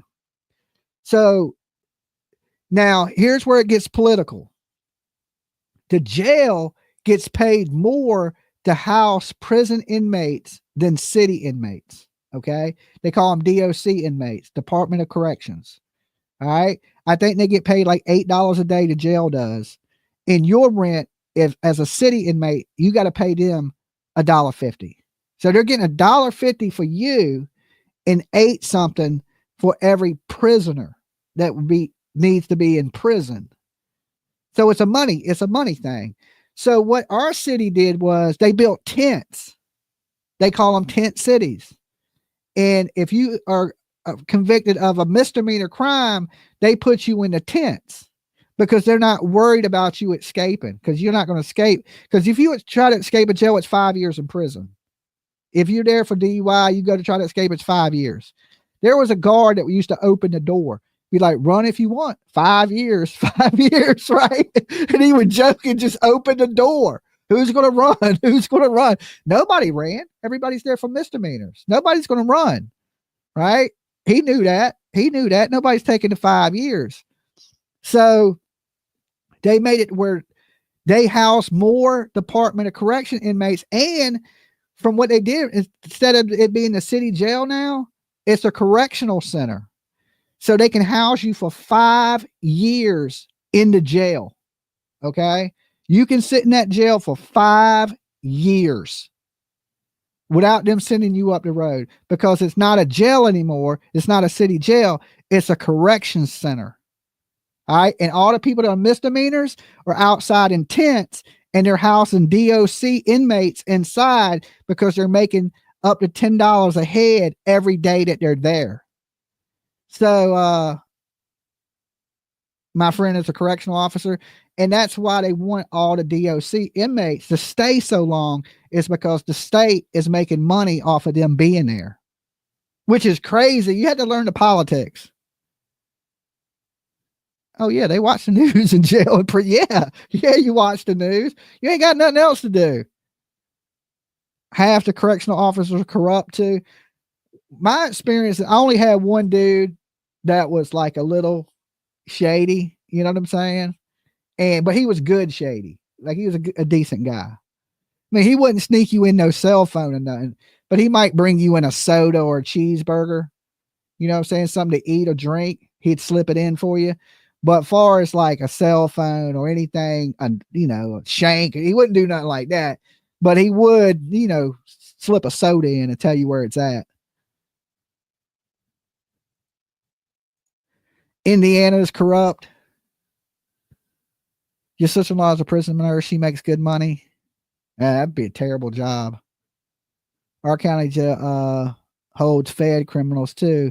No outside yard in center of city. I don't like how they have males and women prisons. Megan will get her jail justice. They watch news in jail, just saying. Yeah, it's not going to be good for her. I can say that. Right now, she's probably been housed PC, which is worse, because PC, you're locked down 23 hours a day and you only come out 1 hour at a time. Right. So, and usually people are making phone calls and stuff during that hour. So that's why it looks like she hasn't showered, because she probably hasn't. That's why her hair is so greasy. If you're not in PC, you get to come out every day and shower. Right. You're out most of the day, and then they lock you down at night, or they turn the lights off. Like I said here. But different jails do things different, but you watch 60 days in, it's all the same. Couldn't imagine being a prison nurse. Yes, county jails get paid way more for state. Some county jails have class D and C work programs. Megan been in jail for 5 years. Yeah, but she's not a DOC inmate. After today, she'll be a DOC inmate. Department of Corrections. Okay. She'll be a prisoner, not in city jail. Now she'll sit in city jail till they come and pick her up and take her to prison. I'm in prison with inside myself. How long do you think they will deliberate? I say they'll be back in another half hour. Or by 6 o'clock, when them people are ready to go home, they'll be done. I couldn't imagine doing cavity searches. They hardly even pay any attention to that. It's routine, like squat and cough. They ain't even looking at you really. You know, if they are, they're doing it half-ass. Like, so much shit gets smuggled around into jail that you wouldn't believe it. Okay, you wouldn't believe how the system, how it works. Because you got trustees. I was on trustee, and you move all kind of shit around the jail. It's just the way it works. They have a whole system. They have ways of communicating. They have ways of moving things. You'd be surprised. I was up in jail and they had some kush up in there. Dude says, like, yo, I'll sell you this kush for 4 honey buns. I was like, nah, man. Nah, because that's a year straight. You get busted with it. And they were up in there smoking and everything. I mean, you'd be surprised what goes down in jail. People having cigarettes and different, narcotics and different things like that up in there. I mean, I've seen it in there. Especially when you get to workforce or trustee, they got all kind of stuff in there. So like where I was housed in trustee sat right next to workforce. Workforce is people that go out and they work a job during the day and then they come back to jail and then they spend their night in jail, but then they get up the next day and go to work. Them people smuggle so much stuff into the jail, and then the only access they had was to trustees. So from workforce, it gets handed to trustees. Trustees take it to the pods because trustees are the ones who move the trays. They're the ones who move the laundry, and they're the ones that have access to the whole jail. So once you are in the trustee status, in here, you're gray. You wear a gray outfit. Okay. That means you're trustee and you get regular shoes. You don't have to wear you get what they call Jackie Chan's. You don't have to wear the slip-ons, the Bob Barkers. Okay. Little jail terminology for you. You don't have to wear the Bob Barkers. You get the Jackie Chan's. All right. So if people see you in the Jackie Chan's, they instantly know in gray that you're trustee. So they don't search trustee as much as they search everybody else. Because I think they know trustees are the ones that are moving things around the jail. So they don't really mess with you much, right? They do search you, but they had ways of, inmates have ways around everything. I mean, everything. So I can't tell you the whole system, but there is a system to it. And as long as you know it, as long as you know how everything operates, you'll be all right. Dolly needs to sell his soap to the jail. They call it the jail soap Lisa. Okay. If you ever hear Lisa, I ain't even going to tell you why they call it that. Okay. I think, in the man's jail, they call it Lisa. I don't know why. I mean, I know why they call it Lisa, but it is to dry. That soap will dry your body slam out. Okay. Yeah. They call the soap Lisa.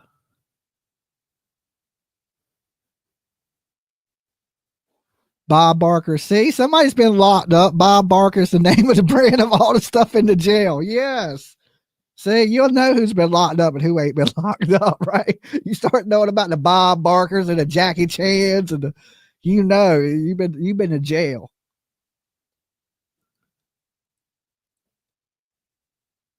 Nah, because they named it after a girl because it's basically some people use it as a lubricant.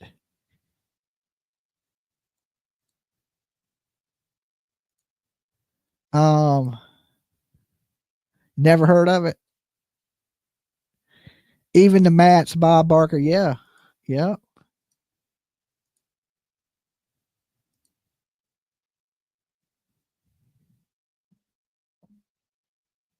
You got to do your time. Not let it do you. You're absolutely right. Right. It's better. Like some guards will even tell you, get with the program. Right. But they don't give you a program in jail. when they say that, they mean get with the system, operate like everybody else operates. Because if you're sitting there counting days and watching the clock, your time's going to go so slow. You got to get with the program. Okay. I mean, I hate to say that. I mean, it's terrible, but you do. It is absolutely right. And like I was saying, why people like you when you're funny is because people, they got a thing called bidding. And bidding off of you means I'm doing my time with you. You're my entertainment. I'm bidding off of you. So like, people like to laugh. They want to be around you. And because you're making their time go faster because you're entertaining them.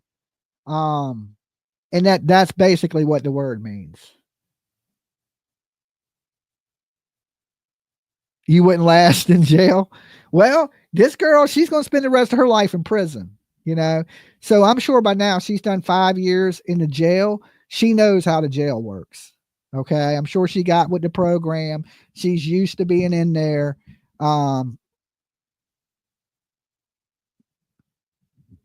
So Dolly, you know what a chi-chi is? A chi-chi?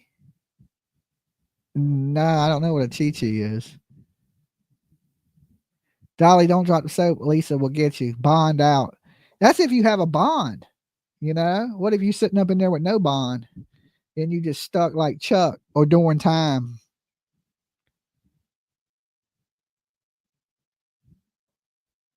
Chi-chi is a tata. Tata? Tay-tay? Well, how the hell you say that?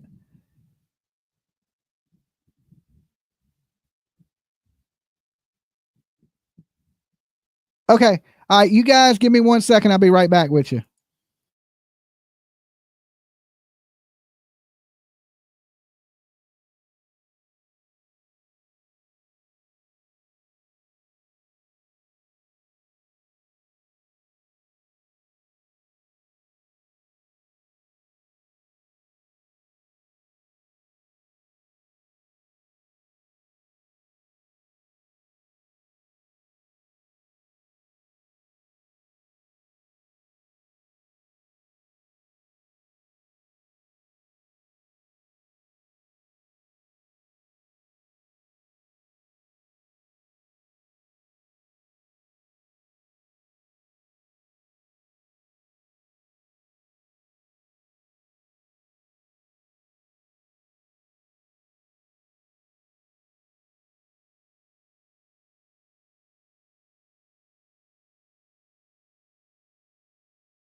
Okay, you say a chi-chi is ramen noodles.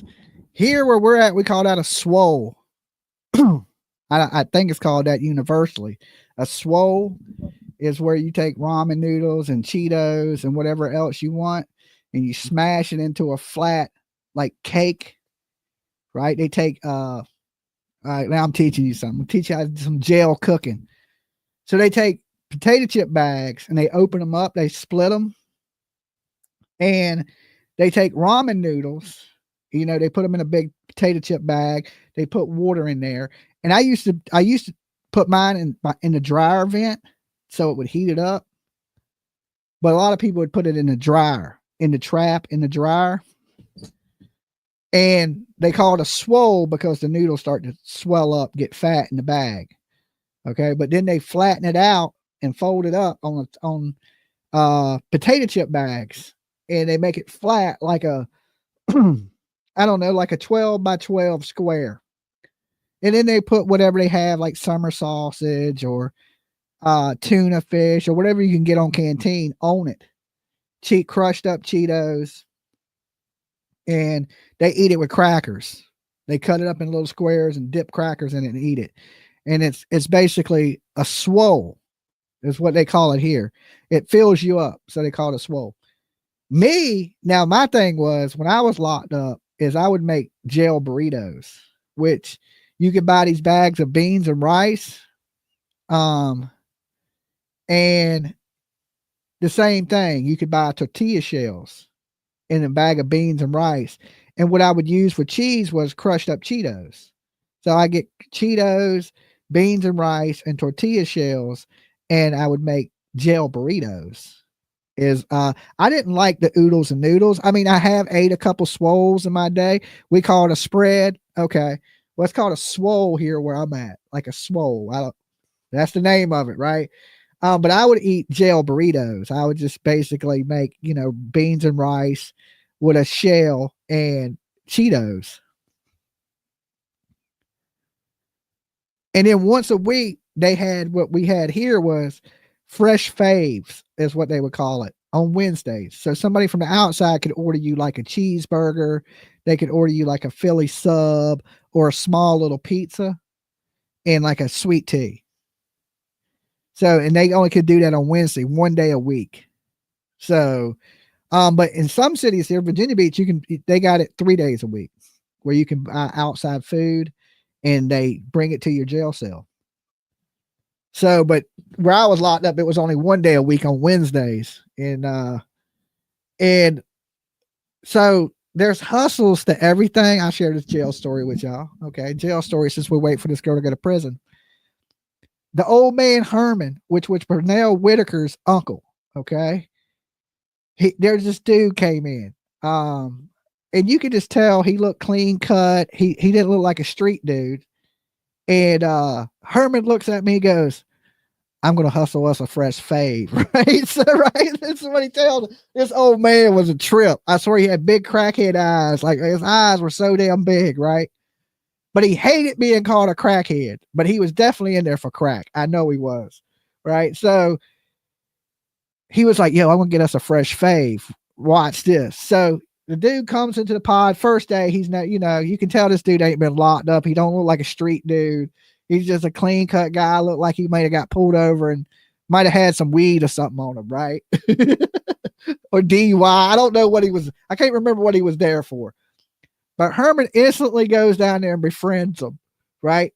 Brings him up to our cell to stay, gives him some stuff. Like, here's a t-shirt, here's some shampoo. Cause when you first come in, you don't have nothing. You have all just a little shit. So he's giving him all these things. And the dude is so happy that he got a friend and somebody's being nice to him and he's giving him things. But Herman the whole time is playing him. He's asking him questions like, what do you do on the outside?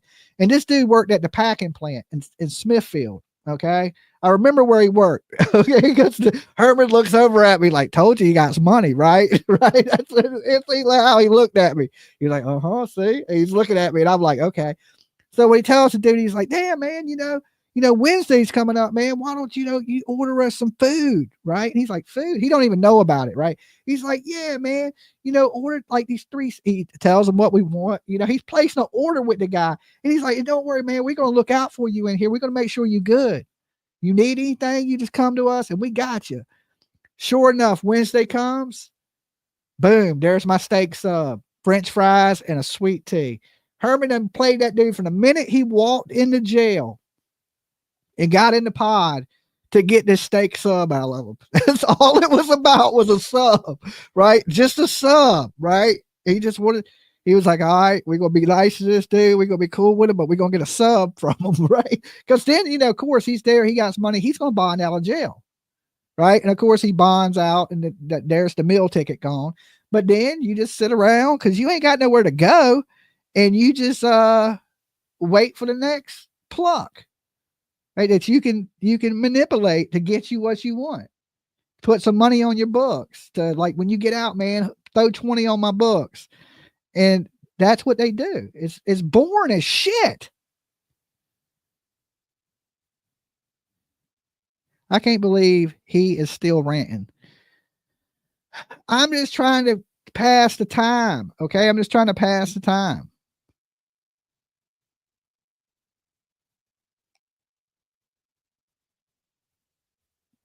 The movie Malcolm X taught you how to make prison grilled cheeses. Okay. We have 3 more days of rain. Okay, I won't share no more jail stories with you. PJ don't want to hear it. Producer's calling.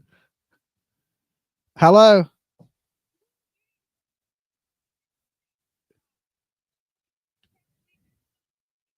Oh, I thought you said I was ranting. Oh, it said raining. I can't see that shit.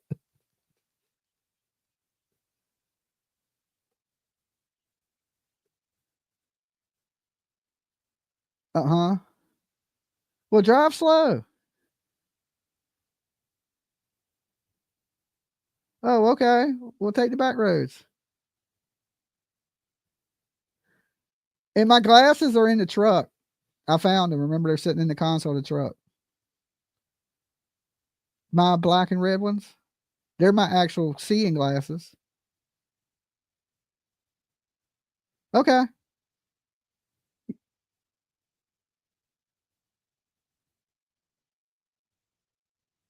Oh.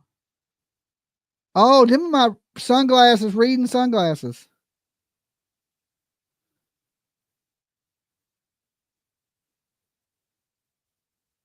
Yeah, they're my sunglasses that are actual prescription glasses.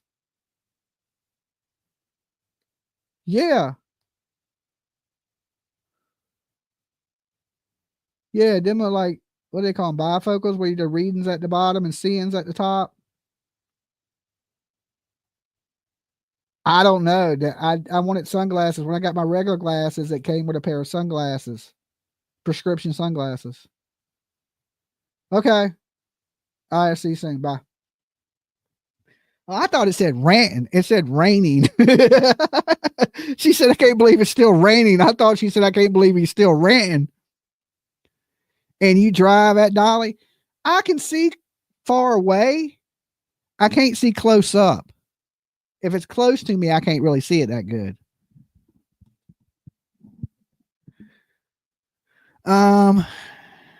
Where did you get your glasses from? I don't know. One of those glasses places. But when I got my regular glasses, it came with a pair of sunglasses that are for reading and seeing. I know they're for seeing. I ain't quite sure if they're for reading.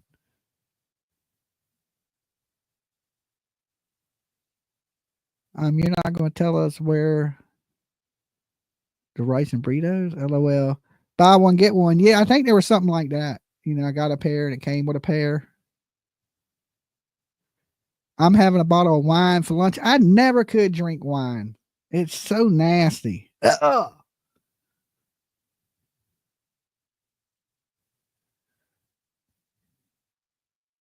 How long do you think the verdict watch will take? I'm hoping not long, guys.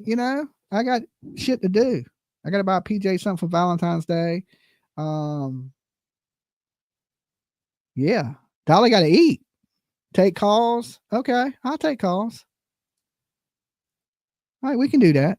Give me a second. Let me pull it up.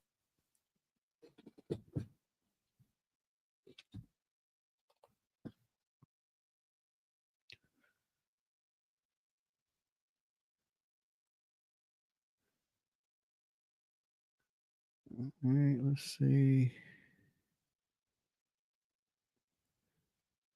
All right. Let me throw the call-in number on the screen.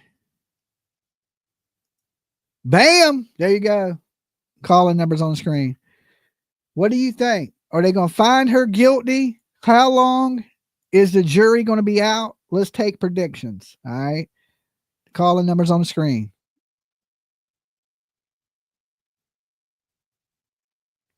This is more entertaining than streaming other stuff.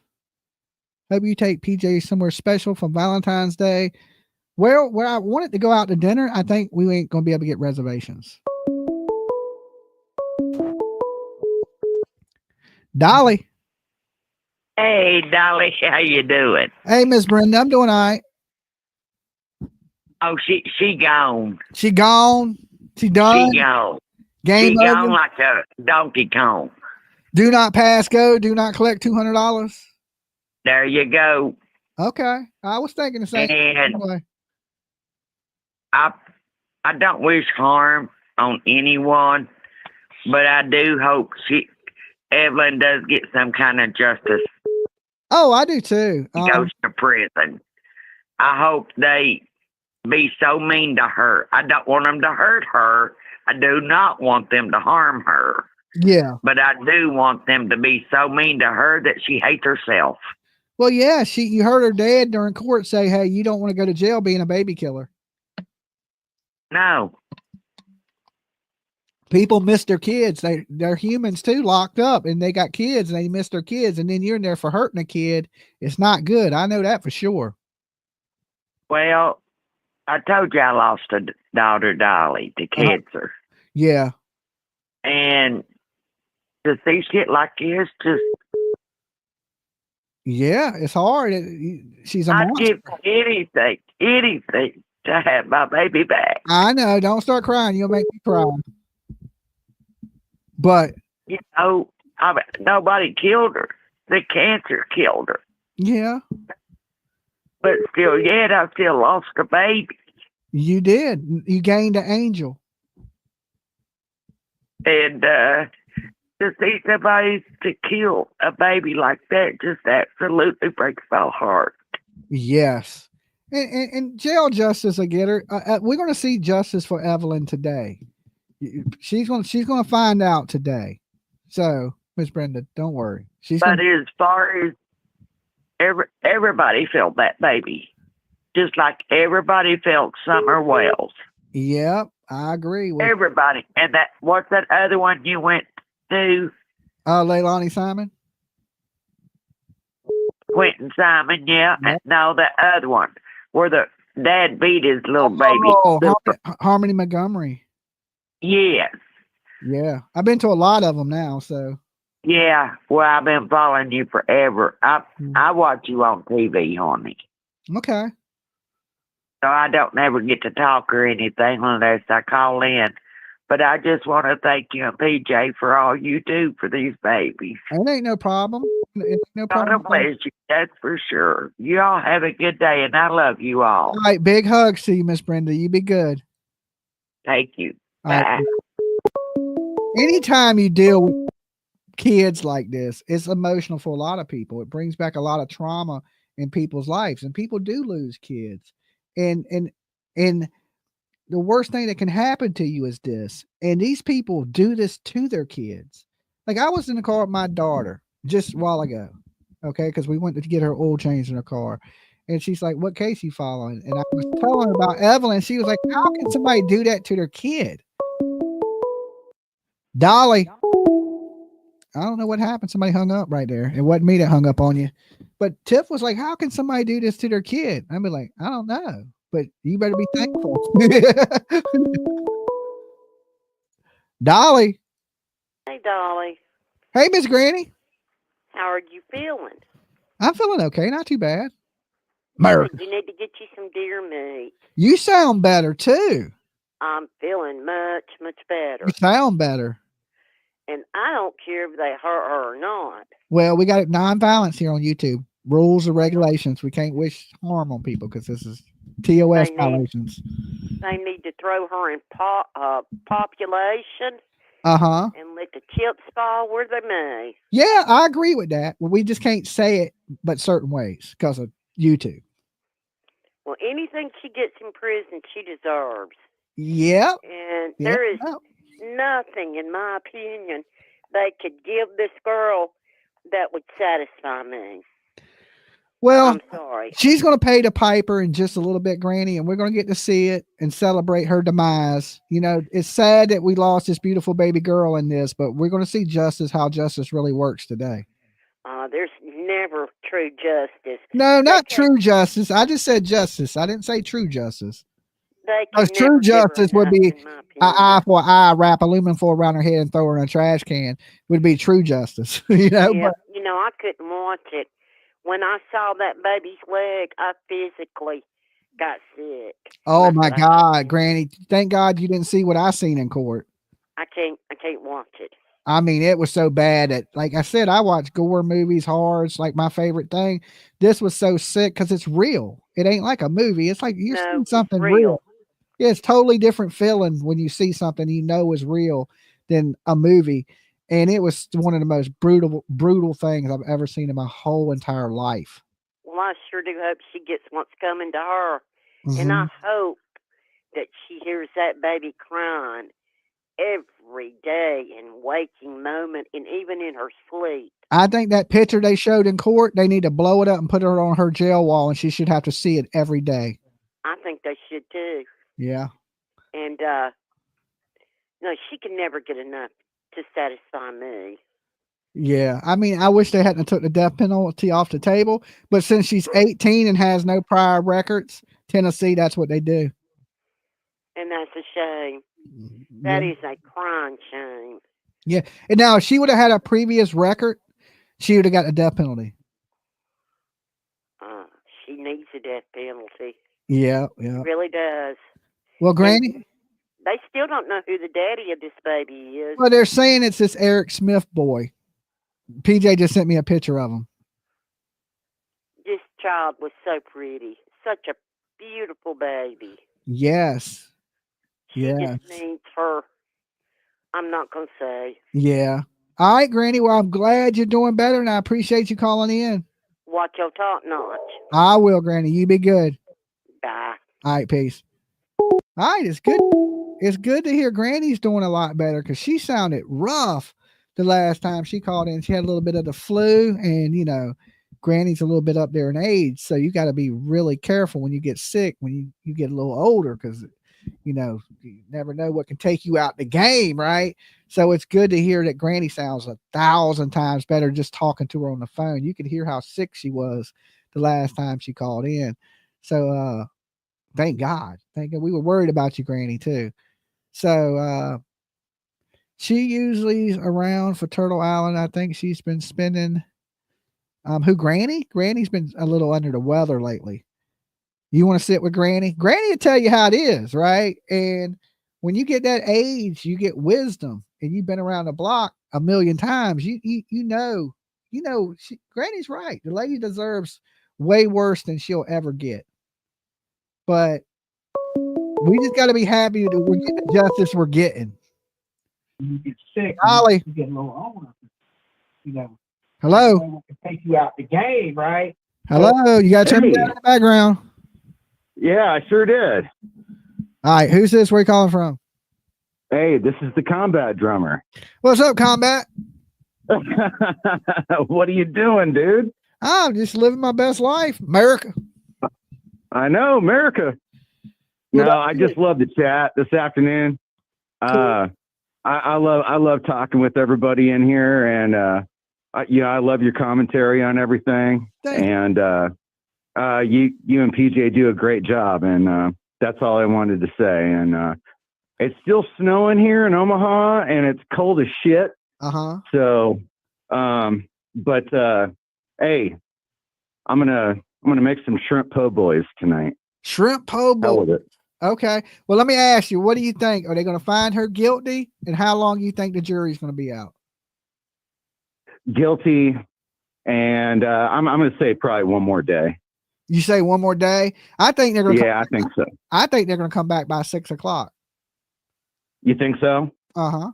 That's what I think. That's just my, if not, you're right. It's going to go one more day at the max. At the max. Right. Yeah. Right. Okay. Yeah. Well, I appreciate you calling in. Hey, man. All right. All right. Good talking with you. All right. Be good. Peace. Love to everybody. All right. Same. Peace. Okay. So he thinks, it'll be one more day, which is possible, right? Let's be honest, because it's already 5 o'clock. But I think within the next, I think they're going to spend an hour going over everything in the book. And then they're going to spend about an hour talking, discussing it between them. I seen the jury. Like I sat in the room and looked at them every day for 3 straight days. I can tell you now, they're going to find her guilty. Okay. There's no doubt in my mind. When I was watching the men cry, I was like, girl, you are done. Dolly. Hey, Dolly, it's the Crackling Turtle. How are you? Hey, Crackling Turtle. I'm doing pretty good. Not too bad. Well, that's good. Thank you for covering this case. It's been really interesting. Even if I'm not in the chat, chatting, I am watching it. Yeah. It's a sad one. Anytime when we're dealing with pretty little kids, and Evelyn was a beautiful little girl, And to do that to her, it's horrible. So it's a sad situation. That's the thing about true crime. It's always something bad. It definitely is, and I think that she will get her due justice. I do think. I mean, as far as the justice on earth, there will be another set of justice, I think, coming for her later. When she meets her maker. Yeah. In my opinion. Yeah. But I hear them prisons in Tennessee ain't very nice. Well, they don't take kindly to people that do harm to children. They really don't. I know. She did the worst thing you can do. Yeah. So, but I think it's going to take a little bit longer just because there are so many charges against her. It's not, oh, she's guilty, like case closed, let's go. They have to go through every single charge. Yeah. So I think that's why it's taking longer. Yeah, I'm thinking 6 o'clock. I'll give them another hour. I know they're ready to get out of there because I would be wanting to get out of there if I was a juror.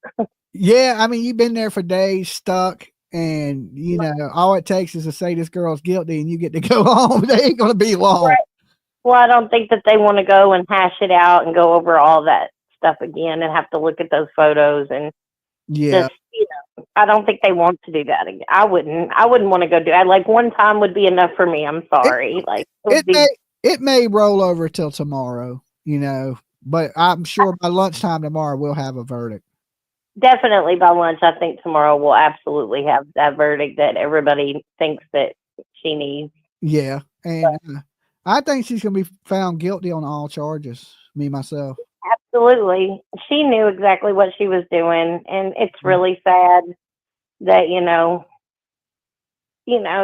she was willing to throw her own mom under the bus.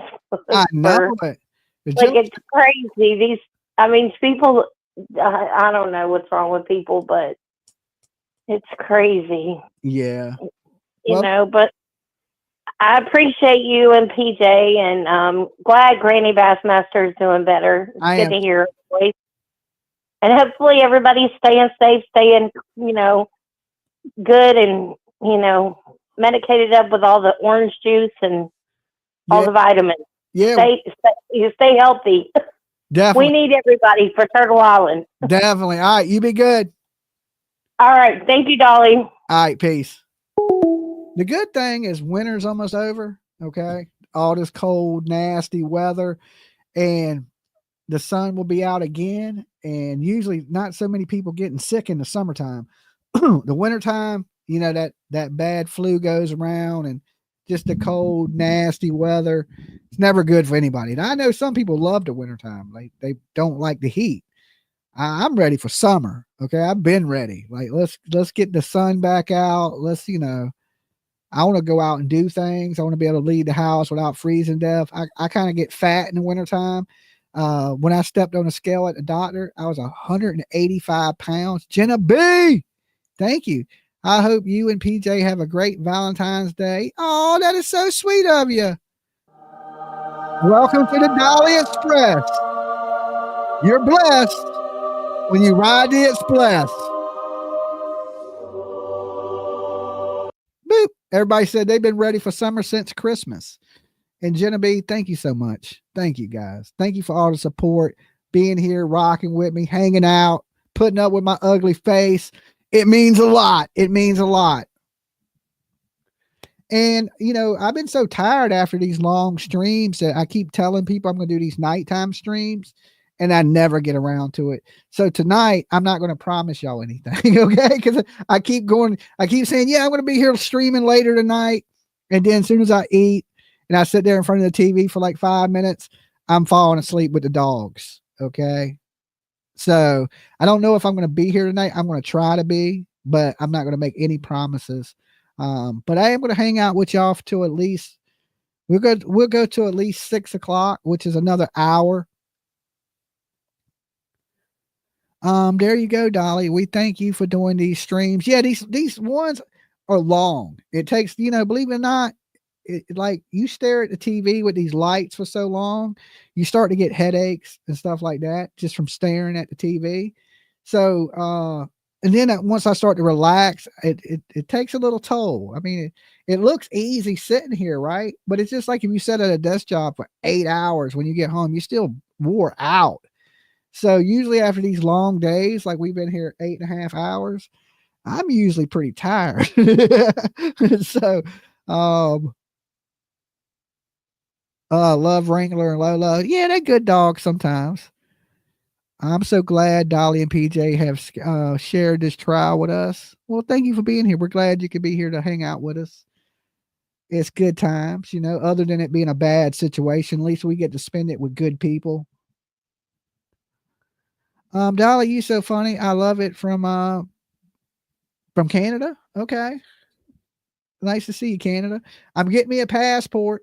Okay. So maybe I'll actually get to visit Canada this year. I didn't get to last year because I didn't have a passport, or I would have. Okay. Canada looks pretty cool. I was like, damn, Canada looks pretty cool. What part I seen? I think it's Toronto. Is that Toronto? Right there at the border of Niagara Falls? Read my question. Dang it, please. I didn't see your question. Sorry. I don't see everything in the chat. Sometimes I'm talking. Dolly, I'm with you. I have to take a nap because court makes me tired. Dolly and PJ, you rock. Yeah, court does make me tired too.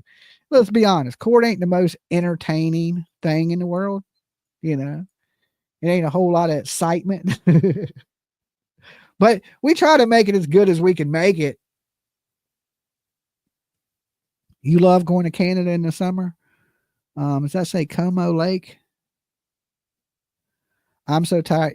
Plus, I've been getting up really early to bring you guys these streams. Usually I don't wake up to almost lunchtime. Dolly. Hey, Dolly. Hey. Been a minute, it's Chief. Hey, Chief. What's good with you? Not too much. I was nodding off while that judge was reading all that stuff, but yeah. So the death penalty's off the table because she's under the age of 20. Is that what it is? Yeah. If you're 18 and don't have a prior record. That's something. Well, I guess that'd be kind of like somebody getting a DUI for the first time. Yeah. And, it's a misdemeanor charge in a roundabout way, but I think that's BS. And I wanted to bring a couple other things to the table. Let me answer this real quick. It says, Dolly, in your opinion, does Evelyn look like E. Smith? Yes, a little bit. Yeah, I would think so. So, all right, go ahead, Chief. And my other thing is, I'm hearing that there might be an arrest of Jennifer Soto. Is that what you're hearing? Yeah, it's looking that way. I mean, they're still getting their ducks in a row. I mean, I'm hearing she's a witness against Stephen Stearns. Well, yeah, if worse comes to worse, yeah, she'll have to. But they're trying to do their research and really see if she had something to do with it or not. If not, yeah, she'll have to testify against them. Yeah, I believe she's going to testify. I think if they were going to put her in jail, they would have put her in jail by now. And the other thing is my understanding of Richard Allen there in Delphi. Uh-huh. It's not that he's going to get off scot-free on his charge. It's they're reevaluating, and he might end up doing his time in a mental institution is what it is. Okay, well, he definitely crazy. Yeah. So we'll see how that plays out. Yeah. I don't think he's guilty. Man, how's everything going on your end? Everything's good on my end, Chief. Not nothing too bad. I mean, every day, another day in paradise. Yep. Yeah, exactly. So, well, it looks like we're getting another storm up here in Indiana tonight. So yeah, it's been storming here all day. Yeah. So rain, go away. I'm ready. Amen to that, brother. I'm ready for some sunny weather so I can be outside. Absolutely. Virginia weather's been shit. Tennessee wasn't bad, but as soon as I got to Virginia, it's been terrible. Dude, we actually had a day where it was 59 degrees. Uh-huh. And it was like, holy cow, where's the summertime, huh? Yeah. Yeah. All right, Chief. All right, Chief. You be good, man. Stay safe. Likewise. All right, peace. Peace. Yeah, I'm just ready for the sun to come out. It seems like since we got back to Virginia, it has just been straight rain, hail, snow. We've done seen it all: snow, hail, rain, cold weather. At least it was warm in Tennessee, right? When I was in Tennessee, it was warm. The days felt good. Nighttime, it got a little chilly, but even with it raining, it wasn't bad. Virginia, just cold, gloomy. It looks like death outside. I drove to my daughter's car to get the oil changed, and she was like, "You can drive." I was like, "I know I can. It's raining and terrible outside." That's why she didn't want to drive. She don't like to drive in bad conditions. So I'm just wishing it would stop for at least a couple days. Give us a couple days of sun.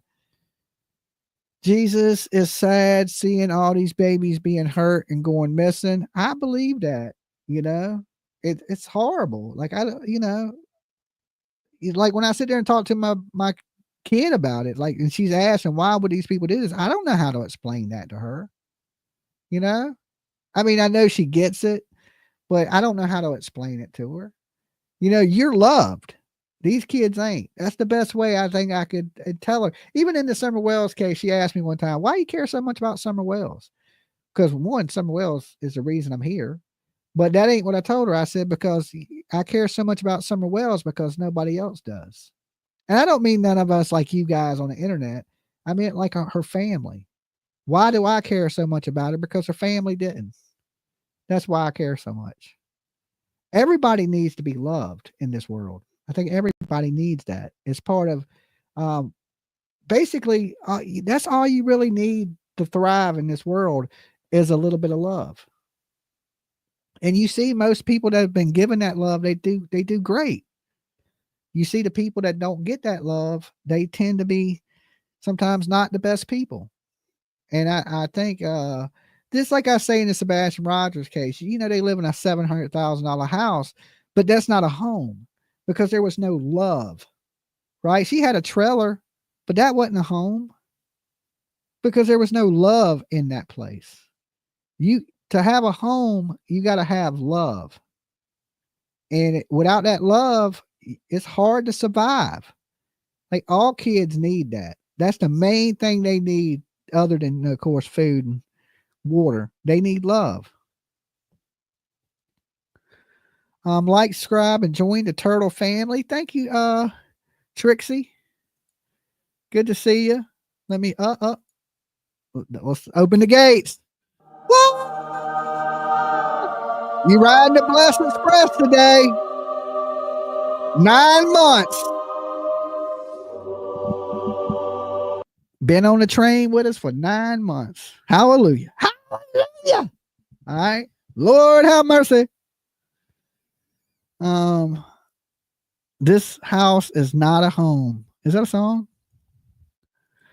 Someone needs to teach me how to highlight names in the chat. I think you just put the @ symbol and type their name with no spaces. Okay. I think. I could be wrong. Dolly, can you imagine how E. Smith's family feels? Oh my God. Yeah, now that they know that he's the father, I got a picture of him. I just don't want to pull it up because I don't want to give this young man a hard time. He has nothing to do with it. And he looks like a nice young man. He got like one of those haircuts that go kind of straight up, like in a little goatee. He got a little goatee action going on. Dark hair, little goatee, a unibrow. Okay. It may not be a unibrow, but it looks like it could become one. All right.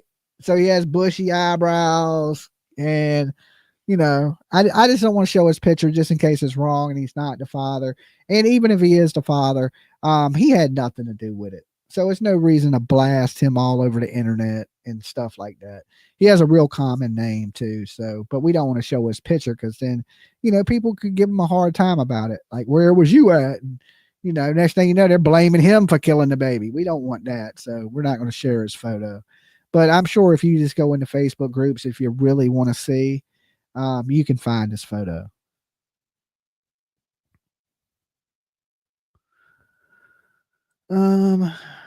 You know, the internet can be rough on people sometimes, really, really rough.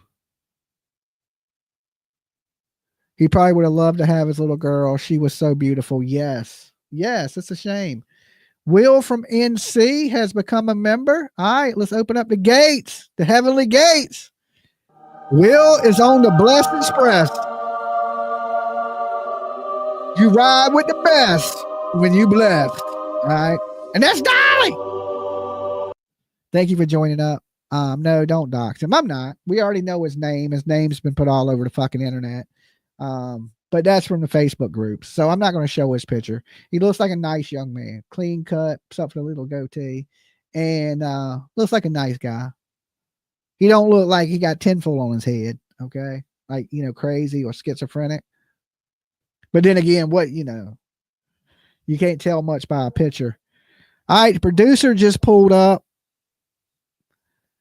So I think we're going to sit on jury watch till roughly about 6 o'clock. And then I may end the live. And then if they do come back, start a new live. But I'm not for sure. So let's see if they make it back by 6 o'clock. Because I think if they don't make it by 6, they're going to send them back to the hotels. But I could be wrong. 7, please. If it runs that long, let's see. Let's see what the producer says. Because then we're cutting into her time. All right. Dolly got to eat. Yeah, I got to eat. But I mean, I can leave this open while we're waiting. So let me see what the producer's talking about. I know she just came in. I heard the front door. I wonder if the father knows he's a father. Well, I'm not sure yet if he knows. This is just the rumors that are going around on the internet.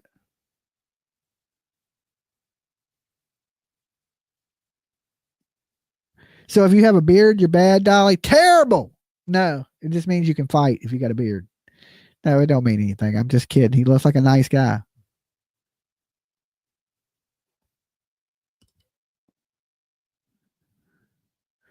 Turtle Gang says, I'm sure the jury's over and want to go home. Yeah, they've been there all day. So, I'm thinking by 6 o'clock, they're going to decide.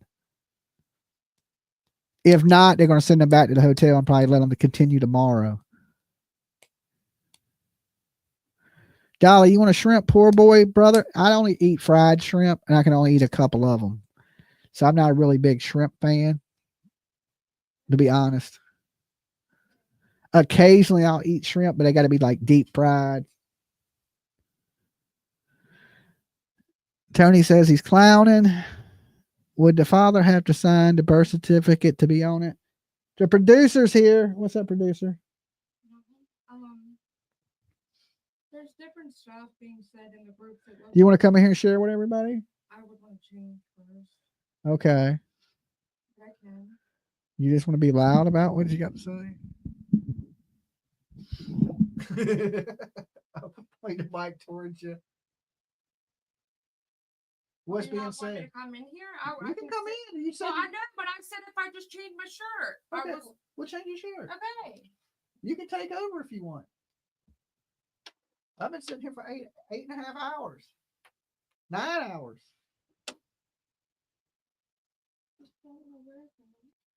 Okay. So PJ's gonna come up here and share the gossip with you guys to kill a little time while we're on verdict watch.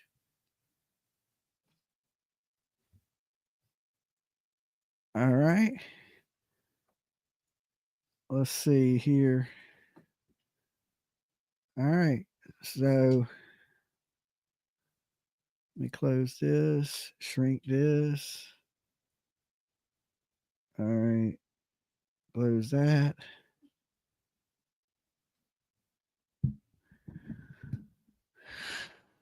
PJ is going to spill the tea. She may.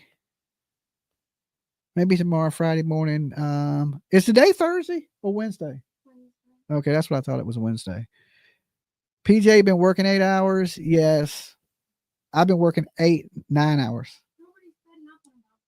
No, in the chat they did. These folks want to go home, I'm pretty sure. I would think so. Well, they don't go home. They go to a hotel. They're sequestered. I've been learning these big words. Okay, that means they don't get to go home. Learn something new every day. TCC Dumpling, you feeling better? You had the flu too.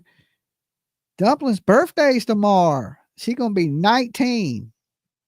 Okay.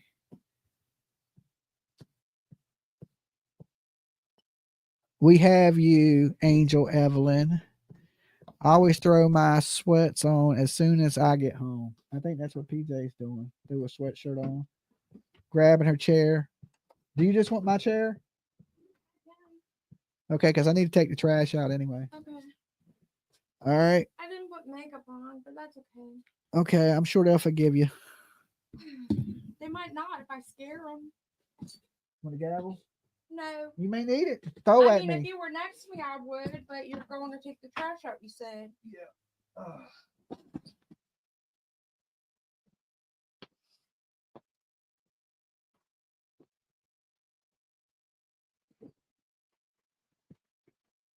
It's warm on here.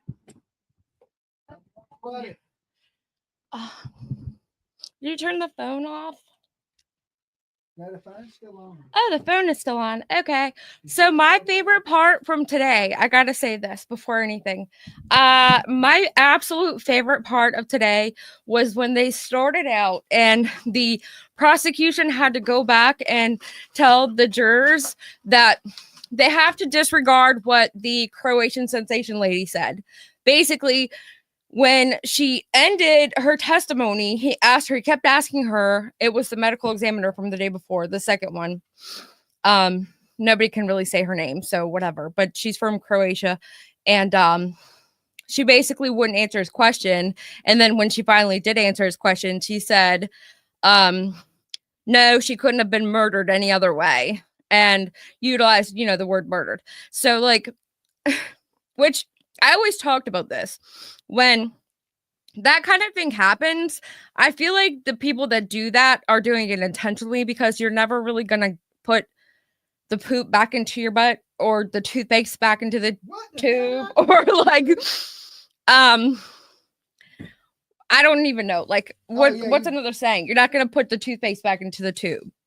Yeah. So like once it gets said, they're like, okay, disregard that. Like you didn't hear that. La la la, earmuffs. That's not how that works. So like you got done telling everybody that this is an expert witness and that you need to take her seriously, that she knows her stuff. She's like top level expert. And then so she says, well, she didn't get murdered any other way. And then they're like, you didn't hear that. And then then it's okay, whatever, good. We're moving along. And then the defense attorney, like he can't let it go, apparently, like it really hurt his feelings. And he's like talking to the jury in his closing statements, which he basically made it to exactly 30 minutes. It's like he was watching that clock and like, I gotta say exactly 30 minutes worth of stuff. I mean, it was terrible. And by the end, he's like, yeah, so, you guys got to listen to testimony and you heard from the medical examiner and then you heard from another medical examiner, and she tried to, throw me a little jab there by saying, there's no other way the girl could have been murdered. And I'm like, tell it to us one more time, because now we done been told us that we had to erase it, and now you done told it to us one more time. So like now it's back in play, right? Now it's okay. So now we are allowed to utilize that statement since you done brought it back into the courtroom, right? I'm right? Did you hear what I asked? Since... Oh, yeah, about the lady? Yeah. The question I asked, though, was when he reintroduced it, that means that it's not erased again, right? Because if we had to hear it and then we had to erase it, like we didn't hear it, I heard. And then we heard it from him, it means it's back in play, right? That's what I would say. So thank you, sir, for bringing that back to the courtroom. Because, I mean, there's no other... I just don't. It's like, I get that's his job and that's what he has to do is defend her. But Yes, it brings it back in closing statement. And that's what I thought. So good. I'm glad he brought that back because I think it's a very valid statement. I think it's a very accurate statement. The lady was proven to be an expert witness. She knows her stuff, and she knows that it's that poor baby didn't pass away any other way other than, you know, what they determined, and that was homicide. And she even explained the different mechanisms that the baby died, which, I mean, trigger warning, it's horrific. And so for him to try and say that that is not in fact what happened, that the baby was already gone prior to being put in the it's just not, it's not working out for me. I don't believe it. And so he's got nothing. He couldn't, like, is there anything else you would have been able to argue as a defense attorney? Other than, I mean, why didn't they do postpartum or like insanity? I said the same thing to tell. Like, why didn't they plead insanity? I know postpartum, typically, I mean, you would have had signs before then. I believe, I would think like it happens right after the fluctuation, but I'm pretty sure it can happen. I bet you could find more of a record for somebody having postpartum at 13 months. Tiff said, she said if she would have said she rolled over on the baby in the beginning, she probably wasn't going to prison for the rest of her life. I don't agree. I just don't agree because I can see that if it was a tiny baby, but you have the ability to move out the way. You have the ability to scream, cry. At that age that she was at, she had all of her mobile accessories were there. She was fully capable. I mean, unless someone rolled on top of her and didn't let her up and laid on top of her till she died. I mean, that's a little bit far-fetched though. And the baby didn't have any broken limbs. So I don't know where the whole they broke her arm thing happened. Did you notice that?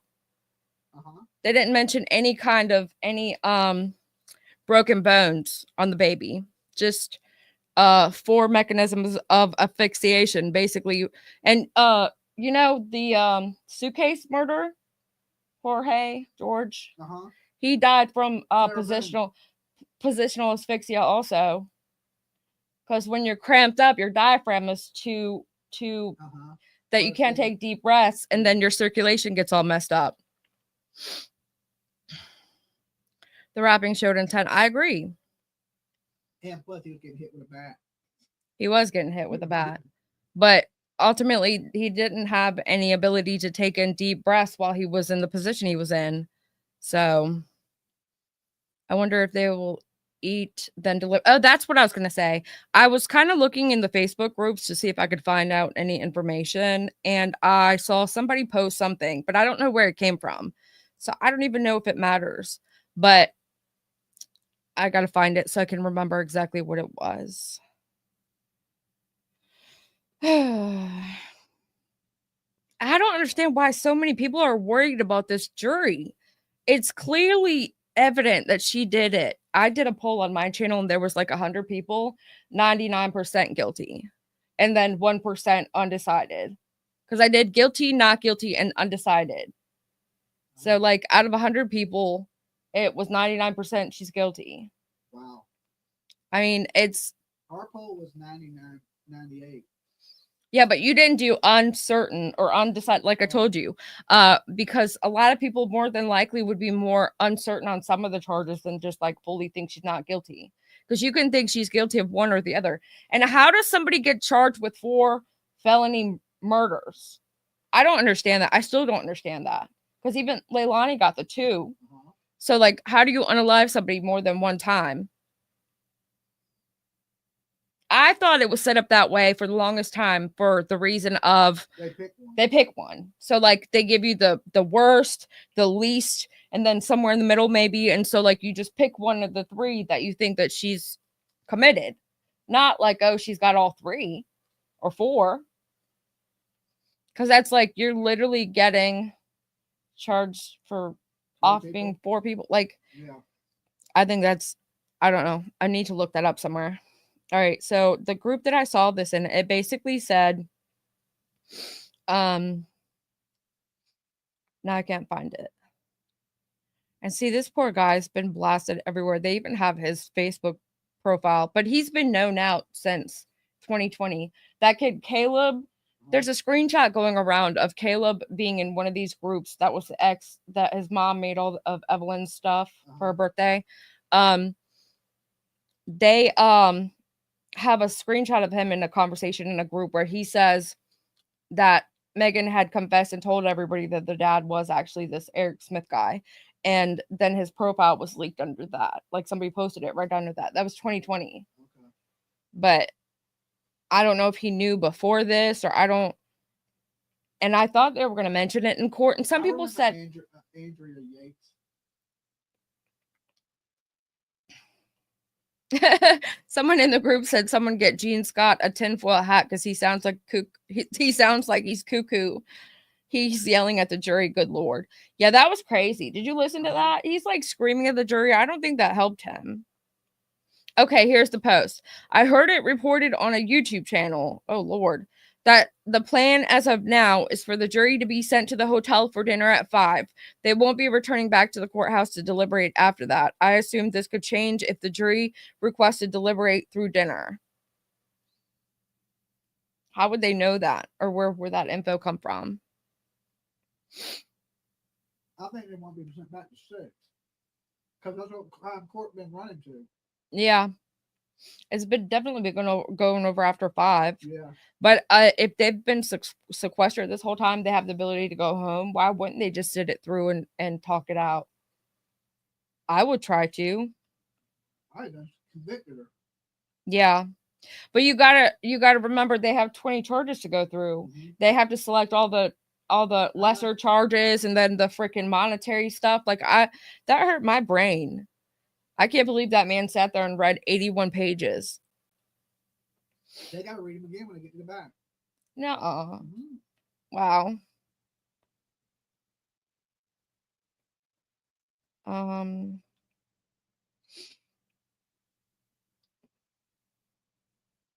See, I don't see anything else under that actually maybe gave more information. The jury will return verdict before the night's over, even if it's 9 p.m. tonight, someone says. I highly doubt they want to spend another night at the hotel to be under sequestration. I don't know. I mean, I thought they'd have it by the end of the day. I was almost like 100% certain, like I was about to bet some money on it. It'll probably be today or it'll be by lunch tomorrow. Yeah.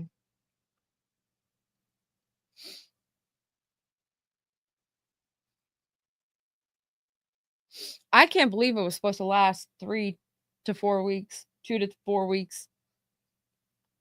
That's crazy.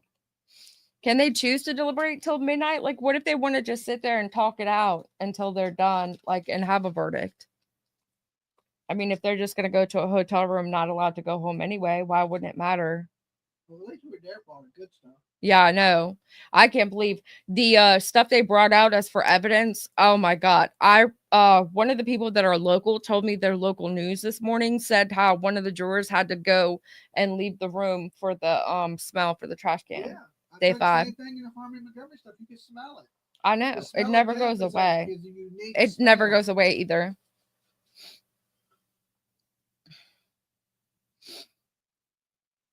I was shocked to find the defense rested.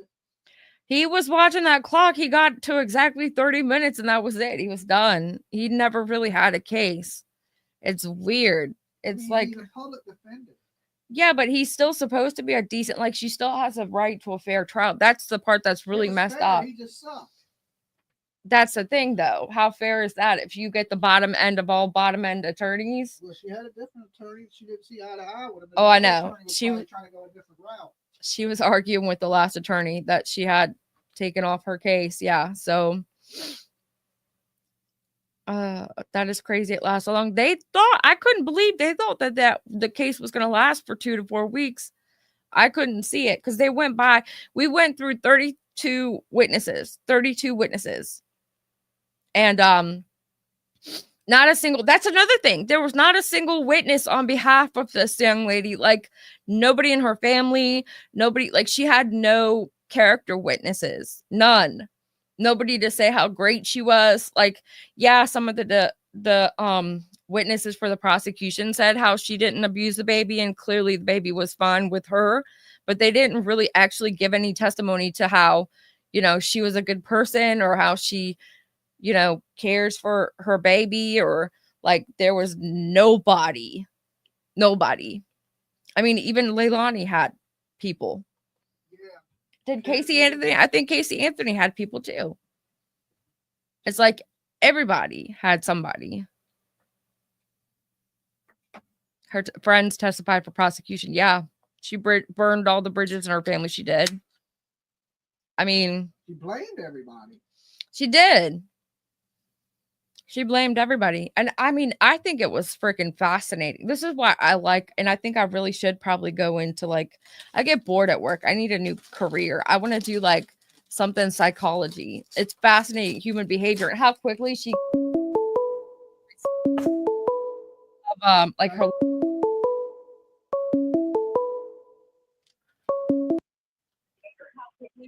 So where are you calling from? Hello, PJ. Hello. Hey, it's Bill from Illinois. Over the hill, I had a birthday the other day, 57 now. Oh, well, happy birthday, Bill. Well, thank you. I'm like an old 57 Chevy. It just gets better with age. That's a pretty Hi, good Dolly. year for a Chevy. Yeah, that's a good year. I got a thing with that Boswell gal. Couldn't they call her bullshit Boswell? I mean, I'm pretty sure some people do call her that. Oh man, she tells more stories than Jiminy Cricket. She's real quick to tell her stories too. That's what I was just talking about. Yeah, she should be on The Biggest Liar. Is that a thing? Well, she missed her calling me. Yeah. Do they have You such know. a thing? It's like, is that a TV show? The Biggest I Liar. thought there was, but well, she could be the weakest link, more She or less. definitely is the weakest link. Yeah, I think But- her dad was ready to take her out behind the shed and get a cane switch and work her over a little bit. Know about that. I think her dad's still her dad. And I mean, I think he seemed disappointed and sad. But I mean, I don't think he was at that level. Yeah, What do you think's taking the jury so long? they're trying to figure out where they want to eat. But no, they have to stay sequestered if they don't come up with a verdict. Wouldn't you be trying to get a verdict? Oh yes, oh yes. I mean, if her fingerprints are on the aluminum, Right. and On the there's trash bag and on the Yes. can. and on the trash can, and her chewing gum was in the trash can as well, as long with the bottle. Yeah. And you know, there's so many things there. It just didn't jump in there on its own. Yeah. That's racist. And that like the one lady said when her defense attorney tried to say, well, there's no signs of abuse, and she said, no, you're wrong. She was found in a trash can, aluminum foil around her head, in trash bags, wrapped up in a blanket, upside down. That is a sign of abuse. Yeah. I mean, The whole. what would he, I would have asked him what he would call that. Like, do you just trip and fall into a trash bin and get aluminum foil wrapped around your head? I mean, there's nothing you can say or do to defend that, period. Nothing at all. And then the fact that it was really helpful that the one agent from TBI had his experience and is now a paralegal or an attorney or whatever he said, because he was able to speak so eloquently.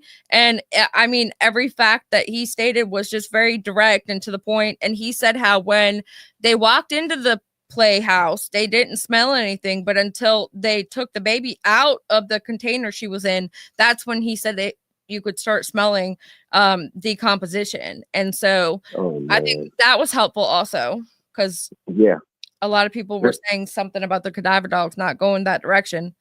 But Right. And just looking at that baby, she is such a beautiful little girl. no, Oh man. I just don't don't- think yeah, go ahead. I don't think she shed one tear the whole trial. Like Leilani Simon, she hadn't shed one tear. And she probably will when the verdict comes back guilty, then she'll start crying. Oh, I bet she's gonna cry when she gets found guilty. I'm certain of it. But Yeah. she did when we were there for the first day. She had like an outburst, and I thought that wasn't allowed. Sage said something smart. Sage said something smart. Okay, let me Yeah, find she it. said, if you've been in the chat a while, refresh the page because that helps us in the algorithm. It shows us another view. Okay. Yeah, go ahead and I'll leave that pin for a minute. All right. Refresh page. Yeah, if you refresh your page. You know what? You're right, because when I refreshed earlier, it literally had me do your survey again. And I was like, I've been here. I already did the survey. That's weird. So it literally made me do the survey all over again. I did not know that. View, and it helps us in the I did not know that. Well, I'll go do that. Well, thank you, Bill. Thanks for calling. Hey, no problem. Happy Valentine's Day coming up. Valentine's Day to you too. Dolly, fix her a nice steak or get her a shrimp dinner or something like that, and some chocolates, I don't turtles. like shrimp either, but we'll have steak. I don't either. I like that Croatian lady that was up there yesterday. She didn't take no guff, and that the defense attorney thought he was going to head her off at the pass, and she stood her ground. She just looked at him and basically said, "You don't scare me." I thought she was going to take the contempt charge. I thought she was too, but in a way, she worded it and phrased it eloquently enough, like you said, that he couldn't do anything, but he was hotter than a wet hen. Well, yeah, he was mad. I thought it was funny. Well, I did too. Thanks for calling in. We'll talk again soon, okay? All righty. Bye. That phone line scared me. I forgot it was on for a second. I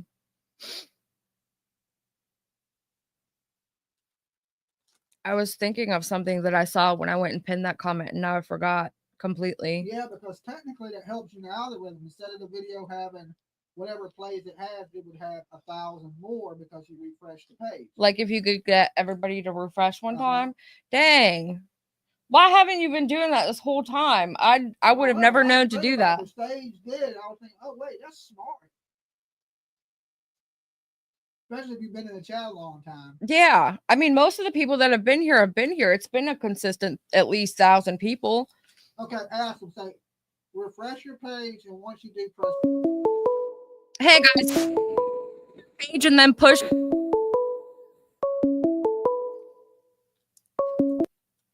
Hey, this is PJ. Who is this and where are you calling from? This is Dumpling, but I can barely hear you. Oh. Oh, there you are. You're good now. Okay. I know you love call-in, so I thought I'd call in and aggravate. Why are you trying to call and aggravate me? Do you think that we'll get a verdict today, or do you think we'll have to wait till tomorrow? Because court, will they do after hours or? Well, the fact that Court TV is still up, I have hope. And I was the one that said I was going to bet people money that they would be done by today, but I'm getting a little worried. But yeah, it's definitely not going to be longer than tomorrow. I mean, the only thing that might be holding them up for me, I think, would be the fact that there's 81 pages. And they have to go through it all to be fair. Yeah. Well, I thought that they would have one immediately, so. I did too, but they still have to mark off everything on all the charges. She's got 20 charges. How'd you like? I liked the one process or lawyer, or whatever, the woman that did she's for the state, how she was like, if you find her guilty, don't even check all the other stuff, just go straight. I forgot how she said it. Yeah. But you know what I'm talking about? That was my favorite part. I did hear her say that. It's like she was a little bit all over the place for me, and I was kind of working, so I was trying to take notes, but I did hear that part. I don't think they can do that though. They still have to mark off, and I think that would be taking the longest time. They would have to mark off all the different charges, and then there's like lesser charges, and then I don't know why they have to say all the fees and the fines. Like, are the jury gonna pick what she has to pay? I didn't think that was the jury picks that. Yeah. Oh, okay. Really? I didn't know jury picked that either. I thought it was just standard cost for court. Yeah, I thought that too. that. Yeah. Well, there was one more thing I wanted to say that I forgot. I can't think. Hold on. It was kind of important. It was about the trial today. I don't know. I lost it. I'll hang up and let someone else call in and aggravate you. Okay, bye. Okay, bye. Dumpling. Oh, okay. She said she wanted to call and aggravate me. Tomorrow's her birthday. I heard. The instructions are 81 pages, not the form itself. Right, but they have to reread the instructions, right? And then he was holding up the notebook as he was reading and saying to them they had to do the things in the notebook. So, I mean, I don't know. I would hope they wouldn't have to sit there and read that again, but I don't know. What? They're probably going over one by one each page. They read it and decide. So at least 20 some pages. She's guilty and everything, so it's not hard. If she's guilty for top charge and everything, they don't have to look at the lesser charges. Yeah, no, I get that. Ooh, I got a Cracker Jack sticker. Oh. So I wrote down all her charges, and it's first degree premeditated felony murder, first degree murder felony, and then second degree felony murder, aggravated child abuse, aggravated child neglect, abuse of corpse, tampering with evidence, which I don't what did she get a tampering with evidence charge for? Because I had a star by that because I couldn't think of any example. Does chat know? Then she had failure to report death, and then she had 11 counts of false reporting. Moving the body. I thought she didn't move the body. Or you mean placing the body there? She lied about everything. She did. She literally, and she believes her own lies. It's crazy. When they choose a charge, the fine already worked in with the charge. That's what I thought. That's why I was so confused as to why. Do you remember when the outburst was so I can look it up? It was on day 1, and I believe it was when they were showing pictures of the baby in the trash can. Lying to the police. She's a scary liar. Yeah, she definitely lied. She lies to everybody. My favorite part on the messages that she had between her and Hunter, when she asked him to pick her up, and he was like, I can't do that, but where's the baby? And then he said, and change your name back. Because I guess she had changed her name to Maggie Wood. And I guess he really didn't want to be associated with her already. So he's like, change your name back. Ugh. That's a whole nother level of crazy. Definitely Bunny Boiler level crazy. Let's see. 2 hours and 30 minutes. Court TV says we've been waiting for that's all. It's only been 2 hours and 30 minutes. Let's see. It was 3:06 when they went. 4:05:06. Yeah, that's right. Asked Dolly if he's ever had a doo-wop. Did you hear that? They want to know if you've had a doo-wop. He ignores me when I talk. I had a doo-wop. She can do her sentence upside down in a trash can with her head bent backwards. Yeah, that would be ideal.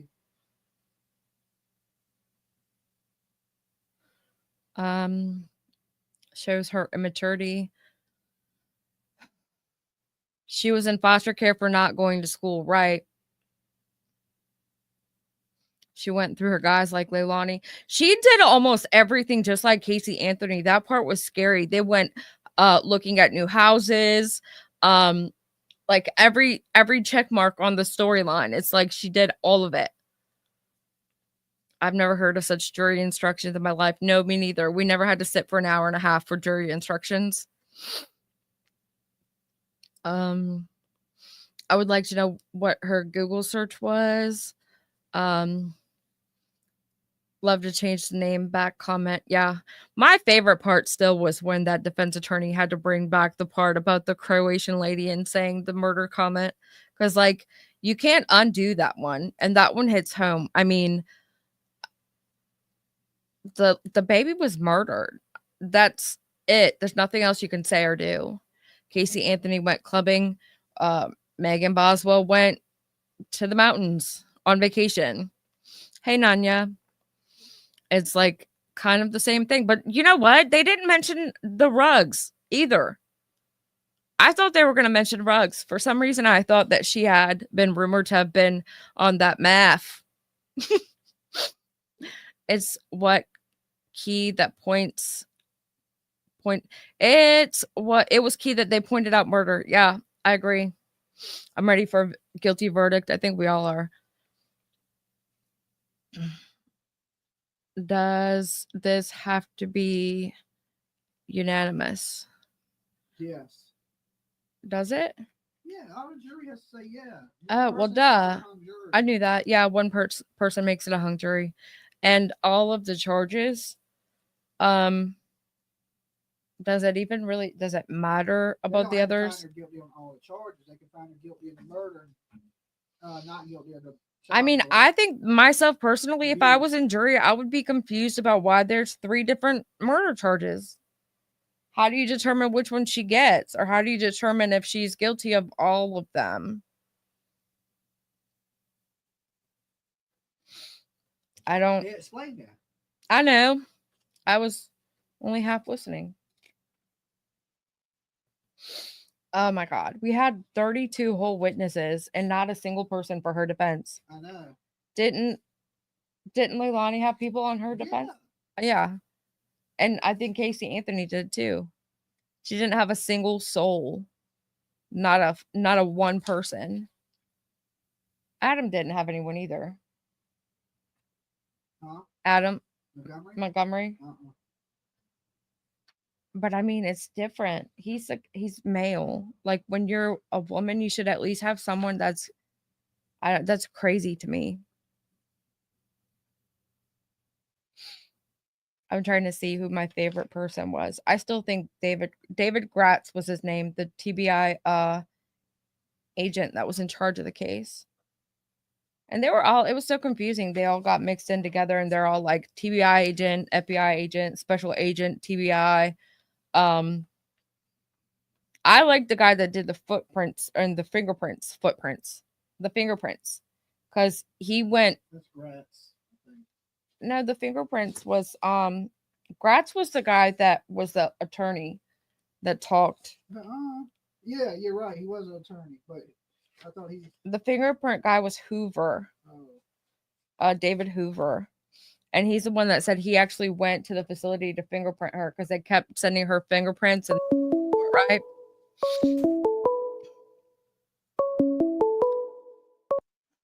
Hey, this is PJ. Who is this and where are you calling from? PJ. Hey. Hey, guilty. She's absolutely guilty. What's taking so long? They got to go through all them charges. There's a bunch of charges. Doug, but if we know that she's guilty of all them charges, why can't they just click the guilty part? Just because you got to go to the money situation, then you got to go to the time situation, and that's a lot of charges to go through. Do they really have to pick her fines? Yeah. That seems crazy. Yeah. That judge wouldn't have said all that junk. He admits how much the fines were for this, the fine for that. But you got to get all that. You got to get all the charges together. They'll either get it late tonight or early in the morning. Yeah. That's when late tonight or early in the morning. Yeah, just go ahead. I won't hurt you. You think they're going to be done by today, or do you think they're just going to go to the hotel and wait till tomorrow? I say they'll wait till in the morning, then they'll all vote. They'll sleep on it and vote in the morning. Even if they have to stay there for another night, I would want to go home.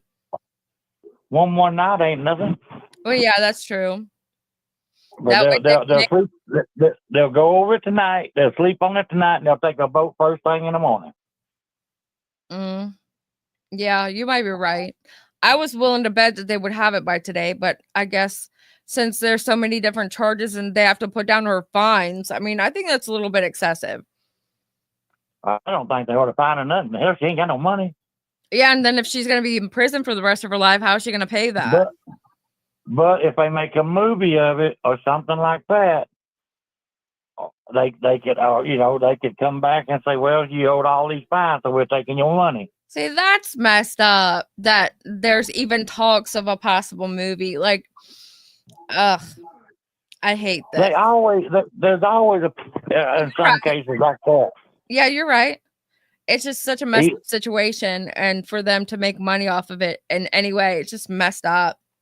Like that one killer up there, the guy and his wife making money off the movie. Which one?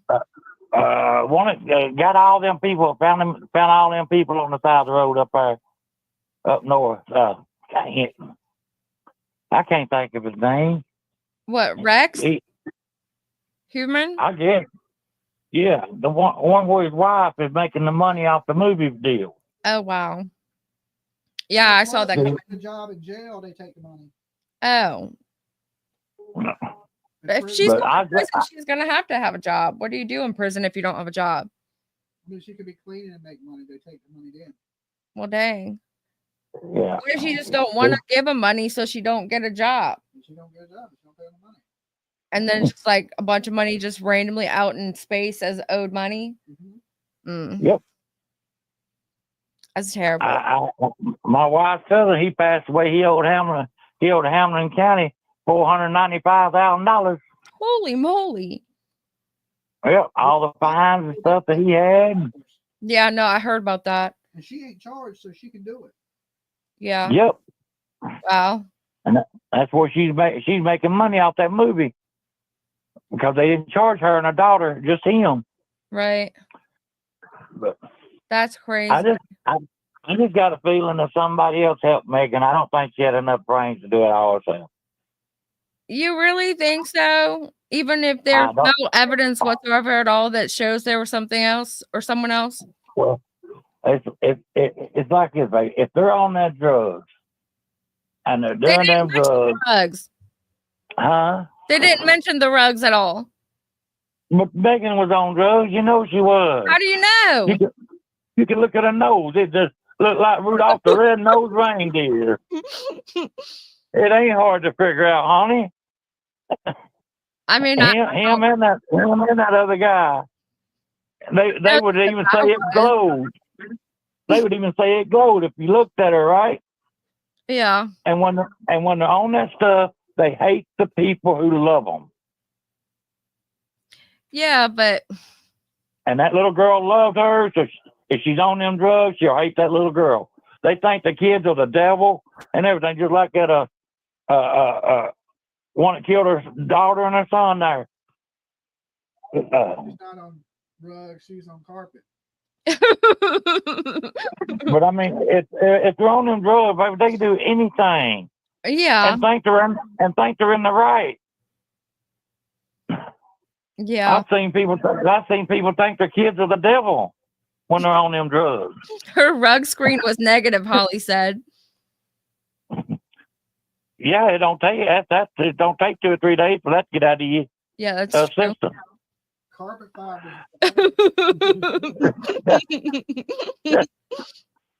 Yeah, they don't come out too well.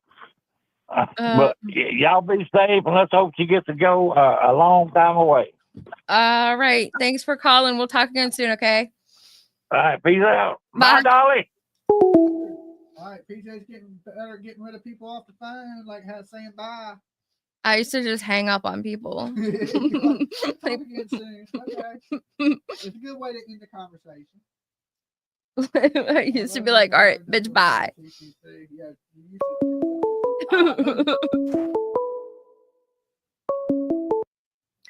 Hey, this is PJ. Where are you calling from? Hey, PJ. My name is Tiffany. I'm calling from Ohio. Hey, Tiffany. I called in the other day when we were trying to wonder if her rights were violated. And like I said, I'm a student. Okay. So I don't claim to know everything, but you were questioning like the different types of murder. Mm-hmm. First degree is premeditated.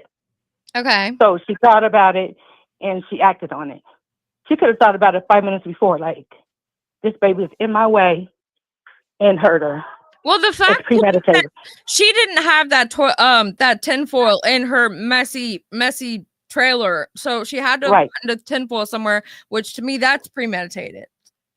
I think she hurt her in the actual playhouse with the leaves. That's why the leaves were in her hair. I think that's what I think. Oh. But that's premeditated. But then they have to consider what if it was in commission of a felony, which was the child abuse, the child neglect. Okay. Then second degree murder is if something happened, she didn't think about it. If something happened and she hurt her and then disposed of her, that's second degree murder. Right, but wouldn't all of that be murder? It's like they're classified as different types of murder, but like the very first one that you named, that was like the most ultimate, highest of all highest murders. Like, wouldn't that have the same categories as the other murder charges? No, but the consequences are different. If you're convicted of first degree murder, your consequences are severer than second degree murder. Well, and then manslaughter, they have to consider. I think it's an accidental death. I can't remember all the charges they said, but there's so many ways that they can consider her guilty of the crime. So that's what they're going to have to deliberate on, and that's probably what they're going to go back and forth. I don't think anyone's questioning that she did it at this point. Yeah, because her fingerprints had an impression on the foil that was wrapped around her head. So I don't think they're questioning that. They're just trying to figure out how to charge her. Right, because she's charged with all the different murders. But like for Leilani, for example, she got charged with 2 different murders. And my question, I guess, actually really was, how do you charge somebody with 2 murders? It's like you didn't murder 2 separate people. And would one or the other be sufficient? Well, she murdered in the middle of abusing him, like child abuse. So child abuse is a felony. Okay. And then she acted on that and murdered him. So that's the first. Well, she got second degree murder, didn't she? Second degree murder and felony murder. That's why I'm sorry. I got grandkids everywhere. I'm not gonna stay here. I'll go back in the front room. I'm sorry. That's okay. So, okay, I'll be with you in just 1 second. Okay, 1 second. So she got second degree murder and felony murder because they think she beat him. Right. Okay. I'm glad that you brought up that defense attorney brought up the information that the judge asked him to disregard, because he said disregard it, but you're going to say regard what the judge said disregard because she's wrong for saying it. Get out of here. And then he's 2 times. Yes, that was so ignorant. I was like, oh my God. So he couldn't let go that she got that digging on him, so he was gonna get the dig back, but it just let me get off here. They crazy like crazy. Okay. I hope that kind of helped a little bit. I'm sorry. Yeah, thank you. All right, thank you. Bye-bye. Bye. Yeah, she had a lot of kids at her house. It was like a daycare. But yeah, I still kind of don't get it. I mean, I get that.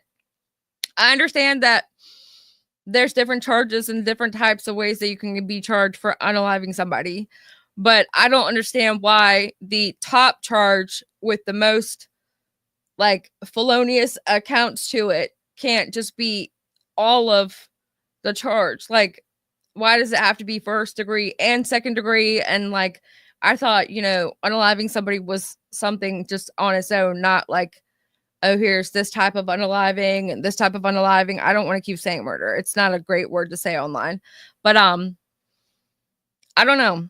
It's still kind of confusing to me because I know a couple of different people got charged with several different unalivings, and I'm like, wouldn't one just work? It's like, I don't know. But it looks like, and see, with Core TV still having their stream up and running, I was hopeful that just meant that they weren't gonna give in for the day. They weren't gonna quit for the day. But verdict might be in. Woo! I told you. Where are you seeing that? Because Core TV is up right here and we're looking at it. It's still live because the ticker is going under it. Is it on? Wow. Or they might have a question. I hate when that happens. They say the verdict might be in, and then it's like a question. Who said that? Dumplin did in chat. Is this on live? It is. Live. Okay. Click the live button. You make 100% sure. It says 2 hours, 40 minutes in. It's live. Okay. I said by 6 They're saying it's back. I don't see it back yet. I don't see it back either. I'm gonna put this on off for a second, just till we. Open another window and pull it up on something. I said 6. Nina said. It's live. I don't know. It would already be back if it was back. Where is it live, guys? Because Who said it was back? a couple of people. Back where though? I don't know. I'm gonna look. Apologies, I read wrong. Okay. Okay, that's what I'm thinking. 'Cause this Okay. is live right there. It says 2 hours 40 minutes verdict watch. Okay. False alarm. Okay.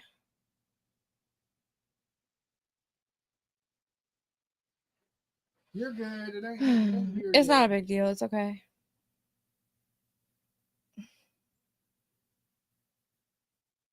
Do you want to sit? You're hovering. No, I'm just staying because I've been sitting for 8 hours. Right. I do want to go to Walmart tonight to get a universal remote. I already got one. It should be delivered any minute. Would you Amazon it? Yeah. What about batteries? We have batteries. Oh, okay. We have both size batteries. It's coming today? Yeah. By 10? Yeah. I just ordered it like 2 hours ago. It's gonna be here today? Yeah. Okay.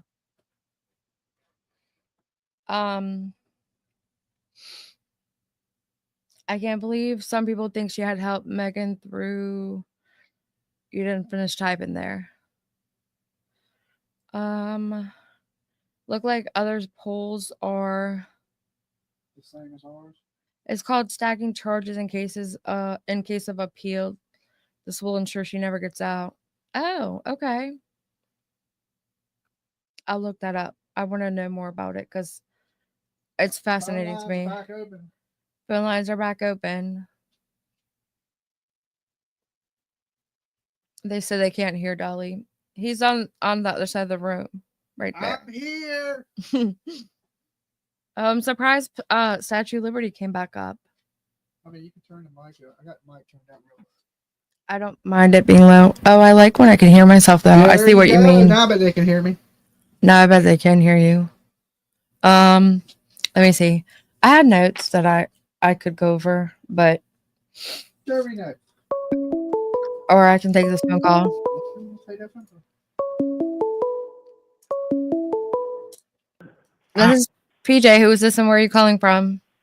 Hey, PJ. This is Rhonda from Tennessee. Hey, Rhonda. I met Dolly at the courthouse, but I never did get to meet you. Oh, man. I knew there was something we forgot to do. Yeah, I was the one that gave him the little turtle statue. I remember. Oh, yeah. Yeah, and then he said that you had wanted to meet me, and then it just got crazy. I was keeping up with the dogs, and they were a little bit of a handful. Thank you for the turtles. And thank you. How was Wrangler? He was good. I think I just don't have patience, but they were a little bit of a handful every other day. It's like it was weird. The first day they were awful. The second day they were just sleeping the entire time, like saints. The third day they were bad, and then the fourth day it was like they were great. It was weird. Right. Is his allergies better now that he's home? No, his allergies have always been bad. His allergies get worse when he's a little bit more stressed, I think, but his allergies have always we've got to wash him now that you said that because I just remembered. But he's got like an antifungal soap that it's washing. Yeah. Well, maybe the next time you come to Tennessee, I can see you.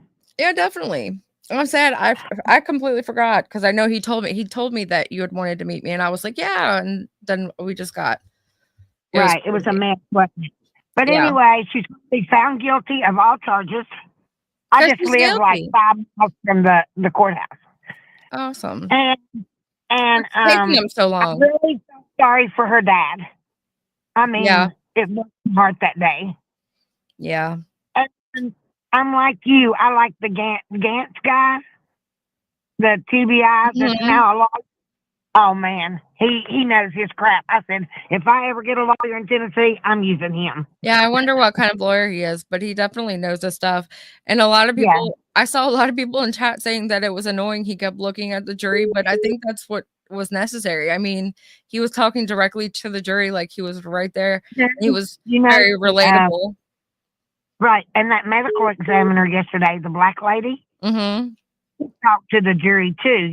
She was answering everything. She was more soft spoken to me. I don't know why I didn't jive with her very well. It was kind of like I felt disconnected when I was listening to her. I was actually waiting for the other lady because the other lady's the one that did the pre-trial. And I don't know what happened, but for some reason I thought that I had heard in the pre-trial that there was tinfoil found in the baby's mouth, but they didn't. I heard that tinfoil was found in the lungs. Right, and did they mention any of that yesterday? Because I don't. No. So it's like maybe somebody put in a motion for that not to be accepted for whatever reason. I don't know, but I was looking forward to the lady, and she didn't disappoint because she definitely gave that guy a run for his money. Order, don't she? Yeah, man, she is all about. I love her. I mean, I've heard her testify before in hearings down here.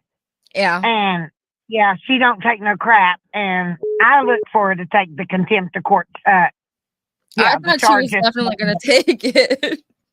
Yeah, but she got in what she wanted to say before. I know. And then what did you think about the guy today where he just had to bring it back up? Like we were told, hey, you can't take that into account. Forget that was said. And then the guy's like, well, when she told you guys yesterday. Right. And you know something else? Even if they had not mentioned it today, it's still in your mind because I've been on jury duty before. And if something's said, you can't disregard it. Right. It's going to be exactly. You know? And that's what I always said that about every time that happened in any kind of case that I'm following. It happens all the time though. I feel like they do it on purpose. But every time that happens, I'm like, why are you telling these people to forget that? Like it almost makes it more of a something that I would remember more by you telling me that I have to forget it. Yeah. But anyway, I just wanted to holler at you and let you know that I didn't get to meet you, but when y'all come down, maybe again for Sebastian, I can meet you somewhere along the road. Yeah, definitely. And thanks for calling. You're welcome. You all have a good night. You too. Thank you. See, that lady was so sweet. She brought us a little welcome little turtle. It said welcome on the bottom of it with little googly eyes. It's in the camper. I like having turtles like that around because as you saw on my channel, I went to the memorial for Juan Sebastian and I put some of the turtles that had been given out to that. Hey, this is PJ. Who is this and where are you calling from? Hi, PJ. This is Karen from Ohio. How are you tonight? Good. How are you? I'm good, honey. I'm good. Tell Dolly hi. Hey. You know, I have Dolly, two questions. she says. Okay, I have two questions to ask, honey. Okay. All right, number one, when they tested the gloves and they were talking about them, do you remember them saying there was an unknown male DNA? They did say that. Yeah, and that bothered me a little bit. But another thing that really, you guys kind of talked a dab about it, was the leaves in the hair, because that makes me believe that she unalived her at her trailer, and you know she lived around woods and maybe threw her out in the woods and then realized she better get her out of there, and then she rethought of what she did and then wrapped her, because they said the leaves were in the hair wrapped up in the aluminum foil. I don't think she would have done that at her dad's property, because she would, you know, maybe the kid would have screamed or something. Yeah, that makes a lot of sense. One thing that I wanted to add to that, what about the part where the baby was zipped in the onesie, but her one leg was out? In what situation would that occur? See, I'm going to tell you, I'm thinking that she unalived the child in her trailer. That's why she wanted to get out of the trailer. And wasn't she supposed to move in with that Hunter kid? We don't know, because Hunter did interviews and he basically said they were just casually seeing each other. while she was changing her Facebook profile to have his last name attached to hers. So Well, I want to. Okay, I got one for you, and I thought about this early on in the trial. Think about all her friends getting up there. Okay. yeah, And those were kids she went to school with. yeah. Okay, now listen to me. How many of them ever said she dated anybody other than Ethan in high school? None. None of them. There was never another boy mentioned. I'm going to tell you why I think she turned it all on her mother. This is only my theory, my opinion. Okay. Okay. I'm just wondering if that baby wasn't her mother's boyfriend's and she resented her mother and them for it. Oh. What do you think? At this point, anything is possible. I mean, Because, her friends in didn't school- mention Caleb either, and she was dating Caleb at some point. Yeah, but Oh, look, the court is back. I kind of wonder if the thing is, there was no mention of anybody but that Ethan kid. And the thing is, if she would have They been might just be leaving- saying bye. They might just be saying the jury wants to go deliberate some more or whatever. All right. It looks like we're going back to the court. I'm I gotta going run. with you, honey. All right. You guys have a great one. Take You care. too. Bye. Thank Love you. guys. Bye. Sorry, caller.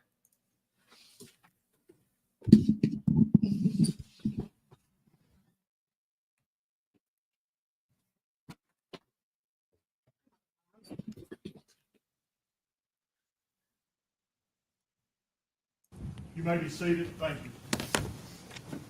All right, ladies and gentlemen.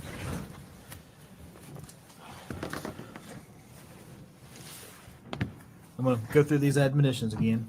You're not to communicate with other jurors or anyone else regarding any they're letting them subject go connected with tonight. this trial. You're not to form or express any opinion about the case until it's finally submitted to you. You're to report promptly to the court any incident involving an attempt by any person to improperly influence any member of the jury or a juror's violation of the court's They're not going to admonitions. decide You're not tonight. to read, watch, or listen to any news reports concerning the case. You're to decide this case solely on the evidence introduced in the trial. Now, when you get back to the hotel, you're not to deliberate. You only deliberate in that room.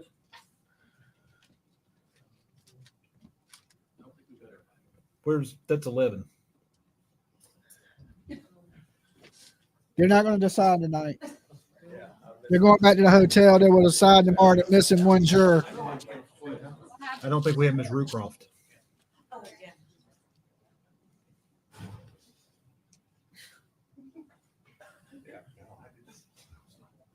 They all left you. Okay. We'll go through this one more time now that we're all back together. You're not to communicate with other jurors or anyone else regarding any subject connected with the trial. You're not to form or express an opinion about the case until you finally decide it. You're to report promptly to the court any incident involving an attempt by any person to improperly influence any jury member or a juror's violation of the court's admonitions.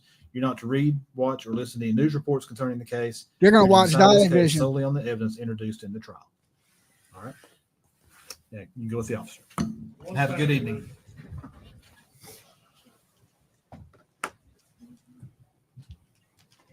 If there's the question, why can't they just keep deliberating at the hotel? I don't know. They said he can't deliberate, but in that room back there. Okay. And court TV just stopped the camera for some reason. I guess because they're walking out. Okay. There we have it.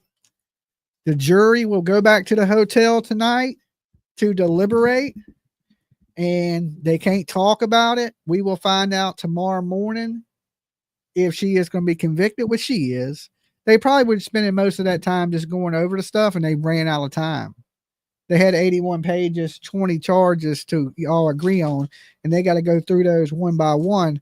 So I don't think it's like they were really back there discussing it. They were going over things, and they probably ran out of time. So tomorrow will really be like they'll really get to sit down and discuss it between the jurors, and I don't think it'll take long tomorrow morning. We will be here bright and early, okay, because we don't know if it's going to come right quickly in the morning, but I will be here tomorrow with you guys for Verdict Watch.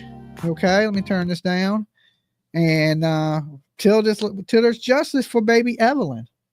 All right. So we're going to be here with you. We're going to make sure we cover every minute of this trial. And if you liked our coverage, make sure you like the video so we know that you enjoyed it. And real quick, before you go, this will help us in the algorithm. Refresh your video real quick. Okay. I like that Sage came up with that. Go ahead, refresh it one time for me.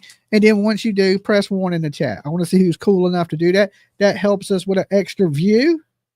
Okay. On the channel. It helps it boost it in the algorithm. So just refresh your channel one time and press 1 if you do it. The combat drummer said he did it. Okay. All right.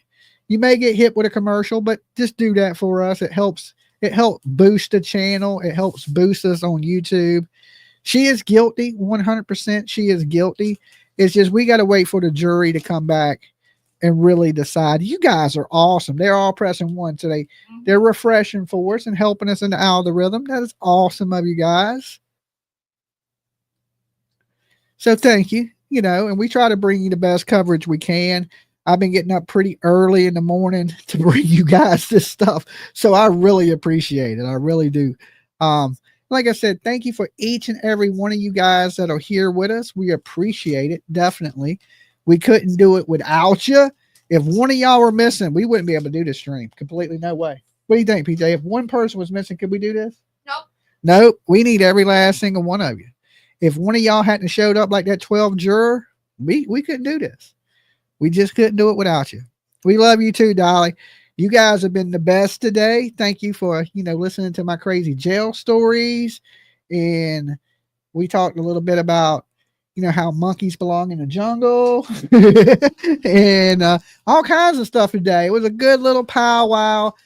We did a lot of killing time because there was a lot of, empty spots. And you guys were great today for chipping in and supporting and jumping on the Dolly train and all that good stuff. You absolutely awesome of you guys. You had my husband rolling laughing earlier with Court TV. Thank you. I'm glad I could entertain you guys a little bit, make you laugh. Listen, it's a crazy situation, right? We all know this is sad. It's heartbreaking, heart-wrenching, but a little humor, it's just to lighten the mood and make you guys feel better. Some people give me a hard time about making jokes when stuff's so serious, but that's how I deal with hard things, is I try to make it funny and laugh about things. And some people don't get it and some people do. I think some people know humor is the best medicine. All right. So I don't know what this is. Premieres in 64 minutes. I guess YouTube has I guess Court TV has something else going on today. Let me shut that. We had a blast today. Great day. Having a good night. That's why we all here, Dolly, because it's you and PJ. Thank you guys. So maybe I'll be back later. I can't make you any promises. I've been getting tired earlier. There is other things I want to talk about other than Megan Boswell. I just been so out of gas by the time I do 10 hours here with you guys. So maybe I'll be back. Maybe I won't. I can't make you any promises. So stay blessed. Dumpling. Love the turtles. The turtles love you. And happy birthday, Dumpling. I hope you. Huh? I know. That's just in case I don't see her. Tell her 50 more times tomorrow. Yes, I'm going to tell her 51 more times tomorrow. Happy birthday on this very special day. Happy birthday. Some. Ain't that the going All the restaurants. All the restaurants, yeah, all the little restaurants singing to you. We'll get you a cupcake. But anyway, some flaming hot ice cream. WJHL just said they sent jurors to their rooms for the night and resume at 9 a.m. tomorrow. Yes, we know. We were here for it. We've been here live for 10 hours, so we definitely heard it. So, but thank you for coming in and letting us know just in case our ears broke. I'm playing. All right, y'all be good. Dolly loves you. PJ likes you. Ain't it right, PJ? Sometimes she said, sometimes she likes you. Any closing words? No, bicycle. Bicycle. Later, PJ. And I love you guys. Peace.